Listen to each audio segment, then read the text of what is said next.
The Great Jing Dynasty, the 11th year of Mingguang, on the 9th day of the 4th month.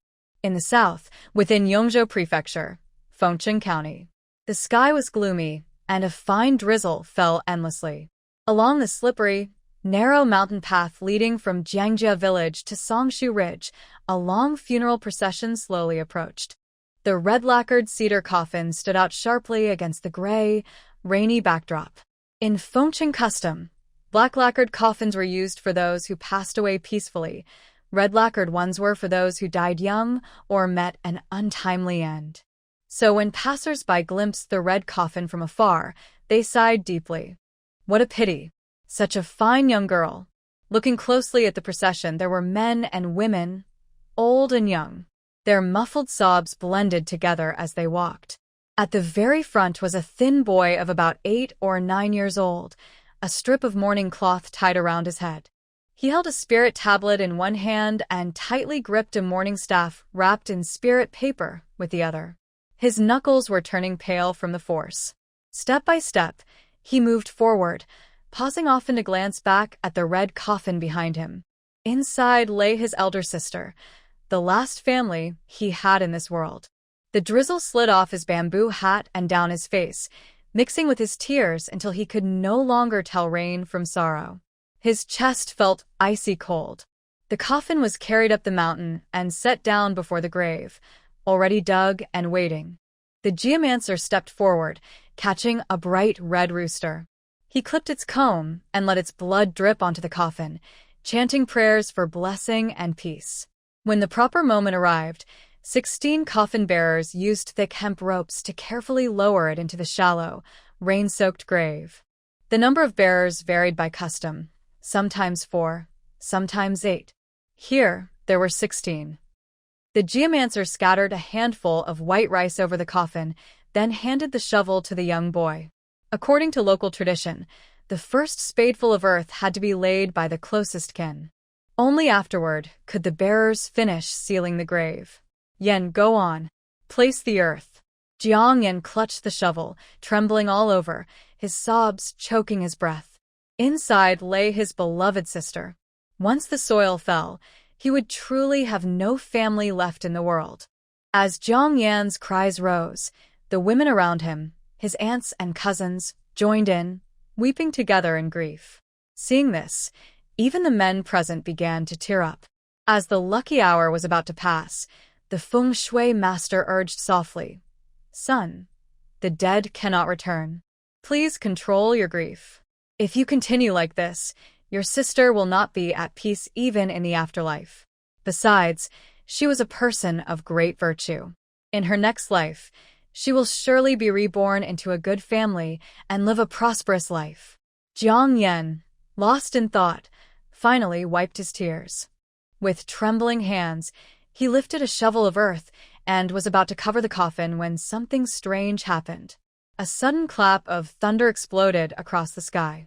The top of a giant pine tree by the grave split apart with a crack. A man shouted, "The tree's been struck by lightning. Move out of the way." Everyone hurried to dodge. But instead of the tree falling, a small white creature, about the size of a hand, dropped heavily onto the red coffin and lay there motionless. The crowd looked at each other in confusion. A young man stepped forward, picked it up, and examined it curiously. "Huh, what is this? It's not a cat and it's not a dog. Its fur is long on the head, and oh, it even has horns. Strange, but kind of pretty. Shame it's so small. It wouldn't even make a decent pot of soup." The small creature, still dizzy from the lightning strike, suddenly realized it was being held by the scruff. Worse, this person was talking about cooking it. At once, it bristled with anger, snapped around, and bit his hand hard. The young man cried out in pain, dropping it immediately, and shouted angrily, "This thing's still alive, and it bites." The white creature landed on the ground, glared at him fiercely, bared its tiny teeth, then leapt back onto the coffin and started hopping up and down. While jumping, it howled urgently toward Jiang Yen. When he still didn't react, it grew more anxious, tugging at his clothes with its paw, trying to pull him closer to the coffin. The young man who had been bitten wanted to grab it again, but the feng shui master suddenly raised a hand to stop him. Wait! At that very moment, a heavy thumping came from inside the coffin. Bang, bang, bang. At first, Jiang Nuan thought his grief was making him hear things. But then, the pounding came again, louder this time. Bang, bang, bang. Along with the muffled cries of help. The anxious roar of the small white creature could also be heard. This time, not only Jiang Nuan but everyone present heard it.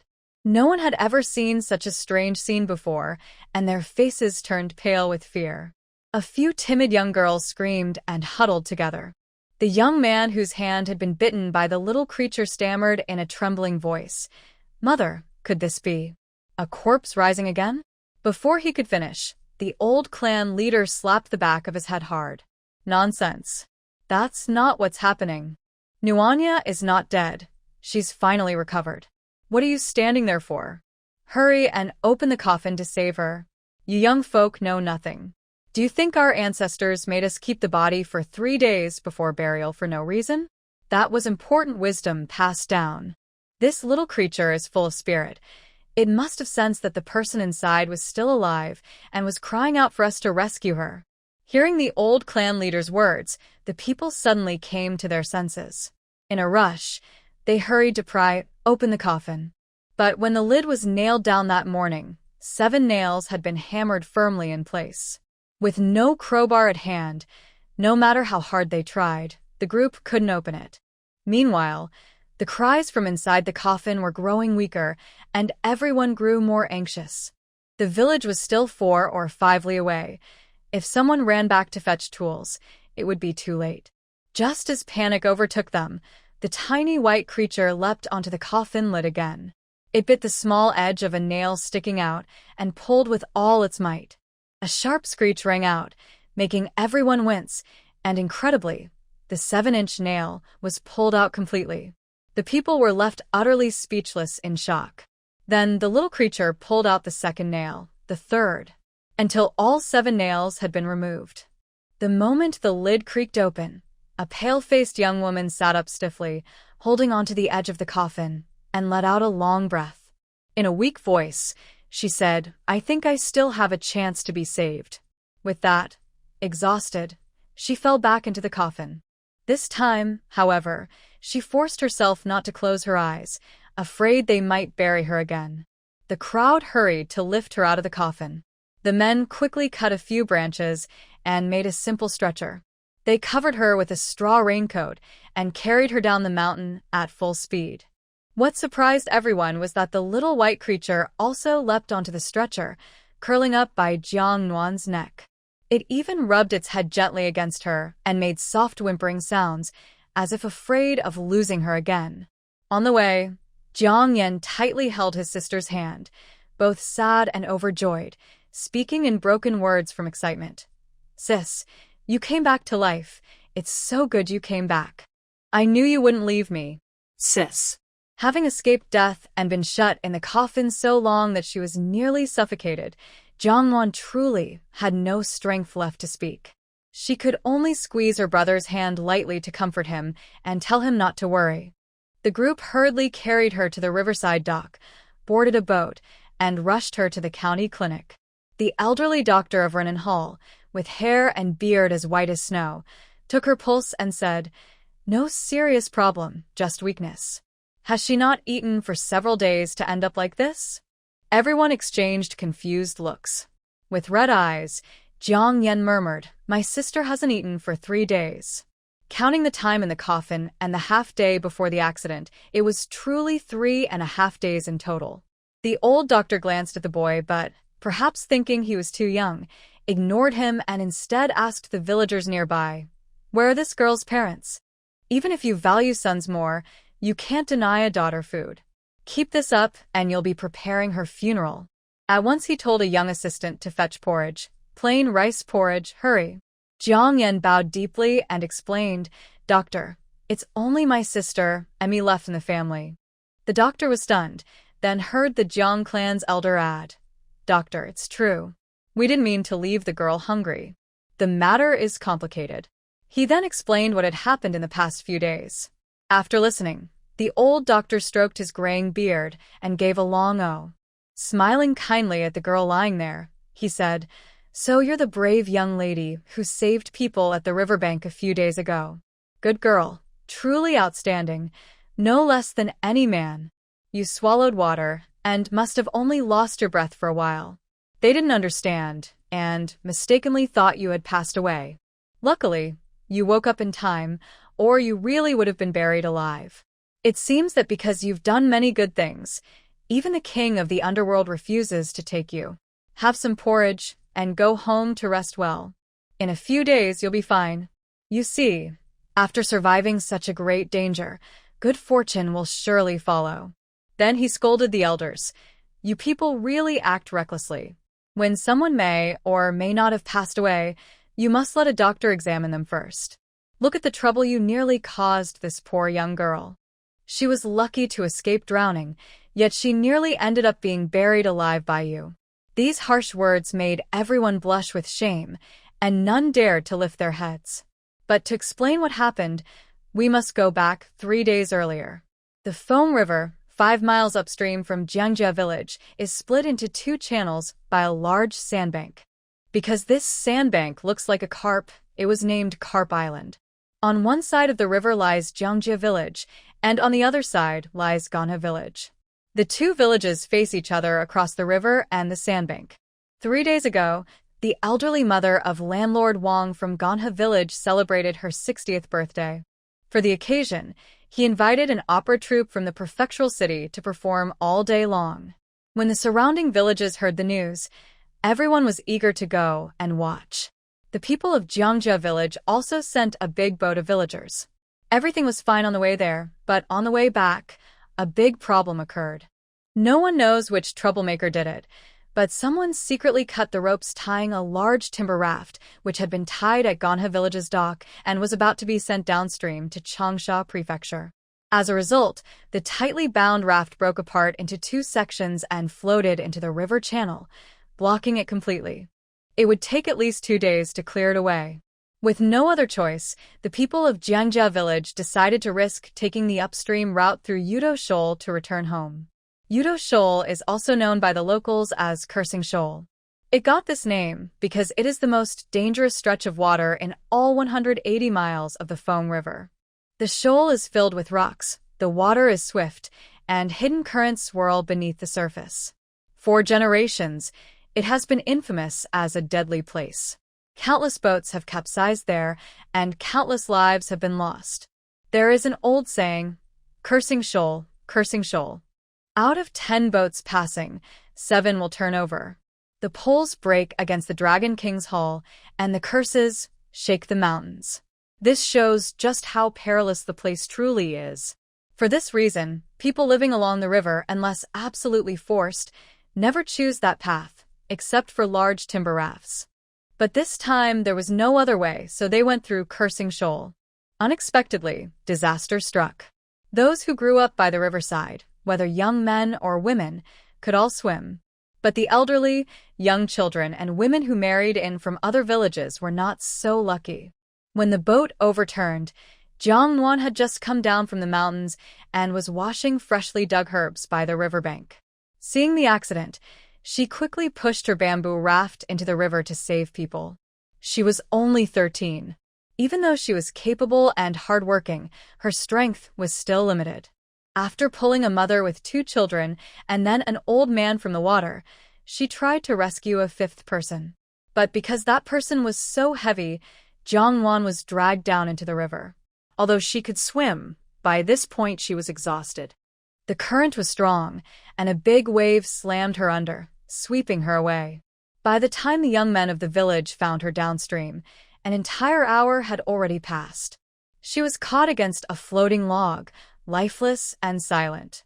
Meanwhile, the heavy woman who had accidentally pulled her under had been rescued safely and was unharmed except for a fright. Jiang Nuan's body was carried back to Jiang village and laid out on the drying ground at the edge of the fields. Everywhere people wept, especially the woman who had dragged her into the water. She cried bitterly and slapped her own face again and again, shouting, "It's all my fault. If not for me, little Nuan would still be alive. Jiang Nuan's younger brother, Jiang Nuan, rushed back from school in the county town when he heard the news. Seeing the sister he had depended on, now lying cold and still, he fainted from grief on the spot. Jiang Nuan had died, but her family was too poor to even afford a coffin. Their father, Jiang Yunxi, who had once been a scholar, had been bedridden with illness for many years. To pay for his treatment, the family had sold everything valuable, even their farmland and a large brick house. They still ended up deep in debt, yet were unable to save him. After their father's passing, Jiang Nuan, though still just a child, went to the mountains to gather herbs and earn money, paying off debts and supporting the household. For over 3 years, she also managed to keep her younger brother in school. Now, the siblings were still living in a simple thatched hut they rented from the village for 200 coins a year. Because of this, the clan elder spoke up. When the old scholar and his wife were alive, they did much to help our clan. Many of you young ones learned to read and write from the 2 scholars, and they never took a single coin from you. Now that Jiang Nuan has lost her life saving people from our clan, we cannot turn our backs and pretend nothing happened. No matter what, the first thing to do is take care of Nuan girl's funeral properly, so she may rest in peace. A man, his eyes red, said, "Clan leader, this is what we should do. Whoever can give money should give money. Whoever can give labor should give labor. Just give the word." His words were met with agreement from everyone, especially the families whose loved ones had been saved by Jiang Nuan. Auntie Peng's father-in-law brought out the coffin he had prepared for himself and handed over 2 strings of coins. The old man wiped his tears and said, "Nuan girl died to save my family. She was so young. Our hearts feel heavy with guilt." Uncle Jiang V invited his father-in-law, who was skilled in geomancy, to choose a good burial place for Jiang Nuan. She was a kind soul. We must let her rest in comfort. Among those rescued were a mother and 2 children from Jiang VII's family. Jiang VII held Jiang Yan's hand and said, "Nuan saved my wife and children. By custom, the children should bow to her and wear mourning. But they caught a cold after falling into the water and are both ill, so they cannot come. No matter what, this child she saved will be cared for by our family from now on. As long as we have food, he will never go hungry." Another rescued person, Old Lady Ninth, went through her bottom chest at night and brought out her best dowry cloth, making a set of new clothes for Jiang Nuan. Crying with her daughter-in-law, she dressed Jiang Nuan carefully. Our Nuan was so beautiful. Now she is going to see her parents in the afterlife. She cannot go untidy. She must leave looking proper. The young girls who were close friends with Jiang Nuan all wept as they sent tokens, hand-embroidered handkerchiefs, little pouches, and such. Others in the clan also contributed according to what they could, money, grain, or labor, soon raising more than 3 taels of silver. With this money, Jiang Nuan could be given an honorable burial. The clan leader and elders decided. Part would be used for the funeral feasts, and another part would invite 2 Taoist priests from a nearby temple to perform rites of passage for Jiang Nuan. When the Taoist priests heard that she had died saving others, they were moved. They said she had gained great virtue, and so they only accepted 1 large coin as their ritual fee.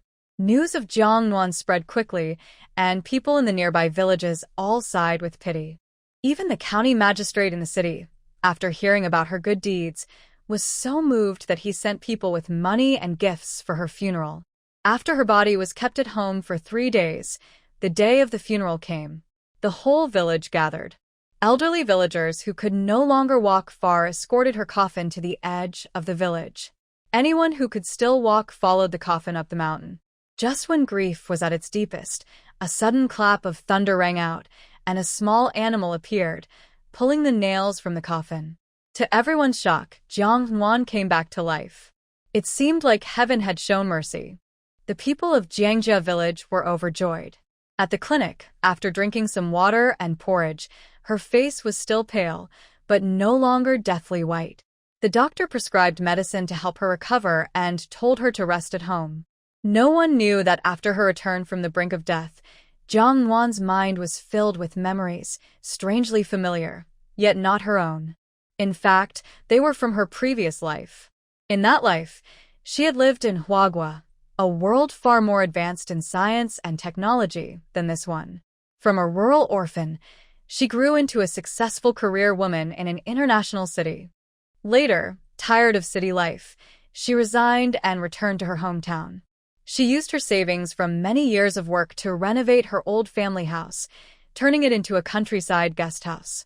But just days after the renovation was finished, while driving into the city to buy supplies, she swerved suddenly to avoid a huge animal that appeared in the middle of the road. Her car lost control, plunged over 20 meters down a roadside embankment, and she died instantly. Now, after nearly drowning in this world, those memories returned. Yet, curiously, she could not remember how she was reborn here, nor anything from her infancy. Jiang Nuan didn't know whether to laugh or cry. At least now, she understood why her birth family might have abandoned her. Her adoptive father, Jiang Xiuzai, had told her the truth the day before he passed away. He even urged her to use a keepsake to search for her biological parents. But to Jiang Nuan, since her earliest memories, the people who raised and loved her were the Jiang family. They were her true family. Whether she found her birth parents or not no longer mattered. Besides, that so-called keepsake was nothing more than an old, broken wash basin. For now, her most important duty was to raise her younger brother, Jiang Yan, and support him through his studies. But then again, what exactly was this little white creature curled up against her neck? It didn't look like a cat or a dog, with its long silken fur and antler-like horns. Yet it had incredible strength. Was it some kind of mutation? Suddenly, a loud, furious voice rang in her mind. "You're the one that's strange. I'm the divine beast by Zhe. Baisha. You mortals really have no knowledge at all." Jiang Nuan almost screamed in shock, but barely managed to hold it in.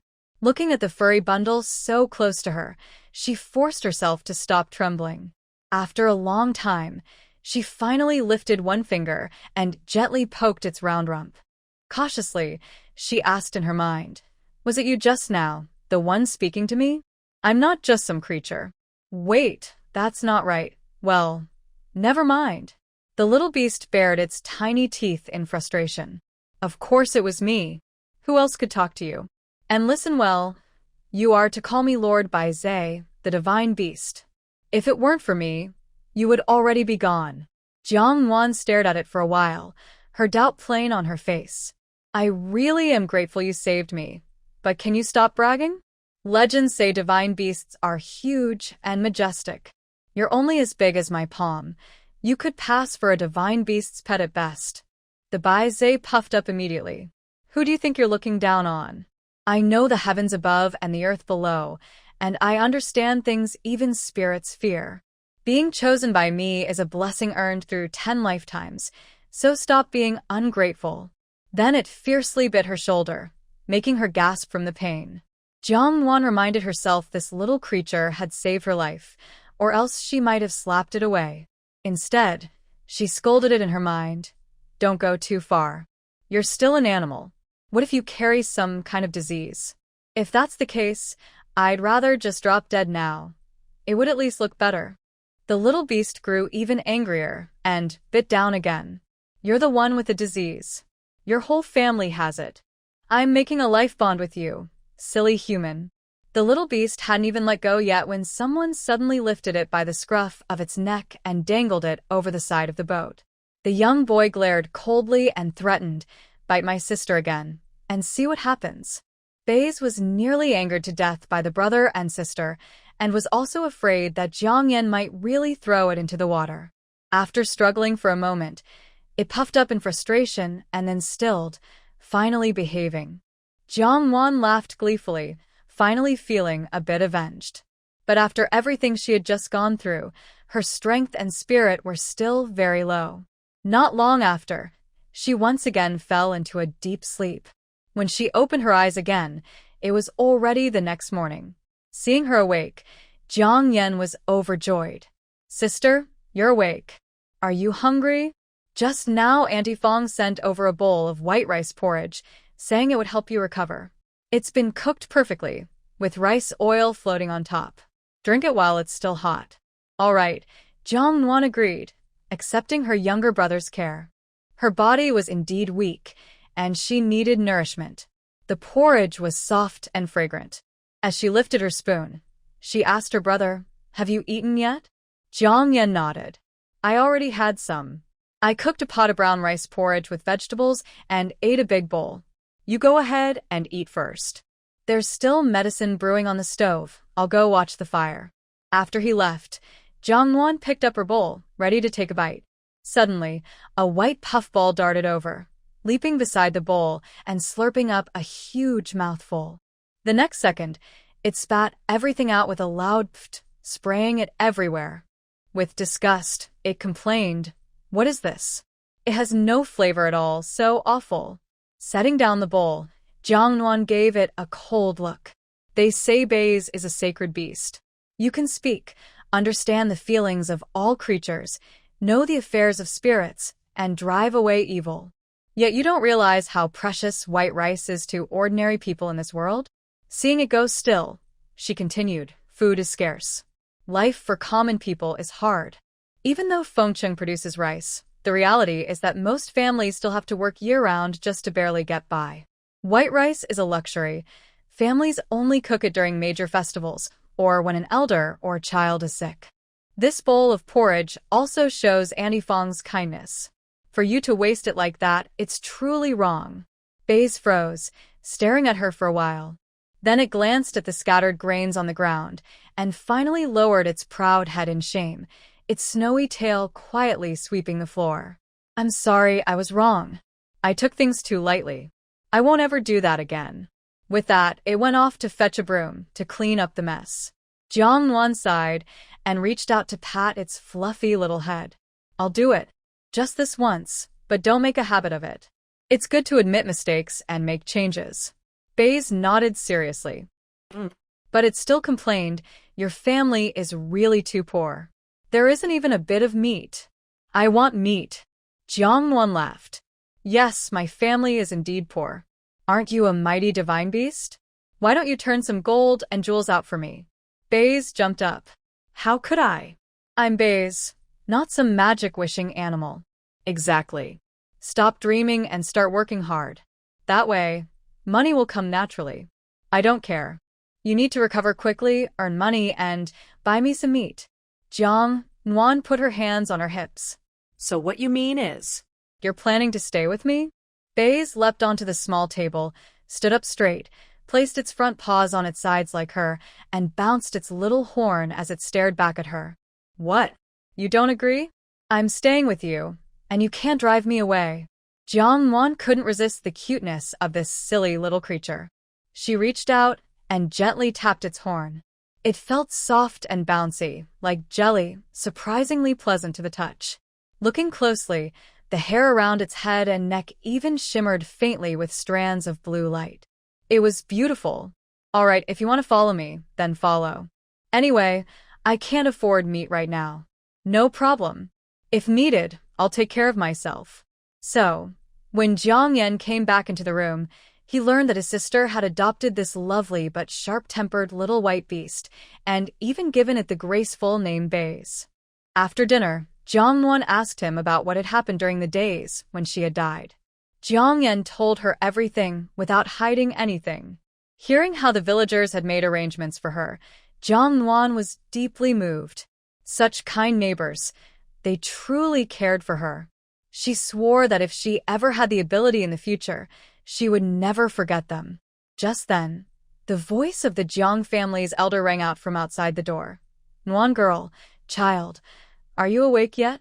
In Fengcheng County, people had many affectionate names for daughters: Nuniang, Nuzi, Yatu, or Guzi, each meaning an unmarried young woman. For boys, older ones were often called Haoxingzi, while younger ones were affectionately called Naizai. "Get up, Grandpa. Please come in." The old clan leader walked in holding a plump hen with its wings and feet tied. As soon as he entered, he tossed the chicken to Jiang Yan. "Here, take it. "Kill it and make soup for your sister." The siblings quickly tried to refuse. These days, even the clan leader's household wasn't well off, and the chicken was likely kept for laying eggs. The old man glared at them. I'm giving it to you, so just keep it. That girl has suffered a great deal. If she doesn't recover properly, how can that be right? After scolding, he suddenly softened his expression and asked Jiang Nuan kindly, Girl, are you feeling better now? Thank you for your concern, elder. I'm much better, and in a couple of days I'll be able to go up the mountain again. That's good, that's good. Jiang Yan took the hen to the backyard, washed his hands, brewed some strong tea with big leaves, and served it. They all sat together to drink tea and chat. Jiang Nuan then brought up matters relating to her funeral. I heard that everyone contributed money for me. I really don't deserve such kindness. Now that I've recovered, if there's any money left, please help me return it to each household. Even a little is good. After all, every family's life is hard these days. Also, may I have a copy of the list of people who gave things so that I can remember their kindness? The clan leader thought for a while and nodded. Yes, there was indeed some money left over from the arrangements a few days ago. We'll do as you say. Jiang Nuan continued, and about that coffin. Before she finished, the old man interrupted. Don't worry about the coffin. Just yesterday, Jiang Dashui, your Aunt Peng's father-in-law, spoke with me. It was a new coffin, and it's a shame to waste it. He said they'll repaint it and keep it until his own time comes. He even said you must have great fortune, since you rested in it. Perhaps it will bring even more blessings to his descendants in the future. Jiang Nuan. Not long after the clan leader left, other aunts, neighbors, and close friends started dropping by to visit. Everyone who came brought something, a hidden egg, a bundle of fresh vegetables, or a basket with rice balls. No one came empty-handed. Jiang Nuan could not refuse such sincere care from her neighbors and could only accept their gifts gratefully, keeping their kindness in her heart. Bai Zhe had once said it wanted to earn its own food, and Jiang Nuan had thought it was only joking. By noon, it actually dragged back a fat rabbit twice its own size. The little creature threw the rabbit onto the ground, wagging its tail proudly, like a feather duster. With its head held high, it said smugly, Here, cook this. Make sure it tastes good. Jiang Nuan twitched her lips, then replied in a dramatic tone, Yes, thank you, mighty spirit beast. I'll prepare it right away. When Jiang Yan heard that the great rabbit was dragged back by the bays, he found it hard to believe. But then he thought, since it could easily pull out coffin nails buried deep in wood, carrying a rabbit wasn't much of a challenge. Jiang Yan's cooking skills were average, but with Jiang Nuan guiding him, the braised rabbit meat turned out quite tasty. The two people and the one beast finished off the entire pot without leaving a scrap. After eating its fill, the creature flopped down beside Jiang Nuan's pillow. Before long, it was snoring loudly, completely carefree. News of Jiang Nuan's return from death spread quickly. Everyone who heard about it was astonished. Some said it was thanks to her ancestors' protection, others said it was heaven's blessing, and still others claimed that good people always have good fortune. No matter how it was explained, it was undeniably a good thing. Even the old clan leader went specially to the county office to return the funeral money that the magistrate had sent. The magistrate himself asked if the rumor was true. After hearing confirmation, the magistrate was amazed as well. Not only did he refuse to take the money back, but he also rewarded Jiang Nuan with 2 taels of silver, praising her for her selfless bravery. The clan leader brought the silver back to Jiang Nuan, but she didn't keep it. Instead, she gave it all to him to settle the accounts of the families who had contributed earlier. After the debts were cleared, there was still 1 tael of silver and 300 coins left. Combining this with her own small savings, Jiang Nuan counted carefully. She now had 1 tael and 761 large coins in total. But the day to pay the study fee was only half a month away. She had to work hard to earn more. The fee alone required 800 coins, not including the cost of paper, brushes, and ink. In those times, a household of 8 people only spent 3 to 4 taels of silver a year. To support 1 scholar in the family was like raising a beast that consumed endless gold. Worse still, this gold-eating beast might not necessarily bring any returns. No wonder there were so few scholars in that era. Fortunately, a few days before her accident, She had already paid off the last debt at home. Otherwise, life would have been even harder. After resting at home for 2 days, Jiang Nuan sent Jiang Yan back to his school in town. She was already much better, and there was no need for him to put aside his studies just to stay with her. After another 3 days at home, she could no longer sit still. At dawn that day, she pulled open the door, placed a hatchet, a small hoe for herbs, and 2 rough rice and vegetable dumplings into her basket. With a swing onto her back, she set out for the mountain. Of course, on her shoulder sat Bai Zhe. Wherever Jiang Nuan went, this little one followed, never leaving her side except when she went to the restroom. What did mountain gathering mean? It meant going deep into the mountains to collect whatever nature offered. Herbs, wild mushrooms, fruit, or even small game, anything useful she would take. And if she couldn't find anything valuable, she would at least chop some firewood and carry it home. She never returned empty-handed. Though only separated by a river, Jiang family village was mostly on flat land, with only small hills and low slopes. To gather good things, she needed to cross to the deeper mountains on the opposite side.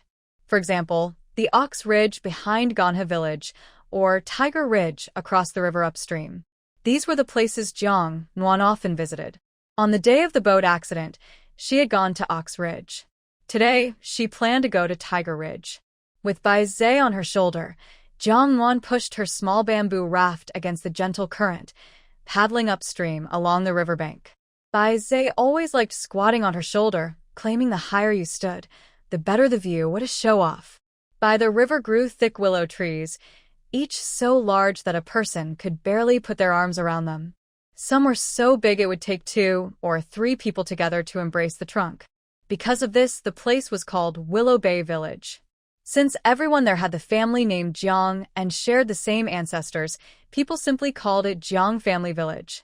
Over time, the original name was forgotten, and outsiders only knew it as Jiang Family Village. Half an hour later, the raft reached Jihe Village, located upstream from Ganha Village. By chance, she saw the old ferryman coming with his long bamboo pole to start work. The old man recognized Jiang Nuan and greeted her cheerfully. "Girl, you've recovered, haven't you?" Jiang Nuan knew the old man must have heard about her coming back to life, so she answered with a smile. "Thanks to everyone's good wishes, I've recovered." "That's good. If you survive hardship, good fortune will surely follow. Your blessings are yet to come. Thank you for your kind words. When I make money in the future, I'll surely invite you for a drink." "Haha, I'll hold you to that," the old boatman reminded her. Now that the weather is warm, there are snakes, poisonous bugs, and wild animals in the mountains. Be careful when you go gathering plants. Don't go too deep into the mountains. There are tigers, leopards, and wild boars there, and meeting one could cost you your life. "I'll remember. Thank you for the reminder." After thanking him, Jiang Nuan tied up her bamboo raft, carried her basket, and walked along the riverbank. She cut a sturdy wooden stick with her knife, more than a meter long, and then turned onto the mountain trail. Fengcheng was full of mountains, and naturally full of snakes too, many of them venomous. Golden ring snakes, silver ring snakes, pit vipers, cobras, green bamboo snakes, all could be found. As she walked, Jiang Nuan used the stick to rustle through the grass to scare away snakes, avoiding bites. Even so, she still happened to see 2 black snakes coiled together, busy with their natural life.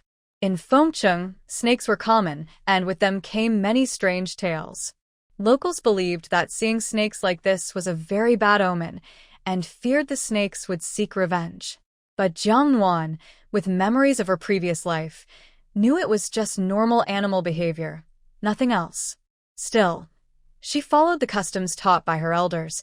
She placed a rock under a big tree by the roadside and softly recited the mountain charm, "I walk my road, you keep to your own." This stone marks the spot. If grass dies, blame the tree. If the tree dies, blame the stone. None of this is my concern. Once finished, she left quickly. Bai Zhe watched and covered his mouth with a hoof, laughing. "You actually believe that?" Jiang Nuan replied while walking, "It's not about belief. It's about respect for the mountain." As she went on, she used her knife to carve off tree bark from the roadside trees, marking her path so she wouldn't get lost.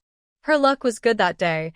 She dug up many valuable herbs, including Paris polyphylla, used for treating snake bites, and several others for rheumatism. Baze asked her, "Why are you picking all these strange plants? You can't even eat them." Jiang Nuan kept working while replying, "These are herbs. I can sell them, and they can be used for medicine." "Sell them?" Baze's big round eyes lit up instantly. "Does that mean with the money, we can buy tasty meat?" "Of course. Why else would I gather them?" She glanced at the basket and sighed. "These are just common herbs. They can earn some money, but not enough for us to eat meat every day. If only we could find some more valuable ones." "Valuable herbs? What kind?" "For example, lingzhi or ginseng." "But ginseng only grows in the north. Around here, we only have lingzhi. Besides that, things like Cotinopsis and Gastrodia are also good." Hearing this, Baze didn't answer. Instead, it pressed its horn against a nearby tree trunk in a strange way. Jiang Nuan was about to ask what it was doing when Baze suddenly lifted its head and said, "I know what lingzhi looks like. Come with me." Her eyes lit up. Without a doubt, she quickly followed. The little creature hopped ahead, leading the way. After a short walk, it stopped beneath an ancient tree. At its roots, 3 red lingzhi mushrooms were growing. Though not large, they were still worth a good amount. Overjoyed, Jiang Nuan ruffled Baze's small head. "I'll sell these and make braised meat for you." She carefully gathered the lingzhi, wrapped them in moss, and placed them in her basket. After crossing a mountain hollow, Jiang Nuan found a wild mulberry grove. On several old trees, she managed to harvest over 10 clusters of sanghuang mushrooms. This time, she had discovered them herself, without Baze's help.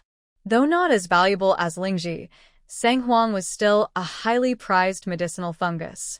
Looking at her basket, Jiang Nuan felt truly delighted. Noticing that the sun was already high overhead, she decided not to linger. After eating 2 simple rice and vegetable balls with mountain spring water, she packed up and prepared to head downhill with Baze. On the way, she unexpectedly found a large rock beehive hanging on a hidden cliffside. The honeycombs were sealed with a white wax cap, and just seeing them made Jiang Nuan's mouth water. Such a huge beehive, with countless busy bees flying in and out. Oh my, if she could harvest it, how much honey would there be? She carefully examined the cliff wall and found that it wasn't too high, at most around 30 feet. Climbing straight up from the bottom was impossible, but if she went around from the side, climbed up, and then lowered a rope, it shouldn't be a problem, as long as she prepared proper protection. Otherwise, if the bees attacked, it would be no small matter. One careless step could bring disaster. After coming down the mountain, she didn't go home. Instead, she let her bamboo raft drift downstream to the county town and went straight to the old shop she often visited, whose herbal and mountain goods. When she came out, her basket was empty, but at the bottom was a large bundle of money. Each lingzhi mushroom sold for 15 taels of silver. With 3 mushrooms, that was 45 taels. She also sold sanghuang for 17 taels, and other herbs added up to a little over 1 tael.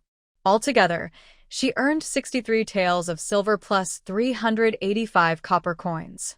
This was the most she had ever earned from gathering herbs in the mountains, an incredible sum. Jiang Nuan asked for a 50 taels silver note, while the rest was given in cash. The basket felt heavy with the money, and the weight filled her with joy. Leaving the shop, Jiang Nuan's eyes curved with delight. Hugging Baze, she gave him several excited kisses. "Thank you, little Z's. I promised, so today I'll treat you to braised pork." Passing by a butcher's stall, she bought 2 big meaty bones, a piece of pork belly, and a chunk of fatty pork. She planned to use the bones to cook soup with dried mushrooms from a few days ago, braise the pork belly, and render oil from the fatty pork. It was a pity it wasn't morning, otherwise she might have been able to buy fresh suet. All these cost her 87 copper coins. After that, Jiang Nuan bought 5 jean of salt, at 20 coins per jean, totaling 100 coins.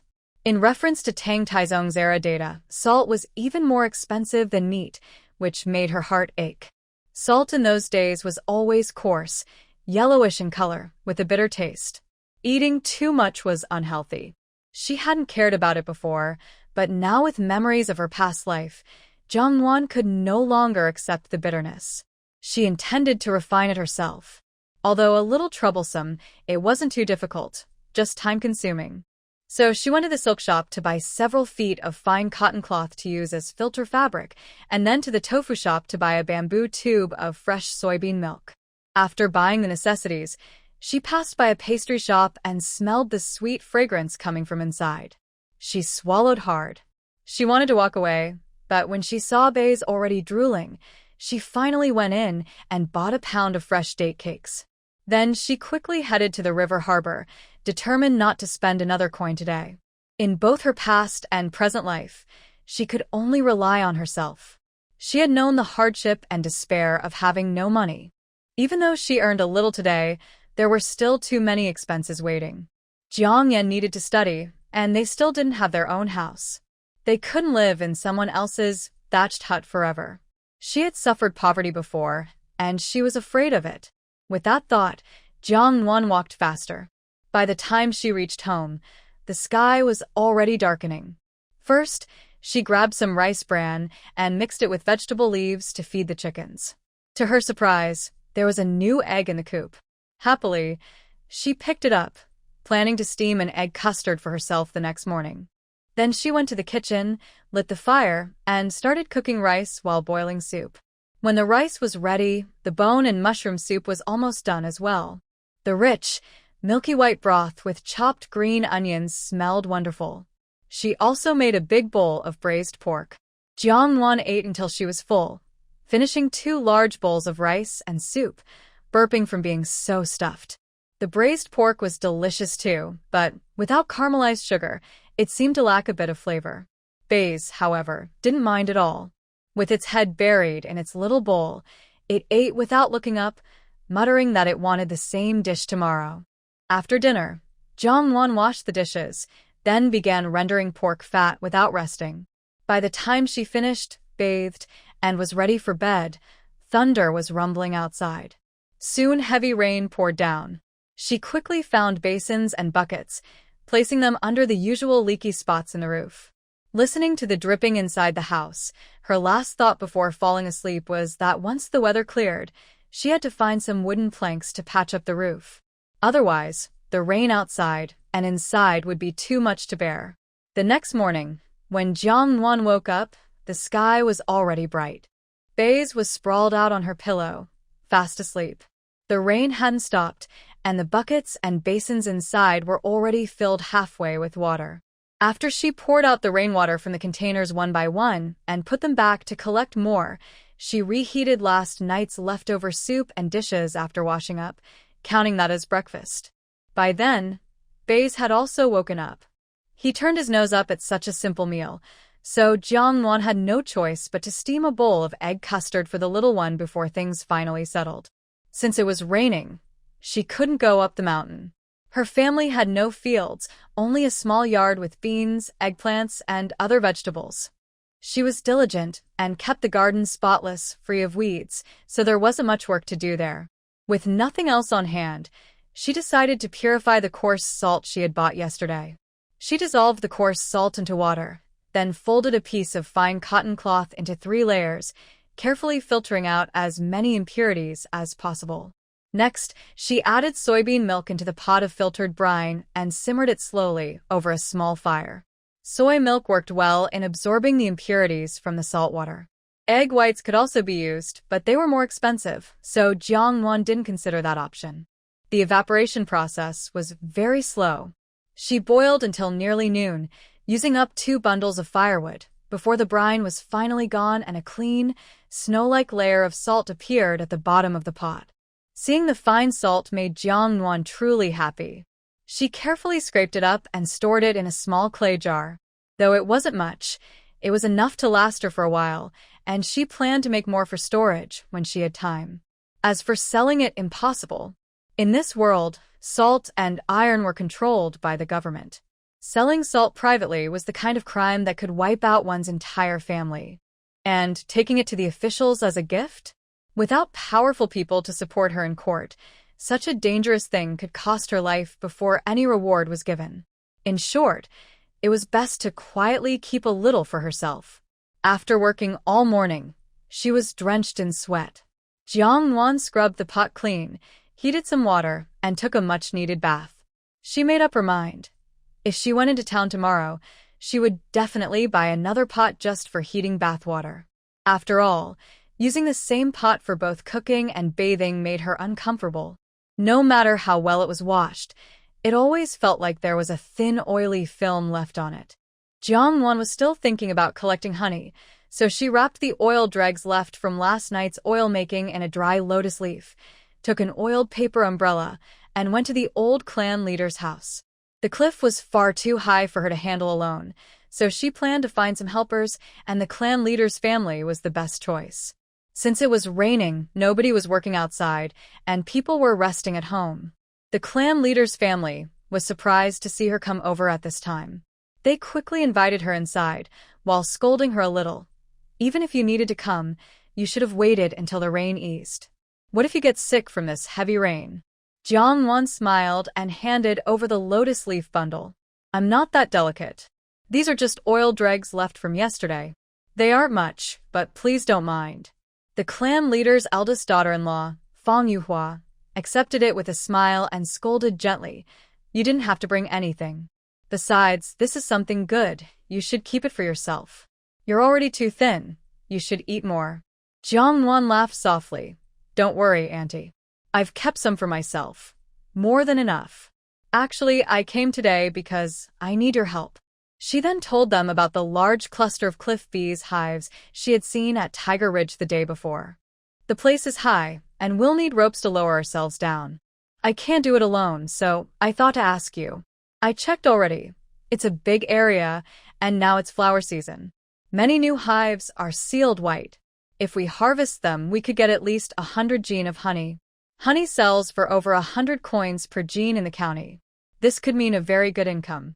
Hearing this, the clan leader's eldest son Jiang Nuan and second son Jiang Wu were thrilled. That really sounds great. But, as you said, it's a large patch on a steep cliff. Getting the honey without harming the bees or ourselves won't be easy. With just 2 or 3 people, it's impossible. At least 5 are needed. 2 up top holding the ropes, 2 harvesting, and 1 waiting at the bottom to receive it. Unfortunately, our third brother is away on a trip. I think we should call your 5th uncle Jiang and the eldest son of your aunt's family to join us. What do you say? That's fine with me. I'll go along with whatever you decide. Jiang Wu immediately put on a raincoat and went to call the 2 families. Uncle Jiang Wu was the clan uncle who, when Jiang Nuan had a death scare, invited her father-in-law to check the site of her resting place. Aunt Fat was the woman who, during the boat accident, accidentally pulled Jiang Nuan into the water. Although a bit plump, she was very kind. Her husband was even younger than Jiang Nuan's father, but since he married early, his eldest son was already several years older than Jiang Nuan. Now 18, the young man was full of energy, like a tall pine. The 2 of them hurried through the rain to the elder clan leader's house. When they heard there might be a chance to make good money, they agreed right away. They only waited for the weather to clear so they could set out on their fortune-seeking journey. The rain lasted a day and a half, and not until the 3rd day did the skies finally clear. Of course, no one stayed idle during those rainy days. They spent the time preparing tools for honey gathering. Strong ropes, wooden buckets for honey, thick netted hoods against bees, sturdy pigskin gloves, sharp knives for cutting honeycomb, and pine torches were all made ready. On the morning of April 17th, the group loaded their things, pushed a boat upstream, and headed toward Tiger Ridge. Jiang Nuan led the way, with Bai Zhe perched on her shoulder. This little creature was proud and aloof, ignoring everyone's attempts to tease it, sometimes even baring its teeth if pushed too far. Still, everyone liked it, praising its cleverness. No wonder. Its beautiful appearance was so deceptive that no one could truly dislike it. People always treat pretty things with extra fondness. It didn't take long for the group to locate the cliff where wild bees had built their hives. Looking up at the rows of dense honeycombs and the buzzing bees swarming around them, everyone was stunned. Jiang Wu couldn't help shouting, "Heavens above, so many! Imagine how much honey this will bring us." How could no one have found such a huge hive before? Today is surely our lucky day. Jiang Nuan chuckled. Enough staring, let's get to work. The group then followed the plan they had agreed on, working together. Jiang Wu and Uncle Jiang Wu, being strongest, climbed above to hold the ropes. Jiang Nuan and Aunt Fat's eldest son took turns descending the cliff to collect honey, while Jiang Nuan stayed below to switch out the buckets. At first, she wanted to climb the cliff herself, but the elders all refused. Just thinking of letting us share this good fortune is already the greatest gift you could give us. How could we ever let a young girl risk dangling from such a high place? Absolutely not. Otherwise, once we're back home, the clan elder will break our legs. Since they were so firm, Jiang Nuan had no choice but to give in. Everyone put on protective gear, tied up their collars, cuffs, and pant legs tightly to prevent bees from slipping in and stinging them. Then Jiang Wu and fifth Uncle Jiang tied one end of the rope to a big tree. Their job was to slowly lower people and buckets down the cliff. They lit torches made of pine branches mixed with pine resin. The flames were small, but the smoke was thick, perfect for driving away bees. Since bees fear smoke, once most of them were gone, the person on the rope could start cutting away the honeycombs. The darker combs were old and contained fewer honey stores, mostly filled with larvae. Only the fresh combs covered with a thin white layer of wax were what they wanted. These were full of honey and quite heavy. Surrounded by bees, Jiang Nuan quickly gathered combs, grinning from ear to ear. To him, this wasn't just honey, it was shining silver. Once a bucket was filled, it was lowered down, and an empty one pulled back up. If one person got tired, another took their place. The 5 of them worked all morning without stopping. By the time the honeycombs on the cliff were all harvested, all 5 buckets were brimming, and everyone was exhausted. After climbing down, they once again lit torches and smoked the filled buckets to get rid of any remaining bees. Then they sealed the buckets tightly with freshly cut wild banana leaves, each person carrying one down the mountain. Afraid the bees might follow the scent, they dared not rest for long. Only when they were completely worn out did they pause for a few breaths before pushing themselves onward. After crossing 2 ridges, they finally dared to rest by a stream, drink some water, and eat a little food. Even though they had taken strict precautions, each of them still ended up with a few stings. Jiang Nuan was no exception. Unfortunately, she was stung right on the left side of her forehead, and a big swollen lump quickly appeared. Even though she had already pulled the stinger out, it still itched and hurt, shining like a strange peach. Her left eyelid swelled too, though luckily, she could still manage to see the road. She wasn't a doctor and couldn't write prescriptions, but after years of gathering herbs, she knew a little about their uses. So when everyone stopped to rest, she spotted some purple-flowered herbs, dandelions, and honeysuckle by the stream. She quickly picked a handful, washed them clean, and pounded them into a paste with a stone. She spread some on her forehead and shared the rest with the others. Whether it worked or not was uncertain, but at least it gave them peace of mind. After eating, they set off again. By the time they reached the riverbank, it was already afternoon. No one dared to waste time. They paddled the boat straight into town. The 5 of them entered the county town with swollen faces of every shape, carrying their baskets. Along the way, they drew curious stares and laughter. At the same time, people guessed they had gotten something valuable, and those who weren't short of money quickly gathered around. Fengcheng County, though only medium-sized, was rich in resources, so wealthy families were many. As soon as the group brought out their honey, the rich households and merchants scrambled to buy it. Honey was especially treasured because the great Jing dynasty had not yet discovered sugar extraction. Sweetness was limited to natural honey or grain syrups, which weren't very sweet. Compared to that, honey was not only sweeter but also nourishing, making it a true delicacy. Since no one had begun proper beekeeping, getting honey required both luck and courage. All this made honey precious, its price high, and often it couldn't even be bought with money. They had brought back 5 loads of honeycomb, weighing 388 jin in total. At 120 copper coins per jin, every bit was sold out in less than half an hour, barrels and all. With their heavy purses, the 5 of them floated out of the city in a daze, hardly believing what had just happened. Back home, Jiang Nuan counted everything they had earned these past days. To her surprise, her savings had already reached 74 taels. This amount of money was considered a fortune in the countryside. Jiang Nuan decided that once she saved up 100 taels, she would build a new house. Staying in someone else's home for so long wasn't a proper solution. Perhaps it was because her body recovered well, or because the herbs she used during the day were effective. By evening, the swelling on her forehead had gone down, and even the puffiness around her eyes had faded a lot.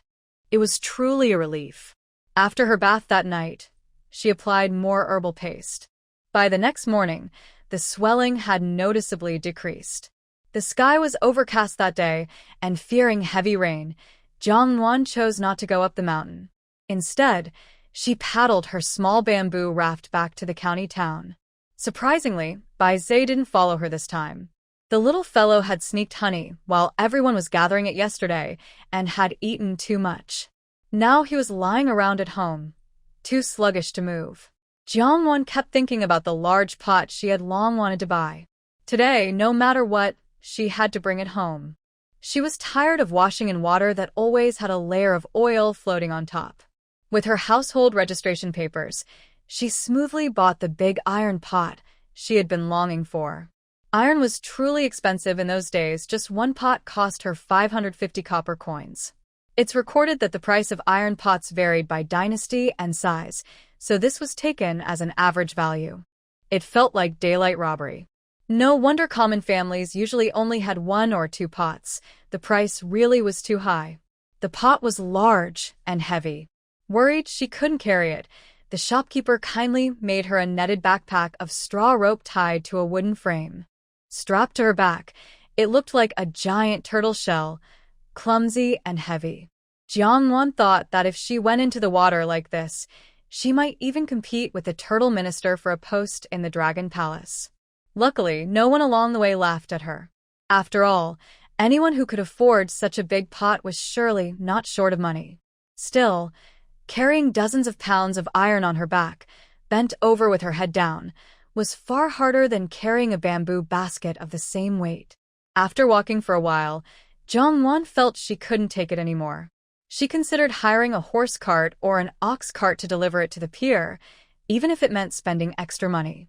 Just as this thought crossed her mind, she heard hurried hoofbeats and the rumbling of wheels behind her. Someone was shouting anxiously, "Clear the way! Quick, clear the way! The horses are startled, move!" Jiang Nuan's heart skipped a beat. Instinctively, she wanted to move aside, but with a huge pot on her back, she simply couldn't move fast enough. Before she could move to the side of the street, she was suddenly hit and thrown into the air along with the big pot in her arms, as the crowd gasped in shock. A loud crash followed, and Jiang Nuan landed heavily on her back, with the iron pot shattering into several pieces on the ground. Her head buzzed painfully, and it took her a while to come back to her senses. What on earth? I just got hit by a carriage? She muttered angrily in her heart. What kind of terrible luck is this? I only went out to buy a pot, and I still got run over. Should have checked the almanac before going out today. 2 kind older women hurried over to help her up. "Young lady, are you all right?" Jiang Nuan rubbed her aching ribs and grimaced. "It's fine. Nothing seems broken." Actually, she also hurt elsewhere, but she was too embarrassed to touch it in front of so many people. After the carriage ran into her, it went forward a little before finally stopping. The onlookers angrily scolded the black-clad driver. "How can you drive like this? You could kill someone dashing through the street." The man wiped imaginary sweat from his forehead and quickly apologized. "I'm sorry, really sorry. Something unexpected happened just now. The horse got startled and lost control. Don't just talk to us. Go check on the young lady. Look how badly she's hurt. You even broke her pot." Someone shouted. To his credit, the man still had some conscience. He moved the carriage aside at once and hurried to Jiang Nuan to apologize. "Miss, I'm sorry. How much do you want as compensation? Just say a number." Jiang Nuan had been ready to scold him, but those words were swallowed back instantly. She raised 2 fingers. 2. 20 taels? All right. The man decisively pulled out his pouch, took out 2 shining silver ingots of 10 taels each, and pressed them into her hands. There was a reason for what happened today, but it's still my fault. Sorry again, but I must leave now. With a respectful bow, he turned and quickly drove away. Jiang Nuan looked at the departing carriage, then at the silver in her hand. Her bright eyes blinked in astonishment. Actually, I only meant to ask for 2 taels. After thanking the 2 women who helped her, she gathered the broken pot pieces, tied them together with rope, and carried them back to the blacksmith shop. Boss, do you still have that kind of big iron pot I just bought? The shopkeeper saw her and was surprised. Hey, young lady, didn't you just buy one and leave? Why are you back again? Jiang Nuan didn't answer. She just tossed the pile of broken iron in front of the furnace. It's here. The shopkeeper twitched his mouth. What? What happened to it? Jiang Nuan spoke honestly. On the way, it got hit by a cart. The shopkeeper was speechless. Well, that's really something. Jiang Nuan bought another pot, the same as before. The pile of scrap iron was worth 200 coins, which made carrying it back at least somewhat worthwhile. This time, she had no intention of carrying the new pot all the way to the docks herself. After leaving the alley where the blacksmith shop was, she planned to hire a cart. Just then, she saw a young man in work clothes leading an empty ox cart down the road. The man had just dealt with an old rival and was in a cheerful mood, humming as he walked, when the young girl suddenly called out to him. Big brother, could you stop for a moment? How much would you charge to take this cart to the riverside dock? The man froze, surprised that someone thought he was renting out his cart. But when he saw the pretty girl carrying a huge pot that looked like a turtle shell, he couldn't help but laugh. He stopped and teased her. My cart isn't for rent. I only sell, then forget it. Jiang Nuan thought. Even without owning a cow herself, she knew that with such a strong water buffalo and cart together, the price had to be at least 8 or 9 taels of silver, if not more. She had no budget for that. 5 taels of silver. Cow and cart together. Want it or not? 5 taels of silver? Jiang Nuan raised her brows. That's really cheap. But I don't dare buy it. The price was half the market rate.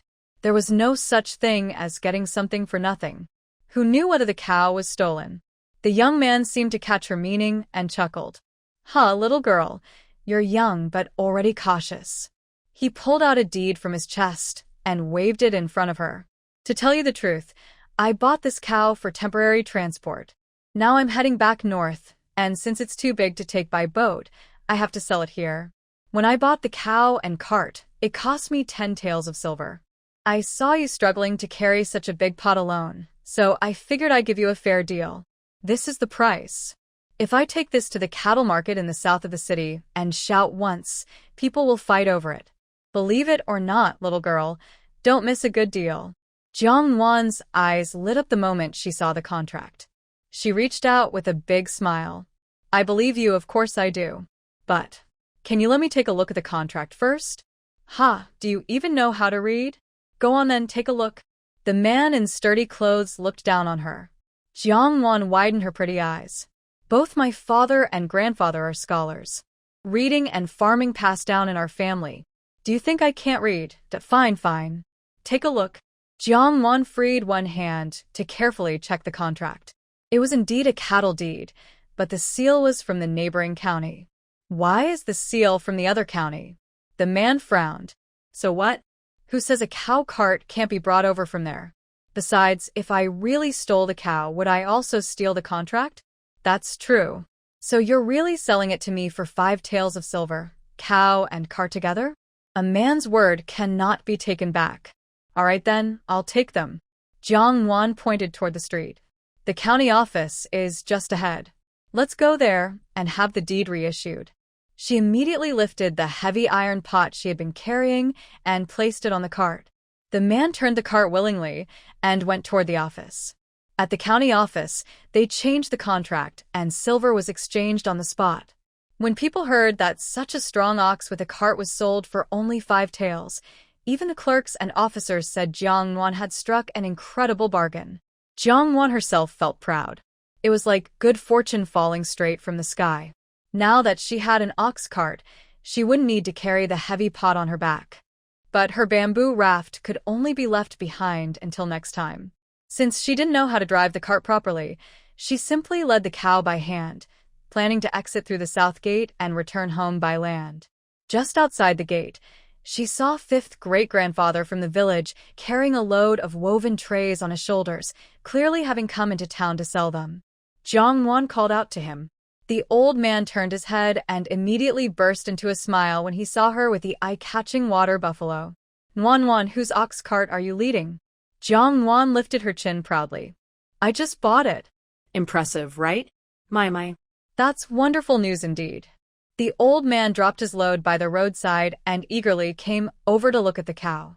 First, he opened the cow's mouth to check its teeth, then walked around it, patting its legs and back. Finally, he said, "This cow is really good. From the looks of it, about 3.5 years old. Just an adult. Perfect for hard work. If cared for well, it could work for more than 10 years. Such a fine cow surely isn't cheap. How much did you pay for it?" Jiang Nuan didn't hide the truth. I bought it for 5 taels of silver. The old man didn't believe her. His eyes widened as he said, "Don't try to fool me. I know the market well. A cow and cart this good is worth at least 10 taels of silver. 5 taels? Impossible. It's true, I wouldn't dare fool you." The seller was from out of town, in a hurry to take a boat ride and thought the cow was troublesome, so he sold it to me at half price. Cow and cart together, only 5 taels of silver. On hearing this, the old man was filled with envy. "Oh my, you've had such luck. Something worth 10 taels, and you got it for 5. That's fortune smiling on you. Why don't I ever come across opportunities like this?" Jiang Nuan asked, "Do you know how to drive an ox cart?" The elder, old Wu, immediately puffed up with pride. "You've asked the right person. When I was young, I worked at the city's carriage yard for more than 10 years. I can assure you, in these villages for miles around, no one is better with livestock and carts than me."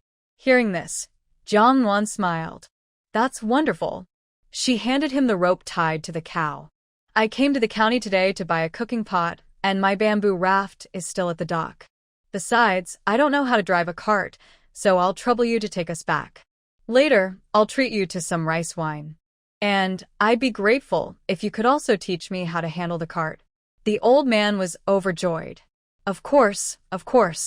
I thought I'd have to walk back home today, but thanks to you, I can sit in the cart instead." Since the conversation was going so well, Jiang Nuan asked another question. "If you came to town to sell winnowing baskets, why didn't you use a raft too?" Old Wu shook his head. "That won't do anymore. I'm old now. It's easy enough to float downstream when coming here, but going back against the current is another story.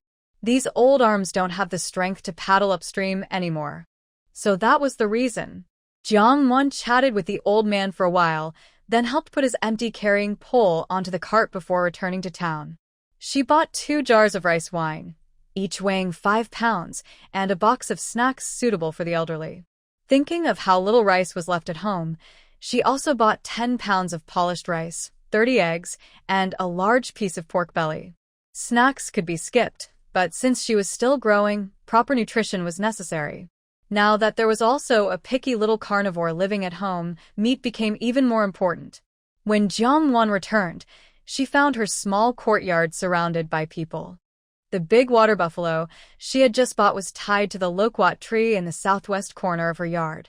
In front of it was a pile of fresh, green grass, and the buffalo was happily eating. The cart had already been unhitched and was leaning against the west wall. Everyone crowded around the buffalo and the cart, commenting on how strong the animal was and how much land it would be able to plow. Jiang Nuan even heard the clan elder saying that this buffalo was far better than the old one at his own home. The commotion was no less than what would happen in later times if someone in a remote village brought home a luxury car. When they saw her return, everyone smiled and greeted her. "Nuan is back. You've really made something of yourself, buying such a big buffalo." She laughed and replied, "Haha, I've just been lucky. The other day I sold some honey and made a bit of money. Only by chance was I able to buy this buffalo. Otherwise, I would never have even dreamed of it."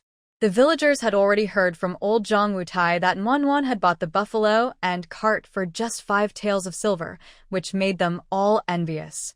They joked that if only they could get such a deal too, but they knew how rare that chance was. Among the onlookers was a boy named Jiang Junbao, who stared at the buffalo with fascination.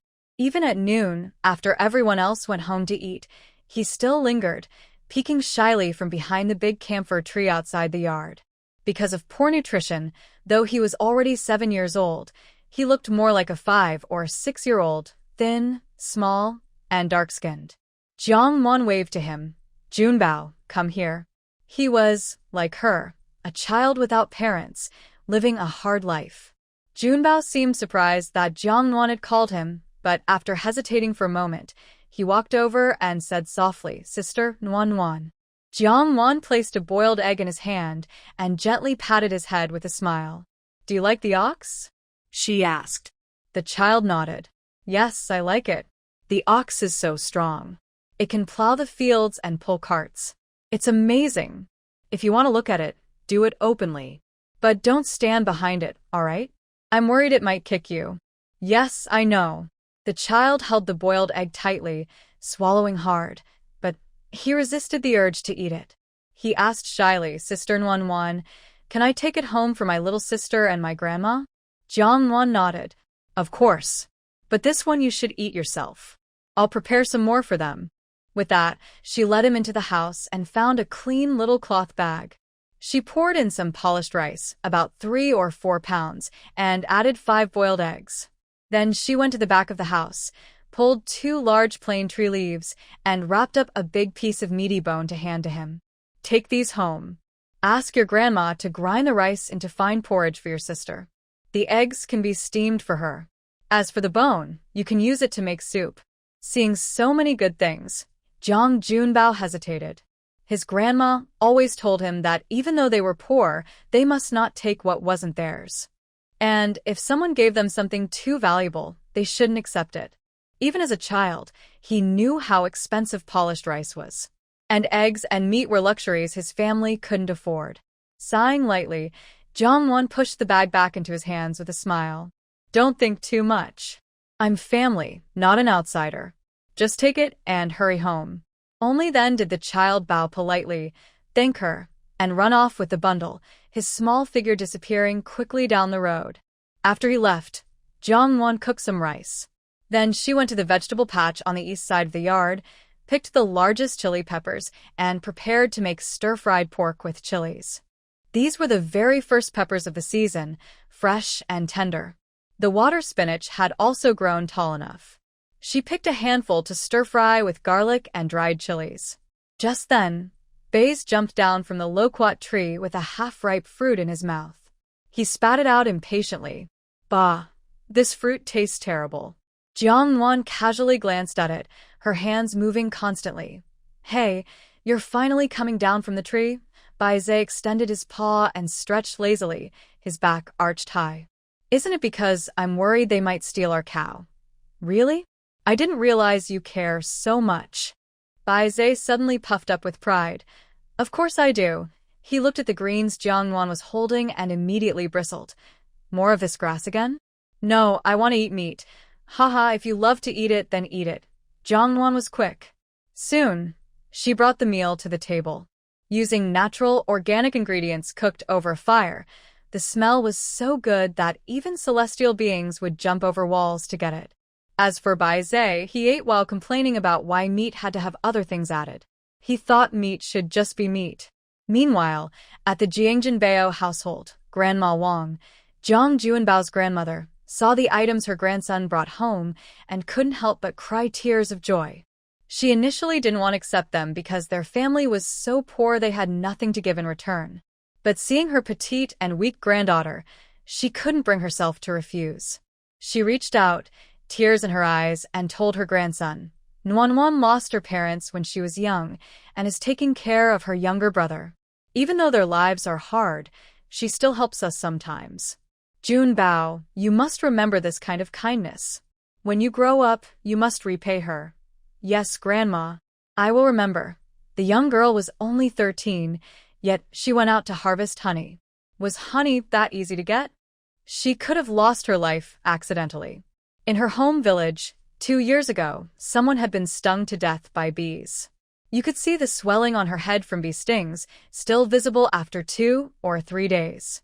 After dinner, Jiang Nuan sat in the yard watching her cow. At first, she was proud but gradually couldn't hide her smile because there were 2 big problems. One was her family didn't have a cow shed, so the cow had to be outside in the wind and rain every day. 2 was, she simply didn't have time to take care of the cow every day. While she was worried, she saw Jiang Junbao, who had left earlier, come back holding a basket. Jiang Nuan's eyes lit up. Maybe she could ask this kid to help her take care of the cow. The child carried the basket over, opened the cover top, and revealed a bunch of bright red, almost black, bayberries inside. When Jiang Nuan saw this thing, she started to drool a lot. Jiang Junbao shyly said, "My grandma told me to bring this. She said there's not much good stuff at home, so don't be picky." Jiang Nuan happily took the basket and said, "I like this. When did your grandma go pick the bayberries?" "These are the earliest ripening ones, right?"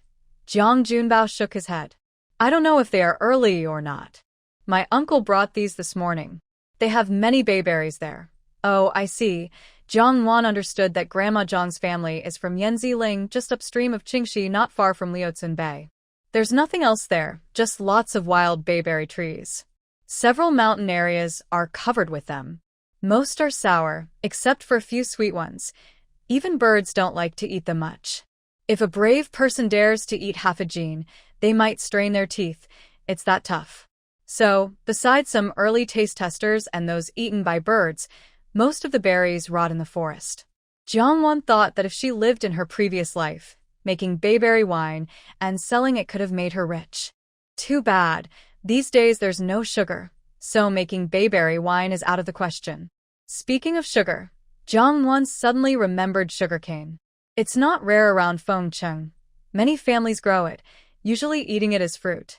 It's also cheap, about 3 or 4 jin for a dime, and sometimes even 5 or 6 jin when cheap. Especially during the New Year, families who can't afford candy treats buy a few pieces of sugarcane for their children to enjoy. Jiang Nuan also liked chewing sugarcane, so her family bought some every year. But no one has ever pressed sugar from it, probably because they don't have that technology. But she would know how. In her previous life, her birthplace had a handmade sugar factory. Since middle school, every winter break, she worked there part-time to earn money for school and living expenses. She knew the sugar-making process inside out. Maybe this fall, when the sugarcane comes in, she could buy some and try making her own sugar. She felt something pulling her clothes. Looking down, she saw Jiang Junbao looking worried. "Nuan Nuan, what's wrong? I called you but you didn't answer." "Oh, it's nothing. I just suddenly remembered something," she said, realizing her thoughts had drifted.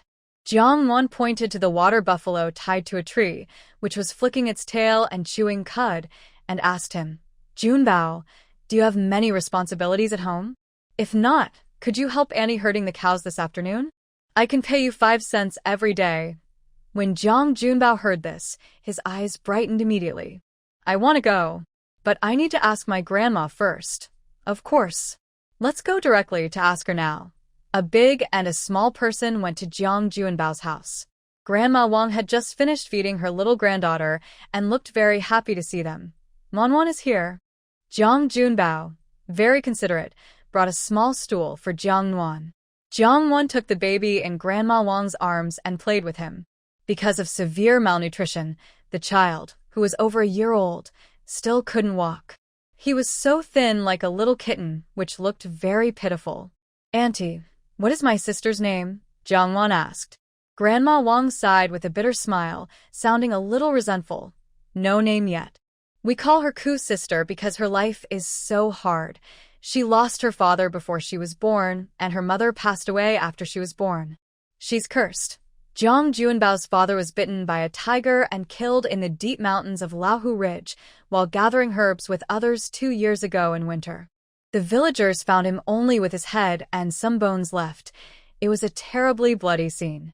He was 8 months pregnant at the time, and hearing the bad news, his wife went into labor prematurely and also died after giving birth. Because of this, Grandma Wang often complains about her unlucky granddaughter. Jiang Nuan strongly disagreed with this and tried to comfort her. "Auntie, please don't say that. Our sister is very beautiful, and no one wishes such things to happen. She doesn't want them either. You shouldn't listen to those idle gossipers who like to spread rumors when they have nothing to do. Junbao and I don't have parents either, but at least we have you. Take good care of her, and she'll be dutiful and respectful when she grows up. Just wait to enjoy blessings in the future. But we should change her name.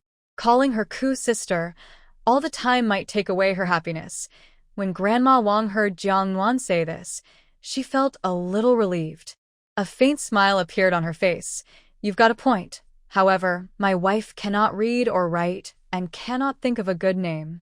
I know you are educated and can read, so maybe you can help us choose a name for her?"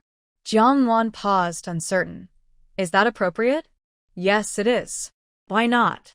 Without the help of your previous rice and grain donations and everyone's support, she wouldn't survive." "All right then." Jiang Nuan glanced around the yard and saw a bunch of fragrant grass blooming by the fence. Then, a thought struck her, and she said to Granny Wang, "Let's name her Jiang Xian. Her nickname can be Wio, carefree." Xian grass is also called forget-worry grass, and it is a flower of mothers.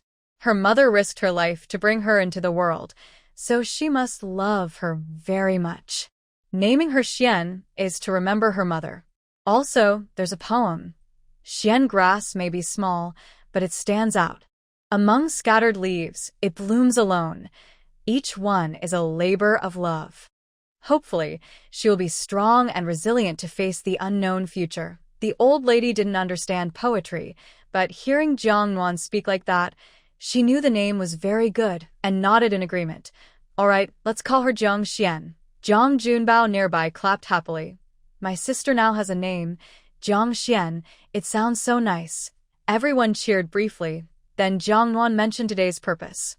"You know, I just bought a cow, but I am busy every day and can't go out to tend to it. So I want to ask Junbao to help graze the cow every afternoon. Of course, I won't let him work for nothing. I'll pay him 5 won a day."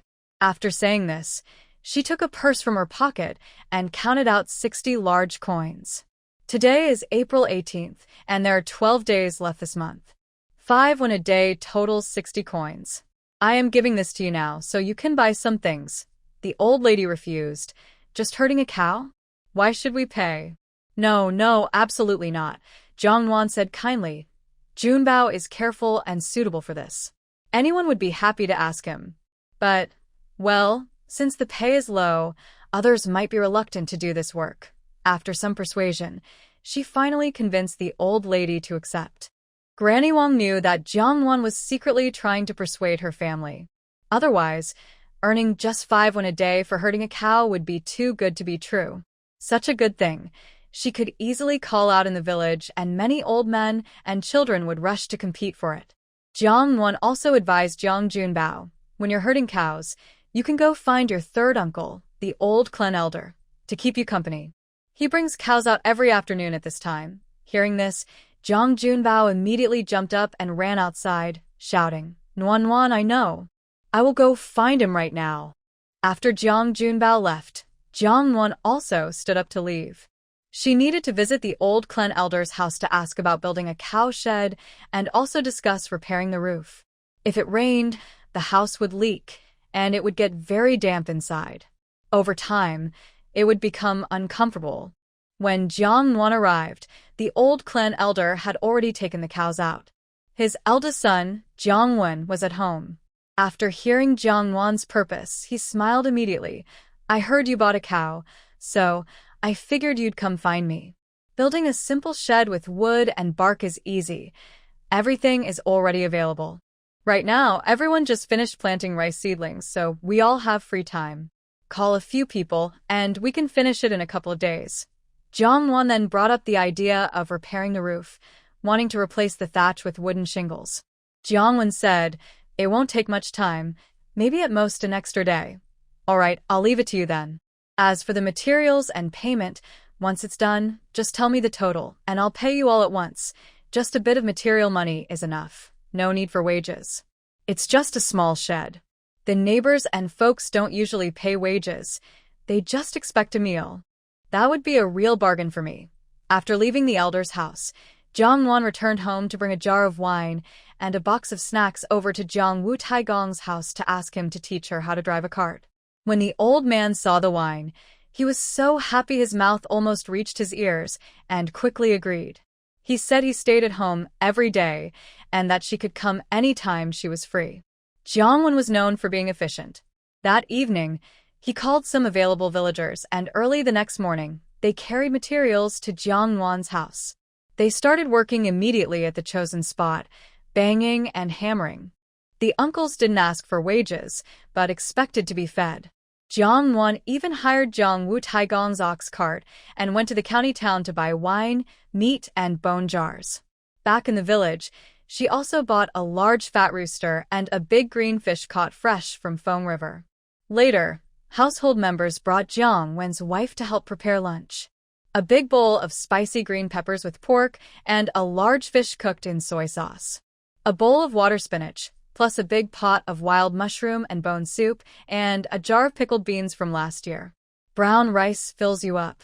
Farmhouse dishes aren't fancy, but they are big and affordable, and the taste is quite good. So much so that the workers, smelling the meat in the kitchen, couldn't help but drool. Jiang Nuan's cooking is excellent. The uncles and brothers work hard, and they deserve a good meal. At dinner, when they saw meat, chicken, and a large jar of rice wine on the table, everyone was happier and praised Jiang Nuan for her skill. Dinner was prepared early. When Jiang Junbao, leading the oxen home, arrived, the chicken soup was already simmering, fragrant and rich. Jiang Nuan filled a bowl with the best meat, added some rice, and sent the child back home.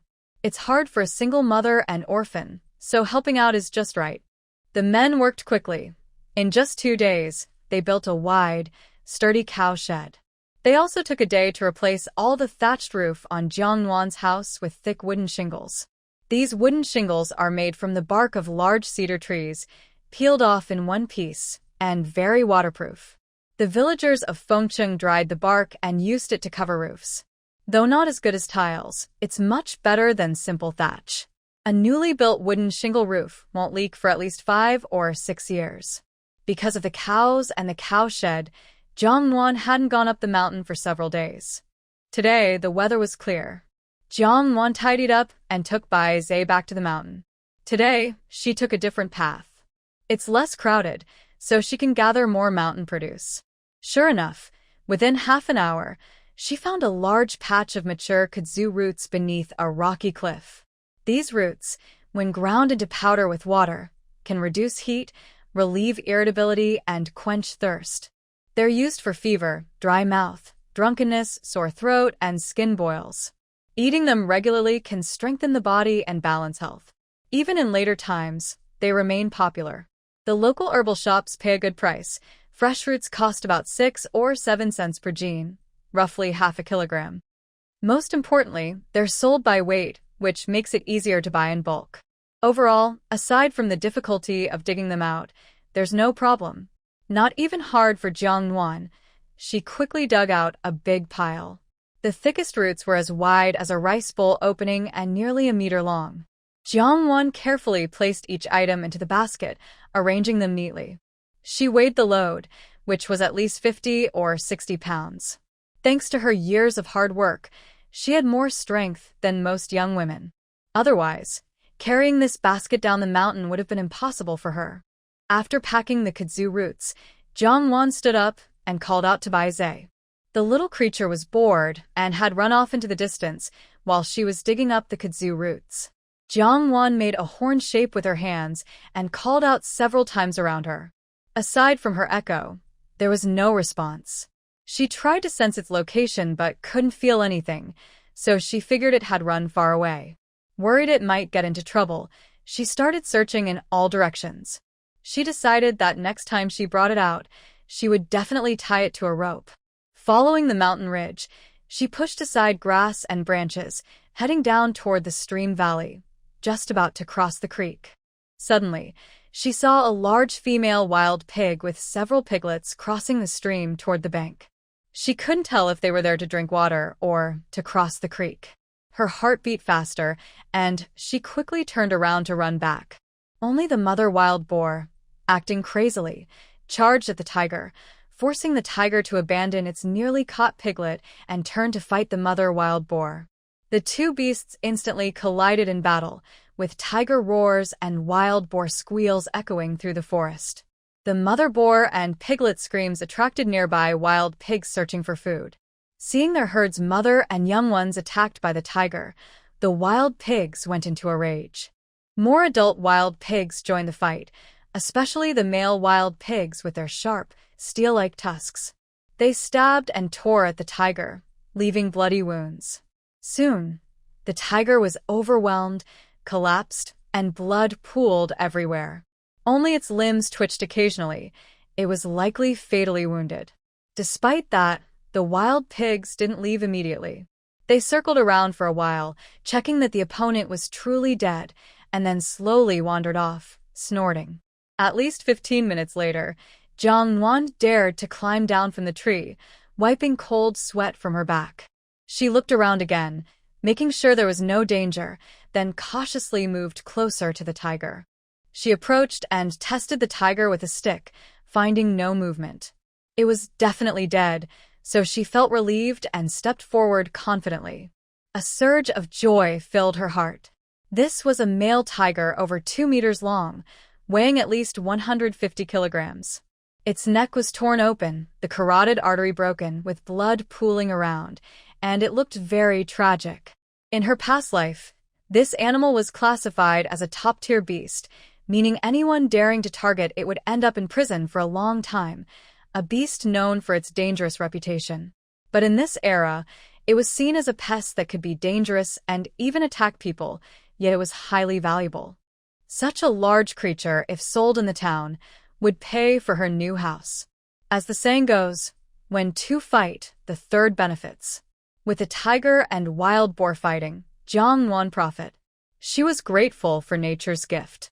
Thinking of this, Jiang Nuan became excited, no longer bothering to look for more.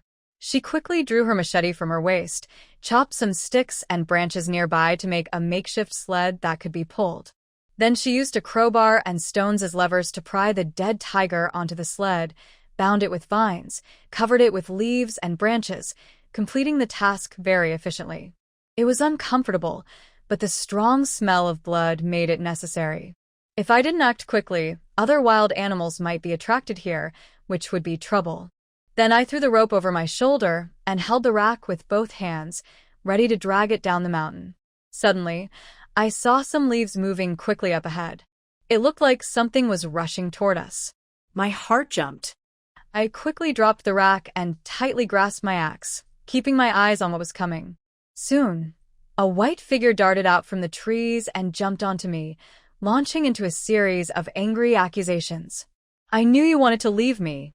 You sneak off while I'm not looking. That's so unfair." It was Baizhe, the creature I had been searching for, which I couldn't find earlier. I almost laughed out loud. I grabbed it from my shoulder, holding it under the arms like I would a cat, and lifted it up. "Do you even know what you're saying? Leaving you? Who ran off just now while I was digging for herbs? Don't you realize how long I've been looking for you? I even ran into wild boars and tigers. If I hadn't run so fast, I might have been caught here." Hearing this, Baizhe looked a bit guilty. Luckily, it seemed to have some conscience and quickly apologized. "Sorry, I didn't mean to. I just love the feeling of running freely, and I also brought you a gift. Can you stop being mad?" "A gift? What gift? Put me down first." Baizhe hit the ground and suddenly spat out a large red lingji mushroom. It had 9 big and small mushrooms growing on it, bigger than Baizhe itself. My heart started pounding. I couldn't believe it. "Baizhe, do you actually have a secret space?" He smiled and said, "Hee, not quite. It's just a special space granted to our mythical creatures. Can it hold a lot of things? Depends. Most normal items, as long as they're not too big or many, can be stored." Seeing this, I couldn't help but smile like spring flowers in March.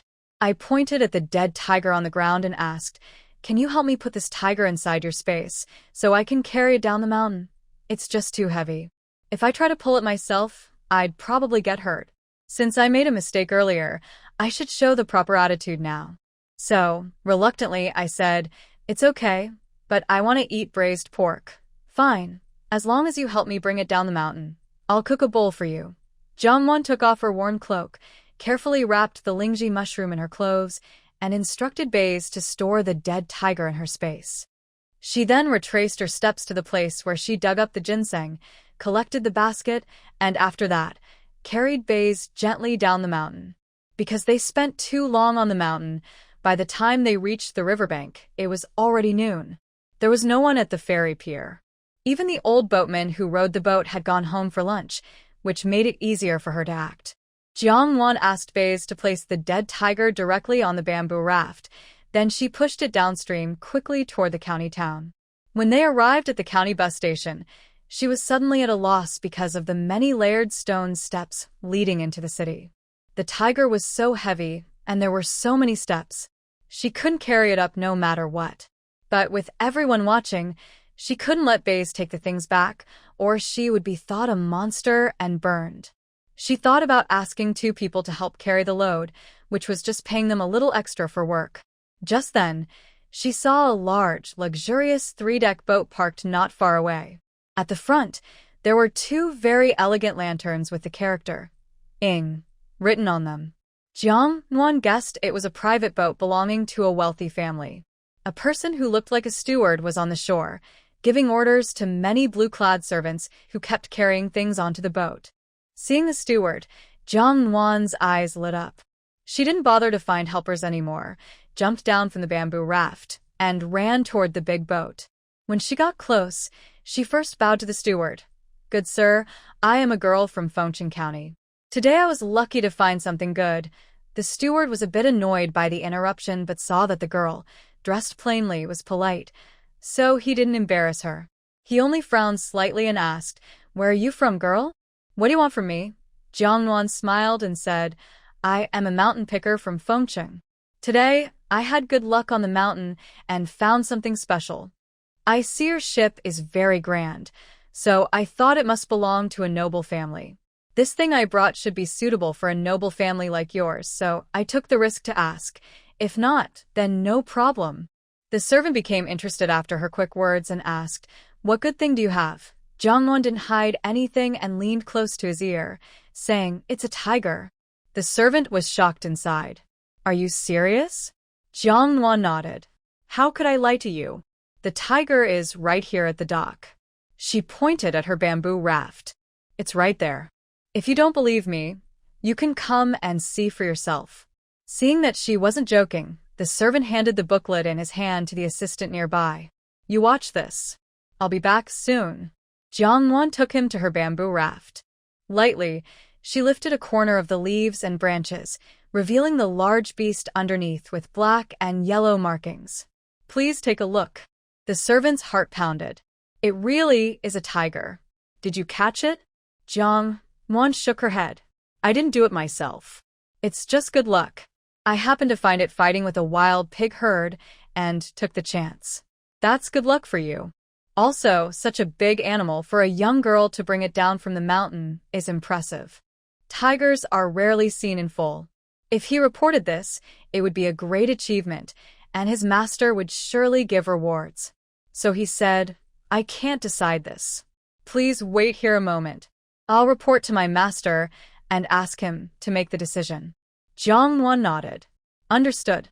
The servant hurried back and soon returned, leading a tall, handsome young man who looked like a noble son, along with a row of followers behind him. The noble young man was impatient. Seeing Jiang Nuan's appearance, he was momentarily stunned before asking, "Little girl, where is the tiger?" Jiang Nuan lifted the grass leaves to let him see. When the cover was lifted, everyone was startled at the sight of the large, black and white animal. Suddenly, they exclaimed, "Oh my! A tiger! It's really a tiger! Oh my goodness, this girl actually caught a tiger. Amazing!" The noble young man saw it and was happily surprised. Really true. Its hide isn't completely intact, but it's rare to see one like this. Little girl, I want this tiger. Name your price. Jiang Nuan smiled and said, you name the price. If it's fair, I'll sell it to you. How about 300 taels? Jiang Nuan thought for a moment and agreed. Deal. The young nobleman immediately smiled happily. All right, you're quite straightforward. Little girl. Without hesitation, he ordered his servant to bring the silver note and also had the old tiger taken away. They exchanged money for the tiger, happily completing the deal. Seeing how generous this person was, Jiang Nuan suddenly recalled the Lingji mushroom Bai Zhe had given her. She decided to sell it to him as well. She called to stop the young nobleman, who was about to leave. Sir, please wait. I have something else. Maybe you're interested? Oh, bring it out quickly and let me see. Jiang Nuan then jumped back onto her bamboo raft, reached behind the basket, and took out a bundle wrapped in old cloth. She slightly lifted a corner and brought it close to the young nobleman. His eyes flashed with a faint light, and then he signaled his attendant to surround her, keeping outsiders from seeing. Jiang Nuan opened her clothes completely, revealing small red Lingji mushrooms inside, almost 9 clusters. The young nobleman looked surprised and showed a different expression, praising, Indeed, this is good stuff. It's even better than that tiger. He asked, How much silver do you want for this? Jiang Nuan smiled. Standard price. Just what you think is fair. If it's good enough, I'll sell it to you. The young nobleman tapped his jade fan and said, How about 1,000 taels? Deal. Jiang Nuan had been selling medicine for years at Heji. The shopkeeper was honest, but he knew he couldn't sell these for so high a price. At most, 500 taels was the maximum. They agreed quickly, exchanging money and goods. Jiang Nuan pocketed the money without delay.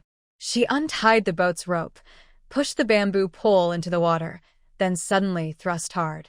The small bamboo raft shot forward like an arrow, cutting through the water toward the middle of the river. People at the dock had seen her sell the tiger. They might be plotting to steal her silver. It's always wise to be cautious. It's best to leave quickly and go home. Meanwhile, on the larger ship, the young nobleman watched Jiang Nuan struggle to row against the current, her slender back disappearing into the distance. His brow furrowed slightly. He felt that this girl seemed familiar, like he'd seen her somewhere before. But he couldn't quite remember who she resembled. He suddenly shook his head, thinking he might have been overreacting. Jiang Nuan, carrying a large amount of 1,300 taels of silver, returned home confidently. Passing by the riverhead, she even casually picked a bunch of chicken mushrooms from the bushes. These mushrooms, boiled with beef bones, make a very delicious soup. Jiang Nuan explained to Bai Zhe why she didn't go into town to buy meat. To keep her promise, she bought a fat chicken from Aunt Pang and cooked it with the chicken mushrooms. Bai Zhe buried its head in a basin bigger than its body and ate happily, making burping sounds. While eating, it marveled that these slim mushrooms tasted surprisingly good and said it would go find some more tomorrow to make chicken soup. The next day was cloudy. Jiang Nuan went early to Laohu Ridge, dug up some more kudzu roots, filling a sack. Adding it to the basket from yesterday, she took all the herbs to the county pharmacy, earning nearly 800 coins, a very happy feeling. Next, she bought meat, fish, chicken, eggs, and all the sweets she liked. Then she visited the silk shop and bought 2 light summer dresses and 2 pairs of simple shoes for Jiang Yan. She also bought herself a summer dress. Don't expect her, a girl who lost her mother young and is busy with life, to be good at sewing. She can only manage to sew up tears or small cuts in clothes without revealing skin. In the afternoon, Jiang Nuan went to see Zhang Wutai, arranged to learn how to drive a cart the next day, and invited the old man to have breakfast at her house. The old man happily agreed. In a few days, it would be the end of the month holiday. Jiang Nuan plans to take the ox cart to pick up her brother from school, so the return trip will be easier. Early the next morning, Zhang Wutai arrived at Zhang's house. Jiang Nuan brought out breakfast. A large basin of thick porridge made from polished white rice, 4 boiled eggs, plus a plate of sour beans, just fragrant enough to make anyone hungry. The old man ate without hesitation, 2 big bowls of porridge and 2 eggs, belching happily. But to Jiang Nuan's little animal, who also drinks porridge and eats eggs, it was quite a surprise. The old man didn't think it was wrong to give such precious things like eggs to that little creature. Instead, he felt that this little thing saved Jiang Nuan's life as a lifesaver animal, so it was only right to give it good food. After finishing their meal, they started working. He first explained how to hitch the cart to the oxen, paying attention to how to do it so the oxen wouldn't feel uncomfortable. During busy farming times, he talked about how to keep the oxen healthy and how to take care of the cart. After loading the cart onto the village road, he also taught her how to crack the whip. He showed her how to control the speed and how to steer the cart, explaining everything in detail and guiding her step by step. The old man taught seriously, and Jiang Nuan also learned carefully. This work isn't very hard, actually. At least, she thought it was much easier than driving tests in later times, because she didn't need to learn complicated theories. Jiang Nuan was smart and learned quickly. In just one morning, she could act confidently. The old man was so happy, he kept praising her for being better than many young men. At noon, Jiang Nuan cooked braised fish and chili stir-fried meat for the old man. When leaving, she also gave him a jar of wine as a thank-you gift. The old man was so pleased he couldn't find his way and kept praising Jiang Nuan to everyone, which made her very happy. Jiang Nuan practiced for 3 or 4 days in a row, from being unfamiliar to skilled. Now she could drive alone. She even went to the county town alone with the cart. It's common for men to drive carts there, but it's rare for women, especially young girls driving such big carts. Because of this, Jiang Nuan attracted many strange looks on the way, but she ignored all of them. On the 28th and 29th, Jiang Nuan went up the mountain twice more. Since she didn't find many medicinal herbs, she didn't go down the Tai River, waiting until the 30th to send everything to the county together. On April 30th, Jiang Nuan told Jiang Junbao not to go herding cattle anymore. She personally took the cattle out to graze for a whole morning, choosing only the lushest watergrass fields. When she returned home, she also went to the vegetable garden and picked a bunch of the strong-growing but less tasty oxear plant, then put it into the cattle shed's feeding trough. Since oxear plant, also called thick-skinned vegetable or water spinach, originally from Europe, was introduced to China around the 5th century AD. She smiled and patted the ox's head. Eat up, eat up. We need to go to town this afternoon. Only if you're full will you have the strength to pull the cart. After lunch, Jiang Nuan changed into new clothes and drove the ox cart to the county town. First, she went to Hu's shop to sell the medicinal herbs, then bought vegetables, meat, a chicken, some seasonings, and daily necessities. Seeing that it was about time, she hurried the ox towards Jiang Yan's school. Tomorrow is the first day of May, and the school is closed for a break. When they arrived, it didn't take long before the bell rang. Soon after, students flooded out of the gate. Jiang Yan carried his book box and just stepped outside when he saw his smiling sister waiting outside the gate. His face lit up with surprise, and he ran to catch up, asking, "Sister, why are you here?" Jiang Nuan smiled warmly. "I'm here to sell herbs and pick you up after school." Have you brought everything?" "Yes, I have." Jiang Nuan swung the rope in her hand. "Then let's go home." Jiang Yan saw the shiny, healthy water buffalo behind his sister and was stunned for a moment before exclaiming happily, "Sister, this is our new cow and cart, isn't it good?" Jiang Yan was overjoyed. "Not just good, it's amazing." "Sister, when did you buy it?" "It's been about 10 days. We'll talk more on the way home." After getting on the ox, he noticed a small white head with horns peeking out of Jiang Nuan's basket. It's Bai Zhe, whom he hadn't seen in a long time. The young boy hugged Bai Zhe tightly and kissed him several times, making Bai Zhe squeal in protest. The brother and sister chatted happily as they headed home before it got dark. As soon as they entered the courtyard, Jiang Yan felt something different at home and exclaimed in surprise, "Even the roof has been replaced." Jiang Nuan smiled. "We changed it when we built the ox shed. Otherwise, when it rained, it would leak, heavy rain outside and light rain inside. It was unbearable." She then reminded him, "You put down your book box and go check the backyard. The ox shed is there." Hearing this, Jiang Yan set down his box and ran to the backyard. Sure enough, he saw a beautiful ox shed. Jiang Junbao was such a diligent boy. Every day after bringing the ox back from grazing, he would help clean the shed, so it was always tidy and free of bad smells. The young boy was so happy and silly, saying, "This is really great." Then he became a little worried. "But with the ox, the cart, and the roof, it probably cost a lot, right? Do we have that much money?" Jiang Nuan nodded. "We've had a little windfall recently." She leaned close to his ear and told him about the sale of Lingji mushrooms, honey, and how she found a tiger. Jiang Yan's eyes suddenly widened, and he then said very seriously, "Sister, the mountains are too dangerous. Don't go there anymore. There was a tiger there." Luckily, nothing happened this time. If something did, I might have to stop studying. As soon as he finished speaking, Jiang Nuan firmly refused. "No, you're still so young and talented. Not studying is not okay. I don't care about others, but at least if they don't study, they can go home to farm. We don't have land. If you don't study, what else can you do?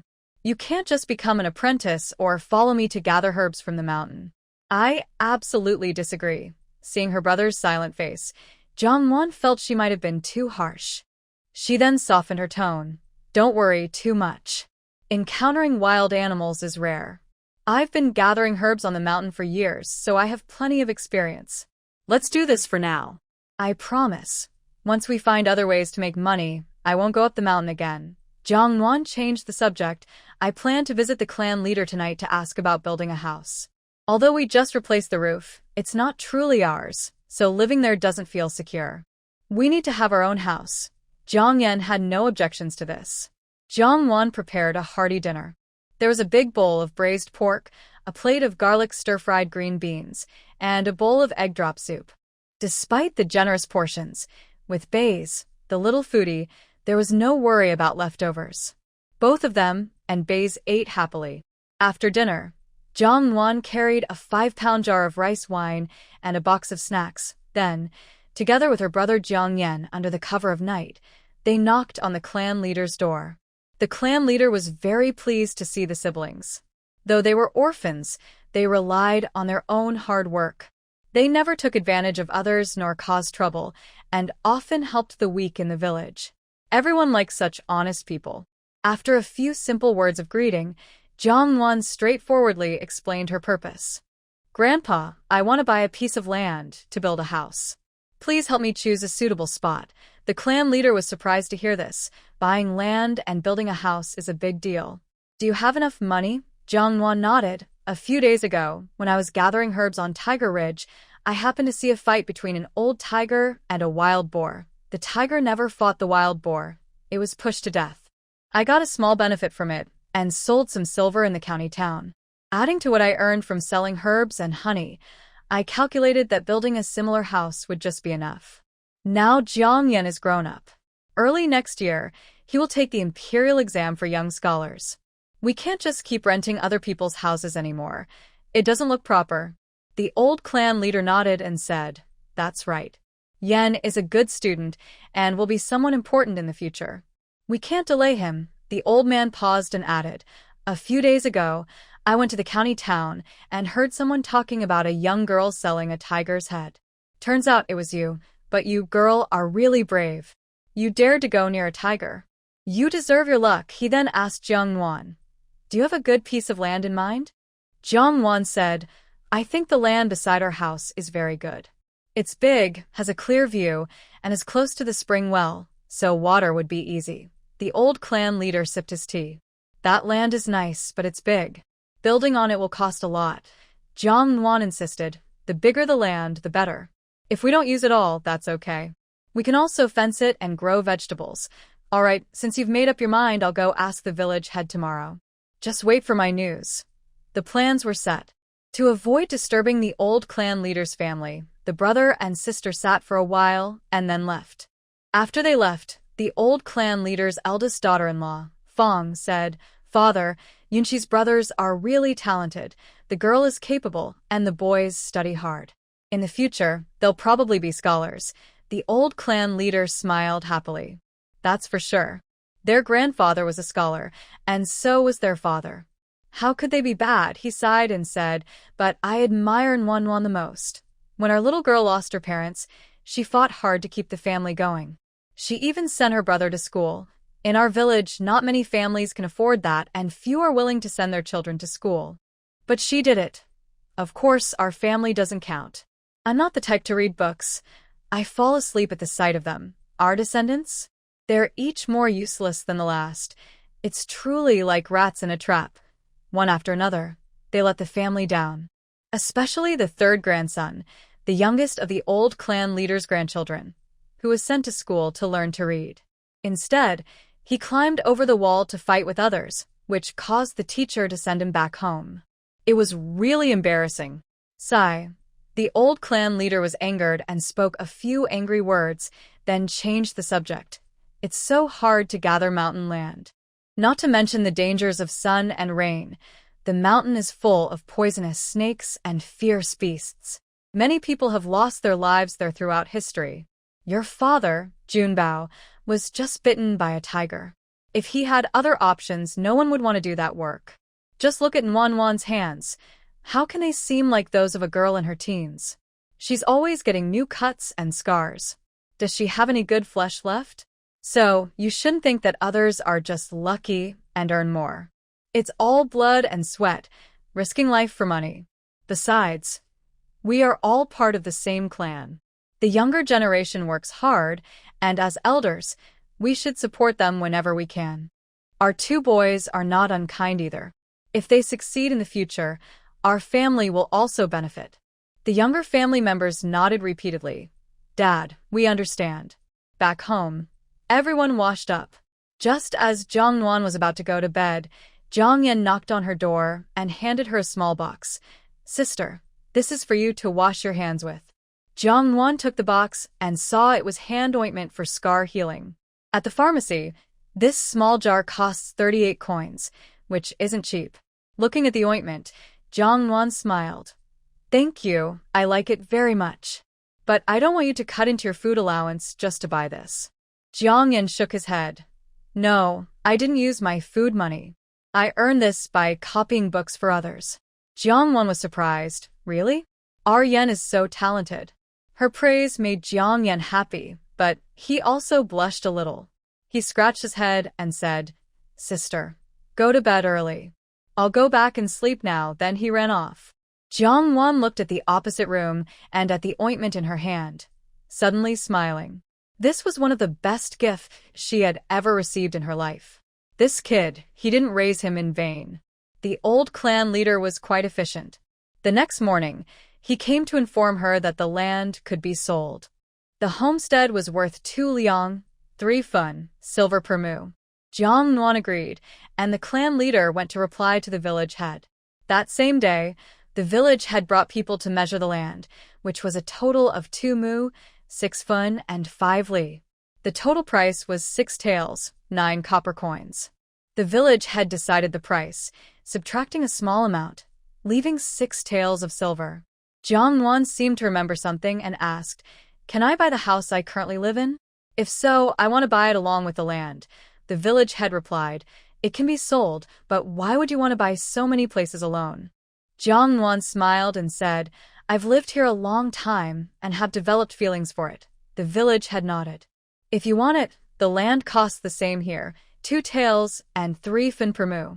As for the house, it's just 4 dirt walls and a thatched roof. If you hadn't kept fixing it over the years, it would have collapsed long ago. So, even if you paid 1 or 2 taels, would that be okay? Jiang Nuan eagerly agreed. Yes, that works. Next, the village head had someone measure the area they were living on, about 6.5 fin of land, which equals roughly 2.5 taels of silver.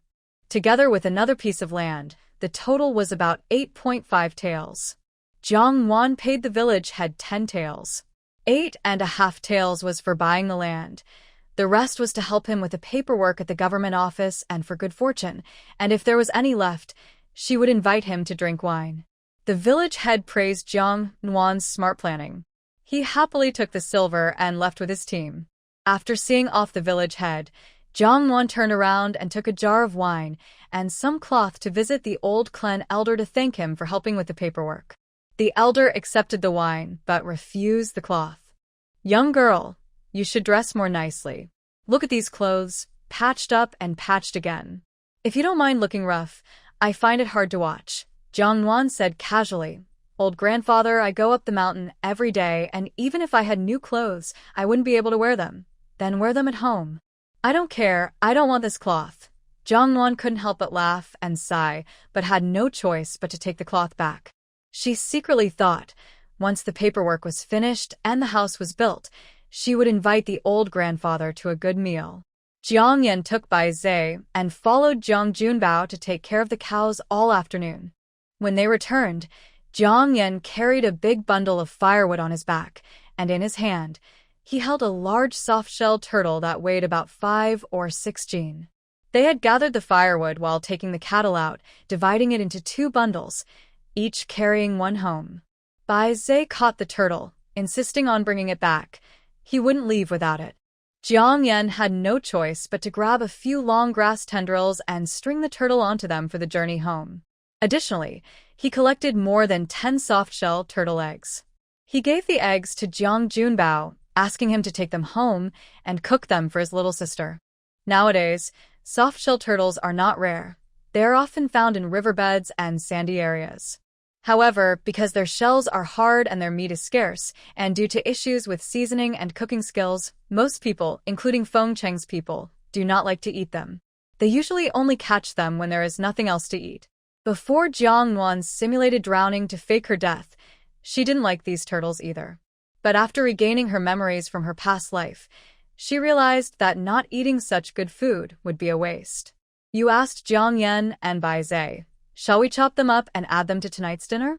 Both enthusiastically agreed.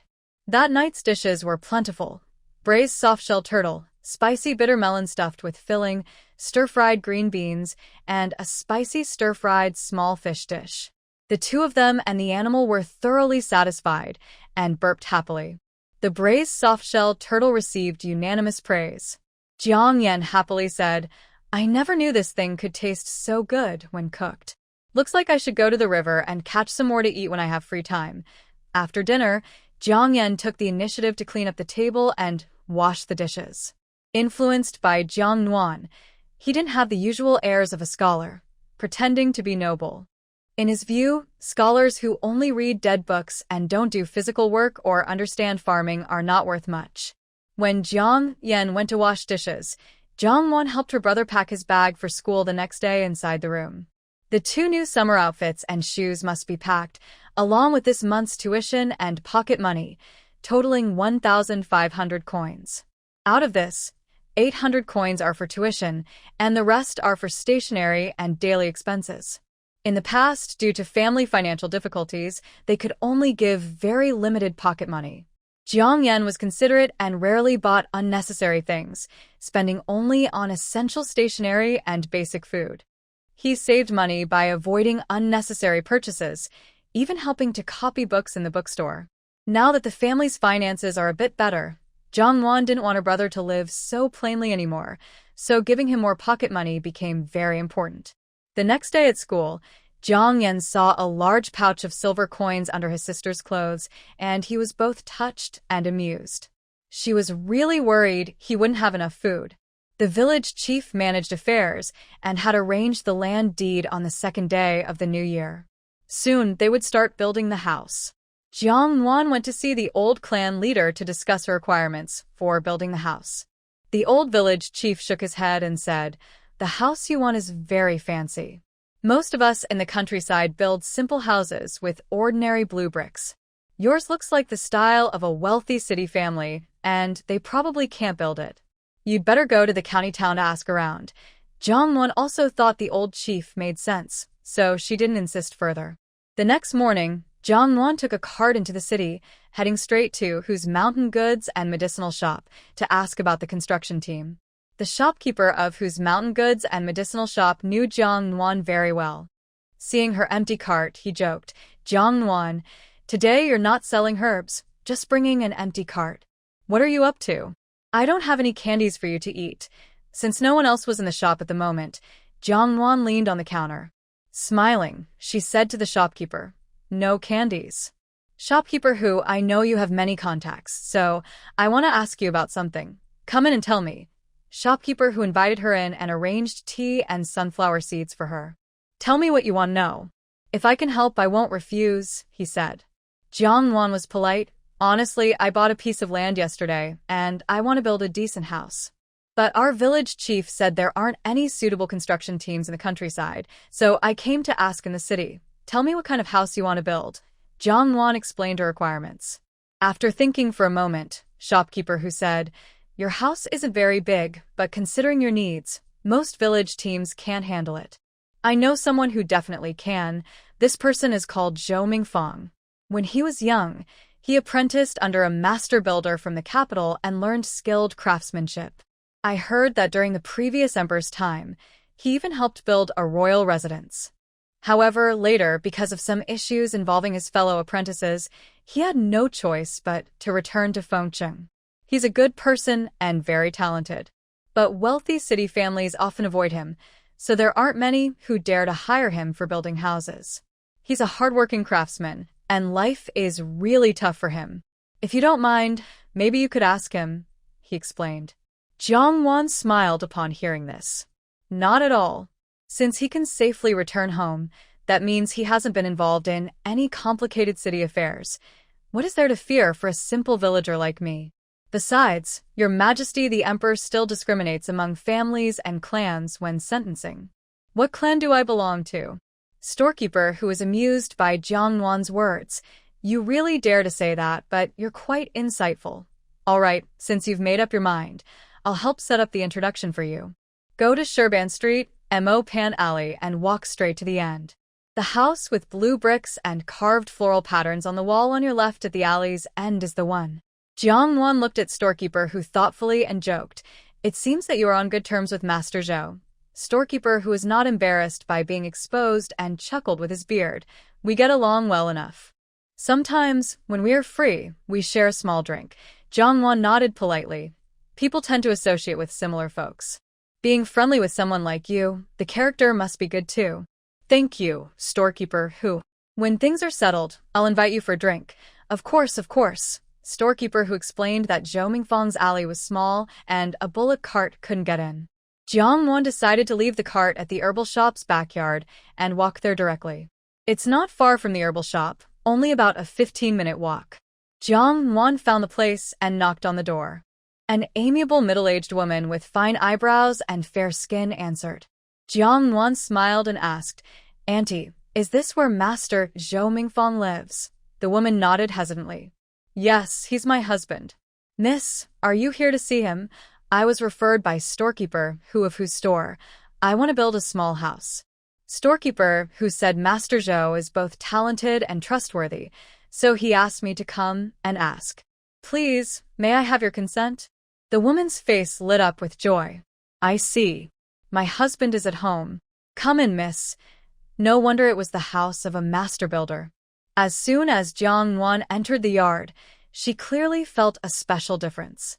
The small courtyard was decorated simply but elegantly, giving a warm and comfortable feeling. The woman led her inside and called out, "Husband, a visitor is here." Soon after, a lean middle-aged man stepped out of the room. He was not very tall, with a long face. This was Zhou Mingfang. Knowing that Jiang Nuan was referred by Storekeeper who, Zhou Mingfang greeted her warmly. Both parties are straightforward people. After exchanging pleasantries, they moved on to the main topic. Jiang Nuan shared her requirements. "My family is small, only my younger brother and me. My brother is a student, and he will take an important exam next spring. So my budget is limited. If I include furniture, I prefer to keep it around 400 taels of silver and plan to make a house with 2 courtyards, one in front and one at the back. Aside from the necessary functional rooms, I need a study in each courtyard. I also plan to have a fish pond in the front yard, with fresh water flowing in to keep fish or similar. The remaining space can be used for vegetable gardens or other scenery.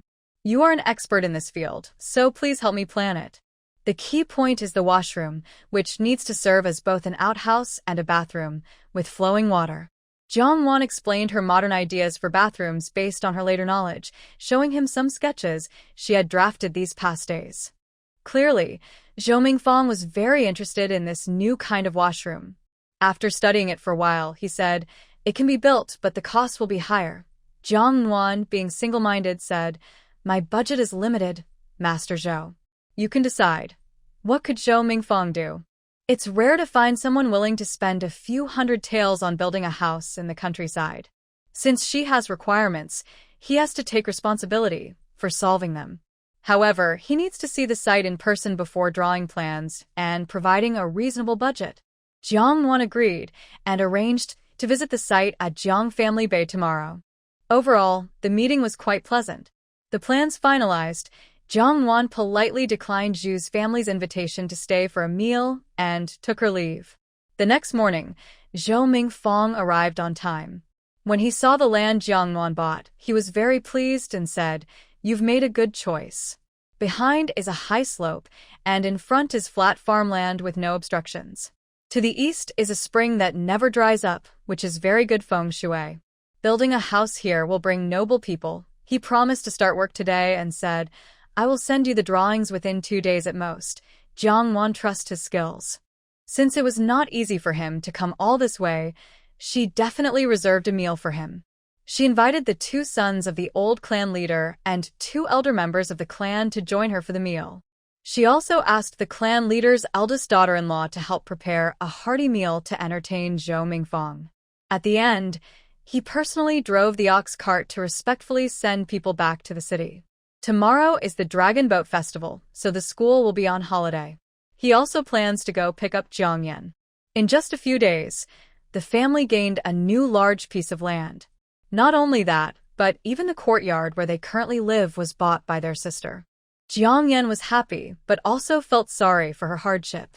He vowed to study hard and make a name for himself, so he could support his sister in the future. Although Fengcheng County has many water channels, there are no organized dragon boat races. Nearby counties, however, are lively with such activities. Besides dragon boat racing, there are many local customs, such as using realgar powder around the house to drive away snakes and insects. During the festival, people eat salted eggs, visit special local medicine markets, buy mugwort for washing, and ward off the damp cold of the year. Well-off families also make rice dumplings in ash water, called water crystal tea rice dumplings. Jiang family has few members, so Jiang Nuan found it troublesome to make them. When he picked up Jiang Yan yesterday, he also bought a few strings of dumplings, 10 in each string. Jiang Nuan gave 1 string each to the old clan leader's house and Jiang Juanbao's family as a gesture of respect. Thus, a simple yet warm dragon boat festival quietly passed. Zhou Mingfang said it only takes 2 days. On the 6th day, he brought the drawings, plans, and budget to see Jiang Nuan. No wonder he's the person who built the prince's house. His skill is incredibly valuable. The drawings, made with a brush, showed clear lines, well-marked proportions and measurements. The large blueprint had no corrections, looking like a work printed by a modern printer, truly a piece of art that amazed Jiang Nuan. After carefully reviewing the building plans and listening to Zhou Mingfang's detailed explanation, Jiang Nuan immediately approved the design. Both sides then invited the old clan leader and the village chief to witness and signed a contract. Zhou Mingfang would handle the construction and materials, building a 2-section house front and back, costing about 375 taels of silver. The contract clearly listed the type of bricks and tiles for the house, the flooring materials, the wood for doors, windows, and furniture, and whether they would have carved designs. Once signed and stamped, the contract was valid. According to the agreement, Jiang Nuan paid in advance of 100 taels to start construction. When the main beams were in place, another 100 taels would be paid. The remaining 175 taels would be paid in full after the house, including furniture, was completed and inspected. When the contract was signed, both parties chose an auspicious date close to the end. Just 6 days later, on May 12th, they began construction. That day was good for offerings, weddings, and groundbreaking. Overall, it was an extremely lucky day. Zhou Mingfang said that within 3 or 4 days, his construction team would start working. Because Jiang Nuan's family had limited space, they needed to set up simple temporary shelters for living, which Jiang Nuan understood. At noon, Jiang Nuan still left some food. The head elder and the local leader had already gained a basic understanding of Jiang Nuan's financial situation. Wow, this is a big mansion worth hundreds of taels of silver. People said it was built just like that. Her skill is impressive. Aside from Jiang Nuan and her brother Jiang Yan, the happiest about building a new house was Bai Zhe. He had long been tired of Jiang's dilapidated house and kept arguing that, as the master of the family, he should have his own room. What could Jiang Nuan do? Of course, she would pamper her pet beast, even kneeling if necessary. She decided to put Bai Zhe's room next to hers, which Bai Zhe was very happy about. Recently, due to various chores like buying land, Jiang Nuan hadn't gone up the mountain much, but her expenses kept flowing like water. She didn't want to live by eating up her savings, so on the second day after signing the contract, she carried her basket back up the hill. She chose the same trail as when she found the tiger last time.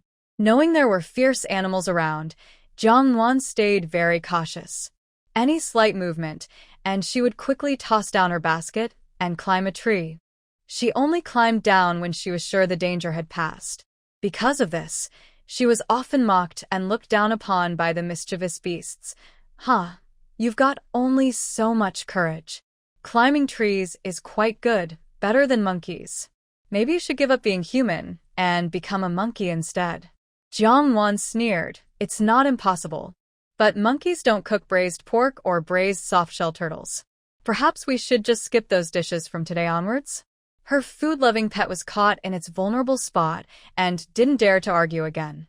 Perhaps it was because she was lucky or divine intervention, but recently, life seemed to be compensating her wildly for all her hardships.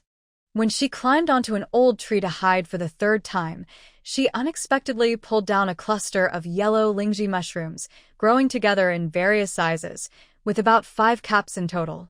Yellow lingji, also known as golden mushrooms, is the rarest and most valuable type of lingji.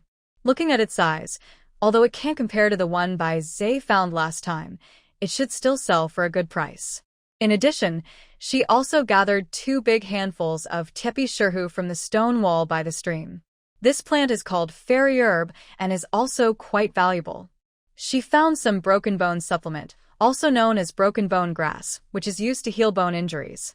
By the time she reached Huji, shopkeeper who saw what was in her basket and couldn't help but praise her for her good luck recently. The yellow lingji was priced at 310 taels of silver, the tepi shirhu sold for 13 taels, and along with some broken bone supplements and other miscellaneous items, her total earnings for today were 326 taels and 350 copper coins.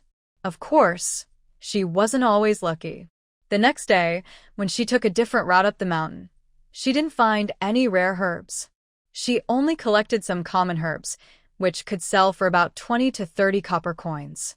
Fortunately, on her way back, she discovered a patch of late-blooming bitter bamboo. She pulled up a large basket of bitter bamboo shoots. Bitter bamboo shoots are named for their bitter taste. After the bitterness, they have a special sweet aftertaste. Plus, they are juicy and tender, very popular among the people. After peeling and boiling in water, then soaking in clear water, they can be stir-fried with chopped chili or meat, especially with dried bacon, which makes them delicious. Sadly, last year during the New Year, the family was too poor to buy much. They only bought 2 jin, approximately 1 kilogram, of fresh pork, barely enough to celebrate. Since she collected a lot, she shared some with neighbors. She couldn't eat it all herself. She went up the mountain for 2 days like this and got tired of going, especially after earning a little money recently. She decided to rest for a couple of days. On the 12th day, work officially started.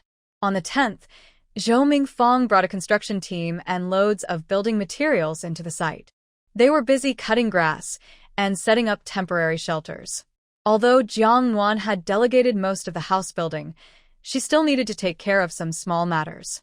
For example, she brewed 2 buckets of tea daily and brought snacks to the construction site. It didn't matter what the snacks were, could be pastries or fruit, to show the builders that she valued and respected their work. Jiang Nuan chose the local fried glutinous rice cakes, about the size of a fist, costing 2 coins each. This item is made entirely from grains. Although hollow, it is tasty, oily and filling, thus most craftsmen prefer it. When the master is satisfied, they work more carefully when building the house. Conversely, if the homeowner is not kind or offends someone, the craftsman might casually cause trouble. After the family moves into the new house, there could be serious accidents or injuries.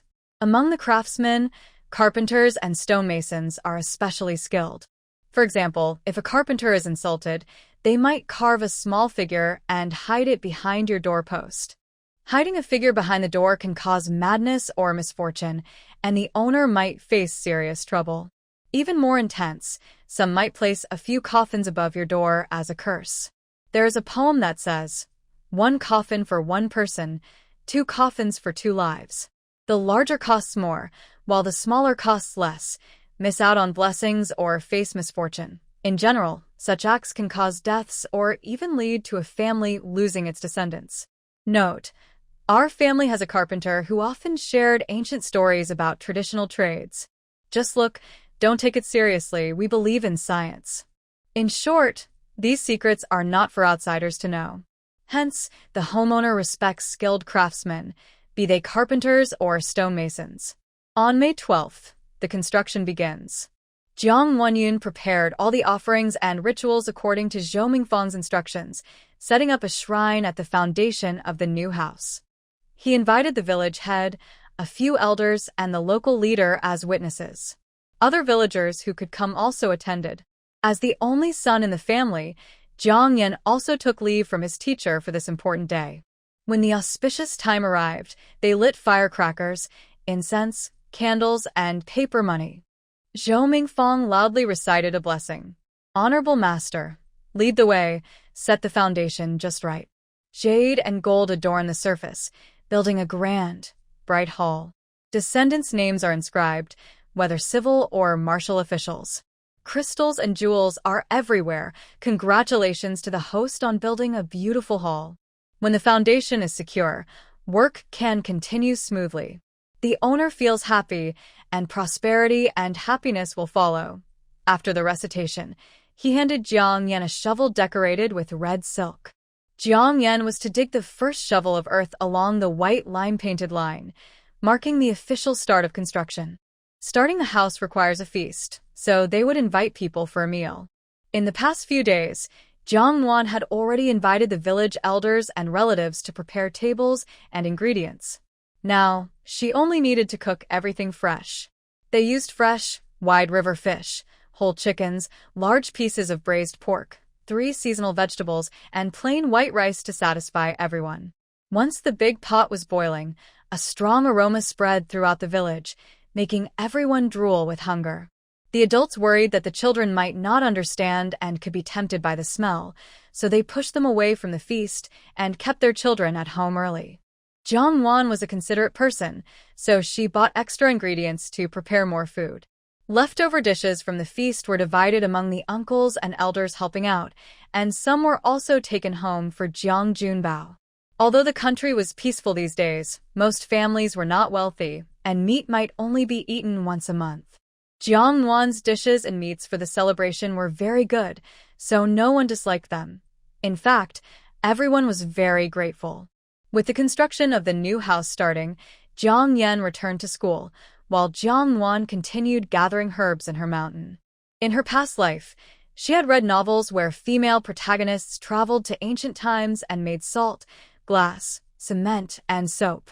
She bought land and became a big landlord, or even a princess or queen, living a luxurious life. But when she experienced it herself, she realized how hard it was for ordinary people to live relatively well. She knew how to purify salt, but it was a government-controlled product.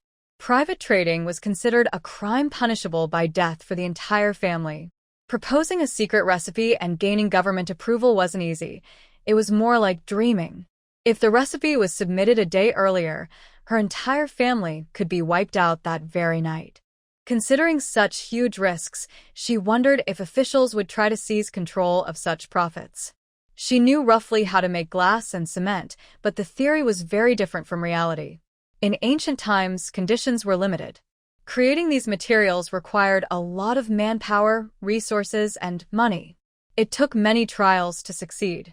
She realized that, now that she had just achieved basic food and clothing needs, doing these projects was unrealistic. Even if she wanted to cooperate with someone, she had no connections, so she decided to put it aside for now. As for soap and fragrant soap, they already existed here, with many varieties and scents. Besides being a bit more expensive, there was no other problem, so she didn't bother with those. On her next mountain trip, Jiang Nuan went back to the same cliff where she had collected rock honey before. Last time, they harvested all the honey from the cliff top, but now it has been filled with new nests, many of which are sealed. She guesses that in a few days, they will be able to harvest honey again. After returning home, she told the elders she had harvested honey with last time. Everyone was very happy.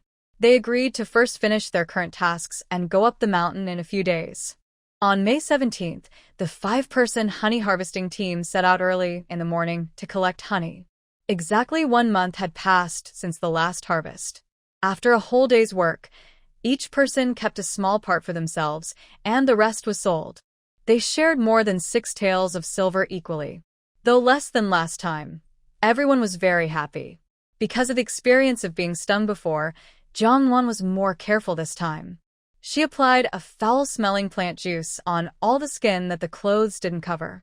Surprisingly, this worked well. She didn't get stung once.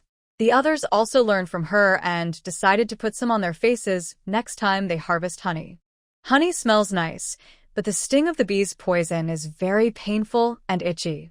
If ignored, it can swell for 6 or 7 days. Even applying herbal paste takes 3 painful days. It's better to suffer a little bit now with some smelly juice than endure worse pain later, and washing it off at home is easy. By June, the weather got hotter and hotter. Jiang Nuan worried that the workers might get heatstroke, so she added a big bowl of green bean soup along with tea every day. She didn't have time to stay home every day, so she hired Granny Wang, the grandmother of Jiang Junbao, for 10 coins a day to help her make tea and green bean soup. She was grateful that Granny Wang helped earn extra income while she looked after the children. In mid-June, Feng Cheng's workers began the busy, double harvest season, harvesting the first crop of rice and planting the second crop. Jiang Nuan rarely went up the mountain now. When she had free time, she either helped load rice back home in ox carts or stayed at the rice drying yard with her friends, turning and spreading the rice grains for drying. In June, the weather changed rapidly. In the morning, her face was sunburned, but in the next moment, it turned cloudy, with thunder and heavy rain. In the morning, they dried the rice, then stopped for rain at noon, and resumed drying after it stopped. Sometimes they had to harvest 2 or 3 times in a day. Though it was troublesome, they had no other choice. Freshly harvested rice had to be dried quickly, or it would sprout if left damp for a couple of days. At the first sprout, the entire half-year's harvest was lost. In these times of terribly low grain yields, people could truly starve. After harvesting the first season of rice, they had to hurry to plant the second season. Some families with flushed faces came to borrow oxen to plow their fields. AI-generated content. Please bear with it. Jiang Nuan was afraid that if she lent to one family but not another, it would cause trouble. So she handed the oxen over to the old clan leader, who allocated them fairly. The old clan leader was just and loved oxen. He made sure that families lacking workers got the oxen first. He also set a limit on how much land could be plowed each day. People had to treat the oxen well and avoid hurting or starving them. Otherwise, they wouldn't get another chance to borrow. Everyone in the village understood how important the oxen were, so each family that borrowed them treasured them deeply. After work, they fed the oxen fresh grass, vegetable leaves, or even rice bran, taking good care of them. Because of this, after 2 busy harvest seasons, the oxen didn't lose weight and actually looked stronger. At the same time, the construction team was moving quickly. Within half a month of laying the foundation, the walls had risen to 1 meter high. Such a large house was rare in this countryside. During busy farming seasons, villagers often came by to look at the progress. Especially during meals, neighbors would bring clay bowls to sit nearby, admiring the new house. They hoped it would inspire themselves to work harder so they might someday build such a grand house too. Time passed quickly, and in July, when cicadas were flapping their wings shouting about the heat, Jiang Nuan's big house was ready for the beam-raising ceremony, a very important event. After over a month of intense work, the house was finally at the stage of setting the beams. On July 18th, an auspicious day chosen by Zhou Mingfang, everyone gathered for the event. By the time the clock struck the beginning of the hour, the place was bustling with people celebrating. Villagers came to join the festivities, hoping to bring good luck. After offerings to heaven, earth, and ancestors, the master carpenter, also called the beam master or the chief maker in some areas, picked up a brush dipped in ink and drew symbolic images on the main beam, depictions of a traditional hat, a jade belt, and official shoes. As he painted, he sang, drawing the crown on the beam, sketching the shoes and belt. In the middle of the frame, the design is right. Having a son who passes the Imperial exams, he'll become a scholar in the Hamlin Academy. After finishing the drawing, he picked up 2 copper coins. He placed 1 coin at each end of the main beam, with the front side facing down and sealed with red paper. The twin coins are positioned evenly on both sides of the main beam, symbolizing long life, wealth, happiness, and prosperity. A husband's respect, a wife's honor, and generations of children hanging their purple garments. Once the coins were set in place, the master carpenter picked up a sharp axe. Gently, he struck the main beam back and forth, moving as he sang. Where does this wood come from? Where was it born? From Kunlun Mountain, growing before the 8 Treasures Rock. The land goddess blessed its birth. The dew goddess bestowed its growth. Lord Zhang dared not cut it while passing by. Lord Li dared not measure it. Master Liu Ban, the great craftsman, took his axe into the forest. He called the young men to lift the wood into the house. The big saw cut the head, the smaller saw cut the tail. The stump was cut, then the tip, and finally the middle was used. This wood isn't too long or too short, perfect for the main pillars. The planer smooths it flat, and the file glimmers like water in the moonlight. A black ink line is drawn perfectly, like a black dragon crossing a river. The file and plane look like a pair of lovebirds. The carpenter's square and ink line resemble a phoenix. In the middle, there's a Tai Chi diagram with a blue dragon embracing a white tiger and golden and silver waters flowing into the house. He recited a poem, wishing good luck for the main beam. After singing, he shouted loudly, "The beam is up!" More than 10 strong men immediately heeded, pulling thick ropes to hoist the main beam into place. When the beam was finally installed, firecrackers burst into the sky in an overwhelming display, crackling loudly and filling the air with excitement. At the same time, Jiang Nuan and Jiang Yan, the siblings, stood on a ladder. They scattered sugar candies and various specially made snacks from baskets, tossing them far and wide, aiming for as much as possible. Everyone present, both adults and children, rushed to grab the treats, laughing and cheering, their joy spreading far and wide. Building and installing the house was a big event at this time. Jiang Nuan had bought a large, fat pig and hosted over 10 tables of wine. Besides the builders and helpers, every villager was invited to join. It was a sign of good luck and a way to thank the relatives and neighbors for their love and support over the years. A few days after the main beam was placed, the roof tiles were in place. The main structure was nearly finished. Only the finishing touches, accessories, and furniture remained. Jiang Nuan visited the new house every day, walking around and chatting with the workers. Seeing the house fill up with more and more items each day, she felt an incredible joy deep inside. She was thinking about the sugar pressing process, so she drew a plan and asked a stonemason to help make a stone mill for pressing sugar. The master stonemason looked at the drawing with surprise and said, "I've made a lot of stone mills for grinding rice, flour, and pulp. I've never seen such a strange thing before. Girl, what exactly is this for?" Jiang Nuan didn't hide anything and smiled. "It's for pressing juice from sugarcane." Although the stonemason was curious about why someone would spend a lot of money to make something solely for squeezing sugarcane juice, he didn't ask further. Such a large thing wouldn't suit being kept in the new house. Jiang Nuan then discussed with Zhou Mingfang and decided to enclose the house where they, the siblings, currently lived and turn it into a sugar-making workshop. Of course, Zhou Mingfang was happy with this idea. By the end of July, the natural spring water from Chuanjing was successfully channeled into the kitchen and fish pond of the new house through a cleverly designed water system. In early August, the ground of the new house was leveled and covered with thick new tiles, and tall walls were built. A flower garden was left empty, and according to Zhou Mingfang's advice, flowers and plants that suited the important areas were planted. For example, a pair of golden osmanthus at the gate, as well as pomegranates, persimmons, and crepe myrtles inside the yard. The rest of the space was left to Jiang Nuan's preferences. She planted whatever she liked in the reserved vegetable patches. Before the Mid-Autumn Festival, all furniture was finished and set up. After inspecting and confirming everything was in order, Jiang Nuan paid off the remaining balance of the construction contract. Thus, after more than 2 months, the new house was fully completed. Jiang Nuan chose an auspicious date and moved in directly. It so happened that the old house's sugar mill was also nearly finished, and the old house was officially torn down. Looking at the wooden roof of the old house, Jiang Nuan sighed.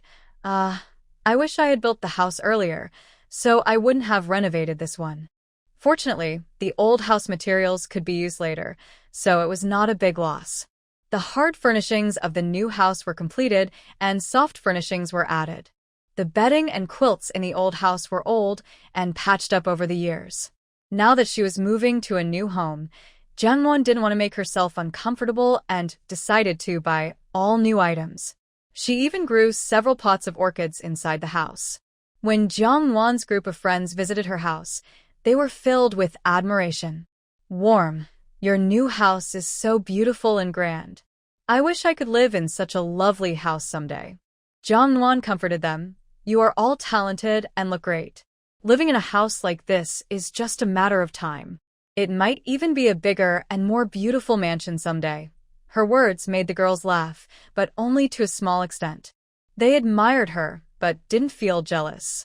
They knew how hardworking Jiang Nuan had been and how difficult her journey was. At their age, they spent their days doing house chores, caring for little brothers and sisters, and embroidering. But Jiang Nuan, so young, lost her parents and relied only on herself, acting like a man. She traveled through deep mountains and forests, going out in wind and rain to earn money, pay debts, and support herself and her brother's education. Everyone knew the danger of collecting mountain resources.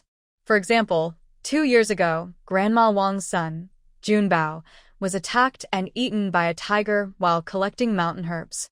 In other words, Jiang Nuan fought for her home with her life and hard work. Look at her hands, coarse and rough, hardly like those of a young girl. Today, Jiang Nuan has built a big house with her skills, and her friends are happy for her. Since they celebrated the house's completion with wine during the roof raising, she didn't host a big celebration for her move. Just her family had a good meal, and that was enough. In late August, Jiang Nuan's old house was finally rebuilt. To test whether the stone mill was good, she went to a nearby village to buy a bundle of sugarcane that was only halfway grown. She planned to juice it and make syrup. They agreed that when the sugarcane was harvested this year, she would buy all of it, which made the villagers very happy. She used the stone mill by pressing the sugarcane in, applying force, and the green juice flowed out from the spout. Looking at the leftover pulp, which was flat and dry, she was very satisfied. She paid the workers and even gave the mason a big red envelope as a tip. The mason was happy and said that if there was more work like this, he would definitely work with her again, promising she would be satisfied. The picture of the stone mill is from the internet. If there are copyright issues, please contact us for removal. In September, the goddess of autumn, dressed in a colorful dress, arrived gracefully with the autumn breeze. The leaves in the mountains turned more colorful, with green, light yellow, deep yellow, red, and brown creating a beautiful scene. Occasionally, some unknown wildflowers like wild chrysanthemums sway along the mountain path, adding extra charm. There are also various wild fruits, wild persimmons, wild tangerines, wild pears, as well as wild chestnuts and hazelnuts. At this time, if you're diligent enough, once you go up the mountain, you'll always find something to do with your hands. Persimmons are sweet, but the large seeds make them less tasty. Wild tangerines are too sour, so not many people want to pick them. Wild pears are not bad, but there aren't many wild pear trees. The most popular among mountain foragers are wild chestnuts and hazelnuts. There's a saying, on September 9th, chestnuts open their mouths. At this time, wild chestnuts are ripe, and the spiky shells burst open easily, making it simple to collect the nuts inside. If not, you would need to first knock down the spiky shells, using a special tool made from layered shoe soles, then carefully peel each one. This task tests your skill. If you're not careful, you could get pricked all over your hands. At least, Bai Zhe dislikes this work very much. When she sees her peeling chestnuts, she always keeps her distance. Don't be fooled by Bai Zhe's small size. She is practically the king of the mountain. She is big enough to intimidate bears, leopards, tigers, and wild boars. She also easily outsmarts foxes, bamboo rats, and mountain quails.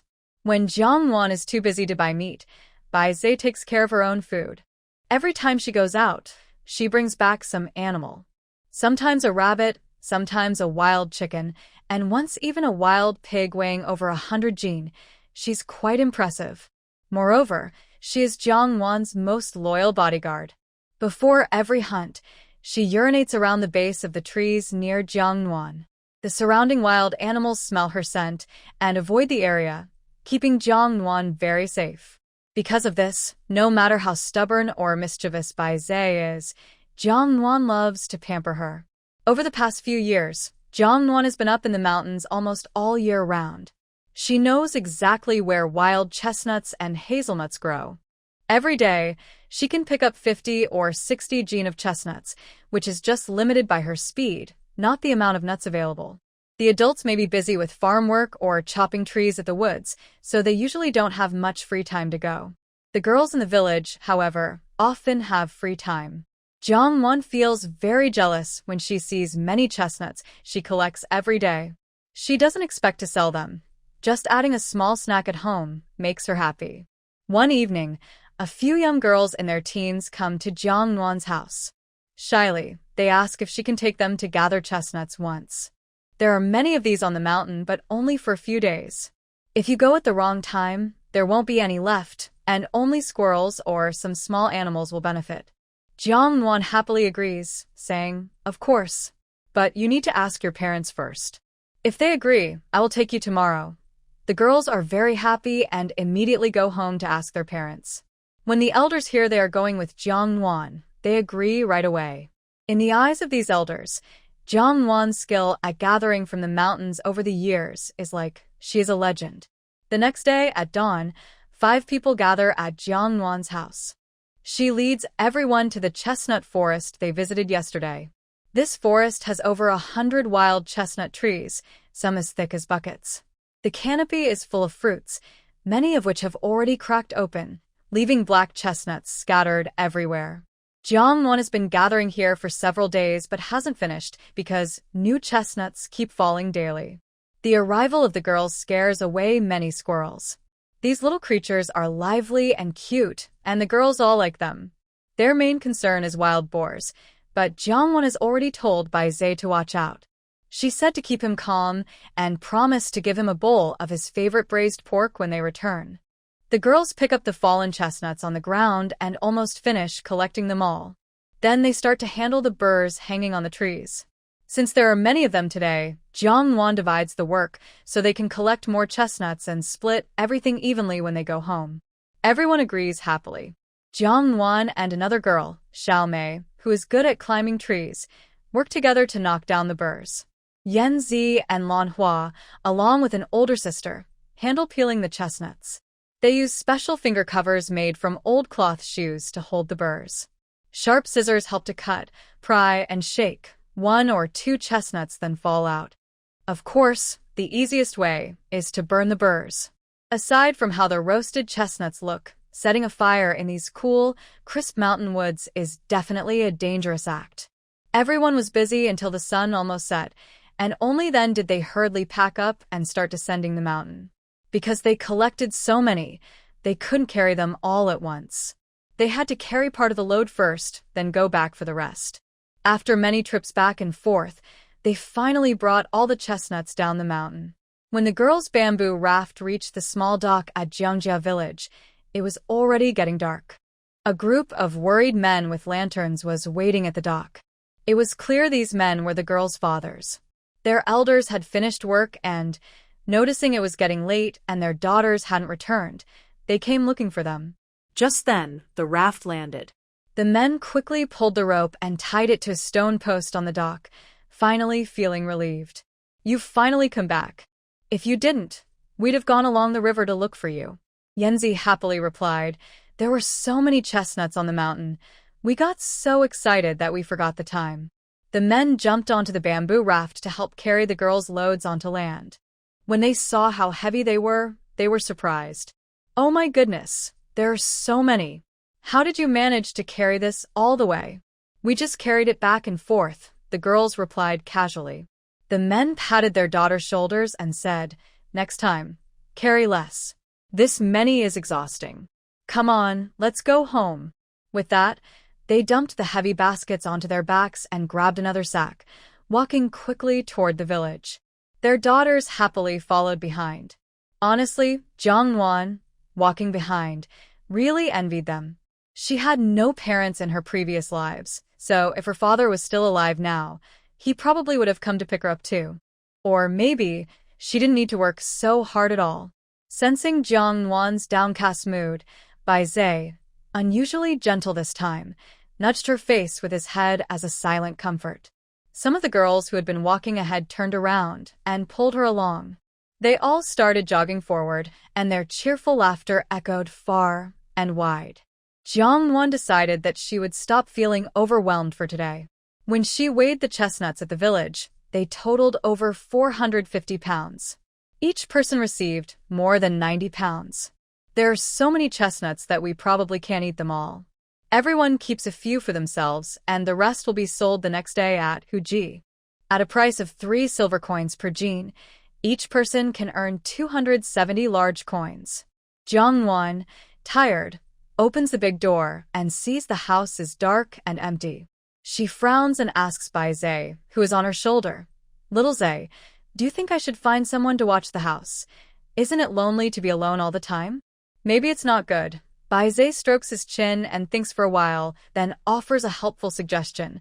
"Why not find a handsome caretaker for the house?" Jiang Nuan's mouth twitches. "Thanks, your advice is great. Please don't suggest that again." Bai Zhe is unhappy. Using his hoof, he nudges her head. "Why not? Huh? Do you even realize how young I am? 13.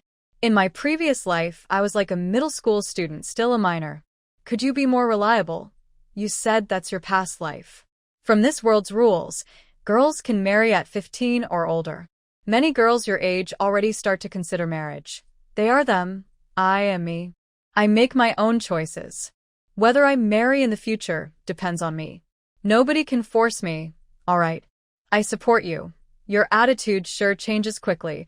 I call that recognizing a true talent when I see one." While bickering, they prepare dinner. The house finally feels less empty. The next day, everyone carries the chestnuts to the county town to exchange them for clinking silver coins. Though they earned the money themselves, they had little say over the money, mostly having to give most of it away. Even so, they managed to save some secret savings. After tasting success, the girls kept inviting Jiang Nuan to go up the mountain every day until the chestnut season was nearly over. That day, they had slightly worse luck. Besides a few pounds of chestnuts, they only found some wild persimmons, which don't have much flesh or seeds and are useless for drying into persimmon cakes. They wandered in the mountains most of the day and were pretty tired. They found a relatively flat spot to rest. Jiang Nuan took out the cooked chestnuts she brought and shared them with everyone as they ate and talked. Suddenly, Jiang Nuan was captivated by a small tree full of fruit behind orchids. She quickly took the remaining chestnuts in her hand and handed them to her sister next to her, then strode confidently to the tree. She reached out and grabbed 2 nuts, her eyes shining with excitement. a joy she couldn't hide. The girls found Jiang Nuan's actions a bit strange, especially Manhwa, who was closest to her. Nuan, why are you picking that? You can't even eat it. Jiang Nuan looked excited, her eyes glowing. Do you know what this is? Manhwa looked at her with curiosity.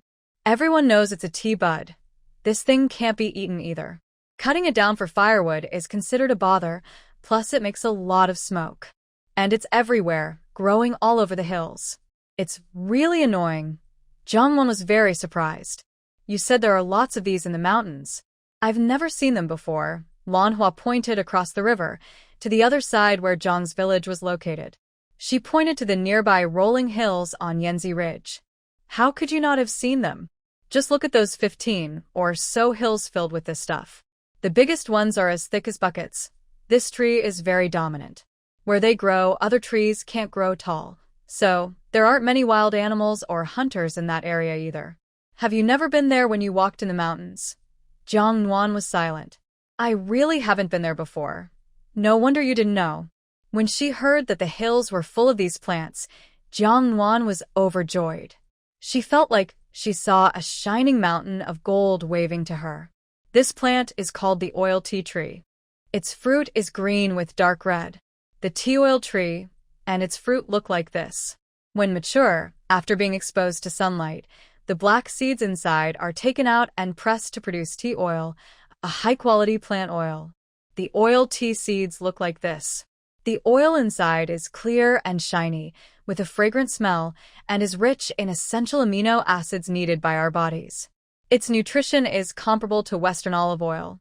That's why it is called Eastern olive oil. In Jiang Nuan's previous life, due to worsening environmental damage, the production of tea oil decreased each year, driving up its price.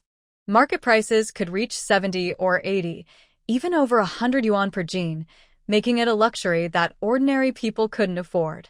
Even so, every year when it was available, it was quickly snapped up by the wealthy and in high demand.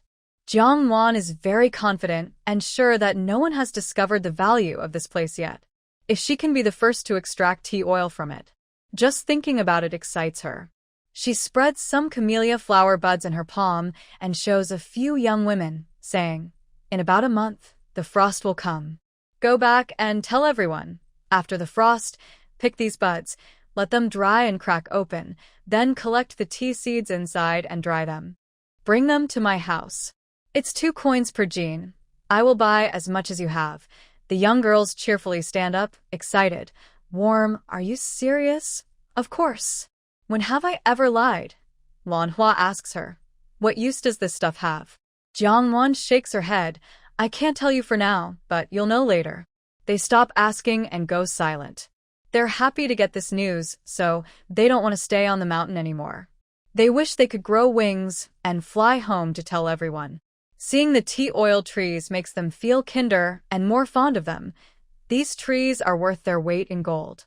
Back home, Jiang Nuan counts her money. In the past 6 months, after deducting the cost of building a house, paying Jiang Yan's tuition and other daily expenses, she has saved 1,160 taels of silver. She plans to set aside some money for developing processing equipment and daily needs. Finally, Jiang Nuan decides to use 1,000 taels to buy tea seeds. That's almost all her family's savings. With 1,000 taels and buying at 2 coins per jean, she can buy about 500,000 jean of tea seeds. Using traditional methods, where 1 jean of tea seeds yields about 3 ounces of oil, she could make around 150,000 jean of oil. Of course, Jiang Nuan doesn't expect to receive that much tea seed on her first try. The next day, under the guidance of village elders, Jiang Nuan took Bai Zhe to visit the small, gentle hills nearby. After walking around the tea mountain for a day, Jiang Nuan realized her expectations were a bit high. Although it's a tea mountain, because it's not farmed manually, the trees are far apart and sparse.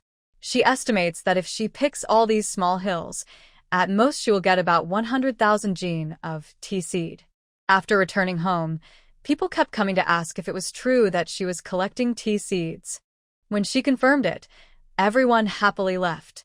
With the oil tea mountain settled, Jiang Nuan focused on planning the oil press workshop at home. In her previous life, The village she was born in not only had a sugar factory but also an oil press workshop, and every family owned a tea mountain. The old equipment in the oil press workshop had been passed down for over 100 years.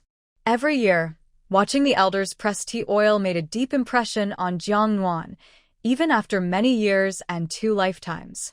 Besides that, there was also a mill needed for grinding.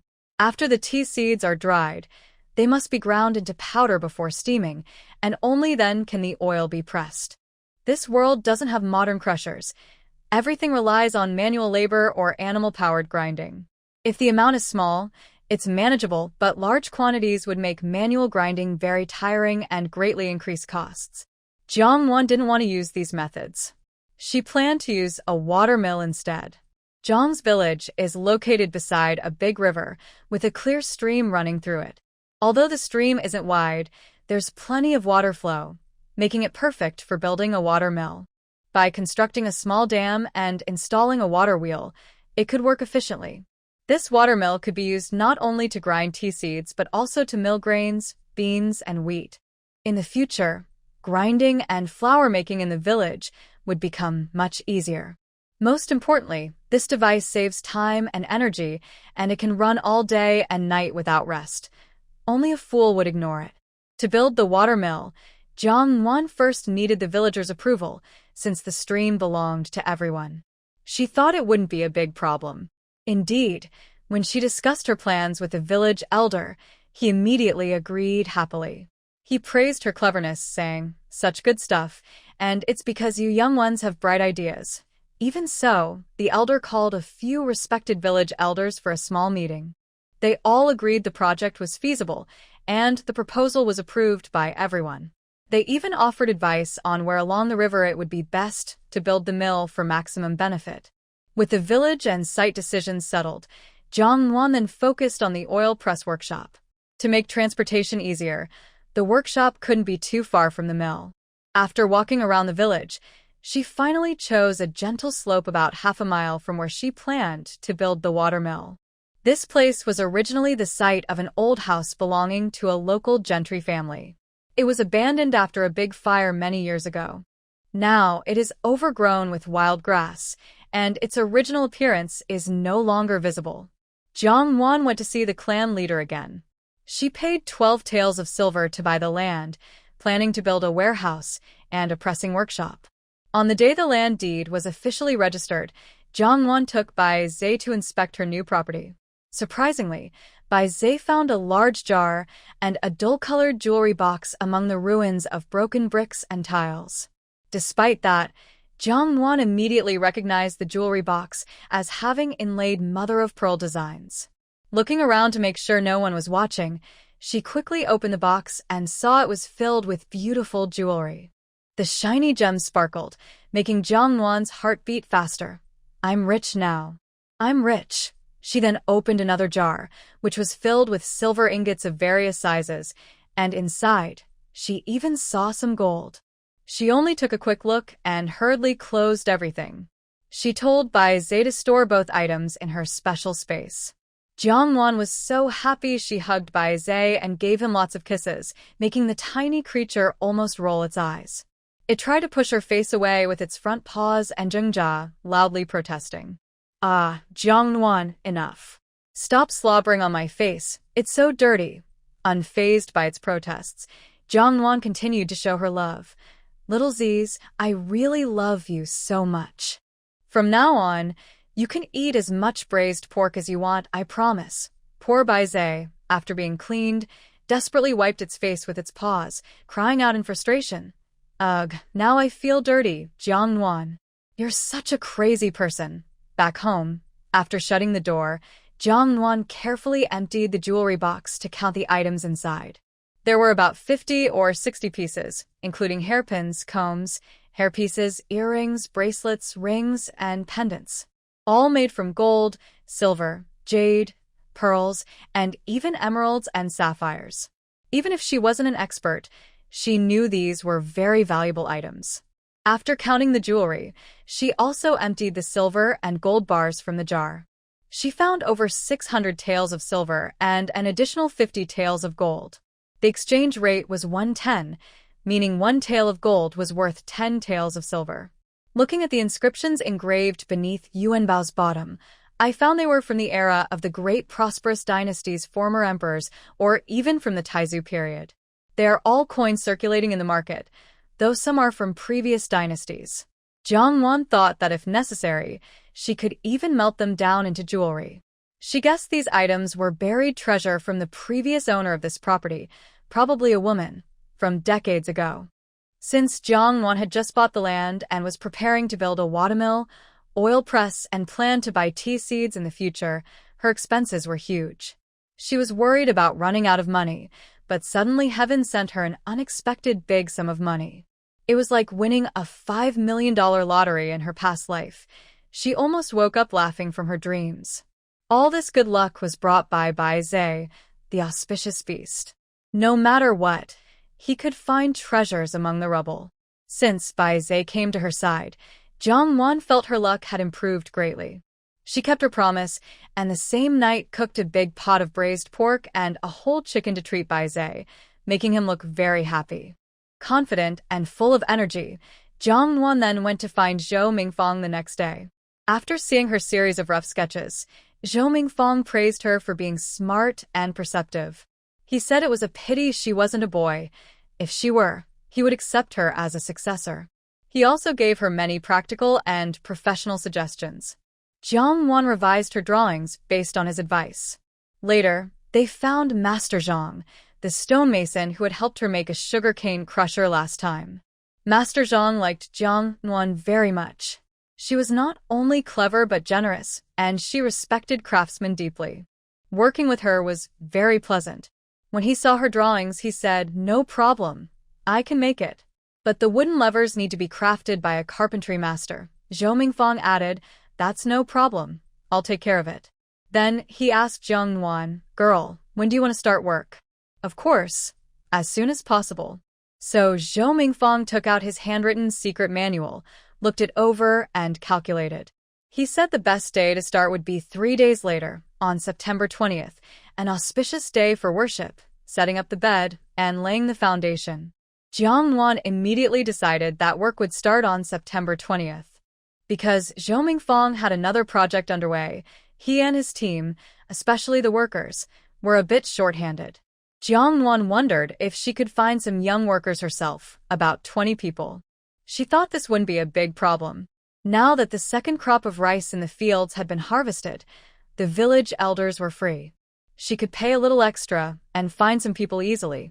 So she went back to the village and advertised a daily wage of 35 coins to hire helpers for the water mill and oil press. The villagers' uncles and elders immediately flooded her with volunteers, almost filling her doorstep. Since Jiang Nuan only needed 20 people, some who arrived late felt disappointed. Money was hard to earn these days. Working in the mountains for a day chopping trees or for a day pulling logs only paid 35 coins. Those jobs were not only tiring but also dangerous. Now, such good opportunities were right at their door. So, who wouldn't want to join? More people meant more strength. In just 5 or 6 days of work, they built a water mill near the clear stream, measuring 7 feet by 3 feet, with a granite foundation and wooden roof. They also built a simple wooden bridge across the stream to make it easier for everyone to cross.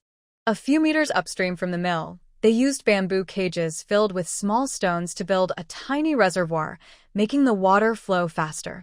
High railings were added on both sides of the reservoir to prevent curious children from falling in. After 2 more days, 2 stone grinders were installed. One was for grinding tea seeds into powder, and another for shelling grains. A third was for daily milling rice, beans, and wheat for the villagers. Master Zhang asked Jiang Nuan, "Are we starting the testing now?" Jiang Nuan looked at the eager crowd and nodded heavily. "Let's begin." The first test was with the stone grinder used for shelling grains. Everyone focused and watched as Master Zhang opened the water gate and pulled down a wooden lever. The stone grinder made a deep, steady rumbling sound and started turning evenly.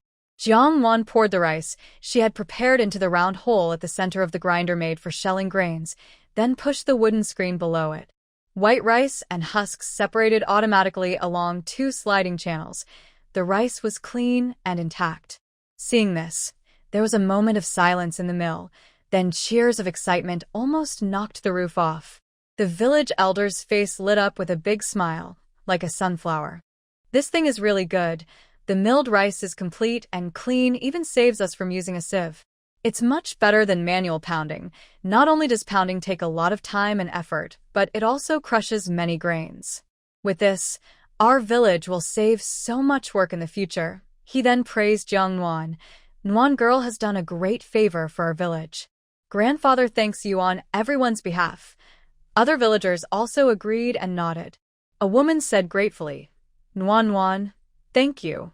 We used to spend hours pounding rice every month. It took days for our arms to recover after a whole day of work. You've solved a big problem for us." "Exactly. Truly a girl who has gone to school and learned to read. Your clever mind is impressive. If Nuan Nuan were a boy, I think with her smarts, she might even become a top scholar someday." Jiang Nuan blushed from the praise, feeling touched. She sincerely said, "My parents passed away early. We've relied on the help and care of our elders and relatives all these years. Without you all, I wouldn't be here today. I'm very happy to do something for everyone and to earn your approval." She then bowed humbly to everyone. Her modest and sincere gesture won warm applause. People like Zhou Mingfang and Master Zhang, who already admired Jiang Nuan's character, now saw her even more highly valued.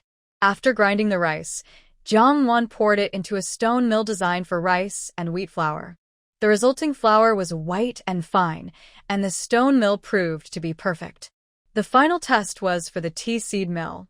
To test this, Jiang Nuan went to the mountain and picked 2 baskets of unripe, not fully oiled, tea flower buds, sun-dried them until cracked, and collected the seeds. With a mixture of nervousness and anticipation, Jiang Nuan placed the tea seeds into the hole, and soon fine powder was ground out. A perfect result again. Loud cheers erupted on the spot. Next, Master Zhang personally showed everyone how to use these machines. It's actually simple. When in use, pull down the control lever to let water enter. The flowing water rushes against a large water wheel at the bottom, generating power, and the stone mill begins to turn. When not in use, simply hook the gate lever, making it very convenient to use whenever needed. All 4 stone mills have passed the acceptance test perfectly. Jiang Nuan is truly impressed with Master Zhang's skill. Because of this, besides the agreed payment, Jiang Nuan also gave him a big red envelope as a gift. The news about Zhang's village building the watermill spread quickly, like a gust of wind. Many people from neighboring villages, including Guohe village on the opposite bank, came to see the novelty. Everyone who saw it couldn't help but give a thumbs up, marveling at it. The people of Zhang's village felt proud. In the past few days, people queued at the watermill to grind their grain, all eager to experience it. With such a useful tool, the villagers of Zhang's village were very happy and praised Jiang Nuan, the creator, to the skies. They said it was a blessing from the ancestors that such a bright girl was born in Zhang's village. Even Jiang Yan, who was studying in the county school, heard about the watermill and his sister's good reputation. The teacher at the school called him over specifically, asking if the stories were true. Jiang Yan had no choice but to tell the truth. "Last holiday, my eldest sister mentioned wanting to build a water-powered grinding mill. Now that I think about it, it must be finished by now. I didn't expect her to do it so quickly." Jiang Nuan didn't have time to think about that. After the watermill was built, she worked closely with the craftsmen to develop an oil-pressing device. During the day, she stayed at the construction site, discussing how to make the oil press, organizing staff and meals. At night, she returned home to design and revise the plans for auxiliary equipment. She was busy from morning till night, hardly stopping for a moment. Sometimes she was too exhausted to even wash, collapsing into bed and sleeping deeply. No time for a proper meal, let alone rest. Bai Zhe complained daily, angrily saying, "Aren't you the one who promised to make me braised pork every day? Now, not only can I not get braised pork, I can't even get a proper meal anymore. You're not keeping your word. I'm really mad, and I can't be appeased." Jiang Nuan realized that if she kept going like this, she would surely overwork herself to death. With her business expanding, she would become busier and busier. It was time to find some help. After thinking carefully, she decided to follow social rules and buy some helpers to assist her at home. Gu Zhonggui, the shopkeeper from Huji, heard that she wanted to buy a few people to use at home, so he introduced her to Huang Xinyang, the most trustworthy and successful broker in Fengcheng County. After some searching, Jiang Nuan bought 2 families, a total of 5 people. One was a mother and daughter, and the other was a family of grandmother, grandfather, and grandson. The mother and daughter came from the neighboring prefecture to the south.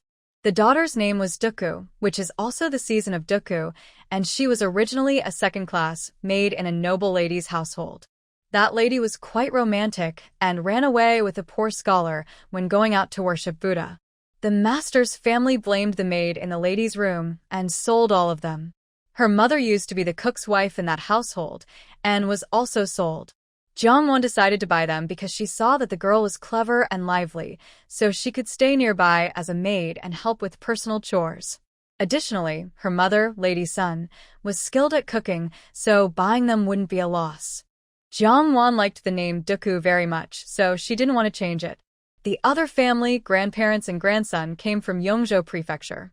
Their former master's business failed, and they owed a large debt. To pay the debt, they had to sell all the assets and slaves of the household. The grandson of the family, called Chun Yi, was the current head. He used to be an overseer in that household, clever and adaptable, and could read and write bookkeeping. Jiang Nuan valued him most because she wanted to train him, whether to be a steward or to work as a manager at the oil-pressing workshop in the future. His father, Chen Lao, could be assigned to the gatekeeper, responsible for guarding the door, passing messages, and doing chores like sweeping. This also helped because the villagers often complained that her new house was too big, and when they needed to find her, they had to shout at the gate for a long time without answer. Chun Yi's son, Chen Xing, was about the same age as Jiang Yan, and he had learned some words from his father, so he could serve as Jiang Yan's page. Jiang Nuan paid the bill quickly, used a bull cart to bring the people home, and after settling them in, she gathered everyone to give a speech. We are only myself and my younger brother Jiang Yan. He is studying at a school in the city and only comes home on the 1st and 15th days of the month during his rest days. As the saying goes, rules make order. Our family may be small, but we still need to have proper rules. Now I will explain to everyone what they can do and what they cannot do. Jiang Nuan took a little time to carefully tell the 5 new servants her expectations. After hearing this, everyone said they had no problems and would follow the rules properly. In fact, compared to the strict rules of their previous master, what the new owner said was quite reasonable. To summarize briefly, 1. Do your duties well, ask questions when necessary, and do not ask questions when it's not appropriate. 2. Stay loyal to the master and avoid fighting or quarrels. 3. Take good care of the family pet, Baitu, who saved the lady of the house, and treat it with respect as if it were the owner. 4. Be polite and humble to the villagers and do not act arrogant or superior. If you offend someone, handle it calmly and avoid making things worse. After setting these rules, Jiang Nuan also explained their benefits in the future, such as their monthly allowance, clothing and food throughout the seasons, and other welfare. She distributed 2 sets of new clothes and 2 months' wages to each person, so they could buy personal items. With a few new people in the house, it instantly became livelier. That noon, Jiang Nuan enjoyed the lunch made by Lady Sun. Braised pork requested by Baitu, homemade stir-fried pork, and a plate of garlic stir-fried small bok choy. The braised pork was soft and flavorful, and Baitu liked it very much, saying it was even tastier than Jiang Nuan's cooking. Jiang Nuan also liked it so much that the next day, when Jiang Yan returned home and saw the new servants, he was stunned, unable to close his mouth. He thought, "My sister is really impressive. It's only been half a month, and we already have servants at home." However, their study hall is small and temporarily does not allow a servant boy, so Chen Xing has to stay at home to help with some manageable chores. On September 23rd, the day after the frost fell, everyone in Jiangjiawan, old and young, hurried to pick tea buds up the mountain, carrying baskets and baskets of harvest. The reason tea seeds are only harvested after the frost is because that's when their oil content reaches its highest level. If picked too early, The oil content will be lower and less oil will be produced. In just a few days, the harvested tea buds filled the threshing ground nearby and even the area in front of and behind the houses. And the quantity kept increasing each day. Seeing the popped tea seed, their plump, dark color made Jiang Nuan very happy. On the second day of October, Jiang Nuan's oil crushing workshop was finished. The building has gray bricks and tiles and a paved stone floor. It includes a dedicated oil press room, a steaming room, as well as areas for semi-finished and finished products. In addition, it has dormitories for workers, a kitchen, modern toilets, and all necessary facilities for daily life. Basically, it is a small factory. The total cost is nearly the same as Jiang Nuan's new house. As for the workers in the oil workshop, Jiang Nuan plans to hire more people. After all, pressing plant oil is still a skilled job, with a special technique that needs to be fully controlled by trusted workers. People can be unpredictable, especially when big profits are involved. Jiang Nuan doesn't want to take any risks. Having made up her mind, Jiang Nuan took Xin Yi to find the man from last time the very next day. She was straightforward. I need about 10 men, all healthy, middle-aged men, honest and simple. When the old tooth broker heard this, her face immediately broke into a smile. Miss Jiang, you came to the right person. I just received a batch of men from the southwest, meant for the city government. Since you've asked first, I'll let you choose first. Wait a moment, I'll bring them over. Saying that, the old woman went to the backyard. Soon, she brought in over 10 men, all adults.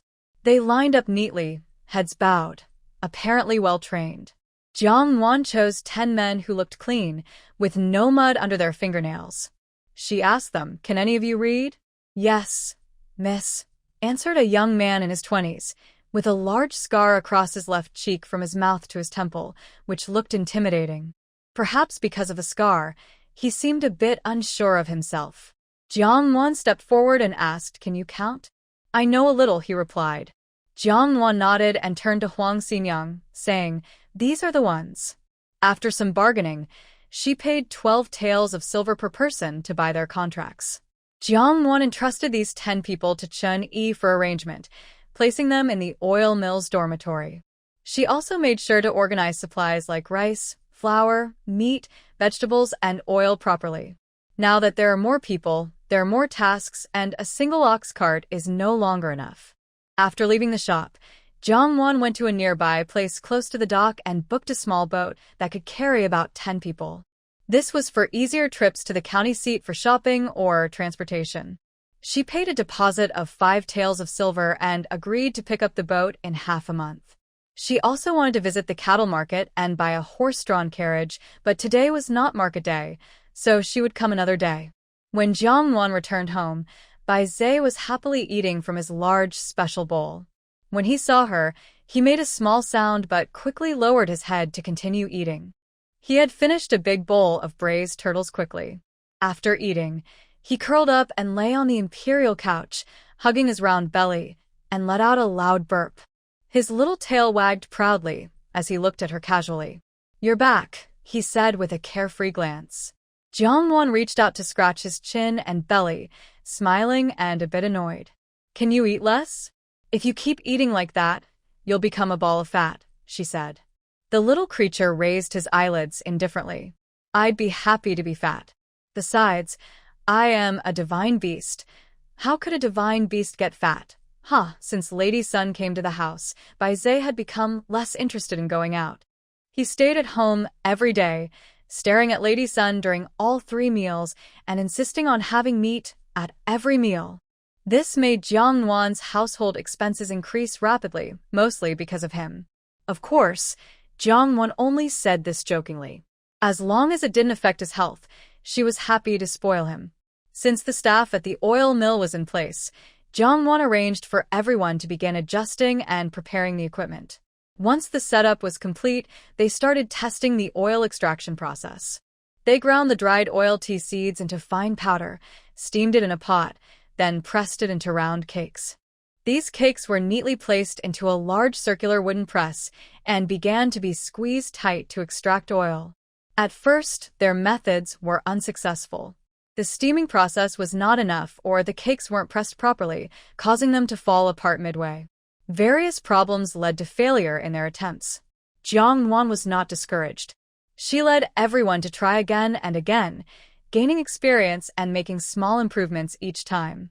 She watched the tea cakes on the wooden press go from a few to many, filling the shelves and pressing tightly.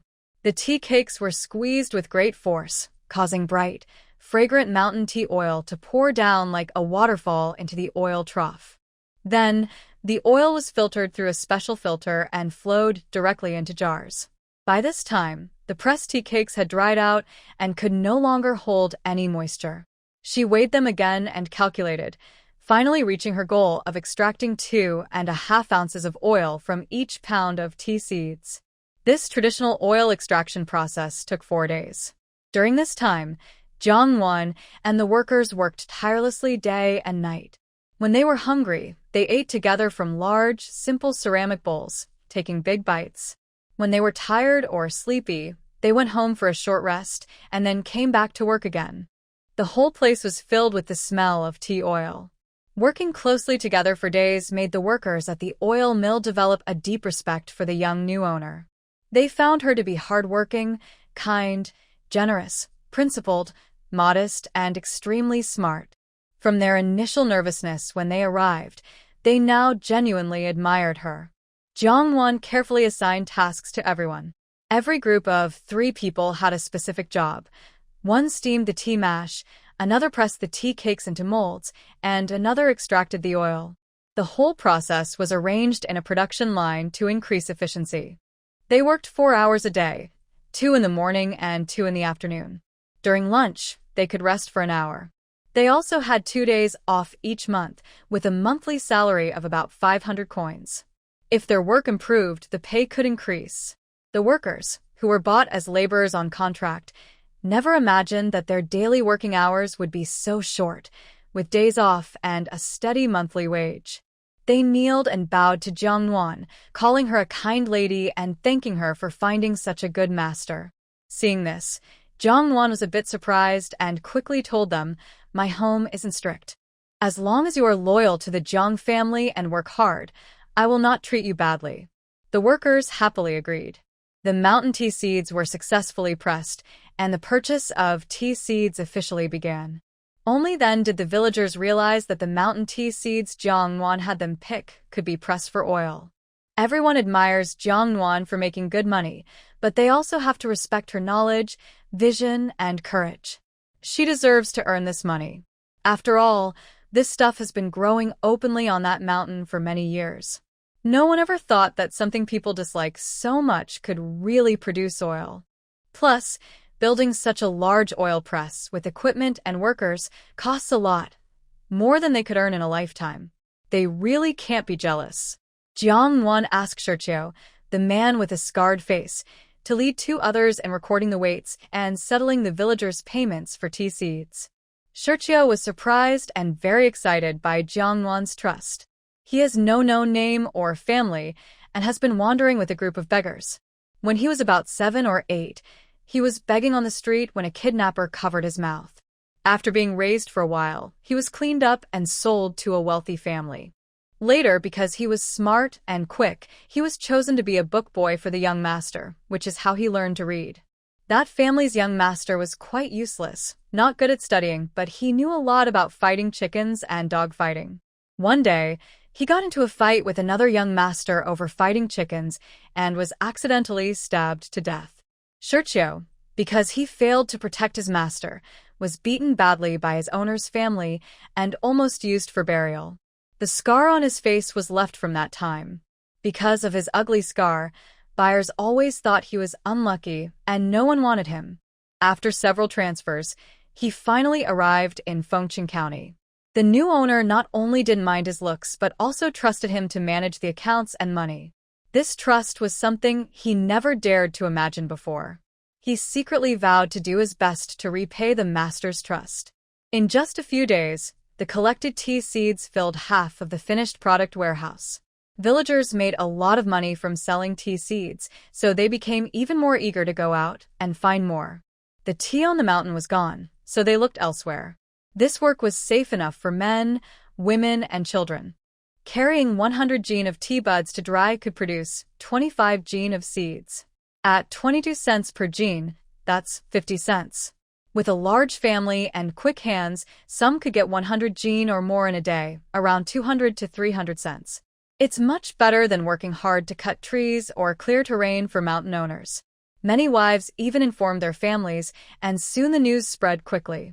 For a while, the entire Fengcheng County went into a frenzy.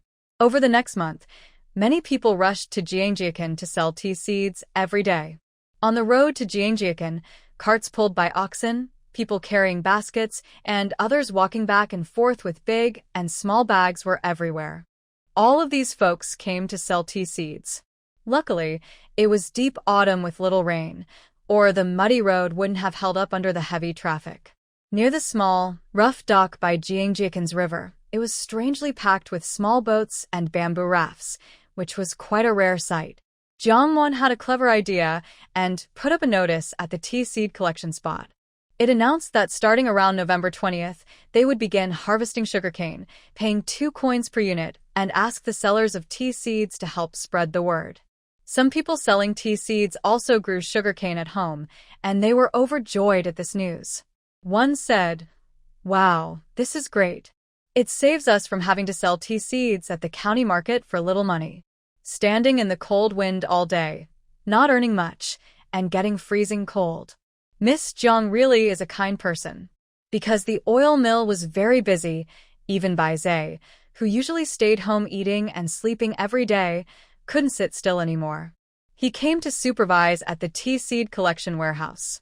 When he saw anyone cutting in line or bullying others, he would give them a few slaps, claws. The troublemakers immediately became honest. Even Shichu said that the orderly line of tea seed sellers was thanks mainly to Bai Zhe's effort. As the tea seeds were collected quickly, the watermill also started grinding tea seed powder. Since both places operated at the same time, and it was very busy, Jiang Nuan asked the village chief for help to recruit 10 more young workers in the village. Some were responsible for grinding tea seed powder and delivering it to the oil press. Others helped carry and move things at the oil mill. Both jobs weren't very tiring, paid well, and the men happily signed up. The village chief's 3 sons all came at once. Because the workers at the oil mill were too busy to cook, Jiang Nuan also asked Granny Wang, Jiang Junbao's grandmother, if she was willing to come help with cooking. She would be paid 60 coins a month. When Jiang Junbao wasn't herding cows, he could come here to help. Jiang Nuan even increased his wages to 10 coins. Aunt Wang knew Jiang Nuan was especially taking care of her, so she quickly nodded and agreed. Xian is grown up now and can sit steadily on a bamboo chair by herself. If I need to do something, I can also use a harness to carry loads on my back so it won't delay my work. Annie, just focus on doing your work. Also, there's no need for you and your grandson to cook separately anymore. Just eat at the oil workshop. The food there isn't bad. I'll ask Manager Shi to include your meal expenses in the account. If you ever feel tired or unable to handle it, just tell me, and I'll find someone to help you. As long as I am in charge, I won't send you away. Hearing this, Aunt Wang covered her face and started crying. Nuan, Andy. Annie thanks you. On the 10th day after the oil workshop officially opened, October 18th, Mr. Hu from whose shop visited Jiang Nuan. Seeing the grand oil pressing workshop in front of him, he half jokingly and half teasingly said, "Wow, it's been only a short time, and you've already become Boss Jiang." Jiang Nuan laughed softly and invited him into the guest room, personally pouring tea. "How do you know I run this oil workshop?" "Hey, look at your question.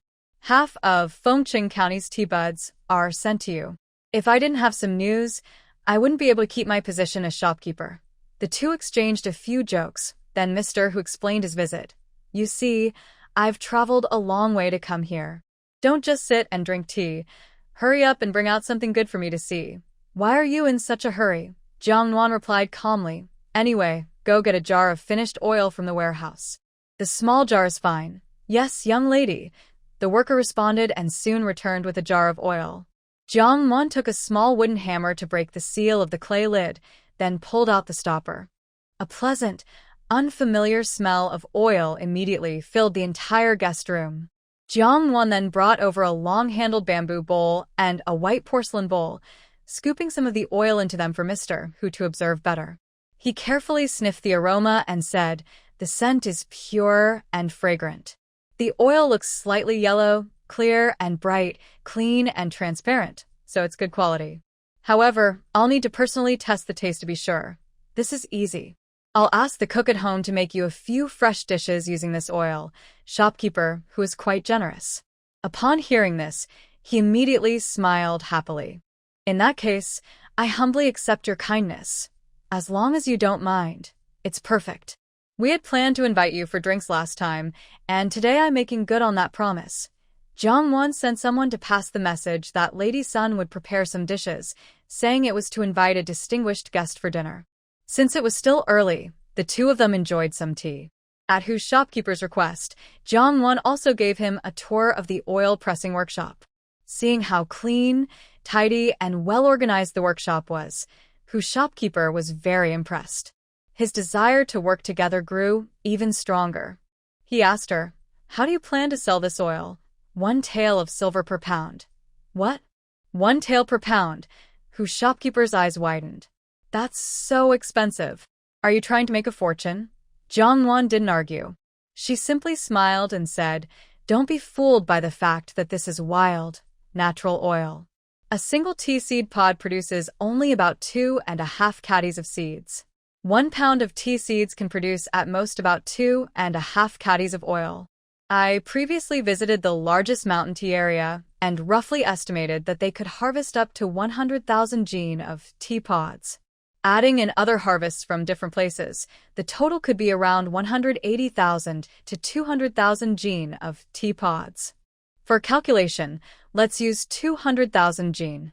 That yields about 50,000 jin of tea seeds, and upon pressing, at most around 12,500 jin of oil.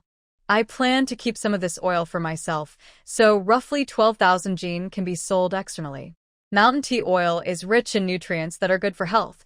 It can moisturize the lungs, detoxify, reduce swelling, slow aging, make hair shiny, and even prevent newborns from getting red bottom rash. Its benefits are numerous. It's often called liquid gold, a unique plant oil in the world. Hu's shopkeeper, being a businessperson, understood the principle that rare things are precious. "I know that the county's Huji is just one branch of your Husher Trading Company. Your Husher Trading has businesses across the country and is a royal merchant. If you send this oil to the palace, the price would be determined by you. Also, I heard that the shopkeeper is a close family member of the Hu family." Hu's shopkeeper was convinced. "Everyone says I'm well informed. Now I see, young friend, you're not far behind either. You deserve to succeed. By the way, how come I never realized you're actually quite clever?" "Thank you. I will take your words as a compliment." Jiang Nuan invited shopkeeper Hu to have lunch and also arranged for the village elder and 2 other elders to come along and keep company. Shopkeeper, who is clearly experienced. As soon as he tasted the food, he immediately noticed something different. "This dish?" Jiang Nuan smiled and nodded. "This is made with camellia oil. It has a fragrant smell, but doesn't feel greasy. Whether it's used for daily cooking or offered to temples and shrines as incense oil, it's the best choice. It all depends on how shopkeeper Hu chooses." After the meal, they saw off the village elder and the 2 elders. Jiang Nuan then invited shopkeeper Hu to the study in the back courtyard to discuss business. Shopkeeper Hu said, "This oil is really good, but at 1 silver tael per jin. Can we maybe discuss the price a bit more?" Jiang Nuan shook her head with a smile. "No, that's the price. But I promise, no matter how things develop in the future, or if I have good new products, you'll be the first I talk to." Shopkeeper Hu put down his teacup and, reluctantly, smiled. All right, I give in. 1 silver tael is 1 silver tael. But you must keep your word. If you have good new products later, let me know immediately." Of course. They finished the business talks, drafted the contract, signed and stamped it. The deal was sealed. Today, shopkeeper Hu traveled by carriage and couldn't carry the goods. He said a big ship would come tomorrow to pick everything up, so Jiang Nuan must prepare the products. Jiang Nuan agreed immediately. After sending off shopkeeper Hu, she remembered that the small boat she ordered might already be due for delivery. The next morning, true to his word, shopkeeper Hu sent a big ship to pick up the goods. He took 60 jars of oil, each weighing 50 jin, for a total of 3,000 jin. The payment was 3,000 taels of silver paid in cash. This was the first income of silver after the oil workshop was built and started production, a happy milestone. To celebrate the first sale, Jiang Nuan bought an entire pig and hosted a feast for all the workers. Bai Zhe was happily munching on large chunks of braised pork and thought, she must get richer. The more money Jiang Nuan made, the more generous she would be. Maybe in the future, she might even roast a whole pig for Bai Zhe. Now that the oil workshop is running smoothly, Jiang Nuan could finally breathe a little easier. One day, Jiang Nuan was inspecting the warehouse with Bai Zhe when steward Chen Yi hurriedly came over. Miss, the county magistrate is here and called for you. The county magistrate? Jiang Nuan was very surprised. She quickly reviewed what she had done recently in her mind. After confirming she hadn't committed any crimes, she finally relaxed. Chen Yi then said, "It seems they are here about the watermill. Where are they?" "Right outside the watermill." "Okay, I understand. I'll go now." She put aside her work, washed her hands carefully, and strode toward the watermill. Bai Zhe, sitting on her shoulder, frowned and complained, "Why is the official here? Could he be here because he noticed our family's success and wants to take over the oil workshop?" "No way, I won't agree." Jiang Nuan patted his little head. "Don't think too much. What we treasure might not interest others. Don't scare yourself first, okay?" I hope so. If he dares to snatch, I won't let him off." When Jiang Nuan arrived, a crowd had gathered outside the watermill. Everyone looked tense. As soon as they saw Jiang Nuan, they relaxed and made way for her. Inside the mill, there were two unfamiliar faces by the water grinder. One was dressed in blue, like a servant. The other was a middle-aged man, wearing silk clothes and looking stern without anger, a clear sign of someone important. He was accompanied by an elder and a village chief, both very respectful, likely the county magistrate. They said his name was Lu Yu, recently appointed. Jiang Nuan stepped forward boldly and bowed. "Lady Jiang Nuan pays respect to Sir Magistrate." Lu Yu examined the young girl carefully. She looked about 12 or 13. She wore a simple gray-blue cotton dress that looked slightly worn, with a gentle and confident expression. Her bright, clear eyes immediately made a good impression. "Are you Jiang Nuan?" "Yes, I am. Is it true you came up with the idea to use water to power the stone mill?" "Not exactly. I just had a small idea." The success of building the water mill was thanks to the craftsmen and villagers sharing ideas. Lu Yu nodded, smiling and rubbing his beard, showing humility and modesty. He seemed very interested in the water mill, asking detailed questions about how it works. I carefully watched the villagers grind grains and thought about how useful it was. I was very impressed and said, "Wonderful, since stone mills powered by people or animals are common, I had never seen a water-powered stone mill before. Usually mills that grind flour are common, but mills that remove husks from grains were a first for me. In the past, people ate rice by pounding it with a mortar and pestle. This method was slow and caused many broken grains. Because of this, white rice sold for a high price in stores, not only because the harvest was small but also because of high labor costs."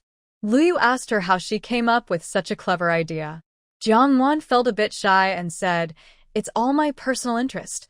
She explained that she wanted to build an oil press and didn't want to waste a lot of labor on grinding flour.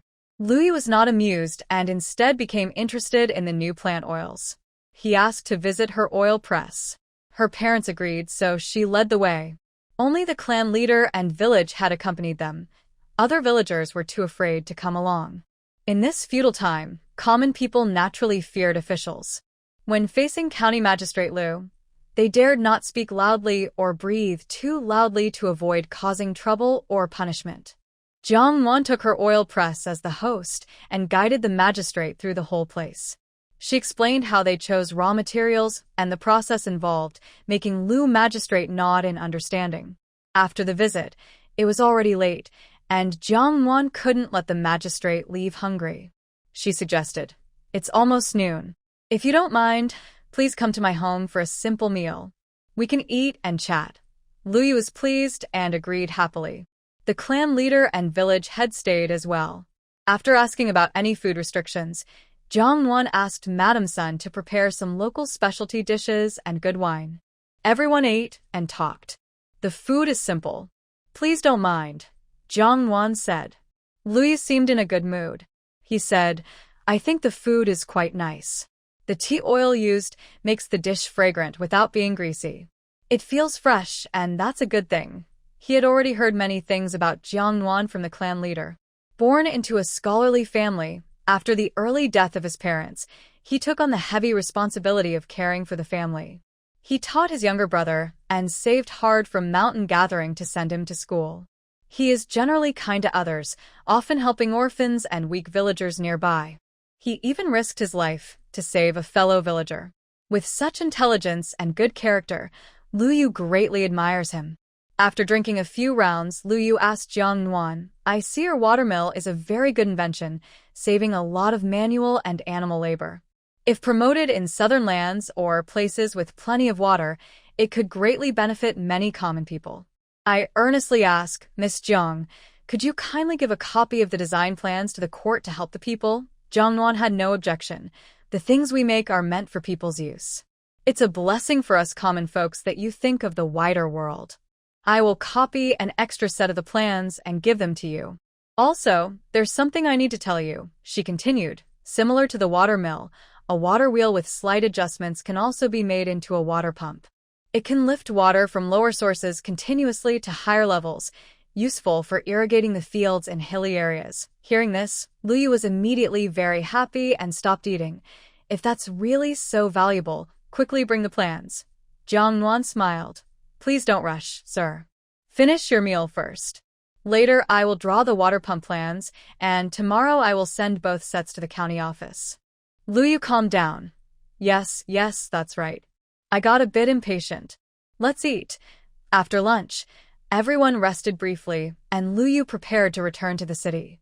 Jiang Nuan graciously gave him a jar of 50 Jin mountain tea oil and sent his carriage to the village entrance. Before leaving, Luyu told Jiang Nuan that if she ever faced difficulties she couldn't solve, she should go to the county office and find him. A meal earned her the parents' good favor and promise, and Jiang Nuan thought this deal was truly worth it. The next day, Jiang Nuan handed the 2 sets of plans to the county office as agreed, and Luyu personally received her. He had intended to invite her to dine, but due to urgent matters, he apologized and arranged to meet again later. Jiang Nuan had never wanted to eat at the county office. Now, such a situation suited her well. On her way home, she also stopped by the shipyard to retrieve her new boat. When the boat reached the small dock outside Jiangjia village, Jiang Nuan saw the small, dilapidated blue stones. She thought it was time to fix them, or transporting goods would be difficult. In mid-November, Miss Chiu gracefully took her leave in a golden dress. As the goddess of winter brought a strong chill, she had returned like a ruler. After a busy month, the oil press had stopped buying oil tea seeds. 2/3 of the work at the oil mill was done, and it should be completely finished by the end of the month. At this moment, Liu, a sugarcane farmer Jiang Nuan had contacted earlier, came to her house. He said his sugarcane was ripe and ready to be cut, asking if she still wanted to buy it. Jiang Nuan was pleased and went with him to the sugarcane field that same day. The tall, black sugarcanes lined up neatly in rows, looking like silent, proud soldiers waiting for an inspection. She casually picked a cane, washed it with the clear water from a nearby ditch, and bit into it. The black-skinned sugarcane was sweet and crunchy, with a high sugar content, perfect for eating raw or making juice. Actually, for making sugar, the greener, less ripe sugarcanes with higher sugar levels would be better. Sadly, in the Yongzhou area, most cultivated sugarcanes are these black-skinned ones intended for eating as fruit. Jiang Nuan thought that after the new year, she might take a trip south to find some better varieties of green-skinned sugarcane to plant herself. She was very happy with the sugarcanes and agreed to buy them at a price of 1 coin per 2 jin. However, his farm only had about 2 acres of sugarcane, so even if they sold everything, it would be limited. The man named Lu said, "We have a small farm. There are 2 other households in our village that grow some too. Lu Ganzi's family grows the most, about 5 or 6 acres. Half of his land is flooded rice fields that give poor harvests, so he decided to plant sugarcane instead. Jiang Nuan asked him to lead the way to those households. After some discussion, she bought all their sugarcanes at the same price, 1 coin per 2 jin. They only needed to cut and deliver the sugarcane themselves, removing the ends before sending it to Jiangjia village. The farmers happily agreed, saying it was no problem. Jiang Nuan also told them to let others know if they knew anyone growing sugarcane. She was looking to buy a lot, at 1 coin per 2 jin, because she had posted notices at the tea seed market earlier to promote her purchase. The villagers of Fengcheng had heard about it. As the day to buy sugarcane approached, many planned to ask about it in Jiangjia village. Now that they received confirmation, they were very happy. On November 20th, the scheduled day for buying sugarcane, Jiang Nuan started the collection of sugarcane with Shi Chu and 2 workers at the old house, which is now the sugar-making workshop. About 2 weeks later, Jiangjia village saw a new rush of people selling goods. This time, they were selling sugarcane, unlike before when they sold tea seeds. The collected sugarcane needed to be washed free of mud before being crushed to extract juice. Because there were not enough workers, Jiang Nuan planned to buy a few more people. When she mentioned buying workers, 2 workers from the oil mill overheard her. One man, named Wu Da, immediately knelt and begged, "Miss, when you buy workers, could you please check if my wife is still with the yellow-toothed woman? If she is, please buy her too. She is diligent, eats little, and will work hard." Jiang Nuan frowned and asked, "Your wife is also with the yellow-toothed woman?" "We were sold together. When I was bought back, she was still there. But now I don't know if she is still there," Wu Da said with tears in his eyes. Jiang Nuan furrowed her brows. "Why didn't you tell me earlier? If you had, I would have brought both of you back." Wu Da shook his head. The yellow-toothed woman was afraid she might lose a good deal, so she didn't let us talk. Jiang Nuan nodded. "All right, I understand." She called Shi Chu over. "Put down your work for now, and go make a list. Check within your group of 10 if any of them still have family with the yellow-toothed woman. Whether they are wives, children, or parents, if anyone is there, make a list for me. I'll buy them back too." "Thank you, miss. Thank you, miss." The others cheered and gratefully kowtowed to her.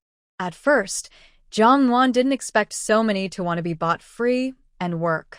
Now that they all came to her, she naturally couldn't turn them away. Even if it's as slaves, reuniting families is a moral act within human kindness. Helping within her means was not a bad thing. Shi Chu left for a moment and soon returned with a list. Out of 10 people, only 3 have families. Wu Da's wife is Zhao, and they originally had a son who sadly died at age 3. Run Lu has a younger brother and sister. They are twins, both 13 years old. Xiao Qi is married and has a 7-year-old daughter. Jiang Nuan took the list and went straight to Huang Yapo's place in the county town. Huang Yapo heard she wanted to buy people again and smiled so widely that her teeth showed. Without saying a word, Jiang Nuan handed her the list. Fortunately, only a few households in Fengcheng County could afford to buy servants. Over a month later, all the people on the list were still with Huang Xinyang. Jiang Nuan waved her hand and bought them all. Besides, Jiang Nuan bought a family of 5, a middle-aged couple with their adult son, a 15-year-old boy and a 10-year-old girl. When Jiang Nuan brought them home, several families were crying, holding loved ones they thought they would never see again. Their tears were filled with sadness from fate, but also joy from reuniting after hardships. Jiang Nuan watched them sadly and told Ten Chu, "Give all the families a sweet. Being together makes things easier for everyone." She carefully arranged everything for them before returning home. Once everything was ready, the sugar-making workshop officially opened. Because they were beginners, Jiang Nuan had to teach them step by step, starting with washing sugarcane. The workshop was designed with this in mind. A large water tank was built, drawing water from a natural village well. The well water stayed cool in summer and warm in winter, and in winter, a white mist rose from the water surface. Washing hands in it was comfortable, warmer than being outside. Women and girls could do this work. After washing the sugarcane, it was put into a stone mill to extract juice. This wasn't difficult, but required strength. So Jiang Nuan arranged some strong men, including her new purchase, Lu Shitu, and his 2 sons, to take turns pushing the press. The hardest part was boiling the sugar. It needed patience and careful control of the fire. Jiang Nuan chose Zhao, Wu Da's wife, Qi, Lu Shuangzi's wife, and the twin siblings of Renlu as assistants. Lu Shuangzi's daughter helped with lighting the fire. 2 days later, Jiang Nuan turned the wooden mold upside down onto the chopping board. The dark red sugar blocks fell apart, marking the first truly meaningful batch of sugar in the Great Jing dynasty. Everyone looked at the neatly arranged brown sugar cubes on the table. They couldn't quite believe that these came from boiled sugarcane juice. Jiang Nuan picked up a piece and broke off a corner to taste. The familiar sweet flavor instantly coated her tongue, then spread throughout her mouth, filling her with happiness. She broke the sugar block into small pieces and handed one to each person nearby, smiling and saying, "Try some, everyone." While boiling the sugar, everyone had been tempted by the sweet aroma and kept swallowing their saliva. Now that the sweet product was ready and with the lady's permission, everyone couldn't wait to taste it. In an instant, their eyes lit up with delight. They exclaimed, "It's sweet. So sweet. Like honey." Especially the 7-year-old girl Lu Xiaohua, who had a piece of sugar in her mouth, her eyes shining with happiness. She tilted her head and said to Jiang Nuan, "Miss, this sugar is so tasty. Much better and sweeter than the candied sugar I had before." She had once eaten a piece of candied sugar that the young lady accidentally dropped on the ground. She secretly picked it up and put it in her mouth. She thought that was the most wonderful taste in the world, but now she realized there is something even sweeter. Jiang Nuan gently patted her little head and picked up a larger piece to put into her hand. "Yes, this is sugar, brown sugar. The first variety made in the Great Jing dynasty. But you're still small, so don't eat too much. Be careful of your teeth." "Thank you, miss." The girl grinned happily, eyes nearly closing from her smile. The red sugar was successfully made. Jiang Nuan generously distributed a piece to every servant and worker in her household so they could all enjoy the sweet taste. A few days later, when the shopkeeper came a 3rd time to buy tea seed oil, Jiang Nuan brought a plate of red sugar cubes to the table. She gestured politely and said, "Shopkeeper, try this." The shopkeeper took a small cut piece of the red sugar and put it in his mouth.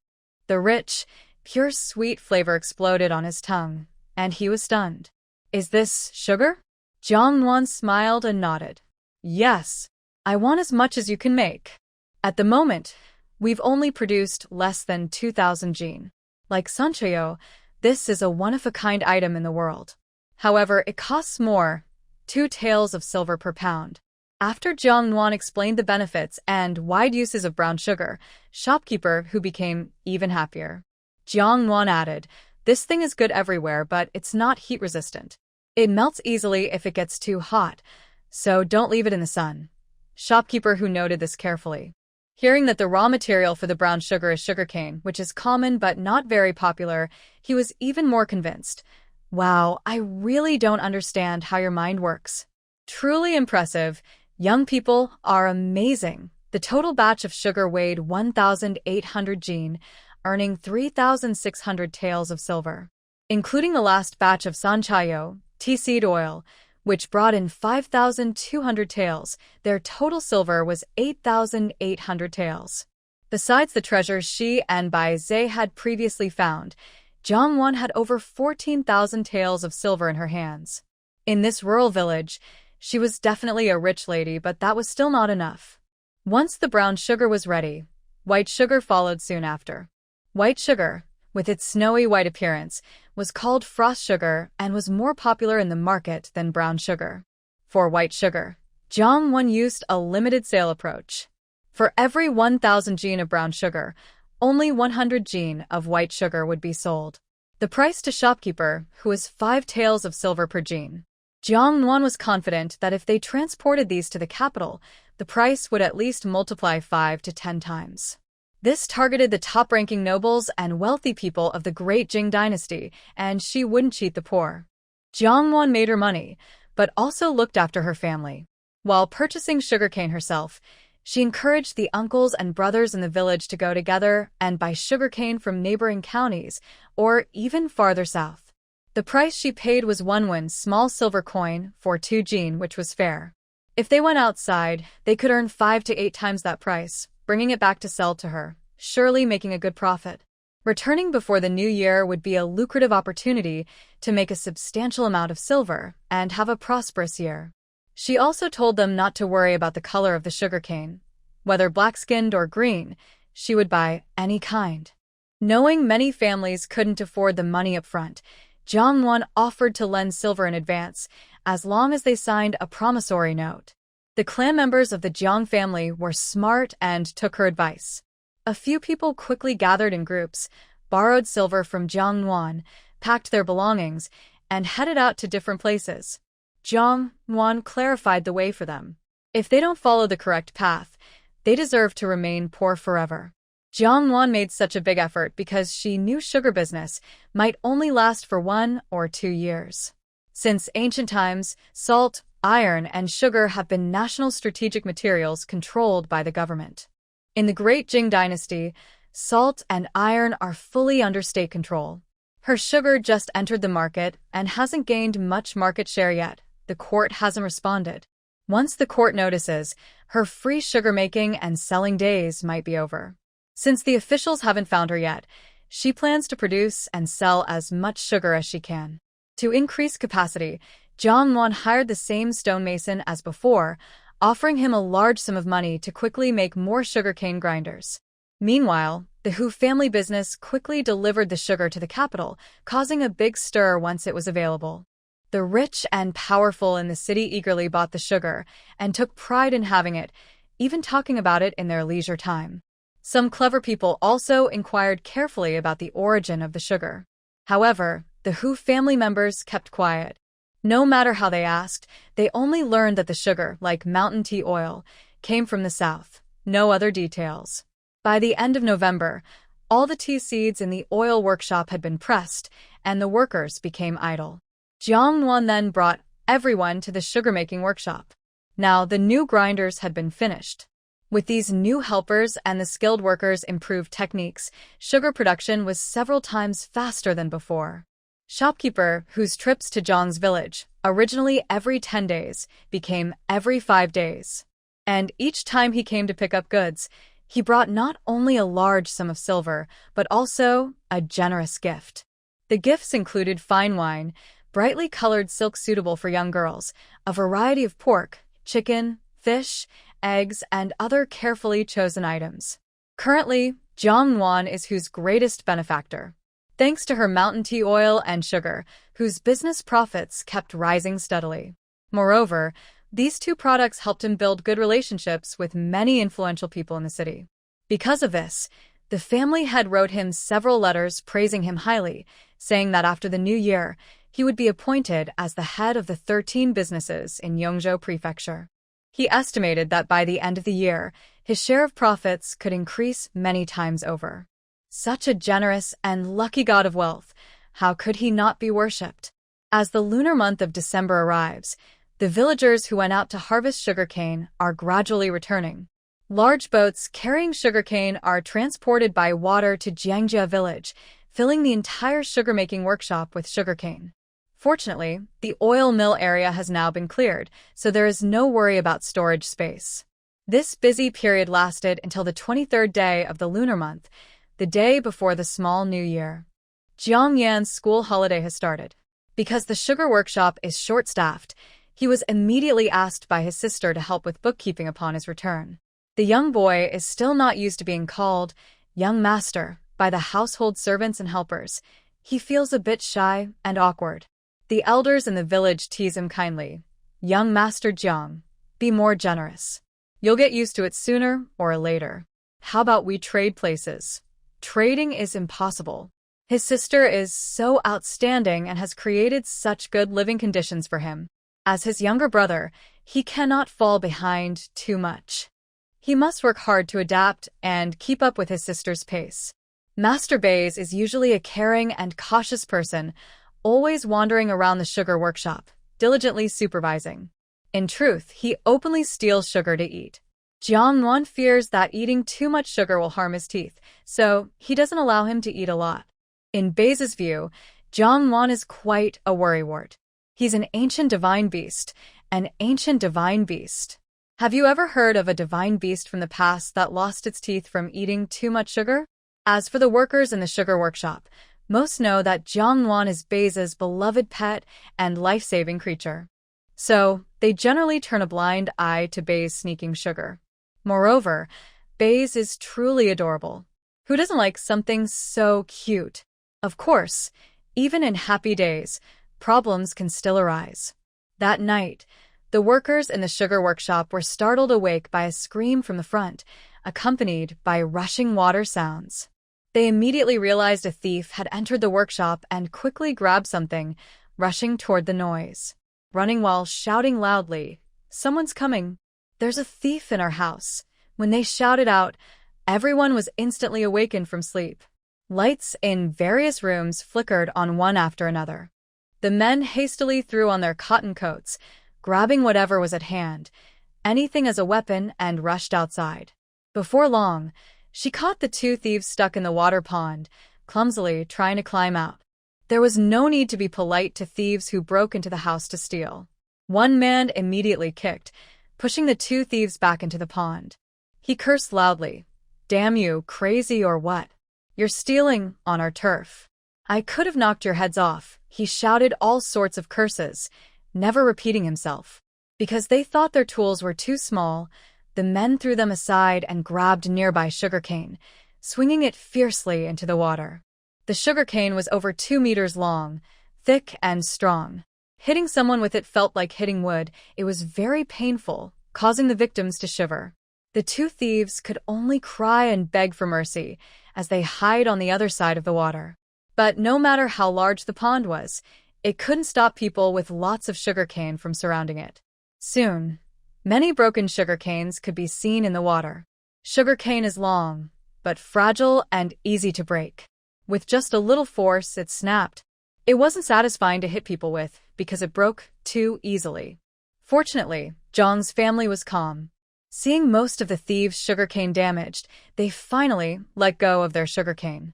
They pulled the two thieves out of the water and threw them on the ground.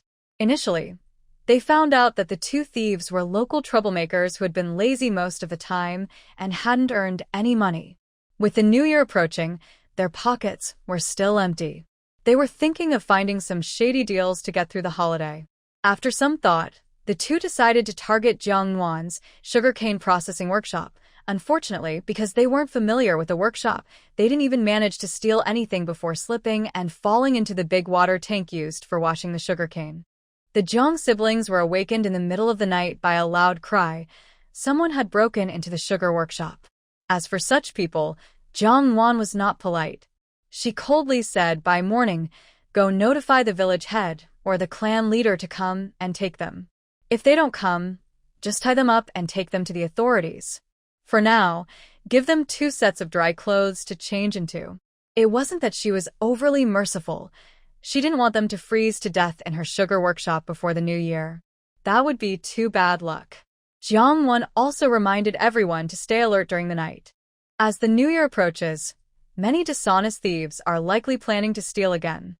We must prevent them from causing trouble. One of the villagers rewarded the brave people who caught the thieves with a few coins each. The next day, the villagers of Jiangjia village heard that thieves had broken into Jiang Nuan's workshop late at night. They were furious and angry, saying they wanted to punish the thieves severely. Besides personal feelings, since Jiang Nuan's 2 workshops were built, they had provided many jobs and money-making chances for the villagers over the past 6 months. Most families didn't earn huge amounts, but their income was at least several times higher than in previous years. In their hearts, Jiang Nuan was not only their loved niece, but also their good fortune. Now, these stupid thieves had targeted Jiang Nuan's business, which made everyone very angry. A group of uncles and elders stormed into the sugar shop, dragging out 2 scruffy, black and bluish-faced thieves. They threw them on the ground and beat them hard. The thieves yelled loudly and begged for mercy. If Jiang Nuan hadn't heard the news quickly and stopped them in time, the thieves might have died from the beating or been seriously hurt. Later, the village chief from the neighboring village arrived with the thieves' family members and some villagers to take the thieves home. They saw two battered thieves, nearly unrecognizable from their injuries, which made them feel angry, sad, and worried. In the end, they said nothing but sincerely apologized to Jiang Nuan, admitting their mistake and paying some compensation before taking the thieves away. On the way, one of the thieves' relatives asked the village chief, "Is this really how we're going to handle it?" The beating was too harsh. The village chief frowned and said angrily, "They were the ones who stole, so they deserved it. Does this end the matter?" Instead of reporting to the authorities right away, they called us to pick up their family members, thinking about the neighboring village. They see us often, after all. They've shown the greatest respect to our village. What more do you want? You are ungrateful. If I were Jiang Nuan, I would have someone tie up these fools and send them to the county office. According to the law, we should first beat them good, and then exile them. Would that satisfy you? If this keeps up, who would still want to send their daughter to marry in our village? Who would buy our tea seeds and sugarcane next year? His words made the relatives too scared to say another word. On the 26th day of the 12th lunar month, shopkeeper, who came to deliver the last batch of goods before the new year, along with a gift for her. The gift included 5 jars of high-quality grain wine, 10 brightly colored silk fabrics, and a box of fashionable royal flower decorations from the capital. There was also a cage with live chickens, 10 in total, 2 large geese weighing over a dozen jin each, a whole live pig, and several boxes of various pastries and dried fruits. It was a very generous gift. Of course, Jiang Nuan also gave him a gift that was not small, a jar of 50 jin of mountain tea oil and 10 jin of white sugar. "You know, my family is small, and it's the end of the year when we settle accounts, so I really can't go out. You can take these things yourself. I won't need to visit you specifically," she said. Shopkeeper, who didn't care if she went or not, as long as he received the gifts. He happily replied, "No worries, no worries. We're just friends." Even so, on the 27th, Jiang Nuan still made time to personally visit the county town with Jiang Yan. One reason was to buy New Year supplies, and the other was to give a New Year's gift. She visited her teacher at Jiang Yan's school and also went to visit the county magistrate Lu. Lu was very happy to receive a New Year gift from Jiang Nuan and prepared many good things as a thank you gift for her. Only after Jiang Nuan left did the housekeeper report that she had sent 50 jin of mountain tea oil and 10 jin of sugared crystal candies. This made him realize that the famous crystal candies from the capital were actually produced in Jiang Nuan's hometown, in Fengcheng County. He couldn't help but chuckle quietly. This girl is really good at keeping secrets. On the 28th day of the 12th lunar month, the sugar workshop finally shut down for the holiday. Thanks to good sales, Jiang Nuan generously distributed 3 months' worth of monthly wages to her workers and even to villagers who helped with the work. Everyone was delighted. In addition, Jiang Nuan also gave the elderly villagers a generous New Year gift and 100 large coins as a thank you for their care and love over the years for her and Jiang Yan, the orphan siblings. These gifts included pork, cloth, a jar of 5 jin of mountain tea oil, and 2 jin of red sugar. Everyone knew how valuable these items were. Therefore, they all praised Jiang Nuan for her kindness, saying that the Jiang siblings were truly good children. All the accounts for the year had now been settled. The investments in the 2 workshops have already paid off, and now she has nearly 40,000 silver taels saved up. With this money, it will be much easier for her to plan something new next year. On New Year's Eve, Jiang Nuan ordered someone to slaughter the big fatty pig sent by shopkeeper and prepared 5 tables of New Year's dinner in the big kitchen of the oil mill. The feast included chicken, goose, fish, and various meats, along with seasonal vegetables unique to the southern region, filling all the tables. Each table also had a large jar of good wine and plenty of plain white rice. The tables sat over hot charcoal fires, so even though a fierce snowstorm raged outside, the house stayed warm and cozy. Servants and workers saw the huge feast and aroma of meat and wine, and they salivated, craving the delicious food.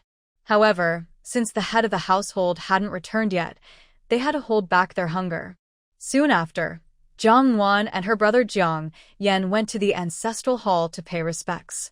Outside, firecrackers went off, signaling the start of the New Year's dinner.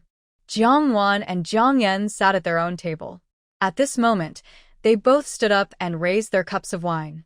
Jiang Nuan said, "This year is the first year we met, and also the first year I started my business, Jiang Nuan. Although it was tough at times, I am very lucky we succeeded. The development of the workshop could not have happened without everyone's effort and support. I thank you all. I hope next year will be even better than this one." She finished speaking and drank all her tea in one gulp. Thank you, miss. Thank you, young master. The Jiang siblings are kind and good-tempered people, especially Jiang Nuan, who is usually easy to talk to as long as she doesn't break serious rules. Of course, if she makes a mistake, she won't forgive it easily. She will give praise where needed and punishment where deserved. So, servants and workers find it very relaxing to get along with her. But they also always remember their place as servants and would never dare to overstep. Having a table full of fish, meat, and rice like this was a dream for servants like Granny Wang and her family, something they'd never imagined before. The men were happy but just sat eating and admiring the generosity of the young lady and young master. The women felt more delicate and sensitive. As they ate fish and rice, they thought back to times when they served others and couldn't get enough food or warmth, often beaten and scolded, living in constant fear. Their eyes suddenly filled with tears. Remembering that today is New Year's Eve, I felt happy and gathered with my family for a joyful reunion dinner, holding back tears. After the dinner, Zhang's siblings carried their full stomachs, along with Bai Zhe, back home to stay up and welcome the new year. Without them present, the servants felt freer to chat or eat snacks. Neither the two of them, nor Bai Zhe, could stay awake all night. Bai Zhe especially fell asleep as soon as he entered the house, snoring softly. Jiang Nuan and Jiang Yan stayed up past midnight, set off firecrackers to celebrate the new year, then went back to their rooms to sleep. Early the next morning, the household servants came to the big house to bow and wish Jiang Nuan and Jiang Yan a happy new year. Jiang Nuan smiled warmly, handed each person a red envelope, and kept them a little longer to sit and chat before letting them go to have breakfast. Since it was the first day of the new year, Jiang Nuan had Duca dress her up nicely. She wore a bright red robe with embroidered butterflies and flowers, with a matching cloak lined with white fox fur and a hood. Her hair was styled in a graceful traditional bun decorated with delicate jewelry, including a light pink flower pin. She also wore small, beautiful white jade pendants on her ears. She stood gracefully, like a freshly bloomed lotus, elegant and poised. After the dressing, Duca looked at her with admiration. "Miss, you look so beautiful. Really? You have a sweet little mouth." Jiang Nuan chuckled gently, pinching Duca's tender face. She picked a blue pearl flower from the dressing table and handed it to her. "This is for you. Even on the new year, you should dress up nicely." Duca happily took it. "Thank you, Mississippi." Even Bai Zhe, usually known for being cheeky, praised unexpectedly. "Hey, I didn't expect you to dress up so pretty." I've always said, as long as someone is chosen by Bai Zhe, they can't be ugly. From now on, you should dress like this every day. I like it. Jiang Nuan gently rubbed Bai Zhe's cute little head. "What are you thinking? Today is the new year. Of course, we should dress festively. Dressing like this every day is inappropriate." When she stepped out of her room, Jiang Yan saw her beautifully dressed sister and was very happy, praising, "Sister, you look really lovely." Today, the young boy wore a light blue new outfit, full of scholarly elegance. Despite his young age, his expression was calm and steady, with graceful gestures showing a mature and composed presence. "I didn't know. I thought she was a noble young lady from a famous family." After breakfast, the siblings went together to visit their elders in the village for the new year. They started from the oldest family in the village and walked all morning. Everywhere they went, they received a warm welcome. Last year, Jiang Nuan managed to make a good amount of money by selling tea seeds or working in the fields. Later, she even went to the city to harvest sugarcane, and each family earned quite a bit. The wealthiest families, like the old village chief's family, earned about 50 to 60 taels of silver. In this countryside, that was a huge amount of money. Now, many families plan to build new houses this year. Jiang Nuan, known as the money goddess, visited for the new year, and everyone was happily honoring her. Even for lunch, the village chief's family insisted she eat at their home. Several elders were there, so Jiang Nuan said, old saying goes, to get rich, build roads first. Since it is winter now and the river water is low, I plan to use my own money to repair and expand the dock on the riverbank. Our village is destined to develop, so expanding the dock will make it easier for everyone to travel by water in the future. But this dock belongs to everyone, and I can't decide alone. Since all the elders are here today, I want to ask your opinion. The old men heard about this good plan and immediately supported it. Their weathered faces lit up with smiles like sunflower blooms. But that was not all. Jiang Nuan then said, fixing the dock alone can only solve part of the problem. I also plan to repave the road from our village to the county road, making it wide enough for 2 carts to pass side by side. We will use rammed earth for the foundation and lime mixed with sand for the surface. This way, even during the rainy season, the road won't become muddy and impassable. The original road is narrow, and expanding it might take some land from others. For those whose land is needed, I will pay compensation. Jiang Nuan explained her plans carefully to the elders at the gathering. They first smiled, then suddenly had tears in their eyes. Remembering it was the first day of the new year, they held back their tears and only clutched Jiang Nuan's hand, choking with emotion. Good girl, grandfather thanks you and everyone in the village thanks you. Whether it was the old village chief or other elders, they all sincerely wanted what was best for their family. That evening, the head of each family was called together for a meeting to discuss Jiang Nuan's plans. As expected, everyone agreed unanimously. A man said, Nuan's money didn't come from nowhere. She worked hard for it. We've all seen how difficult life has been for our family over these years. Now that she's doing well, she hasn't forgotten to help us earn money too. She also plans to spend money on repairing the village dock and roads. The labor costs, we should try to save some. Since there's nothing much to do during the new year, it's a good chance to fix the roads and get some exercise. Everyone agreed with his words, and the matter was settled. The next day, on the second day of the new year, Jiang Nuan handed over a large silver note worth 1,000 taels to the village elder, telling him to ask her for more if needed, and that she was willing to pay extra if necessary.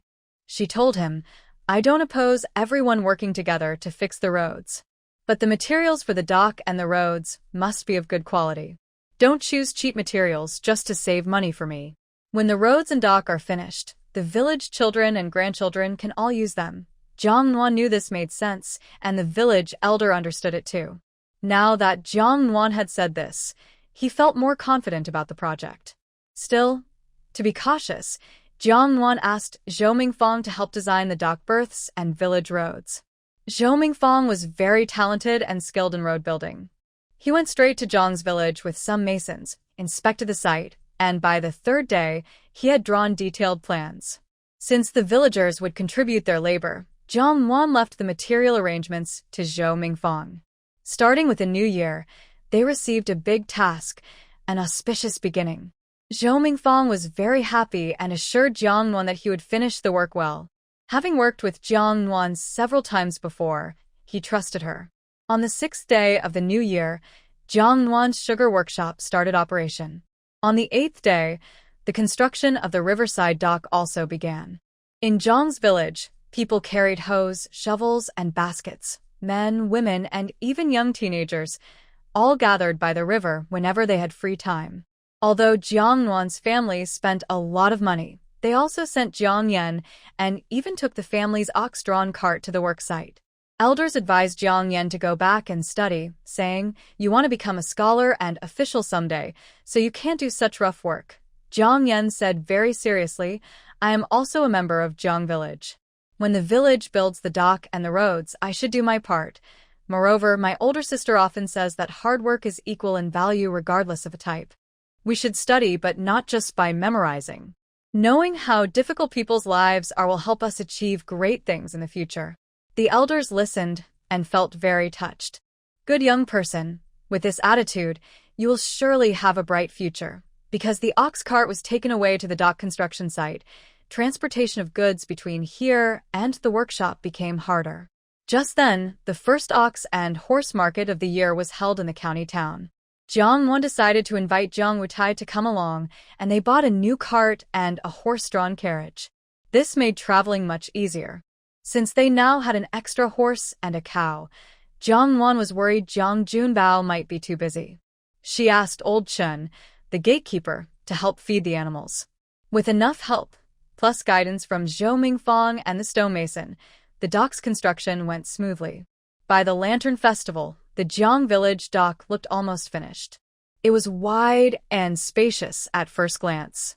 Guahu, the shopkeeper, was very impressed when he came to deliver goods to Jiang village. He said to the villagers, "Your dock is very well built. Once it's complete, it might even be better than the one in the county town." The man was so pleased he couldn't close his mouth and said proudly, "That's right. Our village leader and warm-hearted aunt have said that if we build it, it should be done well enough for future generations to use. That's the idea. Your village leader is a forward-thinking person. Following their lead will bring good days to your village." On the 16th, Jiang Yan was also returning to the county school. Next month, he would take the water trial exam. The teacher at school had high hopes for him. This year, the exam officials would visit Yongzhou Prefecture. If he could pass the county exam in February and the prefectural exam in April, he could take the scholar exam in May. There would be no need to wait until next year. Passing that would definitely make him a successful candidate. So, this year was very important for Jiang Yan. Jiang Nuan sent him off in a carriage, personally escorting her brother to school. She was full of concern and instructions, feeling quite like an overprotective mother. After sending Jiang Yan off, Jiang Nuan headed to the county office. She had an important task, to buy a mountain. She wanted to purchase the tea hills that spanned over a dozen connected peaks. Jiang Nuan was very familiar with how to enter the county office. A few days ago, she had come to visit Magistrate Liu to wish him a happy new year. It wasn't because she was overly attached to the powerful, but because as a poor girl from the countryside with no backing, her family's business was growing, and she worried about attracting too much attention. It was better to find a supporter. Normally, she would be more diligent in burning incense for luck. That way, if something important happened, someone might give her a helpful nudge or speak up for her. Maybe her life could then be very different. In this society, relationships are very important and practical. Coincidentally, Magistrate Liu was also there. He smiled and asked Jiang Nuan, "Why are you bringing me so much candy again? You still haven't finished the last batch." She had someone put a box of local specialty goods on the table and, smiling, said, "No problem. You can take your time to enjoy it. I came on some business today, and also wanted to see you." "Business? What's the matter?" asked Liu. Jiang Nuan chuckled and said, "You know I've started a oil pressing workshop, right? But I only have the press, no tea trees yet. That worries me. I heard that the tea mountain behind the wild fields at Nuyo Road above our village is unclaimed land. I want to ask if the county might sell it. If they do, I'd like to buy it, then send someone to manage it well. It could be a steady source of income for a long time." Liu immediately understood and pointed at her with a smile. "You're pretty sharp. That land is definitely unclaimed. If you want to buy it, that's fine. But it's connected to over a dozen small hills, and the area isn't small." He explained, "Buying all of it might cost quite a bit." Jiang Nuan clasped her hands in a gesture of plea. "Please have someone show me the land. I'll govern my spending accordingly." The magistrate then asked the head clerk, who managed land taxes, to come over. Taking the account book and a rough map, he examined the land. There were 13 small hills, covering about 30,000 acres, roughly speaking. The sale price for wasteland in the county was 1 tael of silver per acre, which adds up to about 30,000 taels. Jiang Nuan immediately decided, "I'll buy it." After paying a deposit of 1,000 taels, the county office sent someone the next day to survey the land. A few days later, they gave her exact figures, 38,810 acres. Without hesitation, Jiang Nuan bought all of it. Magistrate Liu waived the final small fee and handed her a red deed, recording her ownership. On the way home, Jiang Nuan kept looking at the deed, feeling very happy and proud. From now on, she is officially a landowner, having achieved the status of a local lady. When she got home, Jiang Nuan immediately told the villagers about purchasing the tea mountain. Everyone had expected this. They were a bit disappointed, knowing they could no longer pick tea seeds there. But Jiang Nuan explained that the tea mountain was very large, and their family did not have enough people to manage it all. She planned to hire others to take care of it, including planting trees properly and trimming it at least once a year. She said it would be divided into units of 500 acres, with each unit earning 10 taels of silver per year. The land was naturally suitable for growing plants, so there was little need for special care. Only during the peak growth seasons would they need to trim the tall grasses and weeds that blocked the tea trees.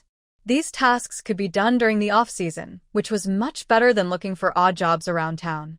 This earning of 10 taels was huge, more than what their family had saved in 2 or 3 years of hard work before. In a way, it was like getting a stable, secure job, an iron rice bowl. Such good news spread quickly, and soon many people came to sign up. Jiang Nuan decided to leave it to the old village head to count how many families were willing to take on the tea mountain. Once the list was ready, they arranged a day to come to her house and sign the contracts. The old head was very efficient. The next day, he handed Jiang Nuan the list. When villagers came to sign and leave their thumbprints, they smiled happily, showing their big, gap-toothed grins. Jiang Nuan also warned everyone, "Don't think this money is easy to get or that you can trick me. I will send people to check the work and will do random inspections myself. If you don't meet my standards, I will ask for compensation. And next year, I won't be contracting this out to anyone again."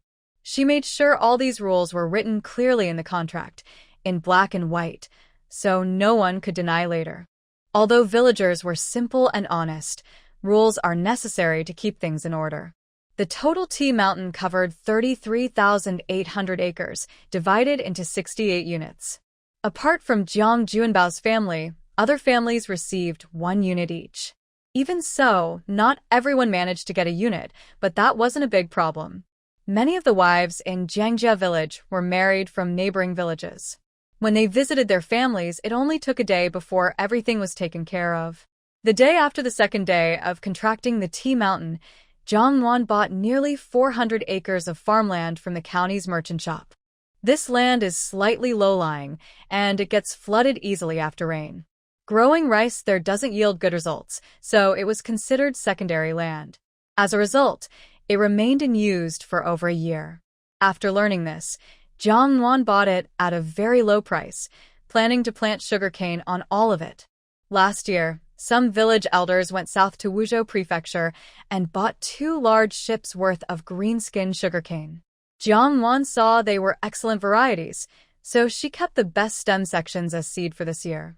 She buried them in the cellar to keep as sugarcane seed, and now they are ready to be used.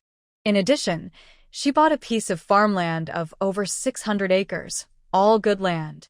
These big investments took up almost all the money she earned last year. Fortunately, the raw materials for the sugar factory can last for a while longer, so life can still go on. With many people working together, the dock in Jiangjia village was completed in just about 20 days. Looking around, the dock was built with huge blue stones, making it grand and wide, with dozens of berths lined up. There were shallow water berths for small boats and bamboo rafts, as well as deep water berths for large ships with 2 or 3 masts. It was truly impressive and appealing at first sight. On the day of completion, the villagers of Jiangjia village held a grand river blessing ceremony at the dock, offering sacrifices of 3 animals, 9 offerings, and 5 grains. They prayed for the river gods to protect the waterway safety-wise. People from nearby villages came to watch, surrounding the dock in 3 or 4 layers. Among them were village heads from neighboring villages. Everyone said the dock was built bigger and more magnificent than the one in the county city. Their words were full of envy, which was hard to hide. At the same time, the villagers of Jiangjia village felt very proud. They held their chins high enough that they could see their nose hairs. "Go ahead, and envy. Our village has the talented Jiang Nuan, the big niece. If you have the skills, you can raise someone like her too. After the dock was finished, the villagers quickly began working on repairing the village roads. To finish before spring plowing, everyone worked overtime intensively. Jiang Nuan was worried they might overwork and get hurt, which would be a big loss. After talking with the village elder, they hired 30 young, strong men from nearby villages to help repair the road. Finally, by mid-February, they finished building the 4.5-mile-long village road. They used compacted earth for the foundation and a mixture of lime, sand, and sticky rice paste to make a smooth, flat surface. This made the road wide, straight, and sturdy. Walking on it, people felt a sense of stability and comfort. The villagers of Jiangjia village were very happy. The elder was so pleased that he couldn't hold back and drank 2 extra glasses at noon. By the time he was tipsy, he didn't go to sleep. Instead, he staggered back onto the village road, showing off. He just happened to meet the village head from neighboring Wangjia village, who was inspecting the area with a beard. There was some past rivalry between the elder and this village head. Years ago, he liked a girl who rejected Jiangjia village because they were too poor and married the more convenient Wangjia village, where the village head was. Seeing the village head, the elder proudly called out, "Brother, I'm not bragging. Look around Fengcheng County. Can any other village compare to us? Check out that dock, built fancier than in the county seat. The road is wide and smooth. Both waterway and land routes are open and clear. From this, our girls and boys will find it easier to get engaged than in other villages. Can your village compare? By fall, once the harvest is in and everyone builds new houses, will be even more impressive. Young men and beautiful girls from nearby villages will be eager to come to us. Even your handsome girls from Wangjiacheng will be rushing to marry into our village." This teasing really angered the village head of Wangjiacheng, and he immediately retorted. Soon, the 2 old men, totaling over 100 years combined, started fighting right on the main road. They wrestled and rolled into a drainage ditch by the roadside. Fortunately, it hadn't rained recently, so the ditch was dry. Otherwise, they would have been covered in mud. When villagers heard the commotion and rushed over to help, it was already 15 minutes later. Luckily, they still had some sanity and didn't get too rough. They only got minor scrapes and tangled hair and clothes, but nothing serious. After learning about what happened, everyone was speechless. People say the old village chief is usually very serious and strict, but no one expected him to act so irresponsible when drunk. It's just a few villagers from nearby, and they often see each other. Do you really want to offend them with your words? The old chief's sons quickly apologized to village head Wang, saying their father was drunk and asking for his understanding, hoping he wouldn't hold it against him. They also gave him a big ham and a jar of 5 pounds of rice wine. Only then was the situation smoothed over. Village head Wang from Wangjiacheng responded irritably, "Your father may be simple-minded, but his sons are polite. Forget it, forget it. Today's trouble is my fault. Let's just let it go." He then took the gifts, flicked his sleeve, and left with a dark look. The incident ended quietly. Jiang Nuan was not at home at the time. Later, she heard about it and couldn't help but laugh and say to Bai Zhe, "That old man will probably get scolded when he gets back." Lu Xiao had finished repairing the road, and the sugarcane in the sugar-making workshop was completely used up. When they start again, it would probably be close to the end of the year. But the workers and servants wouldn't just sit idle. Jiang Nuan moved some people to the farm where they planned to plant sugarcane, helping to clear the fields and make ridges. Of course, with only a few people managing hundreds of acres, it wasn't enough. So Jiang Nuan bought over 20 tenant farmers from the Yellow Teeth tribe, all coming from the south. They were skilled in farming, but last autumn their hometown was hit by an unprecedented flood, destroying everything. Desperate and with nowhere to go, they sold themselves into slavery just to survive. Among these people, 2 families had experience growing sugarcane. Jiang Nuan settled them on the farm and picked one of the most experienced and steady men to be in charge of the sugarcane fields and the tenants. She also hired dozens of temporary workers from nearby villages to help plant. With some experienced old farmers guiding them, mistakes were unlikely. Growing sugarcane wasn't actually that difficult. First, level the land, create ridges, and then plant the cuttings into prepared furrows, balancing them on both sides and half buried in the soil. The sugarcane tips should all point in the same direction. After planting, cover them with a thin layer of soil. About 30 days later, the sugarcane shoots will sprout, and then you can select seedlings. The sugarcane farm is not far from Jiang village, about 6 or 7 miles upstream. It's very convenient for management and for transporting the sugarcane back to the village later. As for the large farm of over 600 acres, Jiang Nuan plans to grow rice there.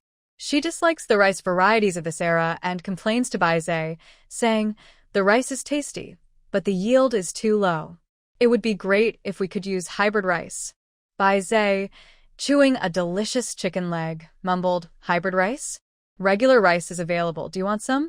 Jiang Nuan paused for a moment, then suddenly jumped up and hugged Bai Zhe, lifting him into the air with shining eyes. "What did you say? Regular rice? Like the kind I'm thinking of? The one from that world?" Yes, exactly. By the way, can you put me down first? Being held like this makes me uncomfortable." Sorry. Jiang Nuan quickly set Bai Zhe down. After finishing the chicken leg, Bai Zhe spat out the bones into the trash, looking ungraceful but determined. In Jiang Nuan's excited anticipation, Bai Zhe reached into her talent space, digging and searching. He pulled out a handful of rice seeds and placed them on the table. "Here for you." Jiang Nuan looked at the tiny handful of seeds and almost cringed. "Are you kidding me, mighty beast? After all that digging, this is all you got? This is just 6 acres of land. What can so few seeds do? It's barely enough to plant a tiny plot." Bai Zhe hummed. "If you want it, take it. That's all I have." Actually, this small amount of seeds came from when her car flipped off the road back then. Bai Zhe, feeling guilty, went to check below and unconsciously tore some rice plants from the field. Phew, that secret must never be revealed. Unaware of Bai Zhe's little tricks, Jiang Nuan sighed, "Fine, thank you anyway." Though she felt disappointed, having something was better than nothing. A small handful might take some extra effort, but with a few more years of cultivation, it'll grow into something bigger. At this moment, she suddenly felt somewhat lucky that Bai Zhe had given her regular rice instead of hybrid rice. Because regular rice can plant its own seeds, but hybrid rice cannot. Even with regular rice, in her past life, the yield was more than twice that of the world's average. Jiang Nuan carefully counted the rice seeds. There were 203 grains in total. She wrapped them carefully in a cloth and placed them in a small wooden box, then solemnly stored it in her jewelry box. She repeatedly told her maid, "Duku, this small bundle of rice is worth more than everything in our house combined.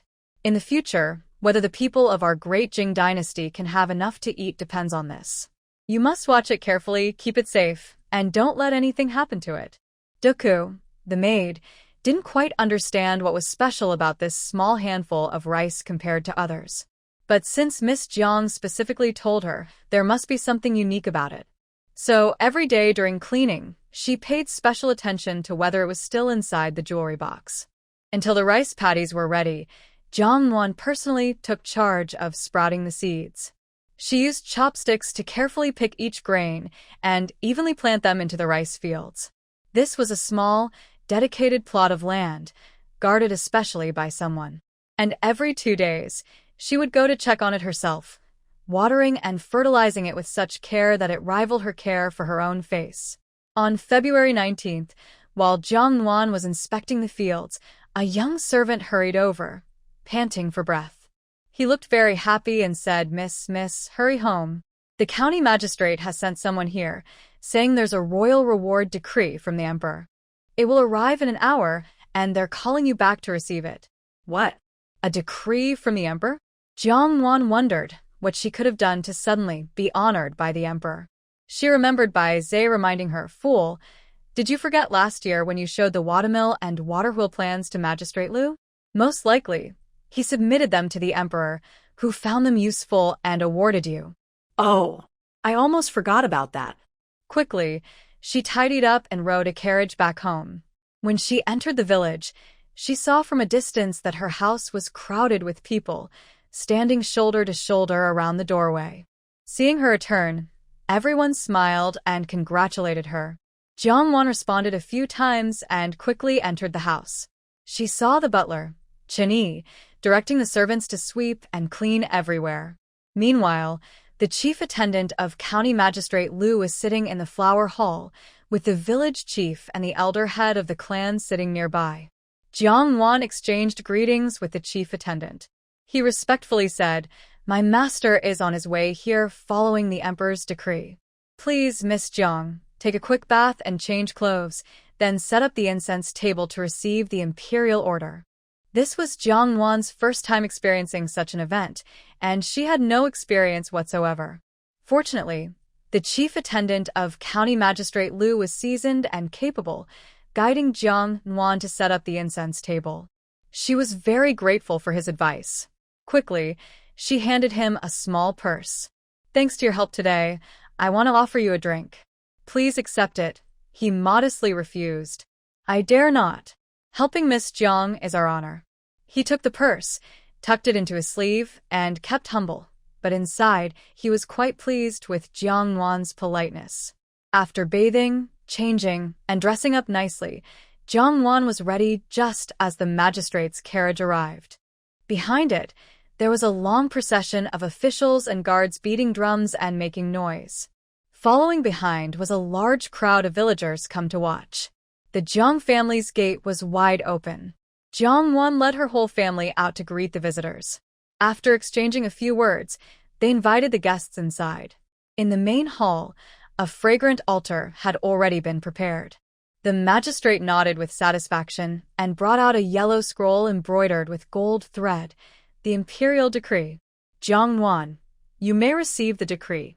Dressed in fine clothes, Jiang Nuan knelt properly at the altar as required, with her servants and local villagers kneeling on the ground behind her. The magistrate, Lu Yu, straightened his expression and began reading the decree aloud.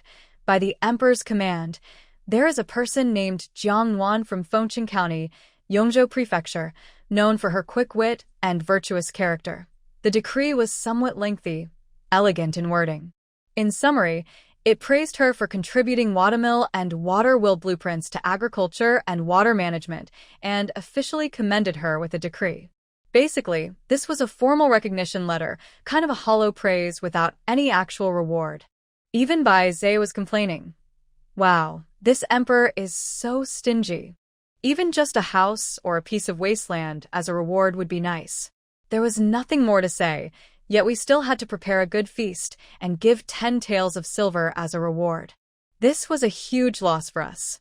Jiang Nuan felt that Lord Bai Zhe was practically speaking for her. Although it was just empty praise, in an era that valued imperial power above all, it was still a great honor and a source of joy. At least it sounded good. Jiang Nuan gratefully accepted the reward and received the order. She waved her hand confidently. "Housekeeper Chen, go buy a pig." "Yes, miss." Receiving the imperial decree was not only a personal honor for Jiang Nuan but also a proud achievement for the Jiang family. The villagers of Jiang's village looked through their family records, tracing back dozens of generations. At most, they had only produced 2 scholars. Now, the eldest niece of the family had received the emperor's praise.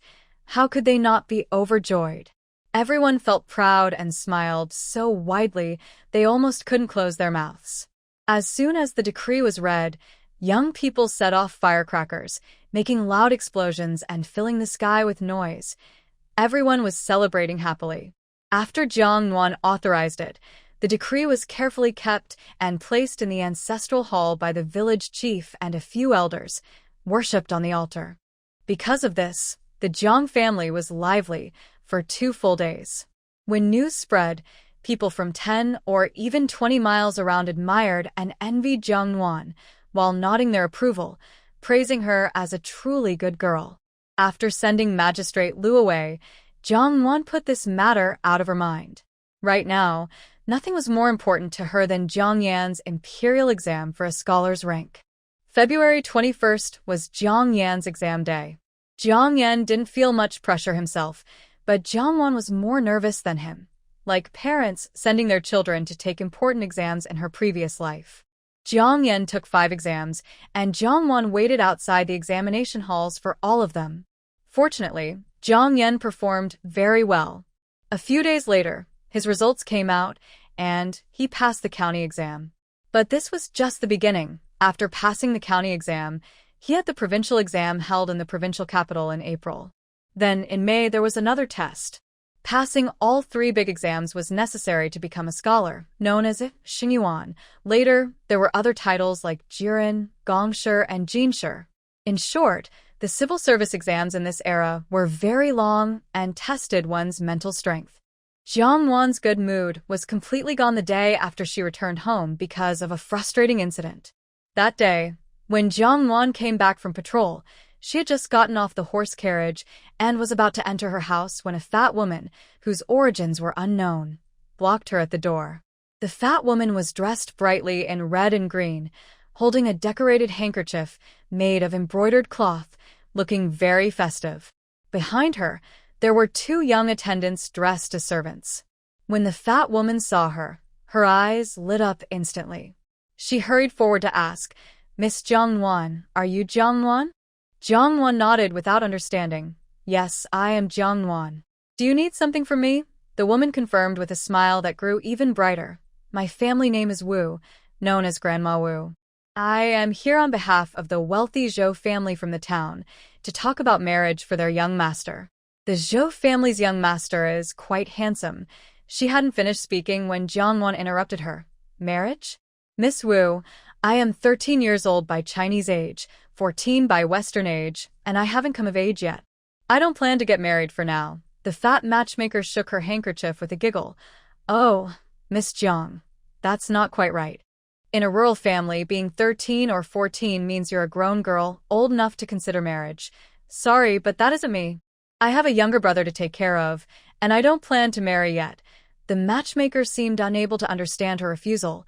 "If you're worried about that, Mrs. Zhou mentioned when she came that if Miss Jiang marries into the Zhou family in the future, the young master and others will also take good care of you." Jiang Nuan's stomach felt cold and started to ache faintly all morning.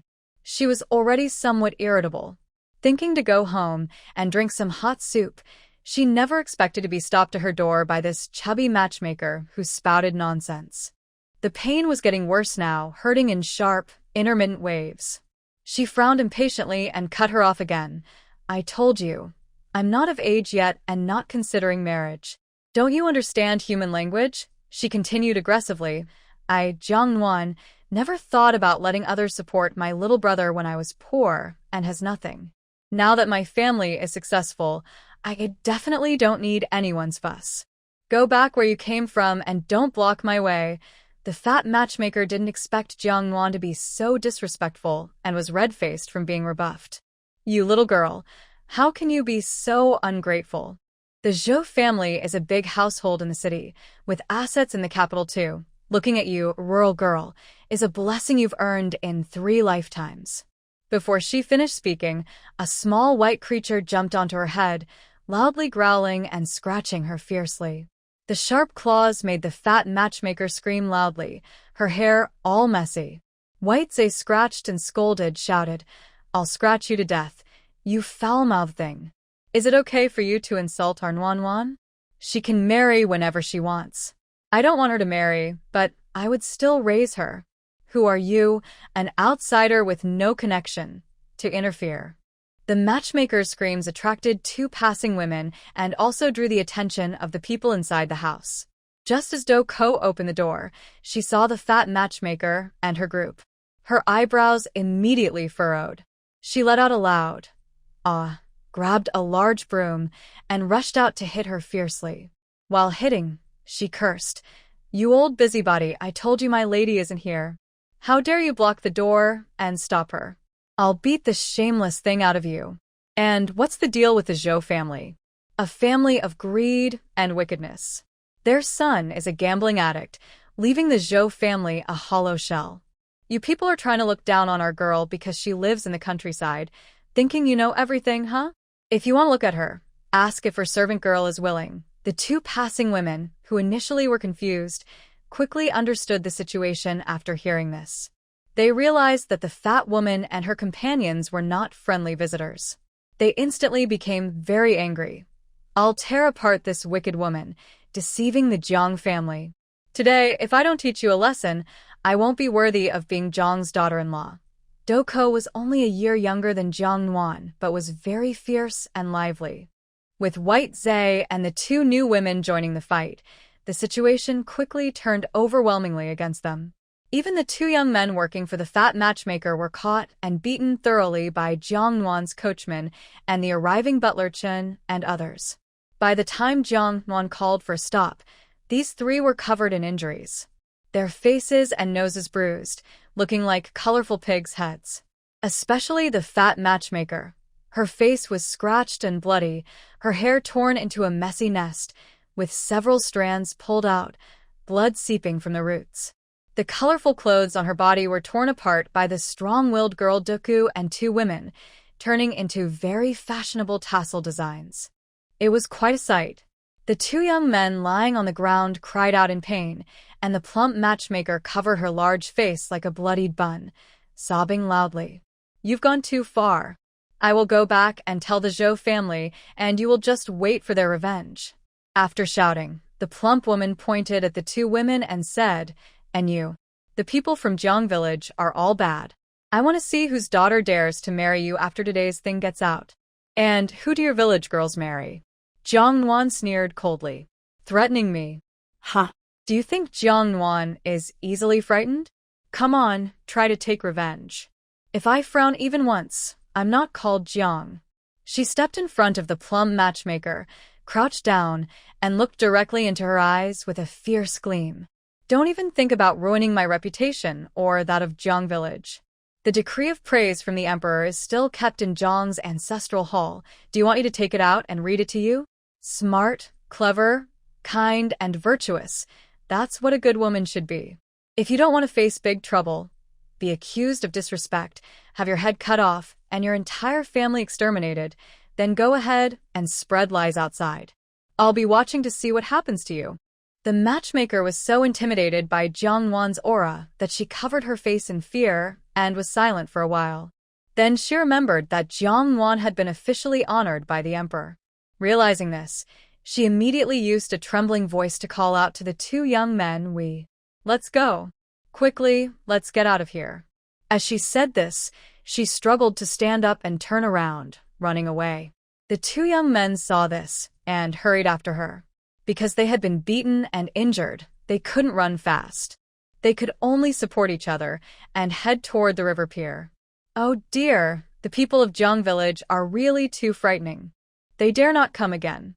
When they got home, they told their master that Jiang Nuan was really hard to deal with. As for spreading rumors to ruin her reputation, she was even more afraid to do that. She was just a low-ranking matchmaker. If this one failed, she'd find another. There was no reason to risk her entire family. Seeing these people run away, especially the plum matchmaker in her fashionable tassel skirt that revealed a lot, everyone couldn't help but burst into laughter, rocking back and forth. She drove away the dirty troublemakers, and Jiang Nuan respectfully thanked the two aunties who supported her. Then she gave each of them a piece of cloth and a large piece of meat as a thank you gift. The two aunties were very happy and praised Jiang Nuan for being kind and thoughtful. After this event, the villagers of Jiangjia village realized an important thing. People stress about fame, while pigs get fat. Because of this imperial decree, some dishonest people in the city started to target Jiang Nuan. The villagers held a small meeting to discuss this and made an agreement. These wicked people, if they stop bothering her, it's fine. But if they dare to cause trouble again, they will taste her determination. Her brother and sister only lost their parents, but they still have elders and family who care about them. Later, Jiang Nuan gifted Do Ko a beautiful jade bracelet worth a lot of money. The little girl was very brave and happily showed it off to her mother. Jiang Nuan asked her, "How did you know so much about the secret of the Zhou family?" Do Ko replied, "When I was still with Madame Huangya, she would often ask me to serve tea whenever visitors or buyers came. One time, I overheard her talking with a buyer's wife about the Zhou family. I remembered what I heard. At the time, I thought it was just for fun. I didn't expect that the cursed Zhou family would plan something against you, Mississippi. I won't let them get away with it. When that evil matchmaker came to visit, Master Qin, and I pretended you weren't home and sent her away. I never thought that sneaky old woman would come back to bother you. She's truly despicable. That night, before going to sleep, Jiang Nuan asked Bai Zhe, who was lying next to her pillow, "When did you learn to curse people, and why are your curses so good?"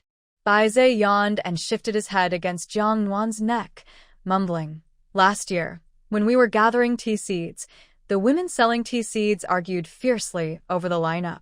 I overheard a few words." Jiang Nuan chuckled gently, patting Bai Zhe's adorable little head. Soon, she could hear Bai Zhe's steady breathing in her ear. Later, 2 more matchmakers came, both wanting to arrange a marriage for Jiang Nuan. Fortunately, these 2 women were polite and respectful. After she refused them, they didn't cause trouble and left immediately. As time went by day, the rice seedlings in the field were growing taller every day under the gentle touch of the spring breeze. A few days before the Qingming festival, all the rice seedlings in the village were transplanted into the main fields. As for a small patch of rice seedlings from her past life, Jiang Nuan personally kept an eye on them and carefully moved them to the most fertile part of the land set aside for planting. The village had noticed Jiang Nuan's obvious care and couldn't resist asking, just like Do Ko, "Miss, is there something special about this patch of seedlings?" Jiang Nuan smiled mysteriously, saying, "Take good care of them. When the harvest day comes, you will see." The village had trusted her words and nodded in agreement. From then on, the seedlings were taken care of even more carefully. In April, Zhang Yanshun passed the Imperial exam smoothly, and the sugarcane seedlings sprouted. Because they didn't have enough workers to select the best seedlings, Jiang Nuan temporarily moved half of the workers from the rice farm to help. Coincidentally, on the very next day after transferring the workers, something went wrong at the rice farm. A few unruly young men, thoughtless and riding horses, charged into the farm and trampled over a large area of newly green rice seedlings. The tenant farmers who tried to stop them were injured by the horses. They even dared to say, "If you think you've got the skills, go ahead and complain to the authorities. If you can't, keep your mouth shut," and then rode away. 2 of the tenant farmers recognized that 2 of the horse riders were none other than Zhou Jinbao, the eldest son of the Zhou family from the north part of the county seat, and Zheng Ershao from the east district. Jiang Nuan hurried to the scene, and upon seeing the chaos in the rice field and the injured tenants, she was furious. Fortunately, the seedlings from her past life were untouched, or she might have been tempted to take drastic action. Jiang Nuan asked the 2 tenants, "Are you sure those 2 riders were Zhou Jinbao and Zheng Ershao?" The tenants replied firmly, "Yes, I am sure. We were tenants in the Zhou farm before. They sold the farm a while ago, and we were all sold along with it. Later, Miss Jiang bought us back." Jiang Nuan's face became serious. "Later today, I plan to go to court to report them. I need witnesses. Are you willing to testify?" The 2 tenants said, "We are now part of the Jiang family, not the Zhou family. How could we be afraid?" Jiang Nuan immediately took the injured tenants to the healer, instructing the doctor, "Use the best medicine available." Then she hurriedly ran to the county office and rang the bell to demand justice. A dull drumbeat sounded, thumping, thud thud thud, in everyone's hearts, causing passers-by to stop and look. When they saw that the drummer was a beautiful young girl of about 13 or 14, everyone was very surprised. After a few beats, 2 guards rushed out of the county office and loudly asked, "Who is beating the drum here?" Jiang Nuan stopped drumming and replied loudly, "This is Jiang Nuan from Jiangjia village. I have a grievance to report. Please wait here. I will report to the officer and then take you to the hall." County Magistrate Liu also heard the drum and was surprised to learn that Jiang Nuan was the one beating it. He wondered what had happened to her to force her to do this. He quickly called her into the hall and asked, "Jiang Nuan, why are you beating the drum today?" The girl sat straight and knelt in the middle of the hall, her face full of anger as she made her case. "Respectful magistrate, Jiang Nuan from Jiangjia village is here to accuse Zhou Jinbao, a young master from the North City Zhou family, Jing Heir from the East City Jing family, and 2 of their companions. They rode horses and trampled on my family's rice fields, destroying many young plants. My tenant tried to stop them but was injured, and they ignored us and rode away. They even dared to say, if you can, sue us. If not, keep your complaints to yourself. As a simple country girl with no parents, no power or influence, I cannot fight these wealthy landowners. Out of desperation, I had to beat this justice drum and beg you to catch the culprits and give justice to the people. After finishing, she bowed her head heavily. Most of the crowd coming to watch was made up of farmers from the countryside, especially those who owned rice fields. They loudly cursed. What? Riding horses to trample rice fields? Are those reckless fools out of their minds? That's food for starving people. How dare they do this? Exactly. They even dared to hurt people, showing no respect for the law. These reckless brats. The rice fields are full of water, and it's hard to walk. Yet they rode horses into the fields. They must have really lost their minds. Horses trampling through manure. Of course, they were just bored, looking for some excitement. County Magistrate Liu, hearing the crowd's angry shouts, was also very upset and hated these spoiled young men who damaged the fields with their horses. According to the laws of this dynasty, deliberately damaging crops is punishable by death for 10 acres or more. For less than 10 acres, a fine of 50 silver coins, 50 strokes with a rod, and exile for 3,000 miles. He then slammed the table and commanded, silence. He asked Jiang Nuan, do you have enough evidence to prove that those people damaged your family's crops? Jiang Nuan nodded firmly. Yes, I am sure. 2 of my family's farm workers used to rent land from the Zhou family, so I clearly recognize Zhou Jinbao, the eldest son. County Magistrate Liu then turned to question those 2 farm workers. After confirming the details, he immediately dispatched some officers to investigate and gather evidence on site. Others were sent to the Zhou and Zheng households to find people. Coincidentally, the officers sent to fetch the suspects had just arrived at Zhou's house when they saw 4 young men in fancy clothes, riding horses, and acting somewhat unruly, coming from afar, joking and laughing as they approached quickly. As they drew closer, the officers stopped their horses and examined them carefully. The officers quickly understood what was going on by observing the horses' legs and the hems of their clothing. The lead officer stepped forward and asked, "Are you Zhou Jinbao, the eldest son of the Zhou family?" Zhou Jinbao was unaware that trouble was coming. He was still sitting high on his horse with a cheeky smile and said, "That's me." He asked casually, "What does the officer want with me?" "Are you here to invite us for drinks?" The officer's smile was thin and cold. "I've been sent by the magistrate to take a few of you to the government office." Hearing that, the young men quickly calmed down and dismounted from their horses. Zhou Zheng, who was with them, reached into his waist and pulled out a small gold token, trying to hand it to the officer, but was stopped by the officer. Realizing that something was wrong, they sensed that the situation might be serious. Zhou Zheng's second brother forced a smile and asked, "May I ask, officer, do you know what the magistrate wants with us?" The officer sneered, "You'll find out once you go." "Take all of them." The suspects and their horses were then escorted to the county government office. Liu Yu, who had worked at the magistrate's office for many years and had handled countless cases, immediately saw through their behavior with keen eyes. He slammed the wooden block and shouted coldly, "Who are the people kneeling before? State your names." Despite their arrogant attitude towards poor villagers with no power or influence, their true nature was clear to him. No matter how wealthy the family is, they are still common people.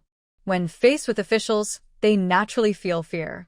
At this moment, with a sudden bang on the wooden block, everyone was so frightened that they were trembling. They all behaved like timorous quails. Commoners Zhou Jinbao, Zheng Zhongzhe, Zhao Yuanguan Wu Pasong salute the magistrate. Liu asked them, "Did Jiang Nuan from Jiangjia village accuse you of riding horses over her rice field and damaging the crops?" The young men were surprised and secretly cursed. The poor rustic guys really had the courage to sue them. But what does it matter if they sued? As long as they deny it, no one can prove anything against them. So they all denied loudly, "We are innocent, sir. We only ride horses normally. We have never done such a thing. Exactly, we are good people." How could we trample on others' fields? Sir, this is a false accusation.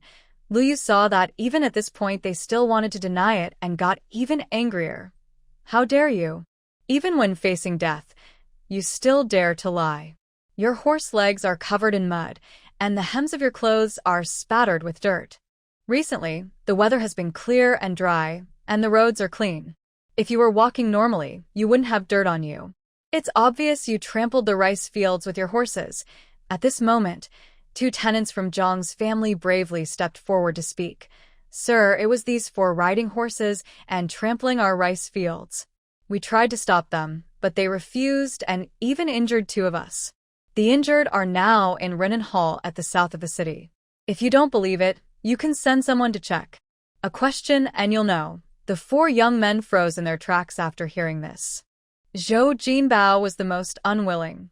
When he realized what was happening, he became furious. He jumped up to hit the tenant giving testimony. Damn your nonsense. I'll beat you to death, you lowly thing. Before he could swing his fist, the guards held him down tightly, pressing him face down on the ground, unable to move. Lu Yu's face was cold as water. He shouted angrily, "How dare you to shout in court? Someone, give him 5 lashes to teach him a lesson." Zhou Jinbao was startled and begged for mercy repeatedly. But it was useless. The guards, merciless, forced him onto the punishment bench, pulled down his pants, and started to beat him. The thick, heavy punishment stick struck down hard, and after just 2 hits, blood appeared. Zhou Jinbao's sharp, painful screams almost shook the roof, like a pig being slaughtered. The other young men, frightened, collapsed to the ground, too scared to even breathe loudly, trembling all over. At that moment, there was a commotion outside the hall. It was the people from the Zhou family who had arrived after hearing the news. The head of the Zhou family, Zhou Fuan, along with his wife, had just entered the court and saw their son being stripped and beaten. His bright, bloodied backside made the couple almost faint from shock. Zhou Jinbao's mother, Miss Meng, cried and begged desperately to save her son. But she was blocked outside by 2 crossed wooden sticks used for punishment. She could only watch helplessly as her son endured 5 whips. After the 5th strike, Zhou Jinbao lost his earlier arrogance and sank to the ground, sobbing loudly. Zhou Fuan, his father, still had some sense left. He ordered someone to hold his wife back, then trembling, he bowed to the magistrate, Luo County. "I am Zhou Fuan from the Zhou family. I do not know what crime my son Jinbao has committed. Why are you beating him like this?" The magistrate, Luo County, barely lifted his eyelids. His assistant answered for him. He trampled the crops while riding his horse.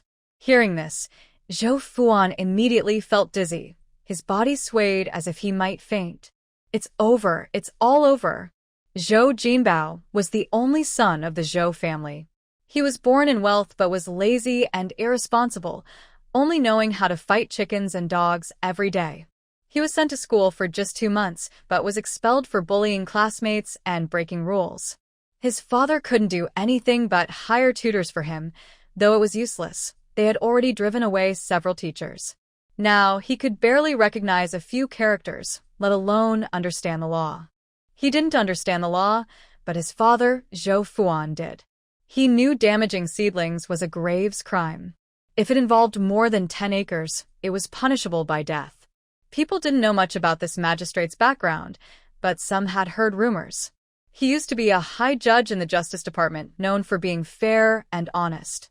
He once sentenced the granddaughter of the current empress to death for destroying crops to expand her territory, which angered the princess. There were rumors that the emperor protected him, so he was demoted here to serve as the local magistrate. The royal relatives and high officials dare to kill. So what about his son, a common merchant?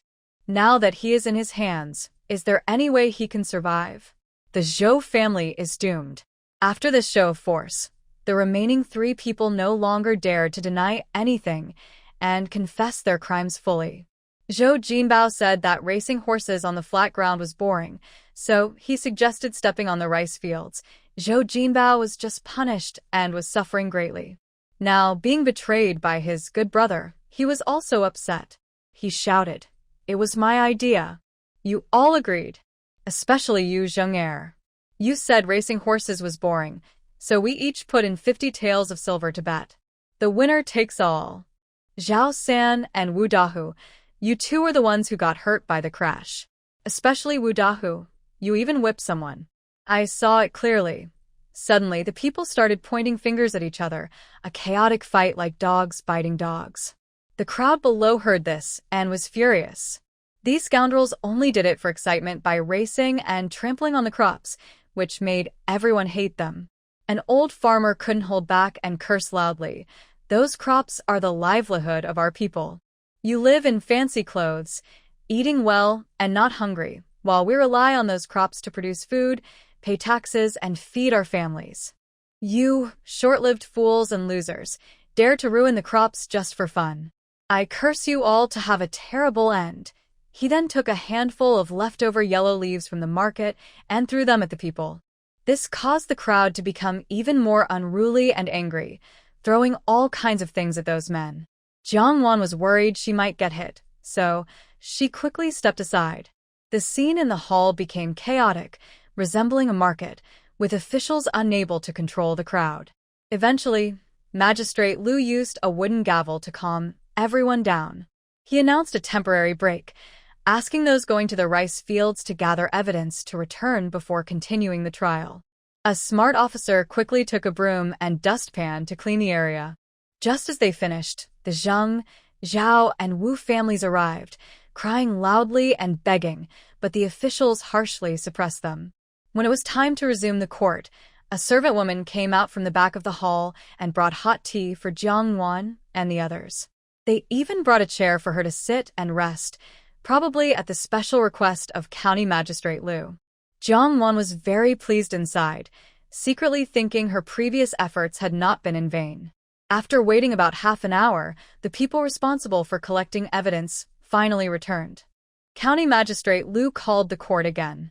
Several soldiers responsible for collecting evidence handed over the proof.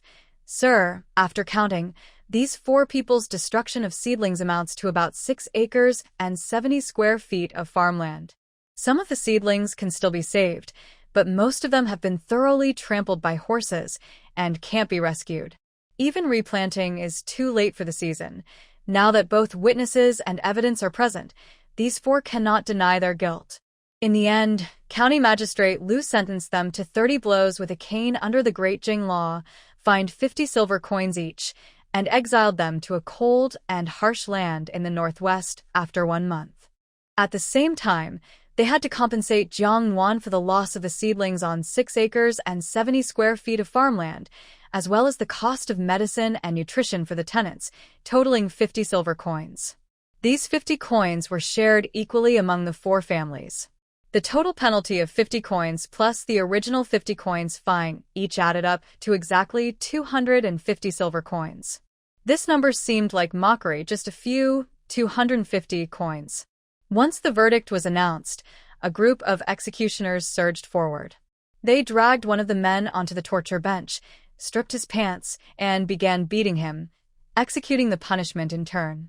The loud cracks of the cane hitting flesh, along with the screams of the punished, sounded to Jiang Nuan as incredibly satisfying. Especially Bai Zhe, who was thrilled and excited, kept howling, hit him hard, beat them to death.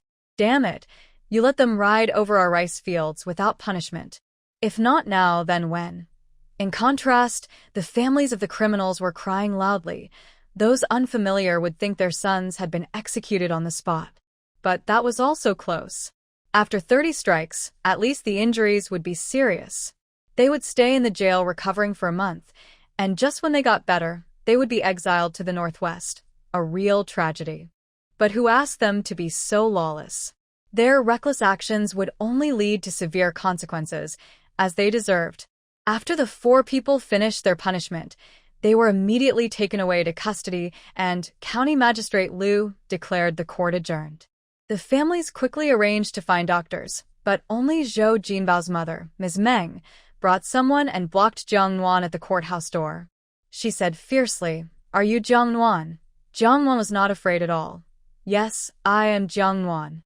"So what? The Mong family looked at her beautiful face, full of anger, almost bleeding from their eyes. They couldn't hold back anymore. Amidst everyone's surprised exclamations, one of them raised their hand and slapped her hard. But Jiang Nuan caught her hand quickly, holding it tightly so she couldn't move. What, still want to fight?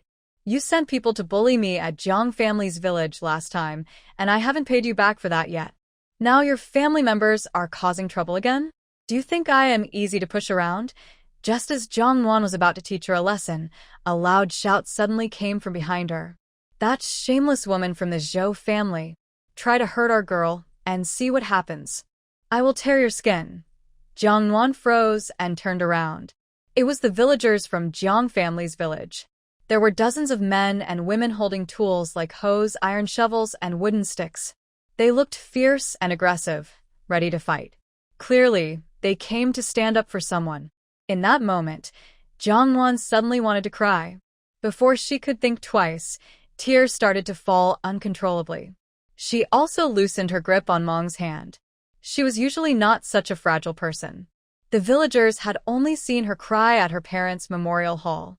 Now, seeing her tears falling like beads, they surely thought she was deeply wronged.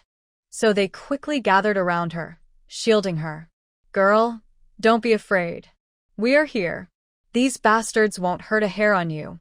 Otherwise, I'll flatten their house and dig up their ancestors' graves. Auntie came forward and searched her from head to toe, worriedly asking, Nuan Nuan, are you hurt? Jiang Nuan nodded, choking on her words and unable to speak. Seeing her silent and tears flowing, her uncles and aunts felt their anger almost overwhelm them. Two of the women quickly grabbed Mong and were about to slap her hard. Luckily, Jiang Nuan pulled them back in time. She tried to calm her emotions, wiped her tears, and said, she just tried to hit me earlier, but I stopped her. Only then did the two women push Mong away, shouting, Get lost, you shameless woman. If you dare to bully our big girl again, I'll throw you into the cesspit. At that moment, the Zhou family, led by the Meng family, was also frightened by the unity of the Jiang village people.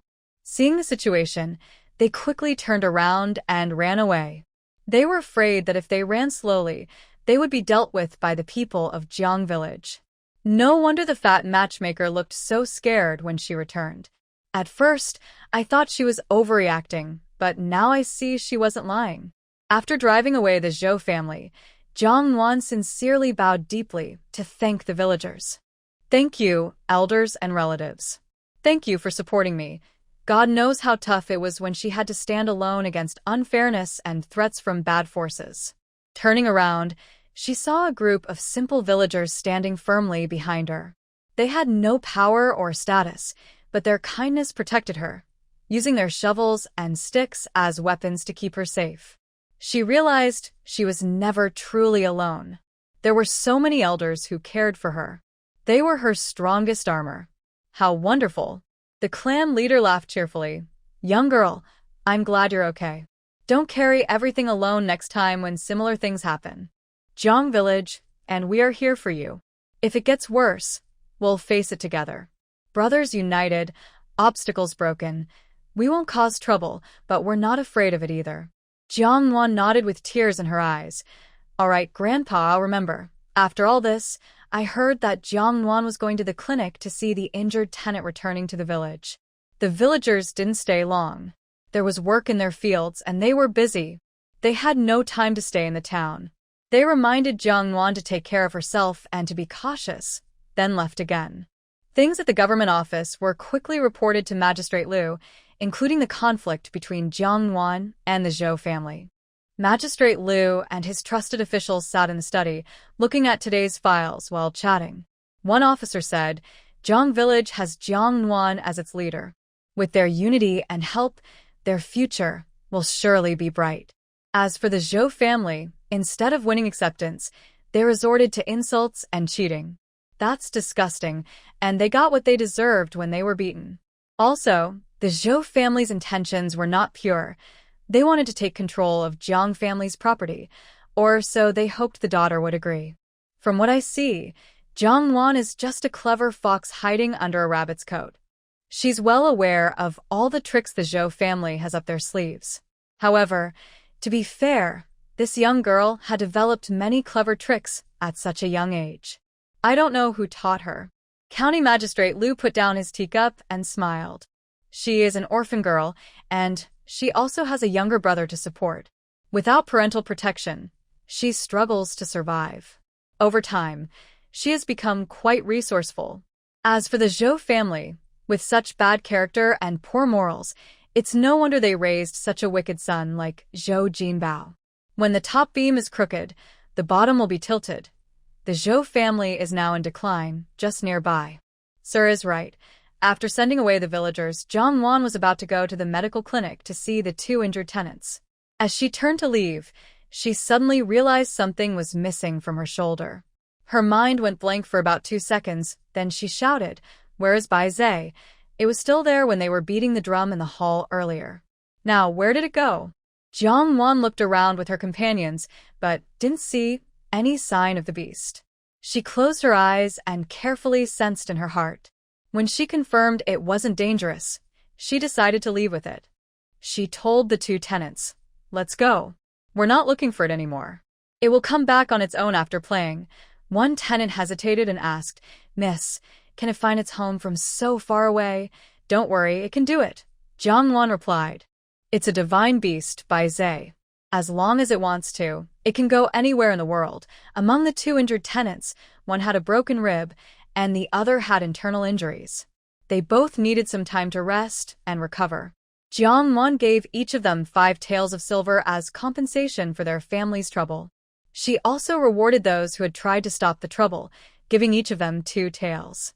In addition, she dedicated 2 taels of silver for nourishing the injured, so they could buy more meat and other good food to recover faster. She hoped that the villagers would be grateful and work even harder in the future because of her kindness. After sending the 2 injured back to the village, Jiang Nuan immediately arranged for people to repair the damaged rice fields. They would do their best to replant, but if some fields couldn't be fixed, they would just wait until the next planting season. Jiang Nuan remembered the villagers' gratitude for her help. After leaving the rice village, she returned to the city to buy gifts to thank them. In the afternoon, when she returned home, Bai Zhe had indeed come back. It was sitting at the table, happily gobbling up its favorite braised meat. Jiang Nuan sat at the table and pulled her pet's food bowl over, angrily asking, "Bai Zhe, where did you go earlier? I couldn't find your beast after leaving the government office. If you go out alone or leave the house, can you tell me beforehand?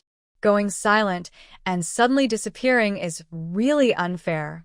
Do you know how long I looked for you on the street?" Bai Zhe wanted to protest about her grabbing his food bowl, but when he heard Jiang Nuan's questions, he suddenly got a bit short of breath. "Sorry, I rushed out and forgot to tell you. So, where did you go?" Hearing this, Bai Zhe immediately perked up, his tail standing high, looking very proud. "I went to the Zhou family." "The Zhou family?" Jiang Nuan looked at him in surprise. "Why did you go there?" Bai Zhe grumbled.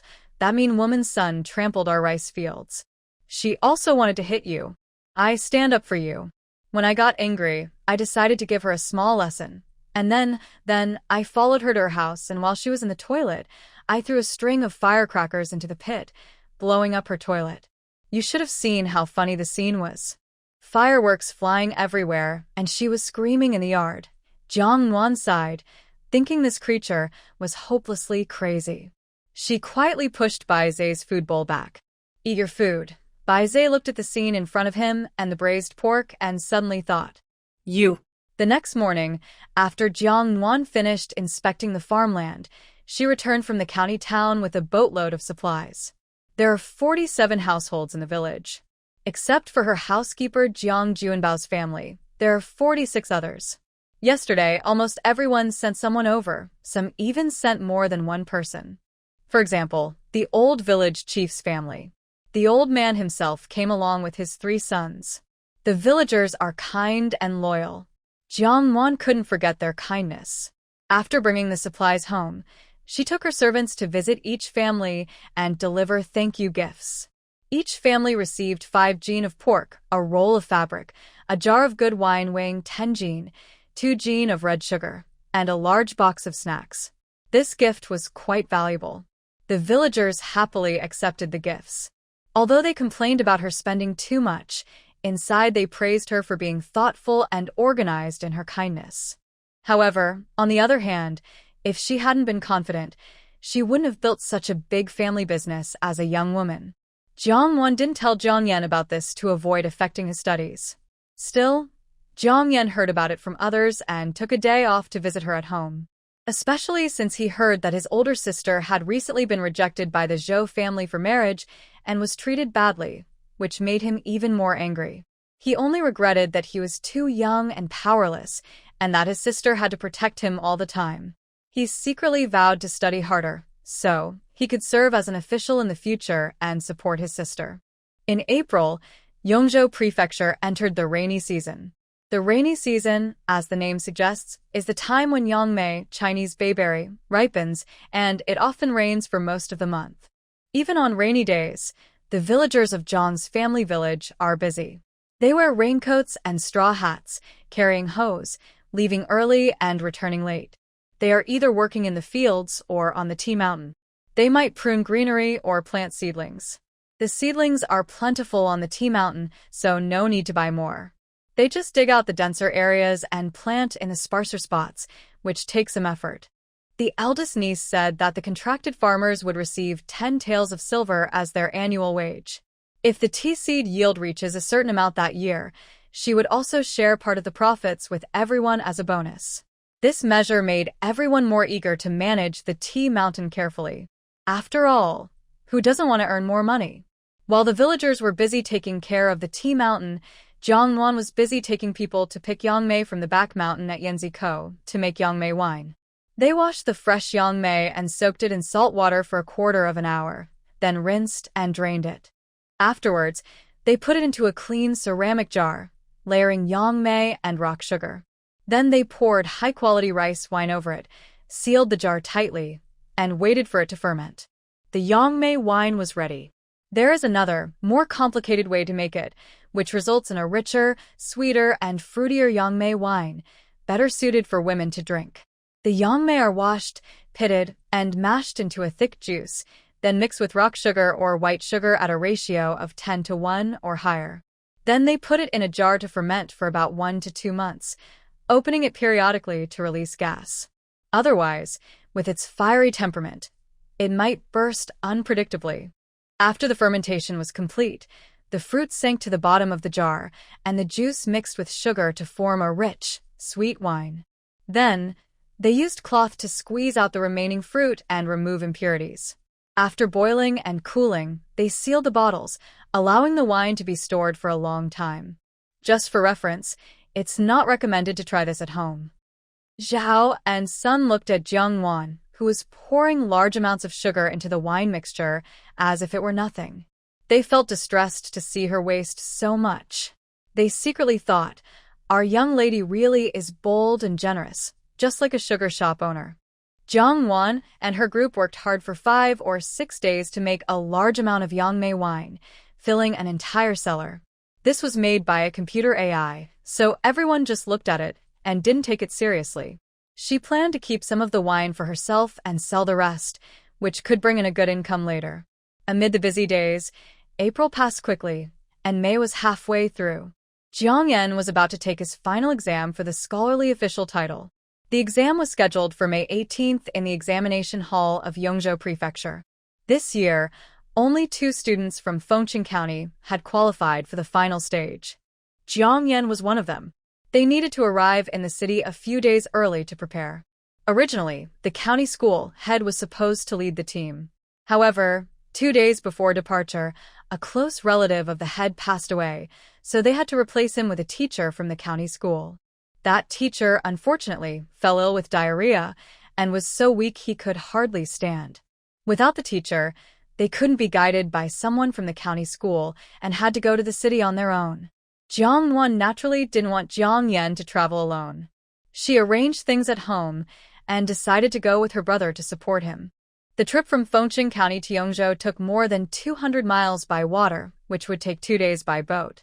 Considering the poor sanitation of the passenger boats, Jiang Nuan directly rented a private boat to go to the city. Although it was a small boat, there was enough space for their group. Jiang Nuan even brought along a classmate who was taking the exam with him, so they wouldn't be alone. His classmate was about 7 or 8 years older than Jiang Nuan. He was highly educated and loyal, often taking care of Jiang Nuan, who was an orphan. Until now, Jiang Nuan was surprised to learn that, though he came from a poor family, he actually had many servants at home. This time, going to the Imperial exam in Shangfu City was a bold part of taking a boat there. A close friend secretly elbowed Jiang Nuan and said, "Brother, you're really something, keeping everything so secret. Who's really the poor one here?"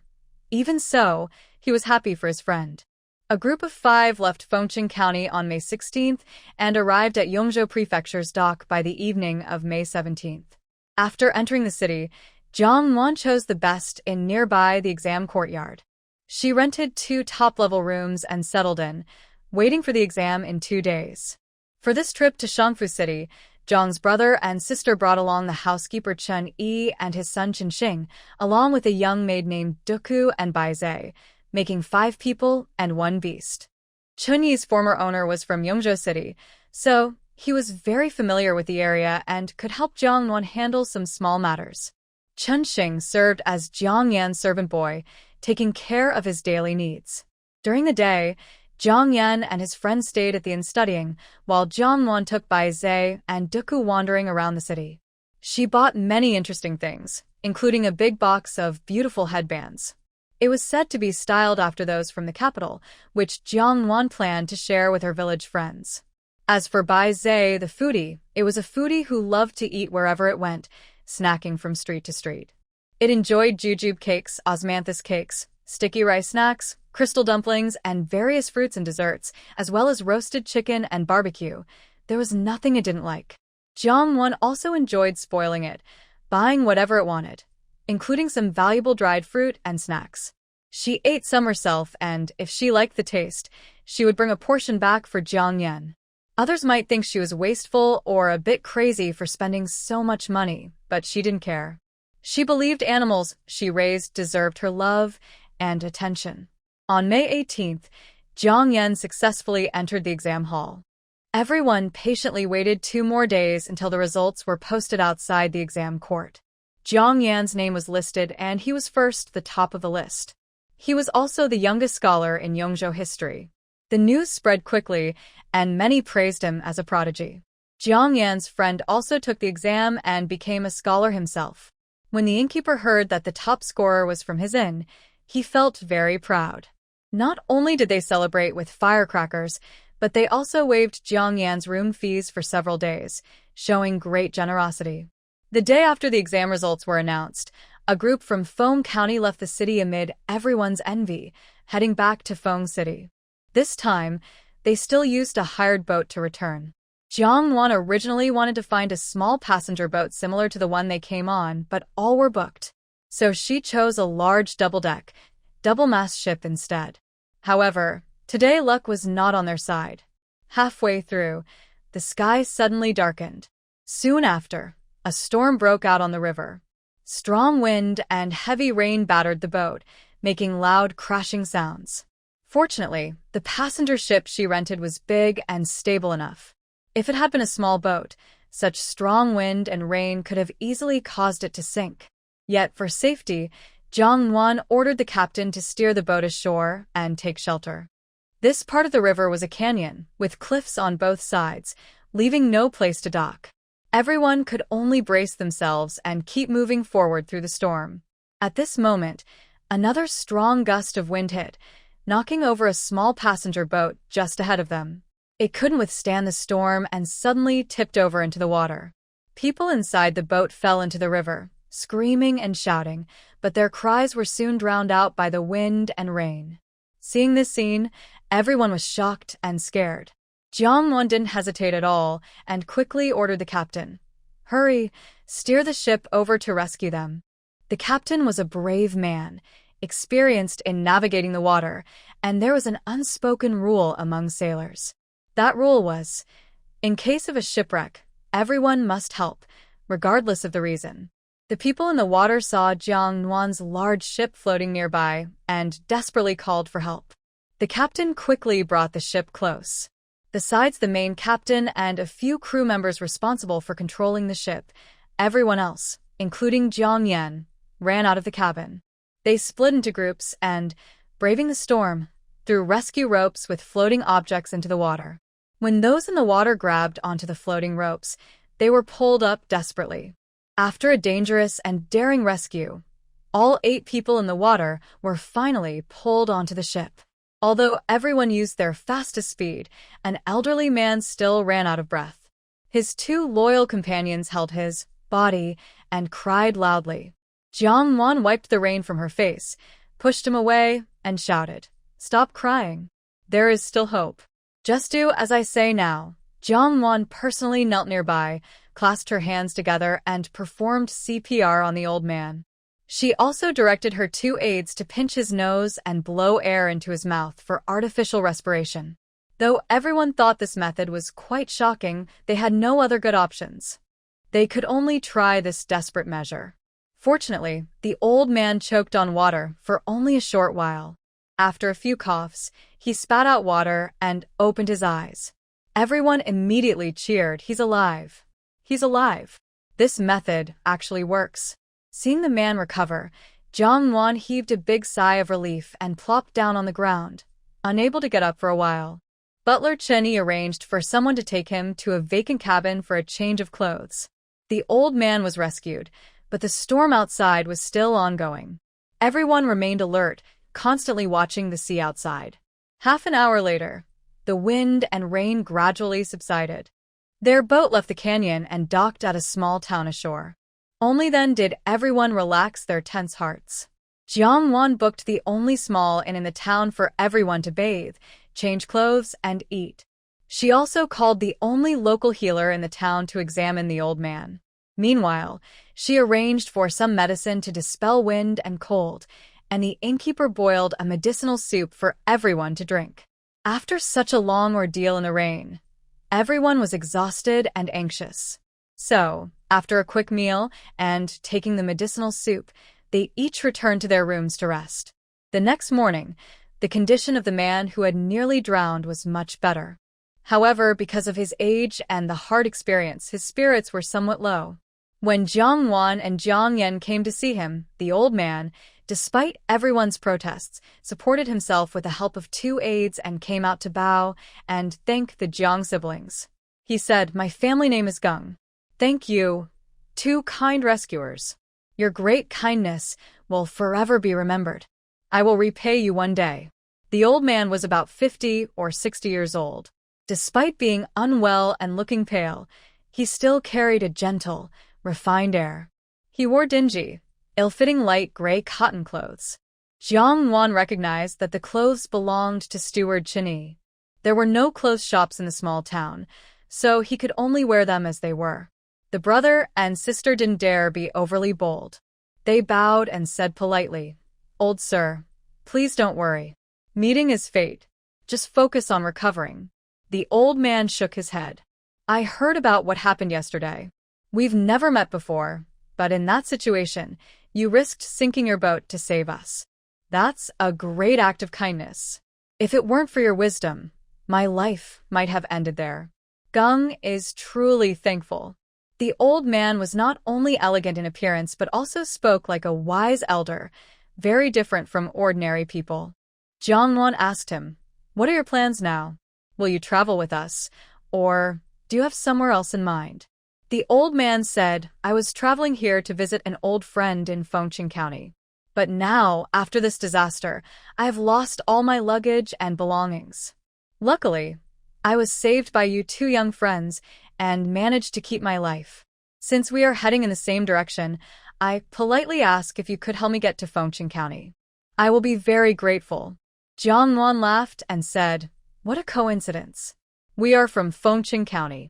Our brother and sister are here to take the Imperial exam in the city," she explained. "Now that the exams are over, we're heading home. It's just on the way." The old man was overjoyed. "Thank you so much, kind people." He then asked Jiang Yan, "Did you pass the exam?" Jiang Yan nodded respectfully. "Yes." "And how did you do?" "I was lucky enough to get first place." The old man looked at him in surprise. How old are you? He carefully studied Jiang Nuan from top to bottom. It seemed even his spirit, which looked tired before, was much better. He stroked his goat beard and praised, young and talented, very good. But young people shouldn't be proud. You must keep working hard in your studies. Jiang Nuan bowed politely. Thank you for your advice, sir. I will remember it. Bai Zhe leaned close to Jiang Nuan's ear and said, I feel like this old man talks strangely. There's something creepy about how a teacher looks at his own student. Jiang Nuan nodded. You're right. I also have that feeling. Do you think this old guy is up to something? Don't ask me. I don't want to know right now. How about if I beg you? With a whole bowl of braised pork, the kind cooked with caramelized sugar, Bai Zhe shot her a proud look. I'll think about it. Even more unbelievable was yet to come. The old man actually started testing Jiang Nuan's homework and asked very sharp, tricky questions. Jiang Nuan remained calm and answered smoothly. The old man listened intently, stroking his beard and nodding often. Jiang Nuan could tell that his spirit seemed much better than before. Soon, Jiang Nuan's earlier doubts were confirmed. The old man then introduced himself. My surname is Geng Jiji. I see that you are a rare talent, and we are fated to meet. Would you like to join my school as my personal disciple? He asked. Jiang Nuan was a scholar and had heard of Geng Jiji's name before. He was a famous Confucian scholar from the Great Prosperity Dynasty, born into a family with a history of imperial tutors. His family had produced 3 imperial tutors over the years. Geng Jiji had previously taken 4 disciples. One was the current head of the Yuelu Academy, one was a high-ranking minister of personnel, one was a director of the Imperial College, and one was a prefect of the Supreme Court. All of them were very famous, highly respected people in and out of the court, known as among the best. Now, standing right in front of him was such an important person, and he wanted to take him as a personal disciple. This was like winning a lottery gift from the sky. Jiang Nuan nearly fainted with happiness, standing frozen in place. It was Jiang Nuan who gently nudged him. The young boy finally reacted, pulling up his clothes and bowing deeply to Geng Jiji, knocking his head 3 times. Disciple Jiang Nuan greets teacher. Geng Jiji was very pleased with this young disciple. He personally helped him up. Get up quickly. It's cold on the ground. Jiang Nuan, unfamiliar with official circles, didn't know who Geng Jiji was. But he had a divine beast beside him that could understand everything in the world if it wished. No wonder he wasn't worried. After Jiang Nuan added chips to the 2 pots of braised pork with caramelized sauce, he finally felt excited. He sneakily placed one paw lightly on Geng Jiji's foot and exclaimed, Wow, this old man is really impressive. His top disciple is now the head of Yuelu Academy, and his second disciple is.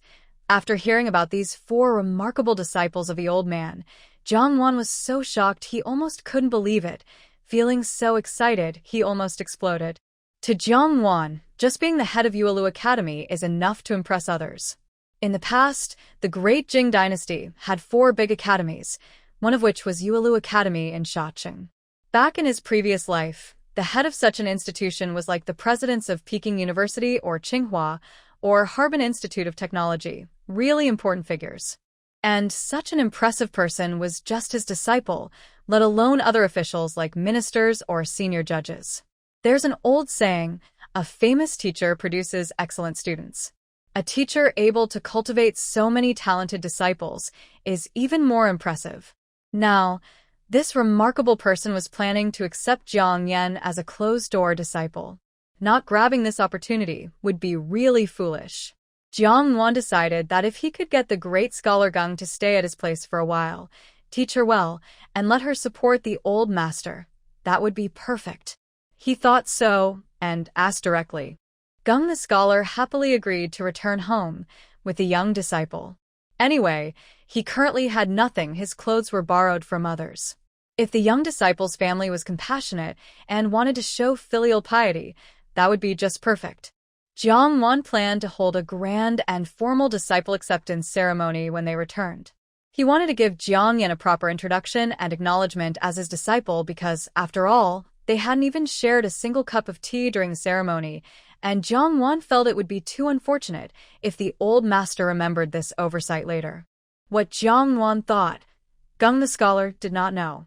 He had lived to this age and just gained a talented new disciple, which made him very happy.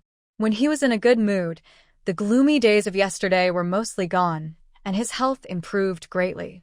He felt very comfortable. After experiencing rain and wind, clear skies came, making the upcoming journey much smoother. The next morning, the large double-masted ship briefly stopped at Fengcheng County Wharf, where Steward Chen disembarked. He was ordered to go to the city to buy clothing and daily necessities urgently needed for Gung the scholar and his followers. After the large ship left the port and continued sailing upstream, it only took about half an hour to reach Jiangjia village's dock. Everyone packed up their things and disembarked. Jiang Nuan happily paid the remaining balance for the private boat. She also gave the captain a generous red envelope with 10 taels of silver as a thank you gift for his kindness in helping to rescue people yesterday.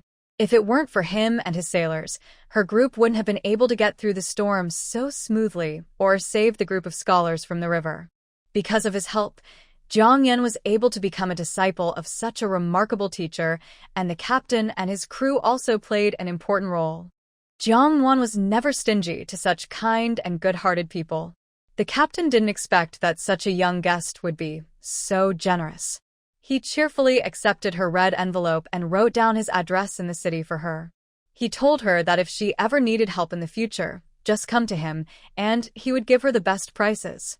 Meanwhile, on Gung Jiji's side, if he hadn't heard Zhang's siblings mention it beforehand, he wouldn't have connected such a grand dock with a small mountain village. The construction was so impressive that it even surpassed the dock he had seen in Fengcheng County. When they reached the flat, solid, wide village road and learned that the village had built such a high-quality road themselves, he was even more surprised. Gung Jiji had traveled all over the south and north of the Yangtze River over the years, visiting countless places. He knew that the key to a town's prosperity, besides peace and stability, was whether the roads were good. That was a major factor. Jiangjia village was a small, little-known village, but it had both a deep-water dock that could berth several large ships and a wide village road for 2 or 3 carts to pass side by side. This was an incredible achievement. Even on a national level, such a feat was rare. He also heard that both the dock and the village road were directly related to Jiang Yan's sister, and in fact, were funded by Jiang Nuan with help from the villagers. She said, "To get rich, build roads first." A girl orphaned in a remote mountain village, with such extraordinary insight and courage, was truly remarkable. The famous scholar Gung Jiji for the first time felt a deep curiosity about this young girl. Jiang Nuan arranged for Gung Dazhu and his group to stay in the same courtyard where Jiang Yan lives. Gung Dazhu's room had the same layout as Jiang Yan's, with a bedroom, study, living area, and a separate bathroom, a new-style 3-room design. He was very happy with his new home and said he liked the innovative yet practical layout. After asking Gung Dazhu about his taste, Jiang Nuan arranged for the kitchen to prepare a big table of local specialty dishes from Fengcheng County to welcome him. Jiang Nuan remembered the preserved Yangmei wine she had made, with the first few jars nearly fermented and ready. She went down to the cellar herself, took out a jar, opened it, and tasted it. It was sweet, rich, and full of fruity aroma, truly excellent. At the feast, she poured the vibrant red wine into a green ceramic cup, and its beautiful color and strong scent immediately caught Gung Dazhu's attention. Jiang Nuan, along with her younger brother Jiang Yan, respectfully called Gung Dazhu teacher. "Teacher, this is our homemade Yangmei fruit wine. Please try it and see if you like it." Yangmei fruit wine? Gung Jiji examined the drink carefully. "This is my first time seeing such a thing. I must try it carefully." Because he held the highest status at the table, he was the first to raise his cup. After taking a sip and savoring it carefully, he nodded repeatedly. The wine is bright in color, smooth to taste, with a strong fruit aroma and a hint of sweetness. Truly a rare and fine wine. If teacher likes it, you can drink a few more glasses. We have plenty of homemade wine at home. Gung Dazhu loved 3 things in his life: books, tea, and wine. So, hearing there was more of this good wine at Jiang Nuan's house and that he could drink freely made him even happier. Everyone ate, drank, and laughed happily. Geng Dezhu liked the Yangmei wine, just as Jiang Nuan expected. But she didn't expect White Zhe to like it too. White Zhe was originally sitting at its special little dining table, happily showcasing red braised pork cooked with caramelized sugar. In just a few bites from their table, White Zhe had already finished an entire bowl with bragging flair. As it was about to start showing off the second bowl, it suddenly noticed the Yangmei wine on the table and expressed a desire to taste it. Jiang Nuan wasn't sure if White Zhe might be allergic to alcohol, so she initially wanted to refuse. But after the little creature insisted again and again, Jiang Nuan had to pour it a small cup and warned it. I remember that most beasts are allergic to alcohol, even if you are a divine beast.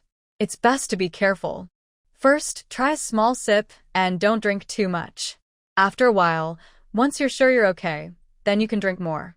But Bai Zhe didn't worry about that. It held the cup with both paws and took a big gulp, finishing it quickly. Finally, it pushed the cup back in front of her. Another round. Don't be so stingy. I am a divine beast. The wine you brewed is just a common drink. I could drink 10 jars of this and not get drunk. Jiang Nuan poured another glass for it. The little creature drank it all in one go.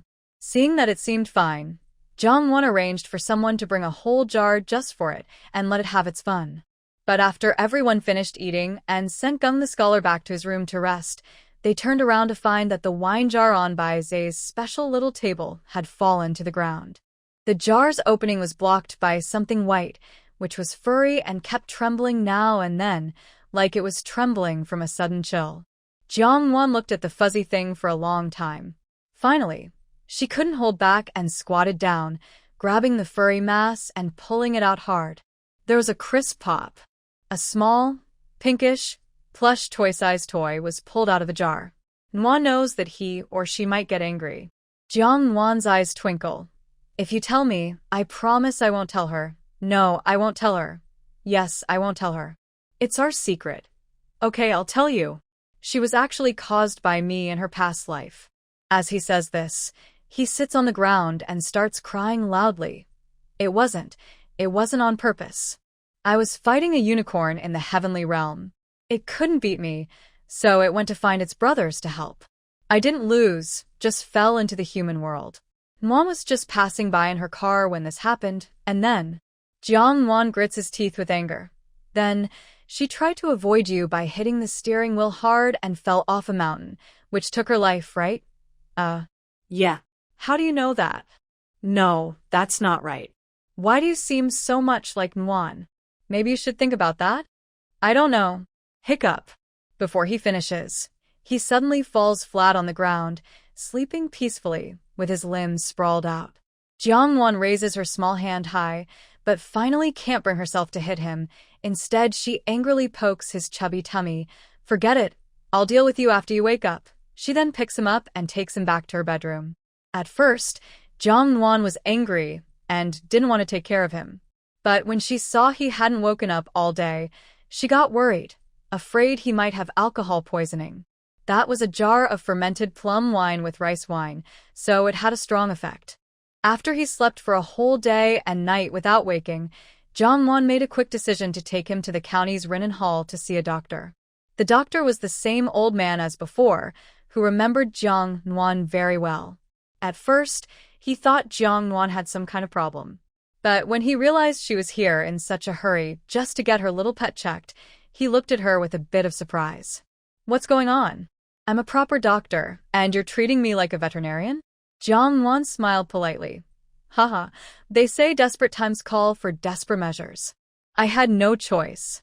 Besides, he really means a lot to me. Though the veteran doctor was a bit disdainful, he still carefully examined the little beast from head to tail. Ultimately, the conclusion was, it's okay, he's just very drunk. He'll wake up in a couple of days. He paused briefly and asked, how much alcohol did this little thing drink exactly? Jiang Nuan made a rough gesture. This big jar, about 10 jin, the old doctor scoffed sarcastically. Haha, such a small thing, the size of a palm. To drink so much and not pass out, truly a miracle. By the way, what kind of creature is this you raised? How is it so tough? Jiang Nuan. Do you believe I said it's a divine beast? Bai Zhe slept deeply for 3 days before waking. The first thing it asked for was food. It felt so hungry it could swallow a cow. It definitely wanted 2 bowls of braised pork with caramelized sauce first. Jiang Nuan patiently ordered someone to prepare the braised pork and waited until it finished eating. Later, with a forced smile, she asked, "Are you full?" Drunk Bai Zhe, unaware of the coming trouble, lazily let out a burp and patted its stomach. "Yes, I'm full. But I have a big appetite, so 1 more bowl wouldn't hurt." Jiang Nuan quickly reached out and pinched its neck. "Since you're full, let's settle the score." "Settle the score? What do you mean?" Bai Zhe had a bad feeling. Jiang Nuan sneered. "Let's see how you fought the Qilin in the sky, got beaten by the crowd, fell to the mortal world, and caused my death." Bai Zhe was shocked. It froze completely and stammered, "How do you know that?" How do I know?" Of course, it was some divine beast who told the truth after drinking too much. Jiang Nuan replied sarcastically. Bai Zhe was extremely embarrassed and guilty. It rubbed its front paws together and said, Hey, that was just an accident. Besides, I was trying to fix things. But you fell so hard that you broke into many pieces. Even if I sewed you up, it wouldn't help." "Shut up," Jiang Nuan scowled. She didn't want to relive her tragic death from her previous life. Bai Zhe drooped its head. "The Divine Lord said that this mess was caused by me and the Qilin. We are responsible for ending this karma. I am mainly at fault, and the Qilin helped a bit. So Qilin is responsible for sending your soul to be reborn, and I am here to help you grow up, protect you, and ensure you live happily and peacefully through this life." But, Bai Zhe felt more guilty and spoke softer. "I thought they wouldn't send your soul to be reborn too quickly. So I took a little nap at home, and then the scoundrel Siming sneaked in. He said you are a great story material and will live a life full of ups and downs, inspiring and memorable, famous for thousands of years." Jiang Nuan gritted her teeth. "Next time you see Siming, make sure to say hello to his ancestors for me." "Thanks. Okay. Is he really that bad?" Bai Zhe liked that. "Honestly, that bastard Siming really is annoying." Jiang Nuan crossed her arms, looking down at it, eyes fixed. "Keep going. Tell me the main point," Bai Zhe said. "The Divine Lord saw in the 3-life mirror that you were about to be played to death by Siming, so he kicked me down to the mortal world." Jiang Nuan nodded and looked at it for a long time. "Then how did you become so small? I remember back when you fell from the sky to block my way. You were a big one." Bai Zhe sighed, whispering like a cricket. "What can I do?" "I was worried you'd recognize me and come after me." Jiang Nuan sneered. "Now you're just as vulnerable, thinking about her hard-earned farm and the beautiful future she hadn't yet enjoyed. Her life was suddenly cut short by this little thing." She was furious. And then she thought of her current life. Her mother dead, her father gone. No house, no money, in debt, dragging along a small companion, starting life as an abandoned child, her world collapsing suddenly. She was even more determined to get rid of it. She took off her shoes and jumped onto the bed, pinning the culprit's foot, scratching hard. The little thing squealed like a pig and begged for mercy as she continued. Gasping for breath, Bai Zhe asked wide-eyed, "Are you going to let me go like this?" "What else?" "If I beat you up or kill you, I might be able to go back to my previous life," she said sharply. "Definitely not," Bai Zhe hurried. "Then that's good. Though sometimes this little thing was a bit lazy, unreliable, and mouthy, there was no denying that Bai Zhe truly cared for her. There are things that cause her to always stand by her side without question, doing everything to defend her. Since things are already settled, it's pointless to keep questioning them. It's better to look forward and focus on making the most of the present life. Stubbornly dwelling on the past will only make current life worse. Although this world isn't as advanced as her past life, with people, especially women, having a lower status, it's a simple and natural environment. As long as there is peace and people are smart and hardworking, life can still go on well." Bai Zhe moved closer and nuzzled her neck with enthusiasm. "Nuan, you're so kind." Jiang Nuan pouted proudly. "Good, you know that. Be nicer to me in the future, and work harder. When I ask you to do something, no more making excuses. Okay, I got it. Jiang Nuan passing the Imperial exam as a scholar and being top of the list spread quickly in the village. Villagers came to congratulate him and also came to pay respect to the newly successful scholar, almost knocking over Jiang Nuan's doorstep. Jiang Nuan and Jiang Nuan prepared tea, sunflower seeds, and snacks to entertain everyone, chatting with the elders and sharing funny stories from the county city. Jiang Nuan also brought a big box of beautiful hair accessories bought from the county city and handed several to each of her friends. The girls immediately put them on, comparing themselves happily, looking charming and lovely. Villagers cheered for Jiang Nuan and Jiang Nuan, and also respected Mr. Geng, who suddenly appeared at Jiang's home. They were uneducated, not knowing what a great scholar was, but they deeply appreciated respect for teachers and filial piety. Whenever they saw him, they would stop and respectfully greet. Greetings, sir. They would also send some tasty food or invite the scholar to visit their homes. Geng Jiji also liked this simple and beautiful mountain village. Though living with a student family, the Jiang household was small, mostly younger members. The young lady of the Jiang family, though young herself, was careful and thoughtful. She took care of daily needs very well. He especially liked Jiang's cooking, especially dishes like cold cucumber salads or braised pork, which had a unique flavor unmatched elsewhere. The colors are especially beautiful, and the taste is even richer than what he used to enjoy at the top restaurants in the capital, with a hint of sweetness added. Moreover, his daily meals surprisingly include sugar. Not just one type, but 3: brown sugar, white sugar, and rock sugar, each stored in a full jar. As far as he knows, these sugars are only available for sale in the capital, and they are very expensive.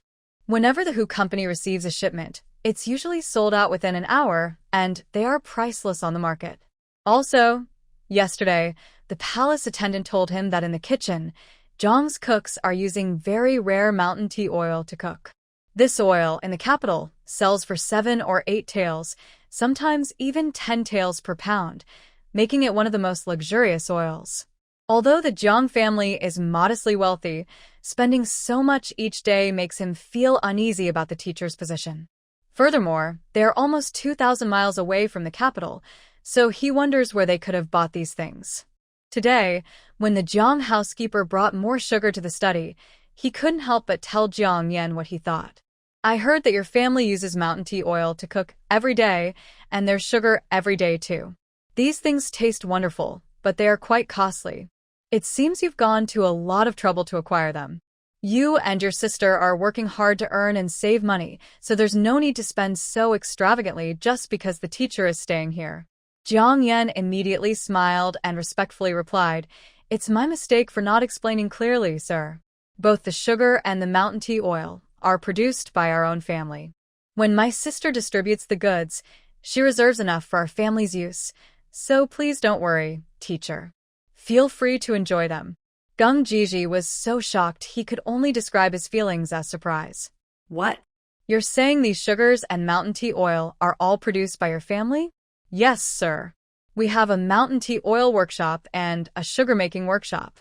Earlier this year, my sister bought over 30,000 acres of camellia tea mountains and a farm of more than 400 acres, mainly to grow sugarcane.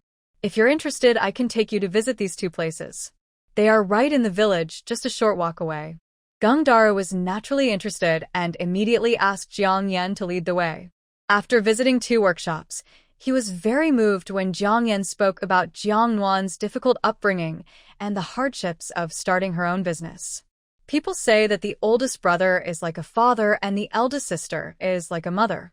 Even though your sister Jiang Nuan is only a few years older than you, she took on the responsibilities of parents. Not only did she raise you well, but she also created this large family business, manages it very well, and it is thriving. I see that your relatives also hold her in high regard. I believe she treats the clan members kindly and helps them often. When talking about Jiang Nuan, Jiang Nuan was filled with pride. My sister is truly outstanding. She is the best girl in the world. No one in the village dislikes her. Even when we had nothing before, she always tried to help the villagers. Since we don't have land, She would help collect and dry rice during busy farming times. Whenever someone is overwhelmed, she would lend a hand, even if she is tired. Later, to save drowning clan members, she almost. Thinking back to that terrifying experience last year, Jiang Nuan still feels scared. That was when he almost lost his sister. Hearing about Jiang Nuan nearly drowning while saving others made Gung Daru very alarmed as well. He sighed repeatedly. Pure heart, pure heart.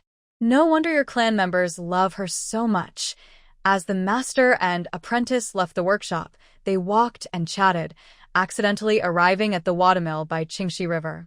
Heard that this clever invention was also thought up by Jiang Nuan. She was honored by the emperor for contributing the watermill and waterwheel plans. Gung Daru was once again shocked and said with admiration, a girl with the spirit and wisdom equal to a man. Having such a sister is truly the greatest blessing of my life. In the future, regardless of what happens, you must treat her well. Rest assured, teacher, I will. In early June, all the preserved Yangmei wine Jiang Nuan brewed was ready for sale. Even Gung Daru liked this wine, so it should sell well. On June 3rd, Jiang Nuan brought 2 jars of Yangmei wine to visit Hu Zhonggui again. Zhonggui loved Jiang Nuan very much, especially when he saw her carrying 2 jars of wine, and he was even happier. I personally brought the items to the back reception room and received 2 jars. Did you get some special new stuff? I asked with a smile. Yes, I did. Without good things, I wouldn't come here, I replied proudly. Then I pointed to the jars. Try opening and tasting these too. Oh, just what I wanted to hear. Shopkeeper who immediately ordered someone to bring over some blue porcelain cups. He broke the seals on both jars and poured out bright, fresh-looking wine. Being someone who knew and appreciated good wine, he first carefully examined the color of the wine in the cup. Then he sniffed it carefully. He was surprised. Such a strong smell of wild cherry fruit. Could this be wine made from wild cherries? I nodded, saying, exactly. This is cherry fruit wine. Shopkeeper who picked up 1 glass, took a small sip, and held it in his mouth, moving his tongue around to taste it carefully. After swallowing, his face showed great enjoyment. He then took another glass and drank it in the same manner. Good wine, very good.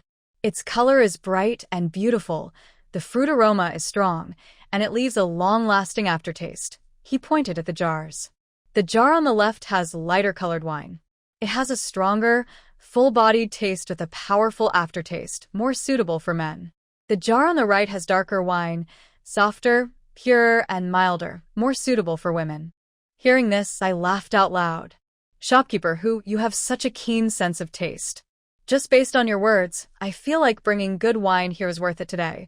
Since we had worked together before, who said happily, come on, let's talk about the price. I explained, based on the brewing method, I call these 2 types of wine cherry original fruit wine and cherry original pulp wine. If you think those names are too plain or not fancy enough, you can give them your own names. The original fruit wine is limited to 300 jars, each about 5 jin, and is more suitable for men.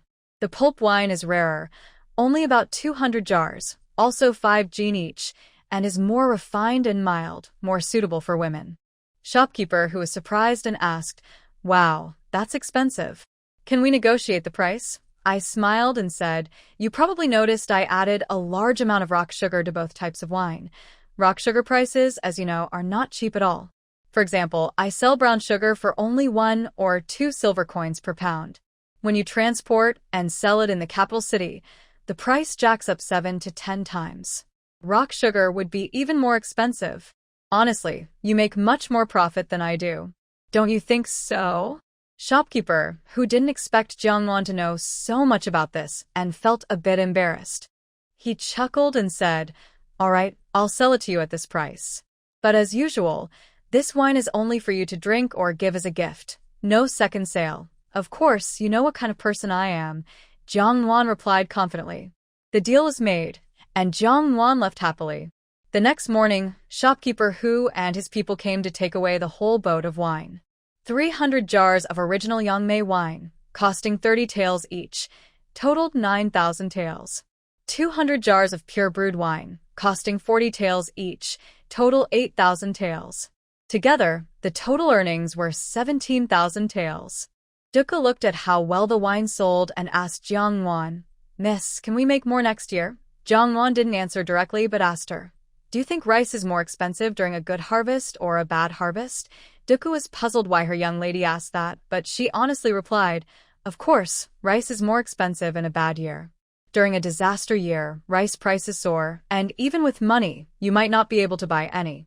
Many people go hungry during such times."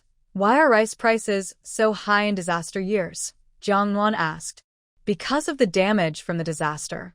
The crops die in the fields, so the rice becomes scarce," Duca explained. "That's terrible," Jiang Nuan said.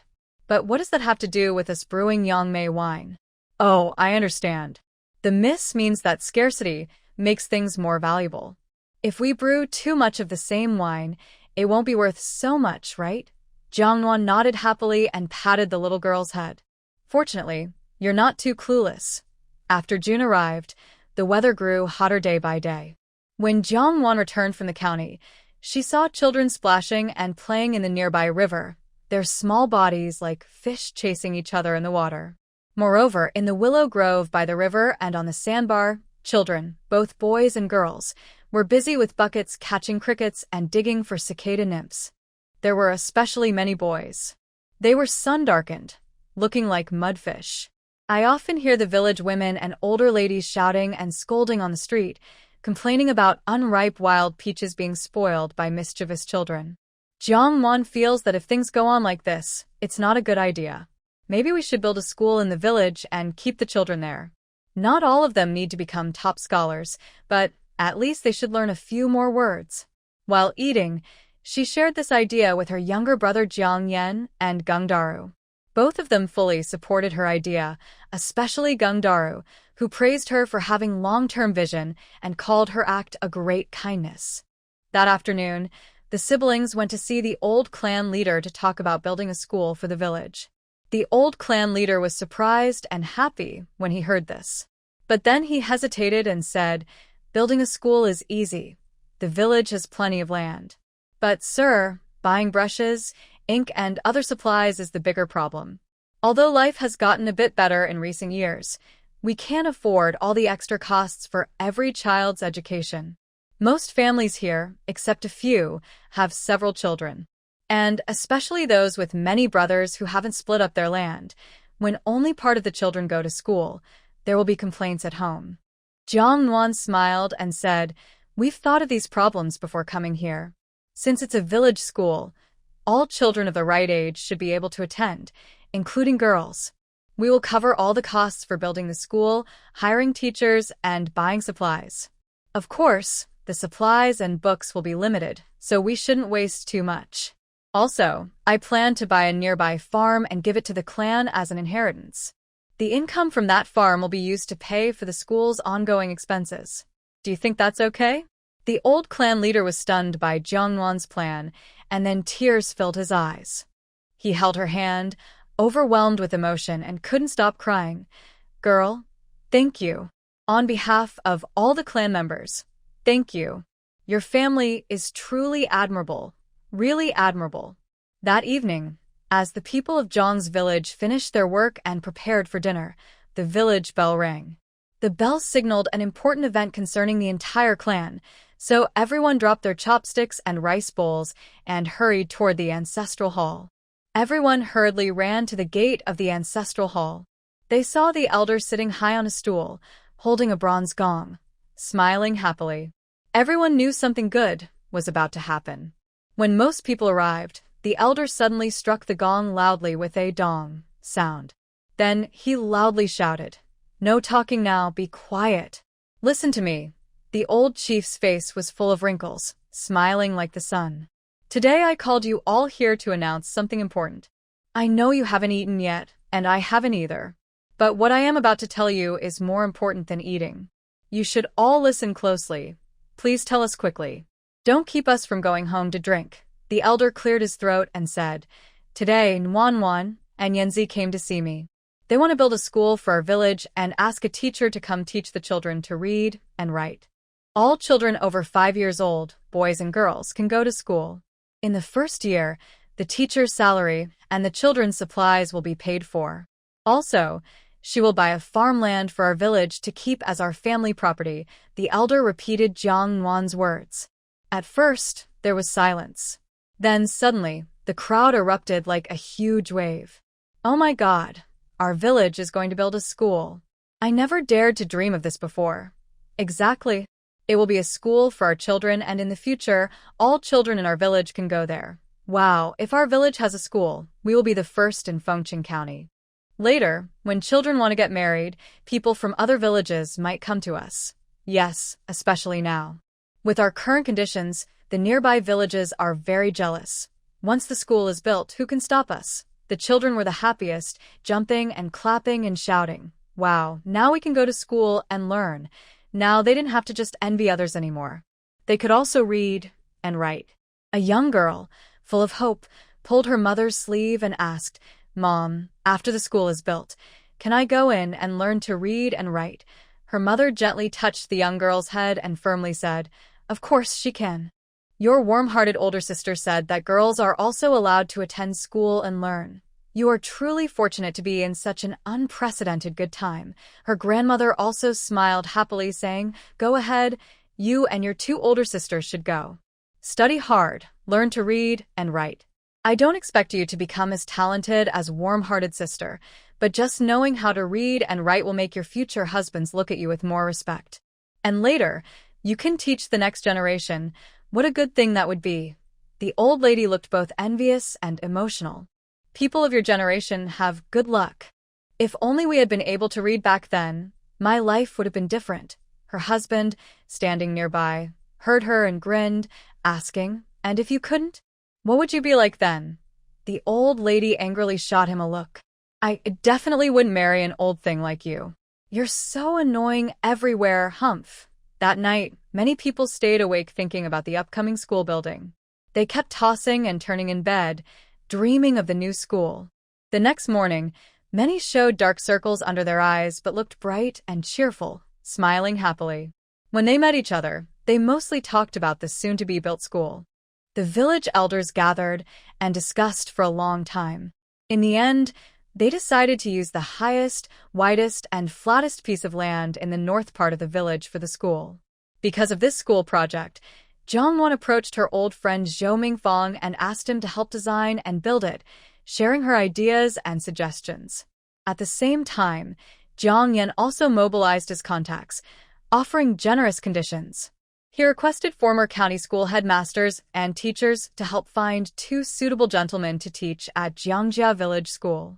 Aside from their talent and virtue, they wanted teachers with open-minded and not narrow views. People asked him, "With talent and good character and easy to understand, what kind of open-mindedness do you mean?" Jiang Yan replied, "Because once our Jiang family school is built, it will accept both boys and girls. If a teacher is narrow-minded and thinks girls shouldn't learn, we simply wouldn't invite such a person. That makes sense. Your family's girls are truly fortunate."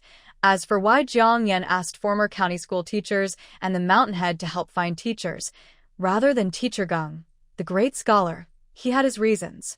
Geng Dale's status in his circle is so high that all his friends are top experts in the academic world. It's easy for him to help find a mentor for a PhD student, but asking him to find a kindergarten teacher is just a joke. To finish building the school before September classes start, Zhou Mingfang's team worked under the hot summer sun. Jiang Nuan worried about the workers getting heatstroke, so she brought 2 buckets of cooled mung bean soup with sugar to the construction site every day. Seasonal fruits like peaches and plums were also happily shared, with baskets carried to the site. This generous effort made the team building the school very happy. While they ate, Jiang Nuan told Zhou Mingfang, "Boss, after so many years working with you, I think I work best in Jiangjia Village. The main family has few chores. They are generous with food, and paying wages is straightforward. It would be great if all clients were like Miss Jiang." Zhou Mingfang smiled after taking a sip of the sweet, chilled mung bean soup, saying, "That kind of good situation is just a dream. Clients like Miss Jiang are rare." The construction site was busy and lively, and Jiang Nuan was also running around without stop. Now, The rice in the village was turning yellow, and the second crop of rice in the paddies had sprouted green.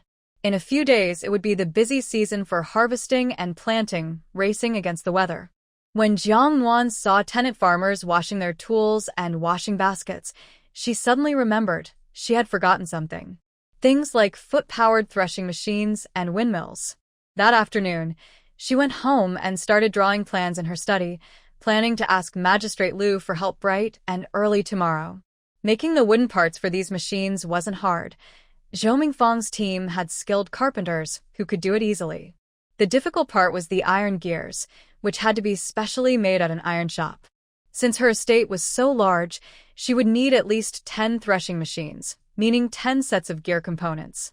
In an era where even buying a pot required household registration, ordering so many strange iron parts all at once without any special channels was impossible. So, she had to ask Liu Yu for help. The next day, Jiang Nuan returned from inspecting Daozhuang. She changed into a new outfit, packed her drawings, and was about to go to the county town to look for Liu Yu. As she arrived at the dock, she saw a small passenger boat pulling up to the shore. A group of people disembarked, led by Liu County Magistrate. Bai Zhe flicked his cute little tail and said in surprise, "Wow, this person must have mind-reading skills. We were about to find him, and he came to us instead." Jiang Nuan was quite happy and said, "That's perfect. It saves us a trip. Sometimes, things just work out that way." She grinned and hurriedly went forward, saying, "This morning, the magpies were chirping loudly on the wall. I thought something good must be happening today. Turns out it's about you, sir." Liu Yu saw it was her and immediately smiled. "Long time no see. Looks like you've gotten a bit more mischievous." Jiang Nuan chuckled. "Not at all. I was just happy to see you arriving, sir." Liu County Magistrate jokingly said, "With the double harvest approaching, I was out checking the countryside. Seeing that it was getting late and I was hungry, I thought I'd come over to your place for a meal." He looked at Jiang Nuan's outfit and asked, "Looks like I arrived at a busy time. Are you going out?" Jiang Nuan smiled warmly. "Quite the coincidence. I was planning to come to the county office to see you. Can you believe it?" "Yes," Jiang Nuan said with a playful tone. "I have something very important to discuss with you. But I haven't left yet and you've already arrived. Are we kindred spirits or what?" "Huh, you sure know how to talk," Liu Yu laughed. Jiang Nuan felt proud and said, "Of course, that's what I think." They joked around for a bit. Then Jiang Nuan suggested, "It's hot by the river. Let's go home first." At home, Jiang Nuan served cold mung bean paste to everyone to help beat the heat, while sending a servant to call Jiang Yan from the study. Her respected parents from the county had come, so as host, she needed to greet them properly. Hearing Liu Yu's name, Gung Dafu put down his book and leisurely said, "Come along and meet him too." Liu Yu ate a bite of chilled green bean paste, and indeed, it was cool and sweet, as if the heat in his body had halved. He was just enjoying his treat when he saw two people walk into the door. The young boy recognized one of them, Jiang Nuan's younger brother, Jiang Yan, the top scorer in the Yongzhou prefecture examination, a talented scholar. Behind him stood an elegant old man in a plain green robe, with white hair. But the more he looked, the more the old man seemed familiar. Liu County Magistrate stared at the old man for several moments, even rubbing his eyes to be sure he was not mistaken. His face suddenly changed color. He quickly put down his bowl and hurried forward, bowing deeply. "Student Liu Yu greets the teacher." I did not know the teacher was visiting Feng Cheng. "I am truly unfilial for not welcoming you properly." Master Gung helped him up. "Stand up quickly. This is a long story, we will talk about it later." The Jiang siblings nearby watched the scene with wide eyes. "Wow, what is going on?" Master Gung is actually Liu County Magistrate's teacher? Apart from Jiang Yan, Master Gung has 4 other disciples, all of whom are either heads of famous academies or high officials in the capital. When did there suddenly become another student of the magistrate? The brother and sister looked at each other in surprise, both astonished. Master Gung quickly explained. He pointed at Liu Yu and said to Jiang Yan, "Remember I told you before, you have 4 senior brothers? This person here is one of them, Liu Yu, the magistrate of Feng Cheng."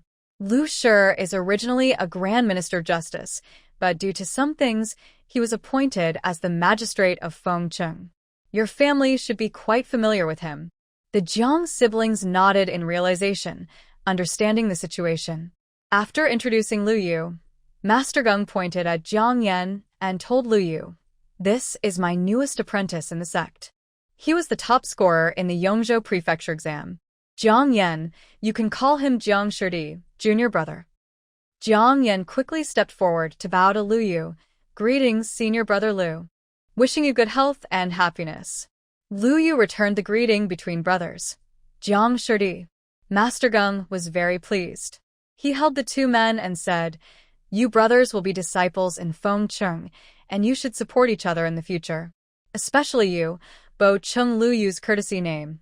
Jiang Yan is still young. As his senior brother, you should look out for him. Yes, students will follow the teacher's instructions carefully." Jiang Nuan looked at this dramatic scene and was a long time in disbelief. She couldn't help but tease Bai Zhe. The world is so small. Becoming a disciple and ending up related to the county magistrate? Bai Zhe wagged its tail and lifted its chin proudly. Having a strong backing is good too. If anyone dares to bully you in the future, just tell them you're related to the magistrate. Jiang Nuan looked at its chin almost reaching the sky and chuckled softly. With your attitude, I thought you wanted to become the emperor. Bai Zhe glanced at her and said softly, "That day will come someday." Jiang Nuan laughed softly.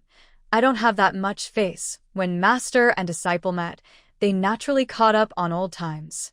Jiang Nuan asked Miss Sun to prepare a few of her best dishes, then went to the cellar to bring out a jar of Yingmei wine, hanging it in the water basin to chill.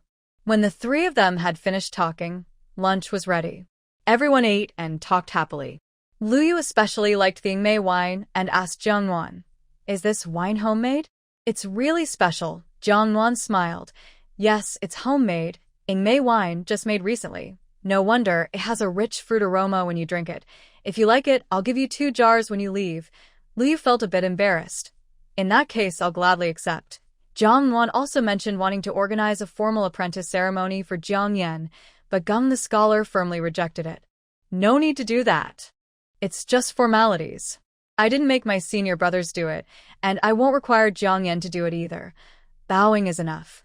Geng the scholar was so relaxed about it that Jiang Nuan had no choice but to accept. After lunch and a short rest, Jiang Nuan invited everyone into the study to discuss important matters. Lu Yu picked up Jiang Nuan's drawings and looked at them in awe. "Amazing. Your mind is incredible. If these ideas are promoted, they will be much more useful than your previous water mill and water wheel. Just give these iron parts to the blacksmith shop to cast. I'll handle everything else." This is exactly what Jiang Nuan wanted to hear, and she was very happy to see Lu Yu so willing. "Thank you very much, your lordship." Geng the scholar also saw the drawings. Although he was focused on academics, he wasn't unfamiliar with farming matters. After seeing this blueprint, Jiang Nuan was also amazed by her talent. She praised, "If you were a man, you would surely have a place in the court." This compliment was very high. People say that having connections in the government makes things easier. Jiang Nuan successfully ordered the needed parts from the blacksmith shop. Meanwhile, in Jiangja village, several carpenters started making wooden parts like grain buckets, baffle boards, and foot pedals based on Jiang Nuan's drawings. 2 days before the harvest began, 10 sets of iron gear components and rolling barrels were smoothly delivered to Jiangja village for tuning and assembly. On the day the harvest started, 10 rice threshing machines lined up in the fields, roaring loudly, making everyone excited. Even nearby farmers who were harvesting rice stopped and came to see the unusual machines. Many had worked for most of their lives but had never seen such a strange and useful grain bucket, fast, easy, and clean. Some asked where they could buy such equipment, others wondered if they could rent it. They heard that the iron parts could be made at the blacksmith shop in the county town. Wealthier families started thinking about it. Although the rice fields cover more than 600 acres, the large number of workers and 10 threshing machines made the work quick. If the machines weren't enough, they used old-fashioned grain buckets. In just 4 days, the entire harvest was complete, faster than other villagers' farms. After finishing here, Jiang Nuan used boats to take the threshing machines back to Jiangjia village and generously lent them to everyone for free. The villagers didn't have much to repay her because she didn't grow many vegetables at home. So they brought cucumbers, greens, beans, and hot peppers from their own gardens to Jiang Nuan's house. For a while, Jiang Nuan didn't even need to buy vegetables. The 600-acre rice paddies produced about 313 jin of rice per acre after drying and cleaning. The villagers and tenants saw this as a good harvest. But compared to the hybrid rice Jiang Nuan had seen, this was still quite so. Fortunately, the future of food in the Great Landscape Dynasty still looked promising. In a corner of the farmstead, there was a specially enclosed rice paddy. The rice plants there bore ears twice as long as common rice, with dense grains. In southern rice-producing areas, people usually call the grains guzi, while in northern areas, gu refers to millet. Ultimately, it is just a regional way of calling it, so the kids don't need to worry about whether rice is the same as grains. When Jiang Nuan took Lu Yu to this field and saw the rice plants, which looked like immortal crops, her eyes nearly popped out. Thinking about how such amazing crops nearly got destroyed by a few little troublemakers, Lu Yu wishes he could go back over 2 months and deal with them severely. Damn it, sending people to exile in the Northwest is too merciful for them. They should be whipped and punished. Fortunately, heaven is watching over us. Heaven is watching.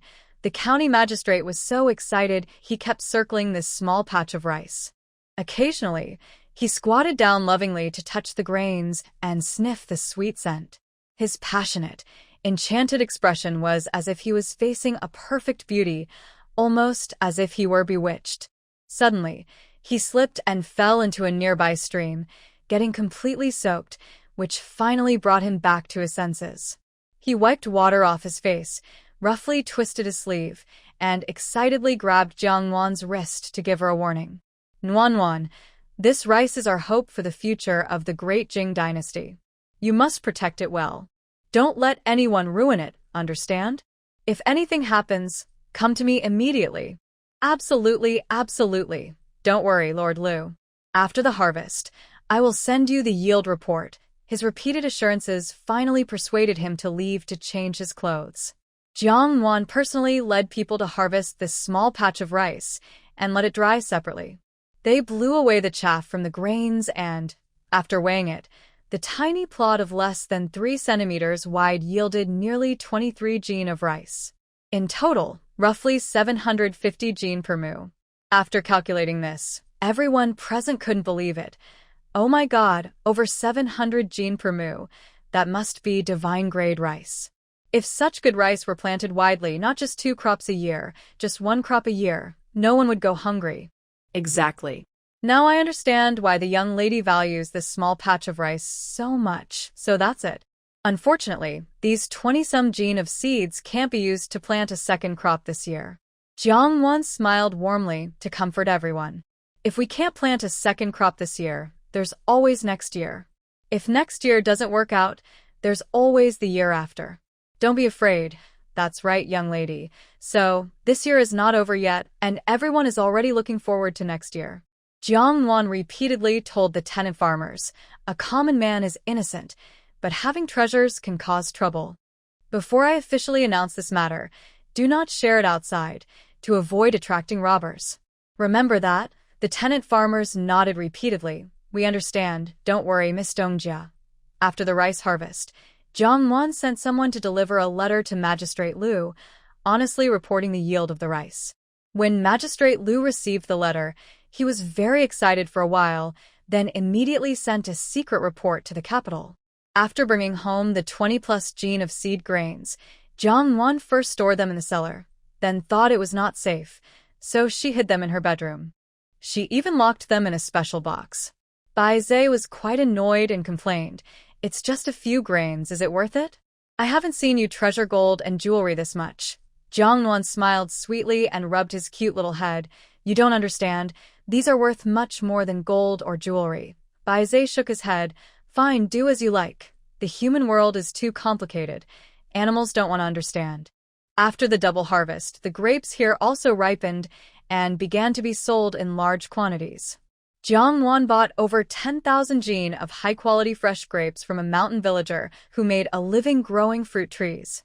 These grapes are large, with thin skins and thick flesh, juicy and very sweet, similar to the Kyoho grape variety from her past life, ideal for making wine.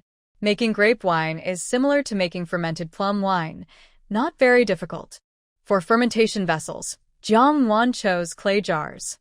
Clay jars breathe well, making the wine richer in flavor after fermentation. When people heard that Jiang Nuan bought so many grapes for winemaking, the scholar Gung Daegu was very excited. He had tasted grape wine before. It had a very unique taste. A few years ago, he was fortunate to be gifted a small cup at the royal banquet. It was reportedly a tribute from the western regions, very precious. He didn't expect Jiang Nuan to also make wine. He was just curious how her homemade wine would compare to the from tribute wine. But with the previous experience of plum wine as a base, Gung Daegu still had confidence in Jiang Nuan. Recently, he had become accustomed to Jiang family's good food and the plum wine, making him very picky about the wines he drank. Moreover, even Magistrate Lu often visited Jiang's village under the guise of seeing his teacher and would take away a jar each time. Of course, he never comes empty-handed. However, this time, the gift he brought seemed a bit special. The visitor smiled and greeted Jiang Nuan. "Little girl, we meet again." Jiang Nuan carefully recalled her memories and finally remembered where she had seen this person before. "It's quite a coincidence, an important son from the tiger cellar," she said. Cheng Yu's mouth twitched slightly, probably surprised that the noble son of the duke's household was just referred to as the tiger cellar by others. County Magistrate Lu seemed to sense something and looked between the two. "Do you two know each other?" Jiang Nuan nodded. "About a year ago, I sold him an old tiger, so we have met before." No wonder. Lu wanted to ask more about the tiger, but now wasn't the right time. He simply said to Jiang Nuan, "This is young Master Cheng from Beijing. He happened to taste the Yangmei wine at my place and learned it was made by your family. He kindly asked me to bring him here, hoping to buy some to take home." Jiang Nuan found it strange. "I remember the Hu family business shipped all their wine to Beijing. Why isn't young Master Cheng buying there? Instead, he traveled all this way to our remote place." Cheng Yu put away his fan and smiled with slight helplessness. "That's a good question. There are only a few jars of our wine. The Hu family needs to send some to the palace. There isn't enough for the big families, so the wine is quite rare. We only managed to get a few jars of this Yangmei wine. As soon as we tasted it, it was gone. My ancestors loved it very much, but we couldn't find anywhere to buy more. It was just a coincidence this time. I know Lord Lu from before, and we passed through Fengcheng County on this trip to visit. I heard that the Yangmei wine actually comes from Fengcheng County, so I asked him to bring me here to see if I could buy some. I didn't expect this wine to be made by you, little girl." Truly impressive. I see. "This Yangmei wine is quite rare. I only got a few hundred jars this year. Most of it went to the Hu family business. The rest I kept for ourselves and when entertaining guests. How many jars would young Master Cheng like? Be clear now, more than that, I cannot sell." Jiang Nuan remembered the wine cellar inventory and nodded, saying all right. Then, quickly, she had someone bring over 10 jars of Yangmei wine. She didn't specify the price, only asked them to charge the market price. Cheng Yu silently placed a 1,500 taels silver note on the table. Jiang Nuan knew her money well enough. She cursed inwardly that the Hu business firm was truly very greedy. She spent 1,500 taels just to buy a few jars of wine. Jiang Nuan really doesn't understand rich people's world. When she built this courtyard, it cost less than 400 taels. Back then, she thought she was already quite extravagant. But in these noble families' eyes, that amount is barely enough for 2 jars of wine, a small expense to them. It's like in her previous world, where low-level workers would spend everything they had just to get a loan for small home. Meanwhile, some people could casually buy jewelry worth what most people spend a lifetime earning. This is real life and the gap between people. When guests arrive, it's polite to host them properly. They came from far away, so not offering a meal would seem rude. What surprised Jiang Nuan even more was that this young Master Cheng seemed to know Gung the Scholar. And whether it was Magistrate Lu or Gung the Scholar, Both seemed to treat this young Master Chung as more important. Since Jiang Nuan regained her past memories over the past year, she no longer knew nothing about the outside world. Shopkeeper, who told her many interesting stories about the capital and gossip about noble families. Plus, during this time, Gung the scholar stayed at her house. When he talked about court affairs with her younger brother, Jiang Nuan heard a lot. Thinking back to when she first saw young Master Chung at the dock a year ago, she remembered the lantern hanging on his boat with a character ring. Jiang Nuan daringly guessed that this person might come from the Duke Ying's family in the capital, a real noble family. But since he concealed his identity, he probably didn't want much contact with her. She didn't need to fuss over it. After dinner, she planned to send the guest away and call it a day. However, Jiang Nuan didn't expect that this young Master Cheng's tongue was really sharp. As soon as the dishes were served and she took a few bites, he immediately guessed that the meal was cooked with mountain tea oil. He quickly concluded that the mountain tea oil also came from Zhang's family. Jiang Nuan had no choice but to give him another 100 jin of mountain tea oil, and finally, he was satisfied. However, Jiang Nuan also advised him, "You can take these items if you wish, but please do not tell others about them. My family doesn't have any more to spare, and if more people come, we might not be able to support them all." Most importantly, she had signed a contract with the Hushi trading firm, which stipulated that the items could only be used personally or given as gifts and not sold to others. This time was already an exception. Any further violations would be considered a breach of contract. Young Master Chung was also wise to stop while he was ahead. Besides, his visit today had already exceeded his expectations, so it was best not to cause trouble for the owner again. When they left in the afternoon, Jiang Nuan and her brother Jiang Yan watched them all the way to the dock. They watched their boat disappear around the bend before heading back home. Meanwhile, on the boat, Chengyu looked towards Jiangjia village, deep in thought. He was now very sure he had seen Jiang Nuan's face somewhere before. Otherwise, he wouldn't have recognized her immediately, even after a year, as the girl from the countryside who once sold him a tiger.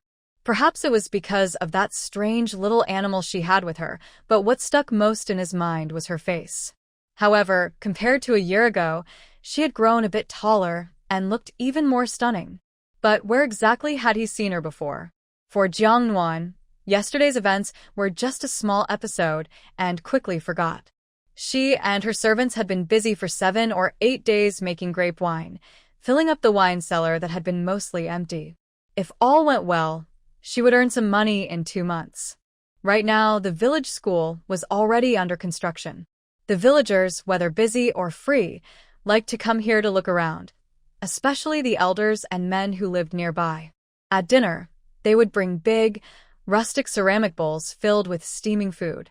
They didn't fuss much. They would roll up their pant legs, find a brick to sit on, or squat down in groups of 3 or 5. They chowed down on their food, chatting while watching the bricks of the school rise higher each day, imagining that soon their children would be able to go there to learn, with lively sounds of reading filling the air. Even if there wasn't a piece of meat in their bowls, everyone felt happy inside. Life was really wonderful. The head of the county school also brought news to Jiang Yan. They had found the teacher they were looking for, and he was a scholar with a reputation. As long as their schoolhouse is built, the 2 gentlemen can move in immediately. The school construction is already halfway done, and the gentlemen are chosen. The students are ready. Only books and writing supplies are needed. Writing supplies can be bought easily, but books need to be ordered in advance. Jiang Yan said he needs to visit the bookstore again tomorrow to place an order for copying books. Jiang Nuan then remembered that this world doesn't even have printing technology. All books sold at bookstores are handwritten. For basic educational books, because of high demand, some bookstores might have small stocks of 10 or 8 books. But buying dozens at once is impossible, so they have to ask someone to copy them by hand. When his family was poor, Jiang Yan also used to copy books by hand for the bookstore and save the money to buy her a small bottle of hand ointment. Thinking of this, Jiang Nuan immediately ran to the vegetable garden in the yard and asked someone to dig a small pot of soil. She removed weeds and small stones, added water to make it wet mud, and poured it into a square mold for making tofu, pressing it flat and even. She found a wooden ruler, measured small squares with a knife, and then used a fine knife to carve characters into the mud. This work is delicate and time-consuming. Jiang Nuan only carved about 10 characters before stopping. The result was rough. She isn't a professional craftsman, so precision isn't necessary. Rough is fine. Bai Zhe initially looked surprised. Why did you suddenly want to play with mud? But when he saw how serious she was, he thought it was a little odd.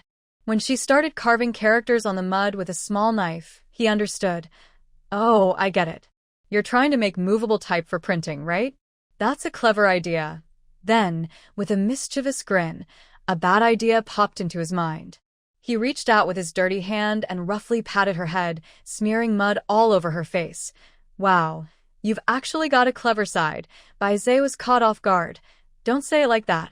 I'm just lazy, not stupid. Realizing what she had done, he let out a loud shriek like a pig being slaughtered.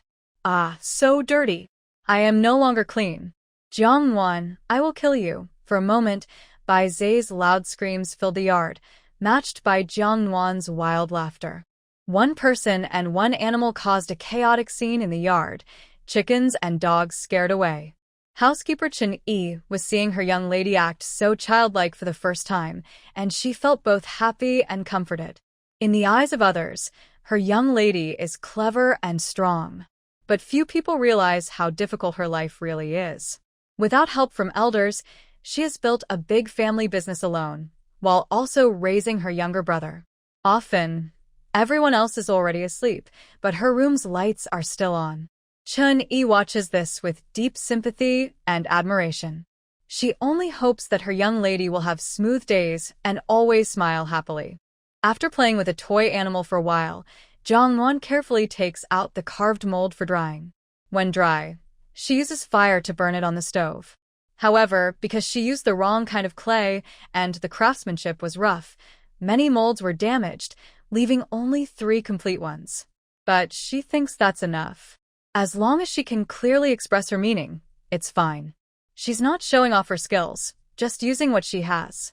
Then she fixed and arranged these molds, brushed ink over them, and pressed them onto rice paper. Surprisingly, despite their rough look, these little tools work. The characters printed are quite clear. Overall, besides being ugly, there's nothing wrong. So she asked someone to move the clay tray and these molds to the front yard to find Scholar Geng. Geng and Jiang Yan are very smart. Jiang Nuan placed the molds in front of them and explained briefly. Both of them immediately understood her meaning and were amazed. Especially Geng. This scholarly expert, who has dealt with books all his life, was trembling with excitement. Honestly, at his age, Jiang Nuan worries he might have a stroke. Geng personally took some paper to doing prints, then stroked the mold covered with ink.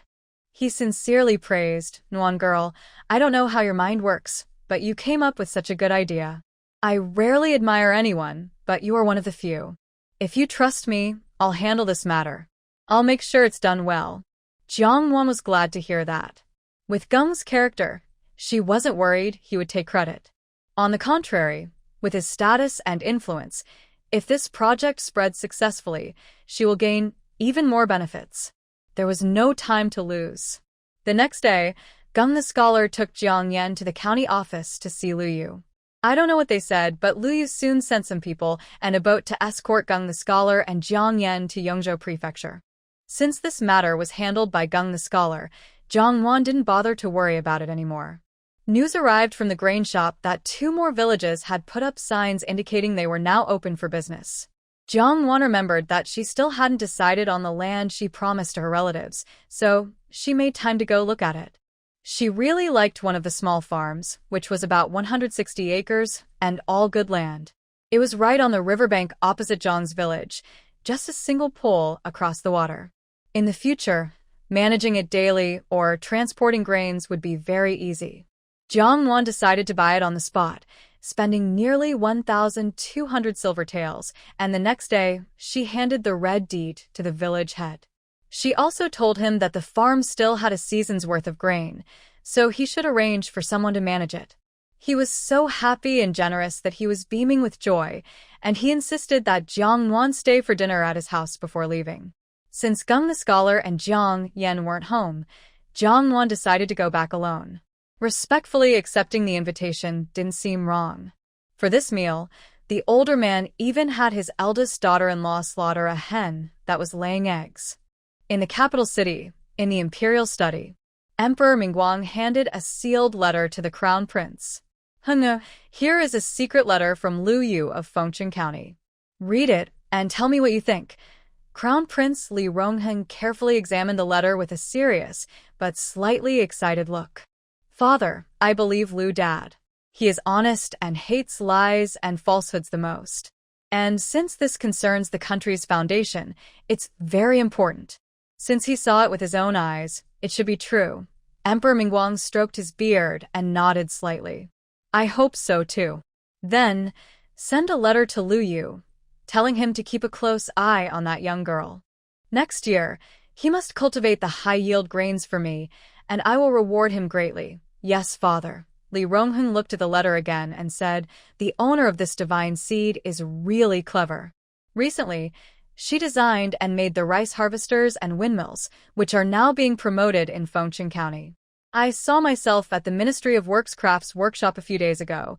They work very well. And if I remember correctly, the watermill and water wheel from last year were also her designs. These items are all good tools that benefit the country and the people. My son believes they should be rewarded handsomely. Emperor Mingguang nodded and said, yes, they should be rewarded greatly. By the way, what is her name? Her name is Jiang Nuan. Lord Liu said she is only 14 years old and not yet of marriageable age. Hearing this, Emperor Mingguang was surprised. He seemed to think of something and looked away suddenly, muttering, 14 years old? If your sister were still alive, she would be about this age now. Her nickname was also Nuan. At that time, she was only a few months old, lying in your mother's arms like a white rice ball. When I teased her, she would giggle happily. She was so adorable back then, but Li Changming. Emperor Mingguang clenched his fists tightly, causing veins to pop on his hands. He pounded heavily on the imperial desk made of golden black Nanmu wood with a loud bang. His sadness and anger roared like hot lava inside him, almost impossible to suppress. Li Rongheng quickly tried to comfort him. Father, calm down. One day, we will find my sister. Although he said that, he had no real hope in his heart. The death of their mother and the disappearance of his younger sister Li Yunxian were forever painful wounds in the hearts of the three Li men. Li Yunxian had been missing for almost 14 years. They searched all over the country for her for nearly that long, but there was no news at all. They didn't know if she was dead or alive. She was still very young when she went missing. Jiang Nuan naturally didn't know about the events in the capital city. She was so busy every day that she didn't have any time to think about other things. Geng Dazhu and Jiang Yan had been gone for more than half a month. When they returned, though tired-looking, they were smiling happily. They said to Jiang Nuan, the task is complete, and we didn't let you down. The master and disciple brought back several large wooden boxes filled with early learning books like Sands by Qian and Sun Meng Zhenguang, each with 200 copies. Jiang Nuan casually picked a few books to look through. She saw that the characters were identical, printed clearly, neatly cut, and had a faint ink smell. She had only reminded them briefly about making the molds and ink, yet they managed to produce such perfect works. It showed that ancient people's wisdom was truly impressive. Geng Dazhu said he had reported her achievements and the physical evidence of movable type printing to the emperor, seeking recognition. Jiang Nuan thought that whether her efforts counted or not didn't matter much. As long as it helped Jiang Yan's future career, that was enough. About 5 days before the Mid-Autumn Festival, the school was completely finished. On the day it was completed, the old clan leader, on behalf of the entire family, bought a large pig weighing over 200 jin and had it slaughtered. Each family contributed some live poultry like chickens and ducks, and they held a lively finishing ceremony feast. The sound of firecrackers was deafening, and everyone was very happy. Jiang Yan specially asked his teacher, Teacher Geng, to give the school a good name. Teacher Geng thought for a moment, then wrote the 4 big characters, Enlightenment School, with bold and flowing strokes, fitting his style perfectly. Jiang Nuan had a carver carve these words into a signboard and hung it at the school's gate, making the school look more grand. The next day after the Mid-Autumn Festival, 2 small boats arrived one after the other at Jiangjia village dock. 2 middle-aged men with luggage and a scholarly air stepped off the boats. These 2 came at Jiang Yan's request from the county school, Shen Chong and Lei Zhong. The old clan leader and Jiang Yan personally went to pick them up and arranged for them to stay in the teacher's dormitory at the school. The dormitory had 3 rooms and 2 halls, designed like Jiang Nuan's suite, with full bathroom facilities. Both teachers liked the place at first sight. As for meals, they were provided alternately by the villagers' families. At noon, Jiang Yan hosted a welcoming banquet at his home for the new teachers, inviting the old clan leader and some respected elders from the village to join. Teacher Geng also attended.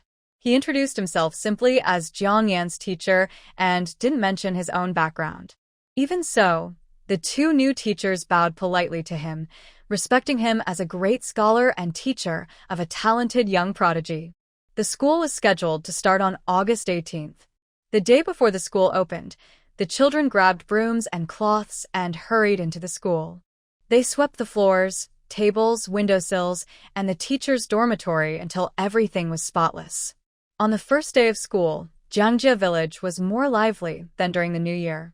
The children arrived early, carrying new school bags, waiting at the school's entrance.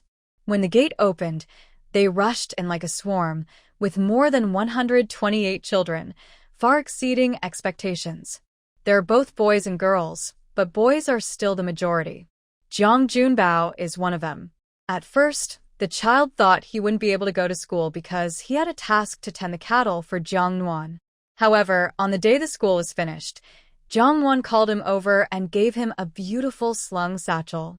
Patting his shoulder gently, she told him, "The school is about to open. Now you don't need to go tending the cattle anymore. I have someone else to take over. Your main job now is to go to school and study hard to learn reading and writing. If you can succeed and get good grades, your grandma and younger sister will have support in the future. You don't need to worry about food. You can eat where you used to or where you are now. If you face any difficulties, come to me right away. Remember that, okay?" Jiang Junbao nodded heavily, tears in his eyes. I remember. Even many years later, when he reached a high position, he still vividly remembered this day. Thinking of it always brought tears to his eyes. Of course, that is a story for later, so I won't spoil it now. When school first started, there were many tasks like registration, distributing books and writing supplies, and arranging seating. The 2 teachers were too busy to handle everything, so Jiang Nuan and Jiang Yan, the young siblings from Jiangjia village, volunteered to help. Since they all belonged to the same family, there was no need to separate boys and girls into different classes. Instead, they divided into 2 large classes, each with 64 students. They planned to finish this semester, and then, based on the children's progress and ability, they would reorganize the classes. After 2 or 3 busy days, everything was sorted out and school officially began. When the clear sound of reading filled the classroom, Jiang Nuan felt very happy. She finally managed to keep the troublemakers in check. The adults gathered around and looked in through the windows. Seeing their children chant and learn with the teacher, they smiled happily at first. But as they watched, tears welled up and they quickly turned away, walking off quickly. They were afraid others might see the tears in their eyes. Just a year ago, they wouldn't have dared to dream of such a day. But in just over a year, the village had a watermill, smooth roads, and a wide new dock. No matter whether by land or water, traveling everywhere became much easier. Every family also has an additional income of 10 ounces of silver from managing tea trees. Now, the village has a school and a teacher. Their children can sit in bright and spacious classrooms, free to learn to read and write with the teacher. All these changes seem to be brought by Jiang Nuan. As a result, the villagers, overwhelmed with gratitude, expressed their thanks by gathering at Jiang Nuan's house with offerings. Seeing the mountain of various fruits, vegetables, poultry, and fish in the kitchen, Jiang Nuan can't help but feel amused and overwhelmed. Good news seems to come one after another. A few days after the school starts, County Magistrate Lu Yu, carrying an imperial decree, led a procession into Jiang village. Jiang Nuan is no stranger to receiving imperial orders. She is familiar with burning incense, bathing, and setting up altars. This time, the emperor praised her for her grain threshing machine and windmill. She was rewarded with 1,200 silver coins, 200 bolts of cloth, 2 sets of jewelry and headwear, and a wasteland. Although she was not granted a title or official position, it was much more generous than her previous reward. Last year, she received only a broken imperial decree with nothing more, and she had to pay for her own rewards. Just thinking about it makes her feel at a loss. At the midday banquet, Jiang Nuan brought out a jar of newly brewed grape wine. As soon as the wax seal was broken and the jar slightly swayed, a strong aroma of wine immediately escaped. This made the 3 present, master and apprentices, instinctively stretch their necks. Jiang Yan got up and poured a cup for everyone, and also poured a bowl of wine for the little table beside him. Since the last time the wine caused him to get drunk and reveal a dark secret that almost caused Jiang Nuan's death, he has never dared to underestimate common wine again. Although he still likes to drink, he no longer dares to indulge. This newly brewed grape wine truly delighted the master and apprentices. Geng Dezhu praised it as being much better than the wine he drank in the palace before. So Jiang Nuan knew how good it was. The girl is usually generous, and when she is happy, she becomes even more generous. Therefore, when Lui was leaving, Jiang Nuan not only gave him a jar of Yangmei wine, but also a jar of the newly brewed grape wine. The old man was so happy that his beard twitched. Even before he stepped onto the boat, he started planning and set the date for his next visit to Jiang village.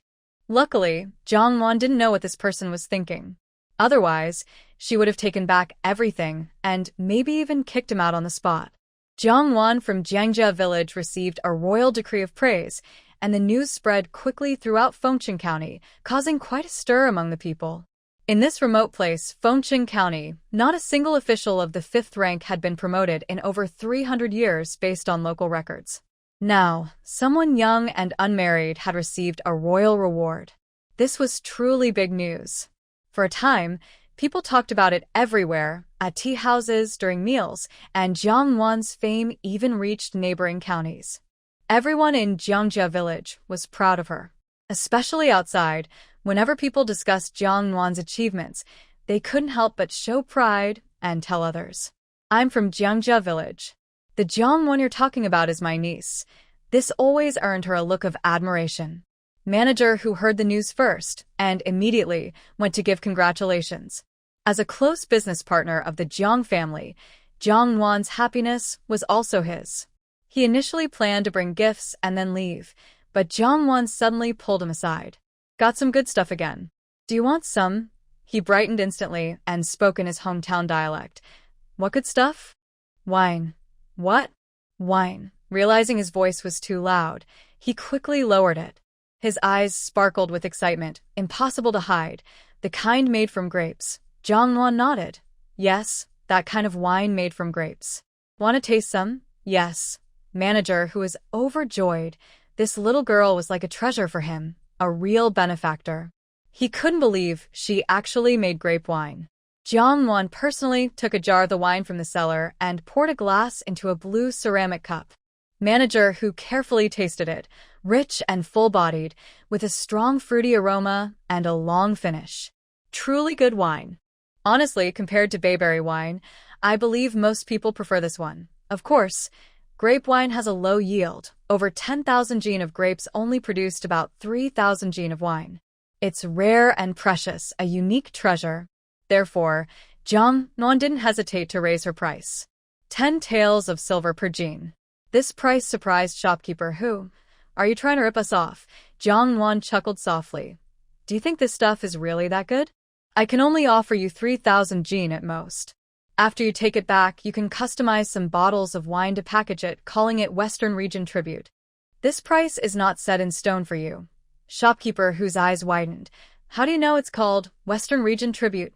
Jiang Nuan smiled and said, "My brother Jiang Yan is a senior apprentice with County Magistrate Feng Cheng and Lord Lu." What do you think? Hearing this, shopkeeper who froze in place. He took a deep breath much later and looked at her with a contemplative tone. Jiang Nuan, you really keep your true strength hidden. Jiang Nuan giggled and tilted her head. You're right, you're right.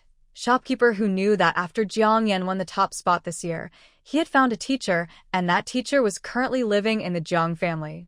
It is well known that Lord Lu's mentor is the famous scholar Geng Jiji. Since Jiang Yan is his junior brother, the identity of the old man living in the Jiang family becomes clear. No wonder, in recent months, Lord Lu kept coming to the Jiang village. His enthusiasm was almost as strong as Jiang Yan's. Now it all makes sense. The price of 10 taels of silver per jean for the wine, not a single coin short. On the same day, shopkeeper who took the wine away. Since he just came to send his congratulations without carrying a large silver note, he promised to send it the next day. Anyway, they had worked together for so long. Jiang Nuan wasn't worried he would run off. They say people are afraid of fame, and pigs are afraid of getting fat. Even though Jiang Nuan didn't care about that yellow scroll, she couldn't help but attract envy from others. Being praised twice by the emperor was a sign of remarkable talent and blessing. Many came to Jiang village to ask around, and the results of that inquiry were astonishing. Not only did Jiang Nuan look good and have a gentle personality, but she also came from a scholarly family, was literate, and had a talent for earning money. Other than the small flaw of being an orphan, she was practically a perfect future daughter-in-law, hard to find even with a lantern. For a while, whether they were from Fengcheng County or neighboring counties, everyone with some family background started to have ideas. So, even before the sugarcane and tea seed harvesting season, the roads and docks in Jiang village were again crowded with carriages and boats. It was truly a spectacular sight. The matchmaker, who was supposed to arrange the marriage, nearly trampled the Jiang family's gate. Jiang Nuan was very annoyed, so she took Bai Zhe and hid away. She decided to go see the barren mountain the emperor gifted her. This place is nearly 20 miles away from Jiang's village by water, upstream of the village, and has about 20,000 acres. Nearby, there is only a small Yao village. When she bought grapes last time, she visited that village. Before coming, she hadn't decided what to plant, but after seeing this village and the nearby grapevines, she quickly decided to grow grapes. This place, with mountains behind and water in front, has streams flowing through and no high mountains blocking the sun, so it gets plenty of sunlight, making it perfect for growing grapes. Just by looking at the quality of the grapes produced in this village, she knew it was a good place. So Jiang Nuan and Bai Zhe circled the mountain, gathering some herbs that cool heat and detoxify the body, then headed straight to the Yao village. The village is mostly Yao people, who rarely interact with Han Chinese except for business. But because of her last visit for grapes, many villagers recognized Jiang Nuan. They had a good impression of this kind and honest Han girl. Jiang Nuan confidently found the elder of the Yao who sold the most grapes last time and directly explained her purpose. I believe you've heard the news. The emperor has gifted me that barren mountain, and I plan to plant grapes there. So, I want to ask if you have any grape seedlings? The elder looked a bit hesitant and said, We have plenty of grape seedlings and cuttings work well. But if you plant so many grapes, who will sell ours in the future? People in our village rely on these grapes to eat. Jiang Nuan smiled and said, Don't worry. I'm not here to steal your livelihoods. Honestly, I plant grapes to make wine, including the ones I bought from you 2 months ago. I plan to build a large winery, which will need lots of grapes. The grapes from your village aren't enough for my needs. That's why I want to fill the entire mountain with grapevines.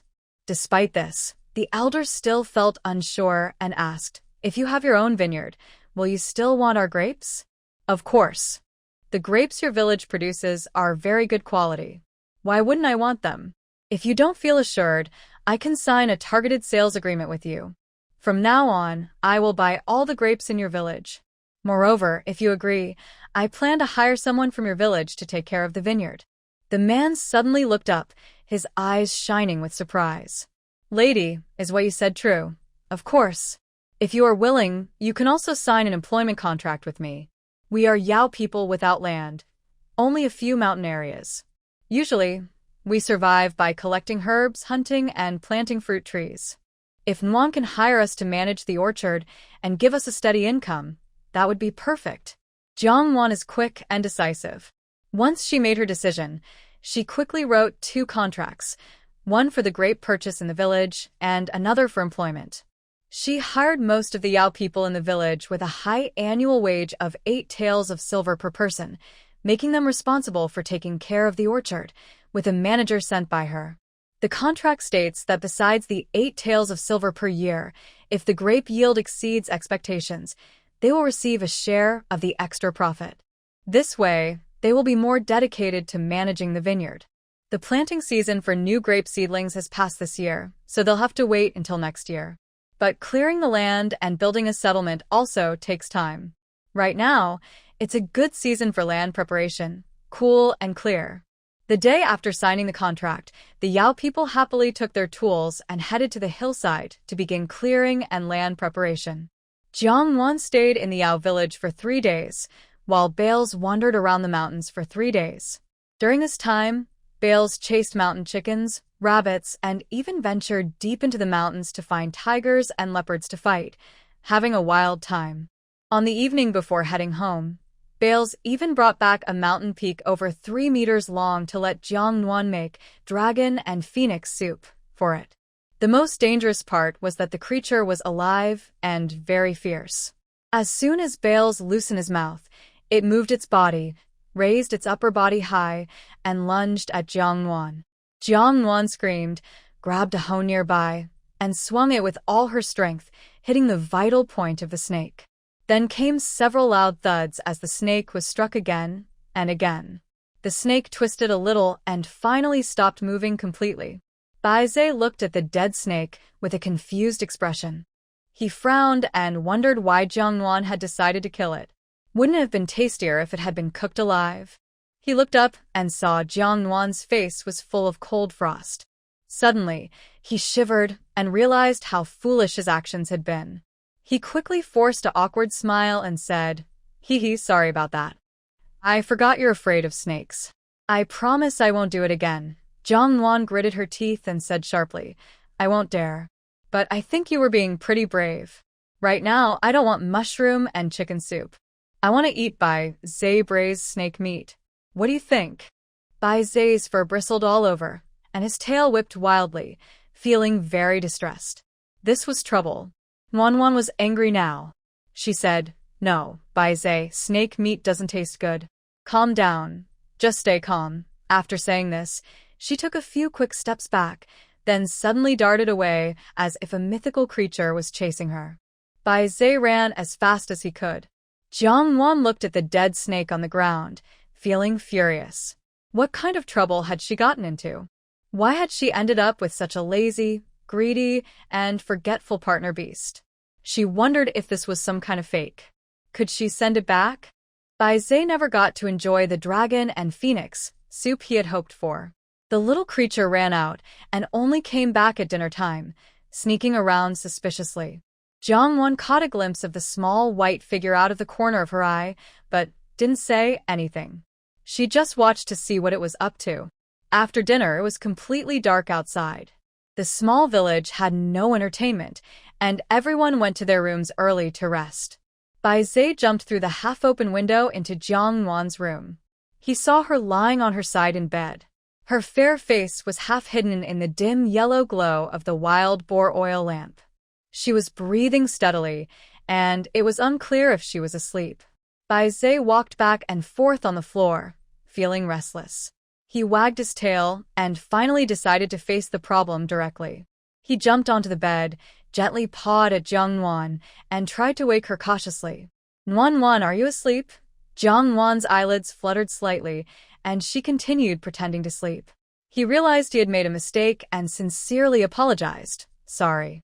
I was wrong. I forgot you're afraid of snakes. I shouldn't have caught one to scare you. Please forgive me this time, okay? I promise there won't be a next time." Jiang Nuan still didn't move. Baizhe seemed a little anxious. In its usually proud and cute voice, there was a hint of tears. "Nuan, I was wrong. Please don't ignore me." You said we are the best friends." Although angry, Jiang Nuan couldn't bring herself to be too harsh with it. No matter how divine the beast is, it's still a beast. Its way of thinking is naturally different from humans. She can't always judge it by human standards. Thinking of this, Jiang Nuan sighed, turned around, and hugged Bai Zhe. She gently rubbed its small head. Knowing you're wrong and willing to change is the best thing. I hope you keep this in mind in the future and don't do dangerous things again. And don't drag live prey into the house like tigers, leopards, especially venomous snakes. If I hadn't reacted quickly today, I could have been bitten by that mountain goat. In this world where there are no anti-venom serums, my only ending would be death. These long, cold-blooded animals really give people a bad feeling. At least physically and mentally, I have an instinctive fear of them. Bai Zhe nodded heavily. Yes, I understand. I'm sorry, Nuan Nuan. Outside, insects chirped. The night was deep. Bai Zhe snuggled close to Jiang Nuan, feeling sleepy. In a daze, it seemed to hear Jiang Nuan ask, Bai Zhe, how old are you? 1,000 years. How old is your kind when they become adults? 50,000 years. No wonder. Jiang Nuan couldn't help but smile. Sometimes, this creature behaves like a mischievous dog, other times like an immature young deer.